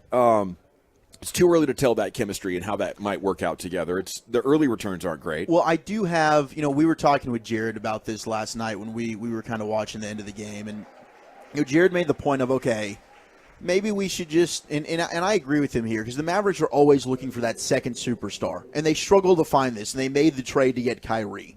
I don't think any of us really believe that Kyrie's going to re-sign, and I'll tell you, if Jason Kidd ends up not being here more than another year, I don't want Kyrie here. I don't see it working, and he's a guy that you've seen, he doesn't last long, and things go well wherever he ends up being. Yeah. So I can understand being pessimistic about that long-term future. But should they not maybe take the Milwaukee method, where you stop trying to go ahead and get the big-time number 2 superstar, and you look for, okay, can we just try and get 2 really good players? Can we try and get a Chris Middleton type and a Drew Holiday type to pair around a Luka instead of trying to find that legit number 2 superstar? That's a good idea, and when they did trade for Kyrie, I said, man, this gives you a chance to find something special with these guys, but it also could be the beginning of a teardown and a rebuild with getting longer-term contracts off your books. And there might be a temporary sacrifice in order to facilitate more flexibility around the cap and building with guys, who might be plus starters instead of trying to find that next superstar. That's ultimately what worked around Dirk Nowitzki. Man, those grilled onions smell good, don't they? It's really coming through right now. The ballpark smells are on fire. Dude, and shout out to the Texas dog, huh? Ain't that right, Broadus? Yeah, we got a review today. We did. It was from the dog house here in the stadium. So yeah, it was an Arizona dog, and then there was a Texas dog, and so we reviewed the Texas dog with the chili on it, chopped jalapenos, and stuff like that. So hopefully that'll be up on our site here pretty soon. And don't forget about the queso blanco that was on that thing. I think the MVP of that entire concoction. That really pulled it together. It really, really did. Do they have anything in a mini helmet down there? I'm always partial to those. Dude, what do we got tomorrow? Nachos in a mini helmet. I think do you want to do nachos mini helmet? Okay. That's going to be tomorrow. Yeah, it's good visual. Yeah. Maybe a little Friday corn dog. Maybe so too. Yeah. Friday corny dog. Friday corny dog could be good. Yeah, I like it. Could be a good idea. We really need to get Lent to start after our spring training trip. Yeah. This is torturous. Yeah, let's see if they can clean up the scheduling on that a little bit. We just pushed up the Super Bowl and NBA All-Star Weekend. Could we move Fat Tuesday and Lent Ash up Wednesday and all that? Yeah, Let's just push everything back about 10 days. Okay, Sports Illustrated's list of the contenders. Number 1, they say out is the Pelicans, because they're digging themselves such a hole and they don't know when Zion's going to be back. I mean, they gave the Suns such heck last year in the postseason. They looked so good when they're all together. I can't rule it out that they are still a factor in the playoff race. I think their chances are better than the Mavericks, but they have the Pelicans as being out of contender status as currently sitting. I think that's fair. The Mavericks at 11. They come in. They only ranked 11 contenders. They have the Mavs dead last. The early returns on Luka, Kyrie have not been stellar. The defense has predictably not been great when the two share the floor. I don't see how the Mavs put together a championship caliber group around these two this year, even with a healthy Maxey. Maybe it's possible this offseason if Irving sticks around. For now, this is mostly a token mention. Wow, after just 5 games? Are we overreacting at all here? I think it's very possible that we are, but I don't know. I mean, we were hoping that the Kyrie thing, offensively, they're very fun to watch. There's no doubt. I don't think Kyrie's trying. I mean, he's trying. It's not like he said maybe he's trying too hard after the game, and we'll get to some of those comments later. And no one's ever accused him of trying too hard. But I don't know, man. I don't see the defense getting any better. And if you can't play defense, you're not winning a championship. You're not a true contender. 817 says, chill. They will figure it out. 682 Tim Legler said Sunday after the Lakers game, quote, I still see the Mavs making the finals. Confused the hell out of me. LOL. Okay, why can't our Bally cover the Rangers? I don't know. It's a nightmare. I'd say, DM me. We need a workaround in situations like this.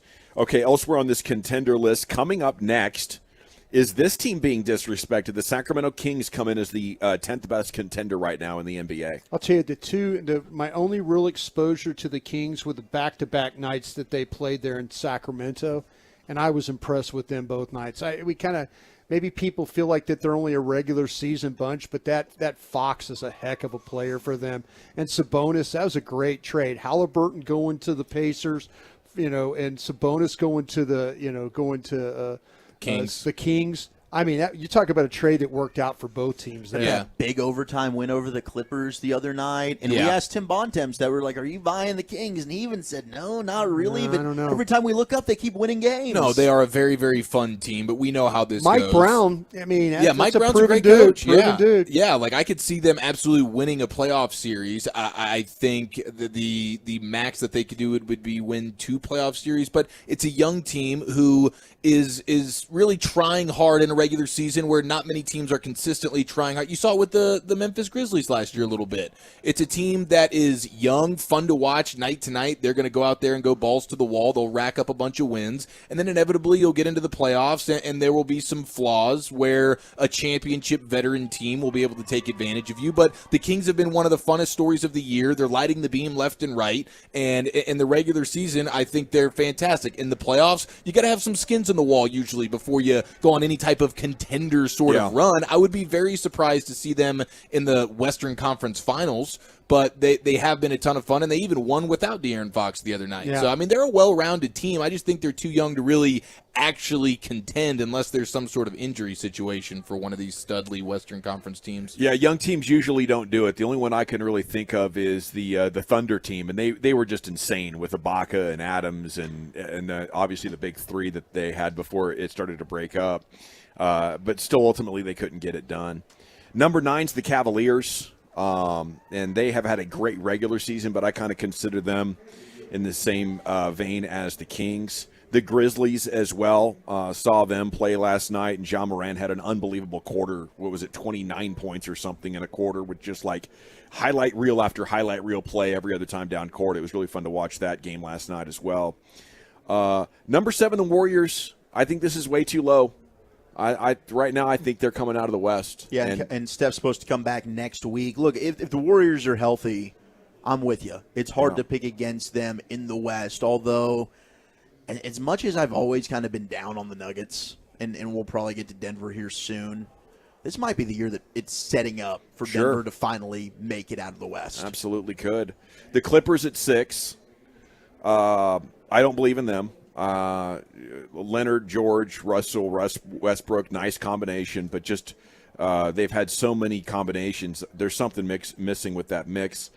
76ers coming in at 5. Obviously, with all the talent they have, they're going to be a factor, especially in the postseason when a playoff mismatch like Embiid could be huge. But I just don't think anybody believes that Harden's going to do his part. The Suns coming in at 4. We got to see how they gel together. They might have massive defensive problems as well with what they gave up to bring that thing together. The Celtics number 3. The Nuggets number 3. Okay. The Celtics number 2. And the Bucks number 1. You were just talking about them and the way they're executing is insane. 1, 2, 3 is going to be the champ. 1, 2, or 3 on that list is going to be the champ. Yeah, I think so. I just think that's where it's going to come from. Absolutely. I'm not going to fight you on that at all, Brian. Okay, G-Bag Nation, live surprise here. Our coverage brought to you by Sonic. Good. I do want to salute as well Ramon Cruz in his maiden voyage with us out here at spring training, doing a nice job here with remote engineering. As you know, we are in our a maiden voyage of our own, the first one without the great Ted Nichols paying on tow, and there's obviously a massive void in whatever broadcast booth usually had Ted. But nice job by Ramon Cruz here.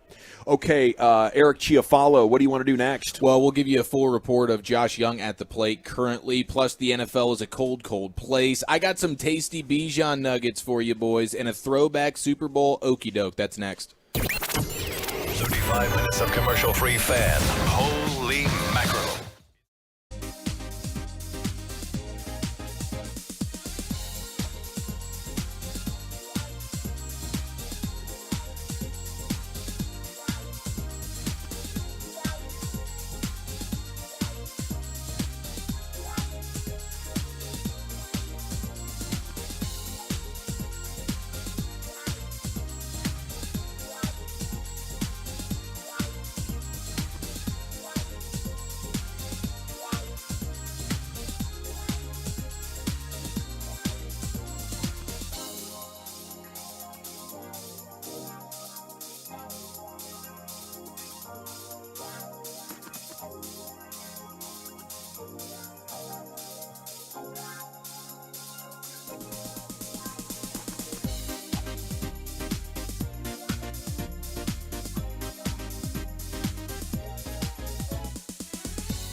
Welcome back, Nation. Hope you're having a great day. We're live Rangers spring training. Got one eye on any events that might transpire at the Combine. Keep you updated on the latest on that and the Mavericks and whatever happens here in Surprise as the Dodgers lead the Rangers here. I don't know. It's about the third inning or so, maybe the fourth, 4-1.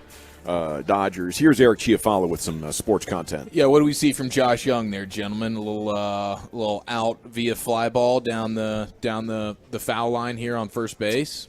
Yeah, he needs flied out to more, right field. More experience. Looks a little anxious up there at the dish. Yeah, I'm hearing from, just chatting it up with Baskey and Jared last night. I think they were a little bit cautious with their Josh Young expectations coming into this one. And I don't know, does it feel like there's not much of competition? Are they just, is third base, that's him? No, so last year there was, right? I mean, they had a competition, then Josh Young ended up getting hurt, or else he probably wins the job. But this year it is. I mean, it's just they're giving him third base, and maybe if it were one of those things, it just adds just a little bit more element of competition. You've got to play your best, adds a little bit more fire. When you know the job's yours, maybe you do take a little bit off. Yeah, and I'm turning my Zoom cam for the fan camera so they can see right next to us in the booth is Mike Bassick and Jared Sandler calling this current Ranger-Dodgers Part of me game. really wishes we could tap in just to hear Baskey. I know. And I was also hoping for the Ranger route, because if they just blew out the Dodgers today, Jared said he was going to give Baskey the 8th inning of play-by-play. Oh, well, maybe. Are we getting some rain? A little bit of rain. Rainfall? A little light drizzle. Hello. Yeah. All right. Yeah. Do you think Mike's redirecting every conversation to the Mavs over there like he does in real life? Well, yeah, he probably is, but Jared said he's got to keep him on task because this is a Rangers broadcast, and we gotta talk Rangers. He's calling out our Rangers players, looking like Reggie Bullock out there. Dwight Powell. That's a Dwight Powell play right there. Yeah, so that is such a lack of effort to get over there. All right, so I got some goodies for you. We'll start with the number one draft name in the DFW. It's Bijan Robinson. I just saw some numbers on him, and we got some, the players it's John Michael Schmitz. The players are speaking at the podium left and right, and they're being asked about, who's the toughest player that you had to play against this year, and Will Anderson, who is the edge rusher from Alabama, who some may have as the number one player in the entire draft, said that it was Bijan Robinson who was the best player that he played against. And he's an edge rusher. They were probably expecting him to say some type of offensive tackle that he had to go up against or whatever, but he was like, no, Bijan Robinson, and he was just like, man, he's big, he's strong, he's fast. We knew we had to rally to the ball. We knew he was going to make, he was going to make some people miss and break some tackles, but you have Will Anderson, one of the top players in the draft, saying, oh yeah, Bijan Robinson, far and away the best player I played against throughout my time in college football. And then I just saw this number on him here. Bijan Robinson averaged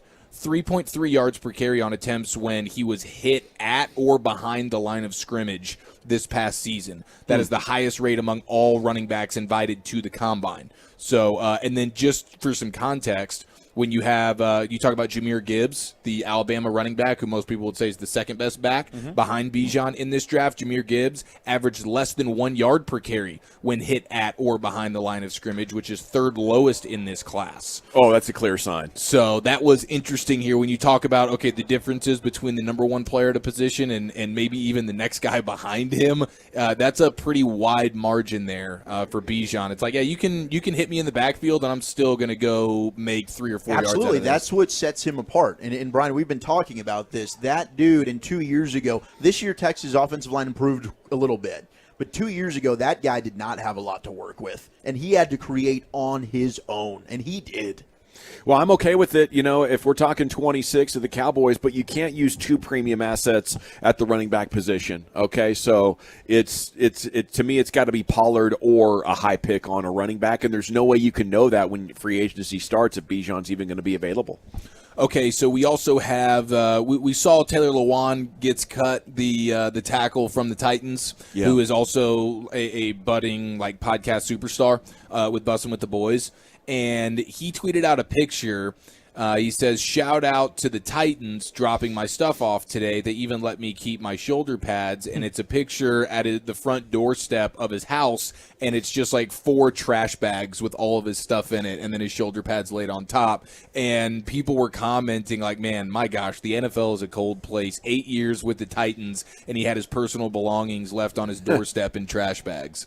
And that's how they do it. That's the luggage of the NFL. It is. Right? It is the luggage of the NFL. That's that Monday is the green trash bag day. It's when your season just comes to a thud. And, the green trash bag is kind of what it is. You see guys showing up for a training camp sometimes if you're there before them in Oxnard, and they go get, like, the bags that were left over for them from the last season. I remember watching Rob Ryan show up with 2 big bags just full of stuff, and I'm like, man, there's got to be like a more elegant way to transport this, but it's just become part of their culture. I think Rob Ryan uses trash bags in his house like a dresser. Like he doesn't even. Trash bags are just his closet and dresser. Rob Ryan had a Scooby-Doo van. He did. And if you look at it, he obviously he had nothing to do. He would just throw the trash bags from McDonald's or Pizza Whataburger. boxes. It was in the back of the Scooby-Doo van. There was a morning news story about it one year. Yeah. What? Yeah.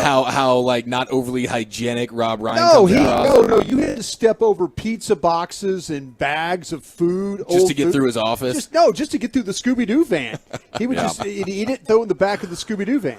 That's amazing. Yeah, that's the least surprising thing I've ever heard about Rob Ryan is him carrying things in trash bags. That seems like a daily thing for him. Kind of a trash bag DC. Even Taylor Lewan, Barry Church told us the worst thing he ever heard a defender or a coach tell him and force him to do in a game was you had Rob Ryan at one point ask Barry Church as a strong safety, kind of a box-ish safety, not really a cover guy, had him go one-on-one on the outside against Randy Moss in man coverage. Yeah. And he was like, what are you doing? Why could you possibly make this a call? The Barry Church honesty when it comes to Rob Ryan is outstanding. Yeah, almost as good as his Blake Bortles honesty. Rob loved to play with 10 players on the field, sometimes 13. It didn't matter with Rob. He wanted to confuse the offense, whatever it took. He was all about confusing not only the opponents, but his own players. Yeah. Let's shock him. We'll take this linebacker/safety tweener guy, and we'll go man coverage on the outside with Randy Moss. The quarterback won't know what to do. I think the quarterback was Tom Brady at the time. Okay, you have Taylor Lewan saying, hey, listen, what other way were the Titans going to drop my stuff off? Like golden suitcases or something? So he expected it, the trash bags at the doorstep. We have some new details. We're talking about Georgia defensive tackle Jalen Carter today, best player in the draft, dealing with some potential legal issues here. Not a great day for Jalen Carter, but a few weeks back we had a not-so-great day for Georgia's quarterback Stetson Bennett. At 25 years old, hanging around Dallas. No. I thought they measured him, his height. There was like 6 weeks ago, shortly after he won the national championship, he was in Dallas and he got popped for drinking and walking around and making a fool of himself. He was knocking on random doors. No, we weren't with him, and we established this because if we were, we would have called you and you'd gotten us all right home. Yeah, that's a good idea. Absolutely. He pulled the Deshaun Stevenson. He got arrested just days after a championship. Oh, that's right. Unbelievable. Then, after the Miami. The aftermath of a championship celebration. And for Stetson Bennett, he kept the party going. Officers responded to reports of a man banging on doors in the area. Officers arrived. They found Bennett, quote, and determined he was intoxicated. Obviously, he was arrested. He was taken to whatever city detention center.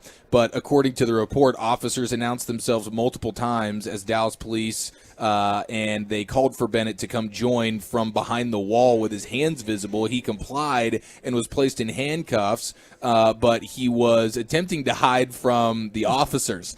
He was hiding behind some form of like wall that they were like, please come out. And finally he's like, all right, I'm gonna come on out. Too much beer. Yeah, that's a lot. There was Can't a lot handle of beer. it like a full-size quarterback. Playing hide and go seek or something like that. What's going on? Yeah, flashlight tag. Well, he saw the officers arriving. Yeah, he was doing at that point. It's desperation mode. If I have to go, if I have to play sardines behind a wall for a while, so be it. I think if you've won a championship, the officers owe it to you to help you find whoever you're looking for, right? Because you're too hammered to remember whose house you're visiting to celebrate your championship. So just cruise them around with that intercom thing that they have and say, who's been partying with Stetson Bennett, please come outside.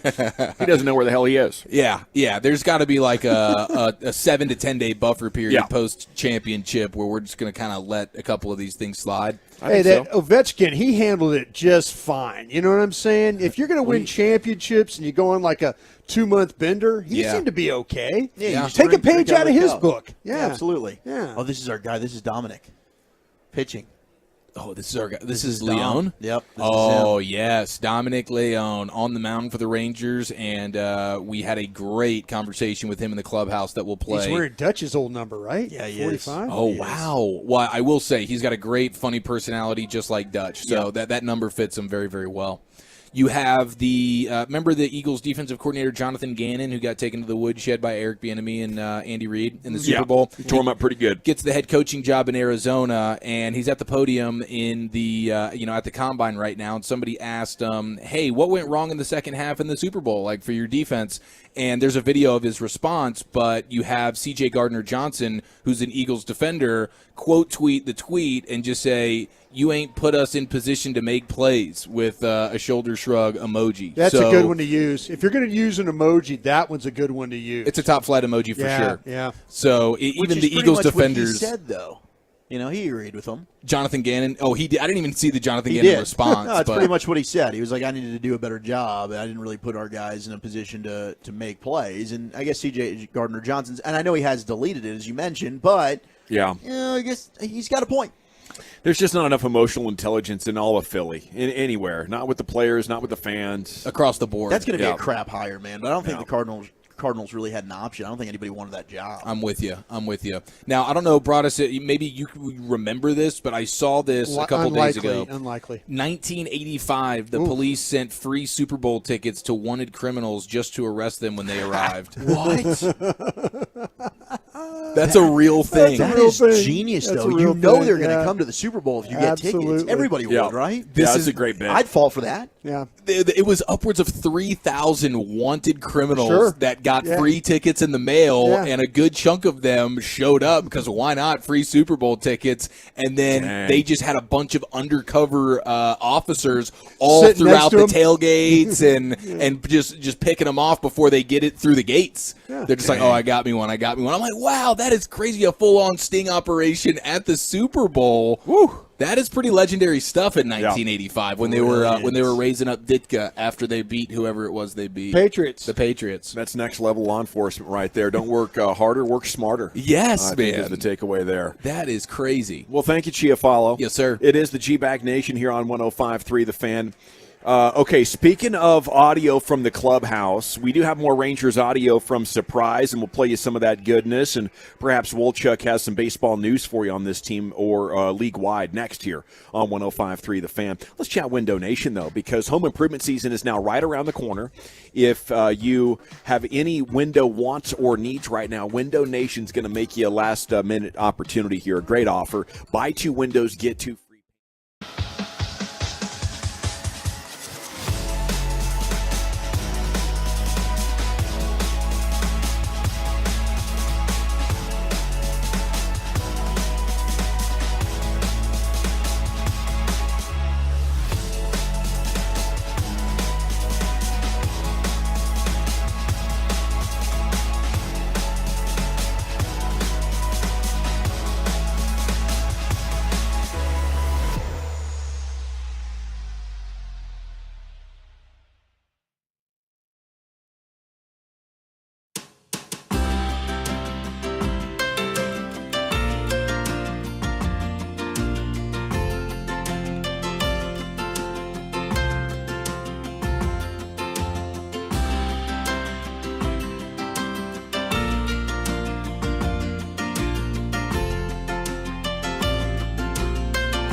masterpiece in the G-Bag Nation right here on 105.3 The Fan. This segment of The Fan is brought to you by Classic Chevrolet.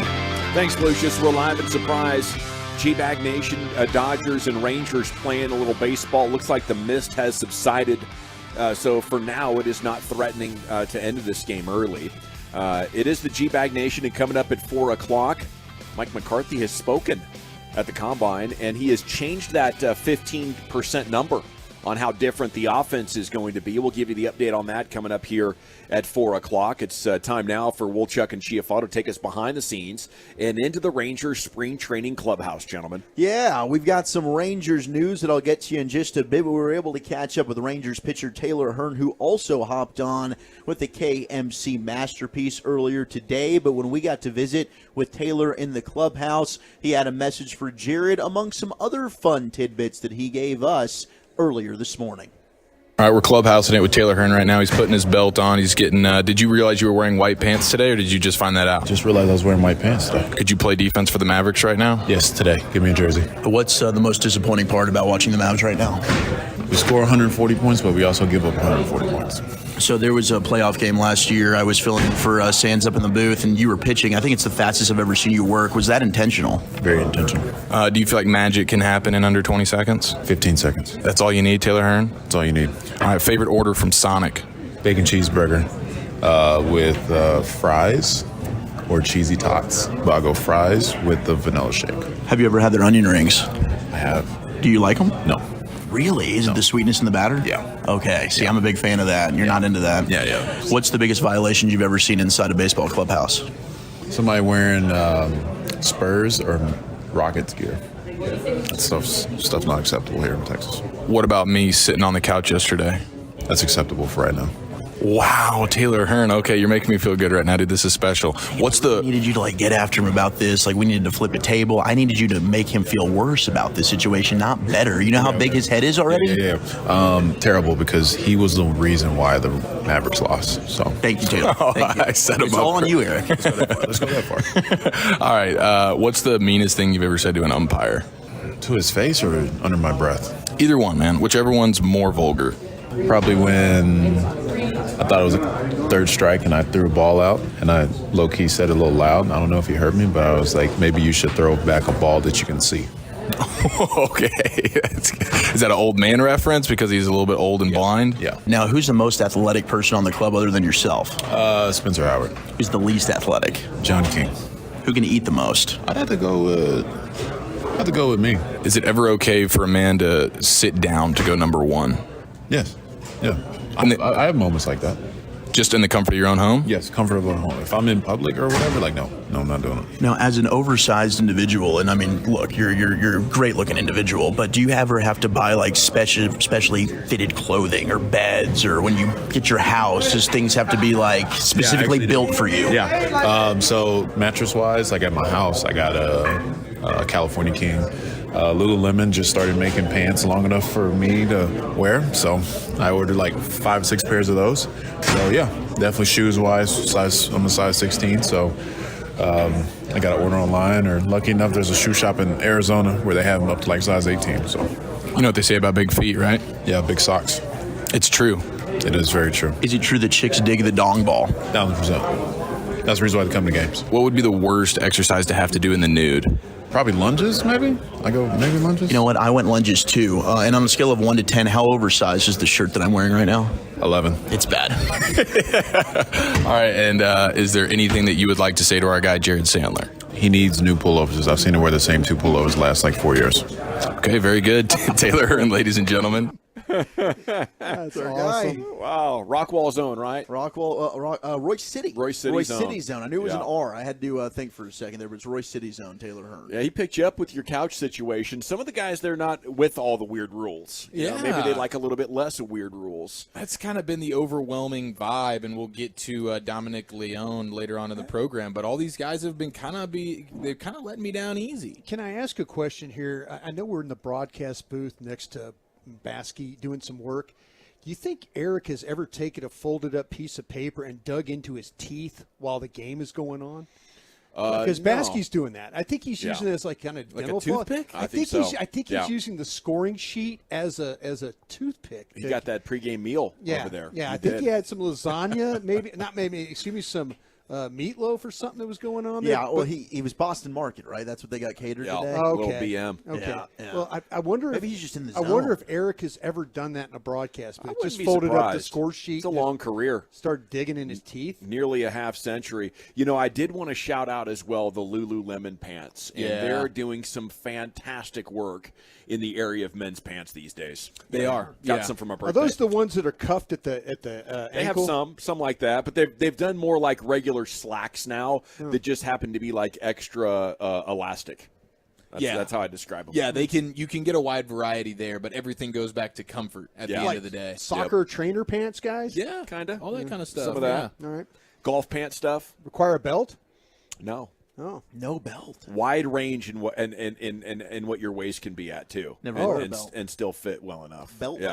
That's how I Like like it. I have a 34. I think I could take it up to a 38 and still get them buttoned. Well, it That's seems how like forgiving I am. the Tolos are loving the interviews. I encourage you to stick around for Dominic Leone. He will be on a little bit later with us. 6:20 for Dom. That's going to be fantastic. I think he might have been my favorite one. He's hilarious. He is. He's outstanding. Do you guys get more of that good gold to the Tolos tomorrow? We're going to go in there tomorrow as well and try and snag some people. We're trying to get Brad Miller because Brad Miller had a good story when it came to Eric sitting on the couch, and I want to get him to reveal some of his – because Brad Miller's been in some big clubhouses. Yeah. So, yeah, I think he'd be Have we fine. determined that Eric is okay to go in the clubhouse? Have We actually have talked not about- confirmed that. that's a Apparently, good question. Jared wants me to apologize to Rich Rice on just behalf of my ineptitude when it comes to being inside the clubhouse. So we'll see if I have Did to you have bring like that. a suit or anything that you can wear tomorrow? I did How about a not. tie? Well, there's Lululemon pants, maybe? maybe that's kosher. I'm too broke for those pants. Like I can talk about them because I know about them, but like not from personal experience. So I don't know what to do, but I'm not going to stop going into that clubhouse, Dawson, until I come out of there violation free. So Okay. if that means I have to stay till Saturday or Sunday, whatever it is, I might be here as long as Jared Sandler. I might spend all of baseball season here until I can get this freaking thing right. I love it, but I do think you should go up to Ray Rice and apologize Ray for Rice? It's Rich. Rich Rice for He needs to apologize to you. All right, yes.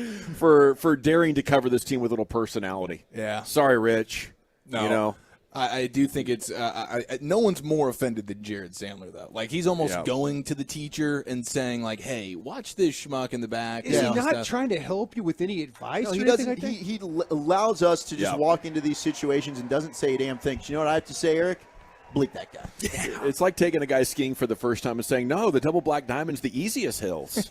Why are you nervous? We'll get to the bottom of this with Jared a little bit later. Quick update on the Rangers. Some injury news. Nathan Eovaldi, he's going to miss his next start with side soreness, similar to the kind of tightness which Jacob deGrom reported to camp with. deGrom still yet to pitch a game. Did have another bullpen today. Word has it he dominated that bullpen. Oh, I believe it. Hell yeah, he did. Expected closer Jose Leclerc. He's got neck discomfort that has the Rangers mulling the possibility of not allowing him to compete in the World Baseball Classic for the Dominican Republic. Jake Odorizzi, the expected first depth option for the rotation for these Texas Rangers. He still has not faced hitters due to some soreness and is still trying to build up strength in his arm. And Owen White, the club's top pitching prospect, if he can stay healthy, has some upper neck tightness right now. So there's an update on our Texas Rangers. Some former Rangers.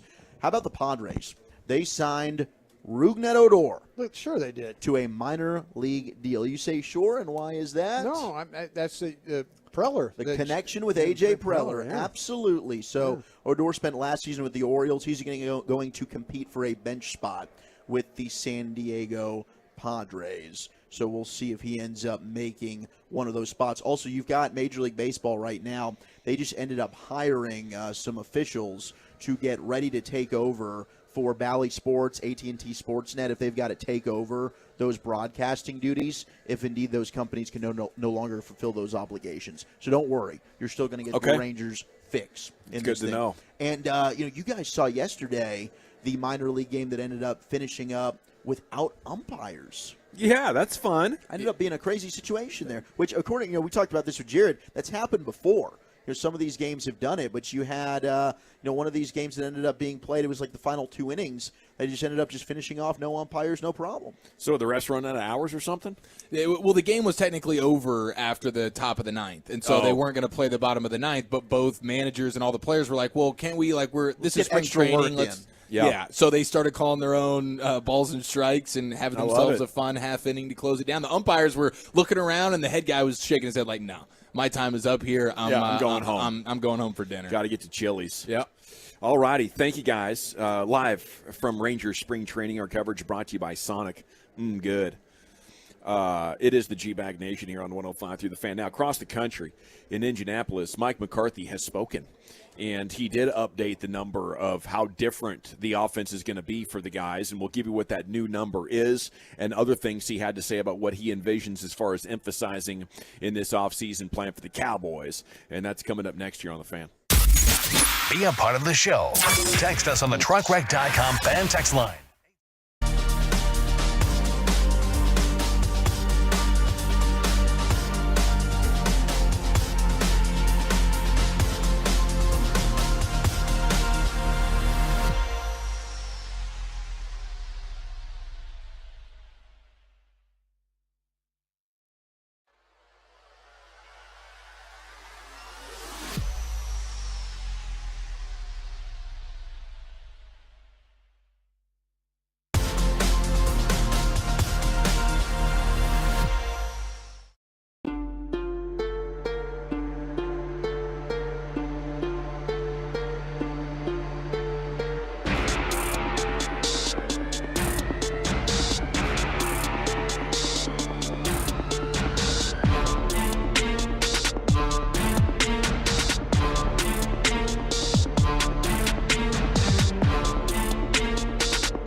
Live from our remote studios at Texas Rangers Spring Training, secured by DFWSecurity.com. You're rolling with the G-Bag Nation on 105.3 The Fan. It's hour 3 of the G-Bag Nation here on 105.3 The Fan. Hope you're having a fantastic day as we broadcast live here from Rangers Spring Training in Surprise, Arizona. And we're going to get into some Mike McCarthy quotes. He was speaking with reporters at the Combine today. Has not spoken since the Kellen Moore dismissal. We have Marcus Semien now. Is that what you're saying? Zach Wolchuk? I think he might be saying that. Yeah, we should be getting, if we check the headset down line, we should have Marcus Semien available for us. Okay. So we'll double check that back in the studio, and as soon as we get the A-OK, I just got a call from the boss, Rich Rice, and we should have Marcus Semien here about to hop on with us. All right. Well, General at your service at ease. There's Zach Wolchuk, Rangers insider, expert pre- and post-game show host. Eric Chiafalo, Brian Broaddus here in the broadcast booth. You do have Lucius Alexander back home there at Master Control at 75 and Fitzhugh, along with Carter Freeman coordinating your video. You can watch us at 105thethefan.com, Twitch, and YouTube. And we want to salute our remote engineer, Ramon Cruz, on location with us all week long in Surprise, keeping us on the air as Marcus Semien, second baseman for your Texas Rangers, joins you now here on 105.3 The Fan. And a good afternoon, sir. How you doing? I'm doing all right. How you guys doing? We're doing outstanding.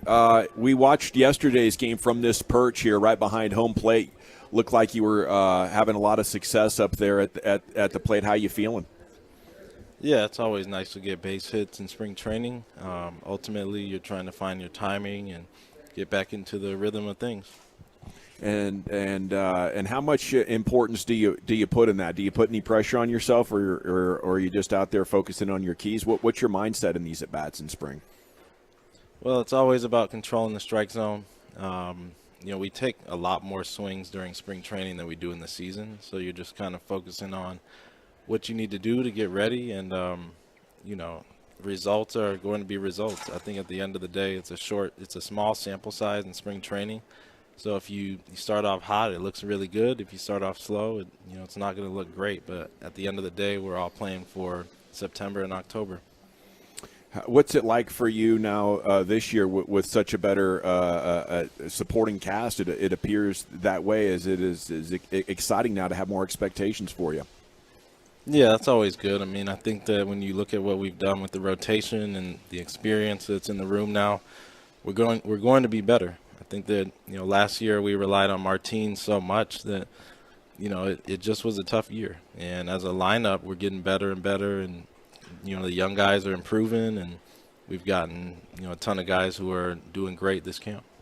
Marcus, you were so good towards the final few months of last season and carrying that over. I mean, yesterday you were great in the box as well. How refreshing was it having more of a traditional offseason without having to deal with going into a new team and in the lockout and everything, and finally getting to work out, and now you've got Bruce Bochy here. What was this offseason like compared to last year and dealing with all that hectic, chaotic nature that you were dealing with?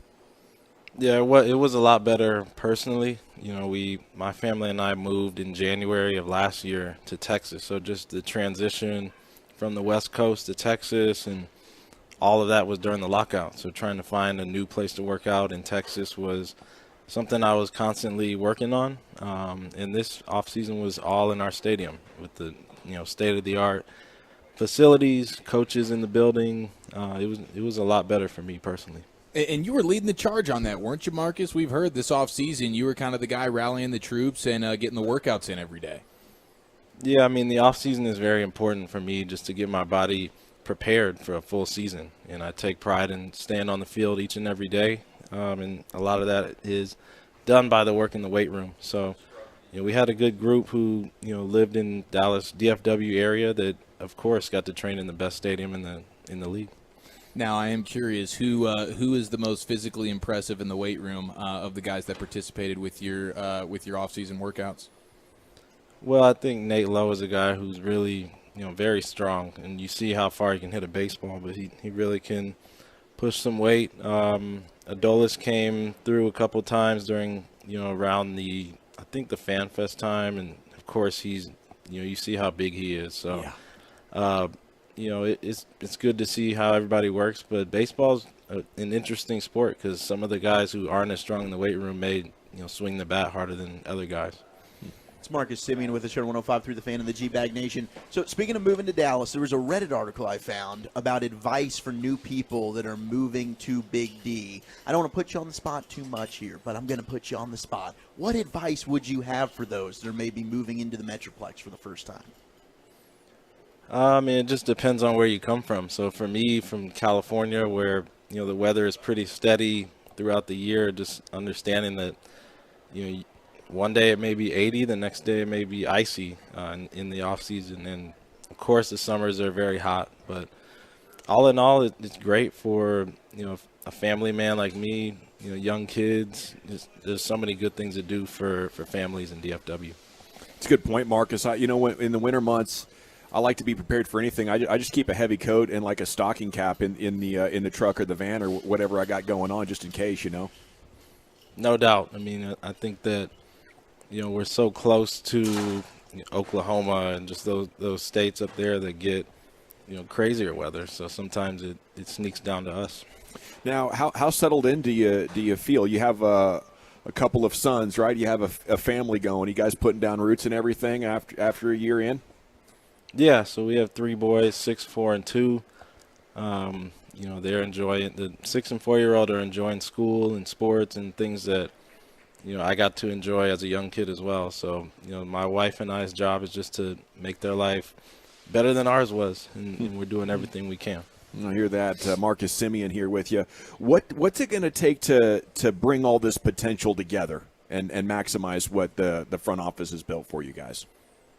Well, I think that it's, once you get a taste of winning, confidence is through the roof. So it's going to take us playing good, clean baseball early on in the year. We want to finish strong here in Arizona and win some series. And I think we can build momentum that way. There's no secret way to win in this league. I think it's just confidence and momentum.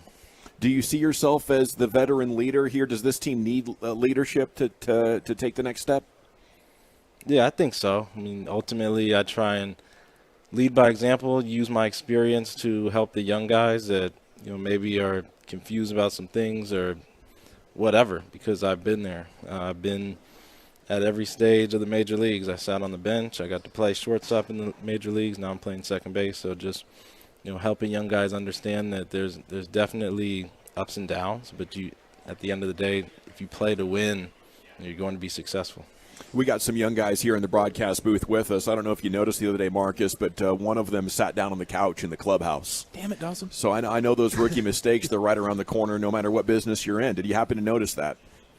Yeah, I mean, it's all about learning from your mistakes. I think that there's things that we all do, in the big league clubhouse that, it's just new. In terms of being a player, there's things that you don't know that veterans are watching or whatever it may be, but I try and preach just being comfortable. I want every young player to be comfortable because I know that a comfortable baseball player is going to be a confident baseball player. There you go. Same thing goes for radio host, by the way. That's right. Yeah. That's right. Wise words. Very comfortable. Wise words. What is the biggest clubhouse violation that you've personally ever seen, Marcus?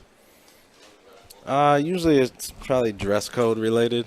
A lot of times when you go on the road, you want to dress a little bit nicer. You're in nice hotels and you just want to present yourself like a professional. So a lot of times you see guys kind of underdressed when they first get there. Yeah. It's up to, veteran guys to not only let them know this is how we dress, but hey, maybe take them shopping or help them get some nice threads.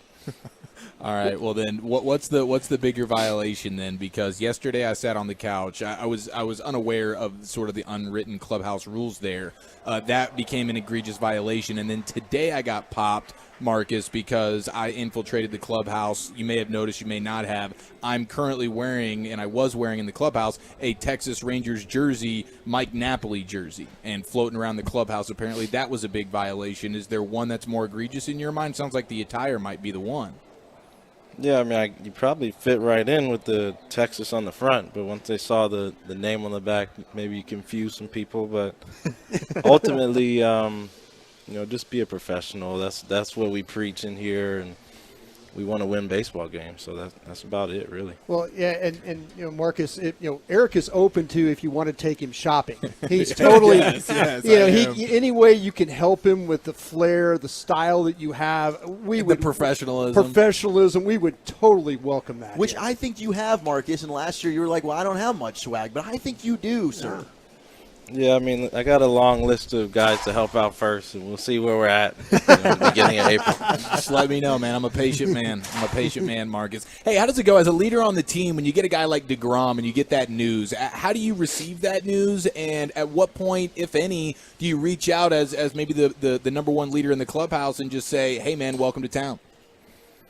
Yeah, I mean, when we got the news about that, I definitely wasn't surprised. I mean, early in the offseason, I talked to Chris Young, and he just kind of explained to me what their goals were in free agency. And the whole time he said, we're going to be shopping at the top of the market, in the starting pitching market. And Jacob was right there. So I wasn't surprised. At the end of the day, it was what can we offer Jacob that, other teams can't. And I go back to the family part, the organization, ownership, just willing to do whatever it takes to get the right guys in here. So he was on board, and I can't wait to play behind him. What's Bruce Bochy bring to the clubhouse that you guys needed? Well, it's just such a high level of respect amongst all the players towards Bruce. You've seen what he's done with certain rosters, and it's just amazing. I grew up watching a lot of his Giants teams, and they were never necessarily the favorites. And he won three of them. So, it just shows what he can do as a manager and how he teaches his players to do the little things and all the right things. And, it doesn't matter how much talent you have in the room. It's about how good of baseball you can play at the right time. It's Marcus Semien with us here in the G-Bag Nation, and I know you cross paths with a fan favorite here in the DFW in regards to a guy like Ron Washington in Oakland. I believe your paths crossed over there, and I'm curious if you have a particular favorite Ron Washington story. Yeah, I mean, he's a coach that helped me so much. He pretty much changed the trajectory of my career. As a first-year starting shortstop in the major leagues, struggling the first couple months of the season, the A's decided, hey, we're not going to send Marcus down. We're going to hire Wash to help him. And we worked and worked and worked every single day for about 2 years. I got one spring training with him. And, there's things that I do today that I'll always keep with me that I learned from him. Well, we love to hear that, Marcus. We're big Ron Washington fans. We called ourselves Ron worshipers at one point during this show. Yeah, I mean, I understand why. I mean, he's done the same thing with Atlanta too. Helping everybody get better, and he got that World Series ring. Not as a manager, but as an infield coach, and very well deserved. What's the pitch clock like as a hitter, Marcus? What has that been like stepping in with some of these new rules? Well, it just feels like everybody works quick now. You've always had pitchers who work quick and. You try and just kind of work to their pace, but now everybody is at that pace. So it's going to take, probably 25 to 30 more at-bats for me to just get used to it. But I'm a guy who doesn't really leave the box much. It'll just be an adjustment to get ready once we make the third out. If you're leading off the inning, you need to be ready and have your stuff ready to go. Well, before we let you boogie on out of here, our spring training coverage is sponsored by Sonic. Good. We were just wondering, as we're asking everybody that we have on, what is your go-to Sonic order? There's actually a Sonic right by my kid's school. I usually just go with like a chicken sandwich or something, not too heavy. But my kids definitely love that place and all the desserts and sweets that they have to offer. Yeah. I love the Cine Snacks myself. Dominant. Absolutely dominant. Thank you, Marcus. It's been great catching up with you here. Congrats on all of your success, and we look forward to cheering you on this year. Give him hell. We'll be pulling for you. Okay. Thanks for having me. You got it. There he is, Marcus Simeon here, Ranger superstar on 105.3 The Fan. We did tease the Mike McCarthy quotes, didn't we? Okay. We did. Can we get 3-4 minutes for that real quick? You're darn right. Whoa, Okay. there goes the bat. Into the stands. Oh, into the net. Oh, yeah. It's, That's why we have the netting. Why it's there, protective. Well, It's we're danger dealing time. with wet bats out here. That's man. 100% Slippery correct. bats. Slipping and sliding. They're about to call this, I'd say, within the next 20 minutes or so, but we've been entertained.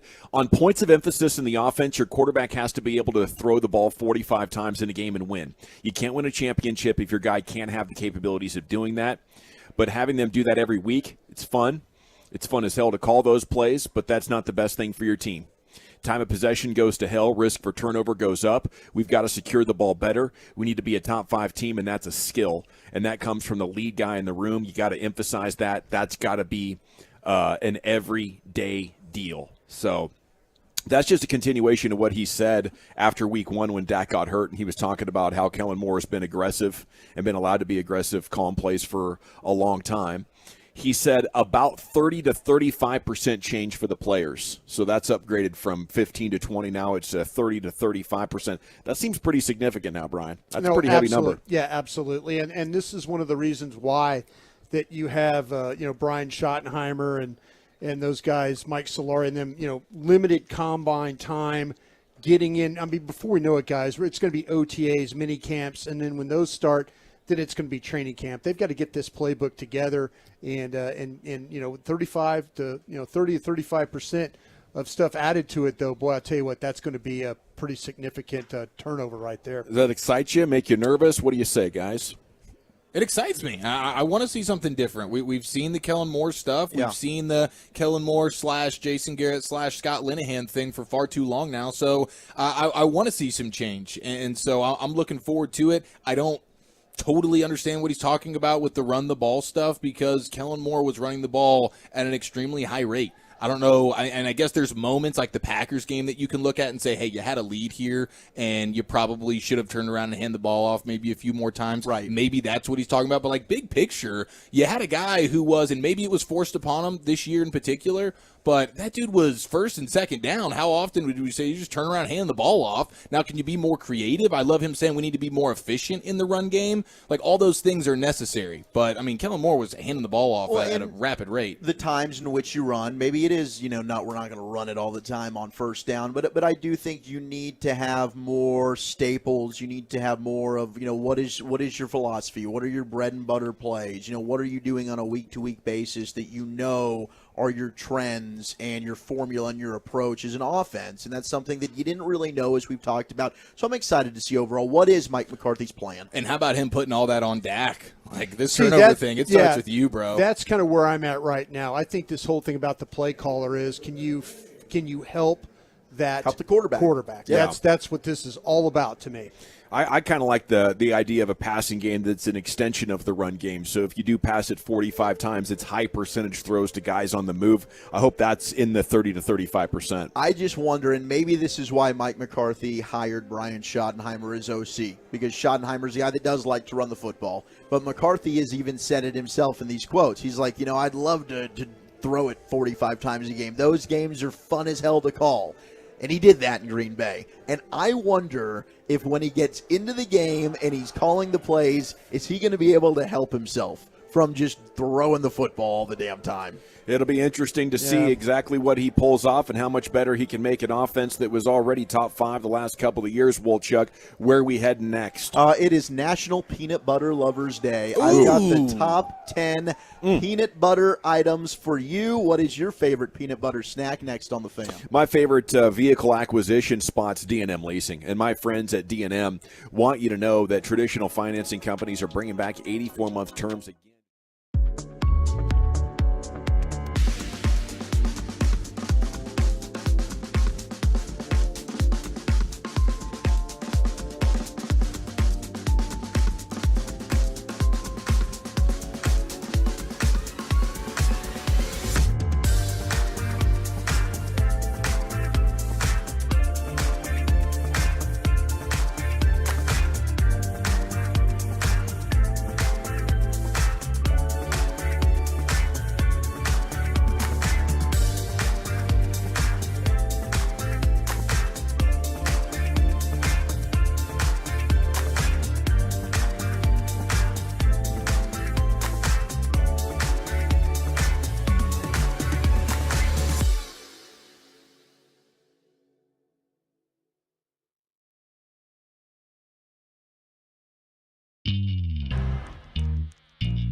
there. Welcome back. It is the G-Back Nation, 105.3 The Fan. Hope you're having a great day.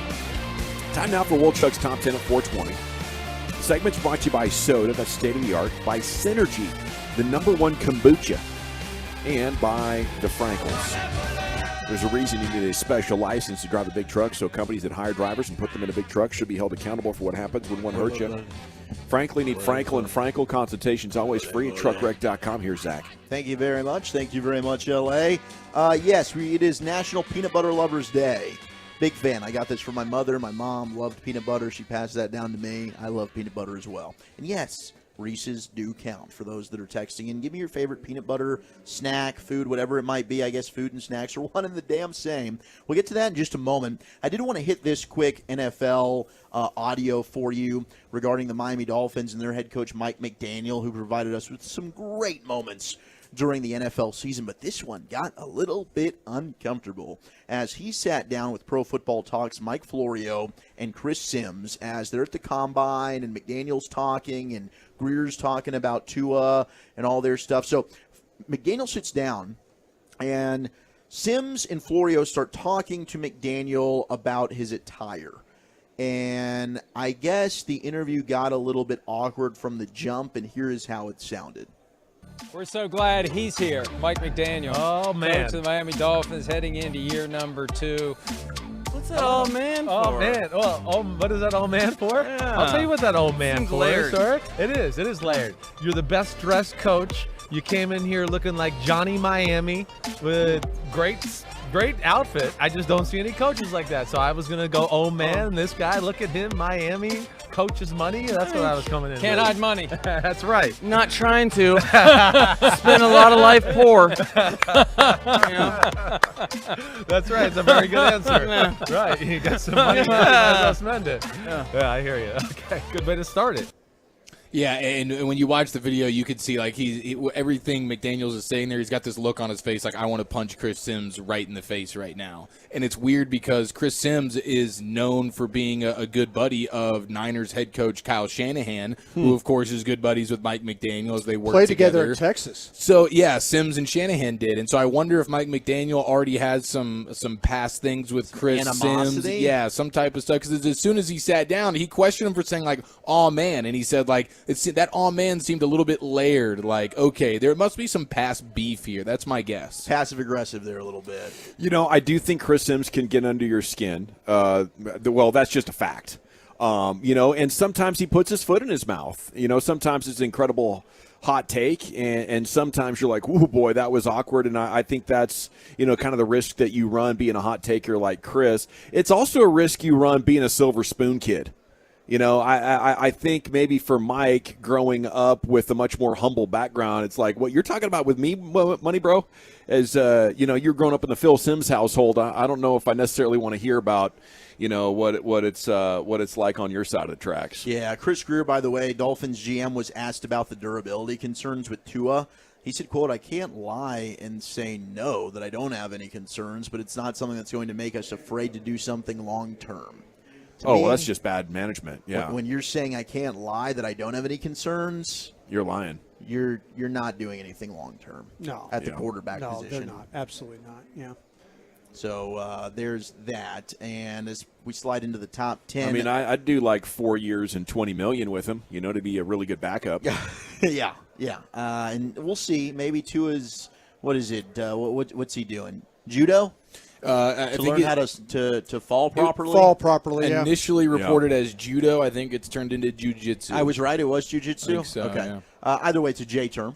And the Rangers game is going to be called here in the top of the 8th, 4-2. I think the Dodgers are going to get credited with the victory here.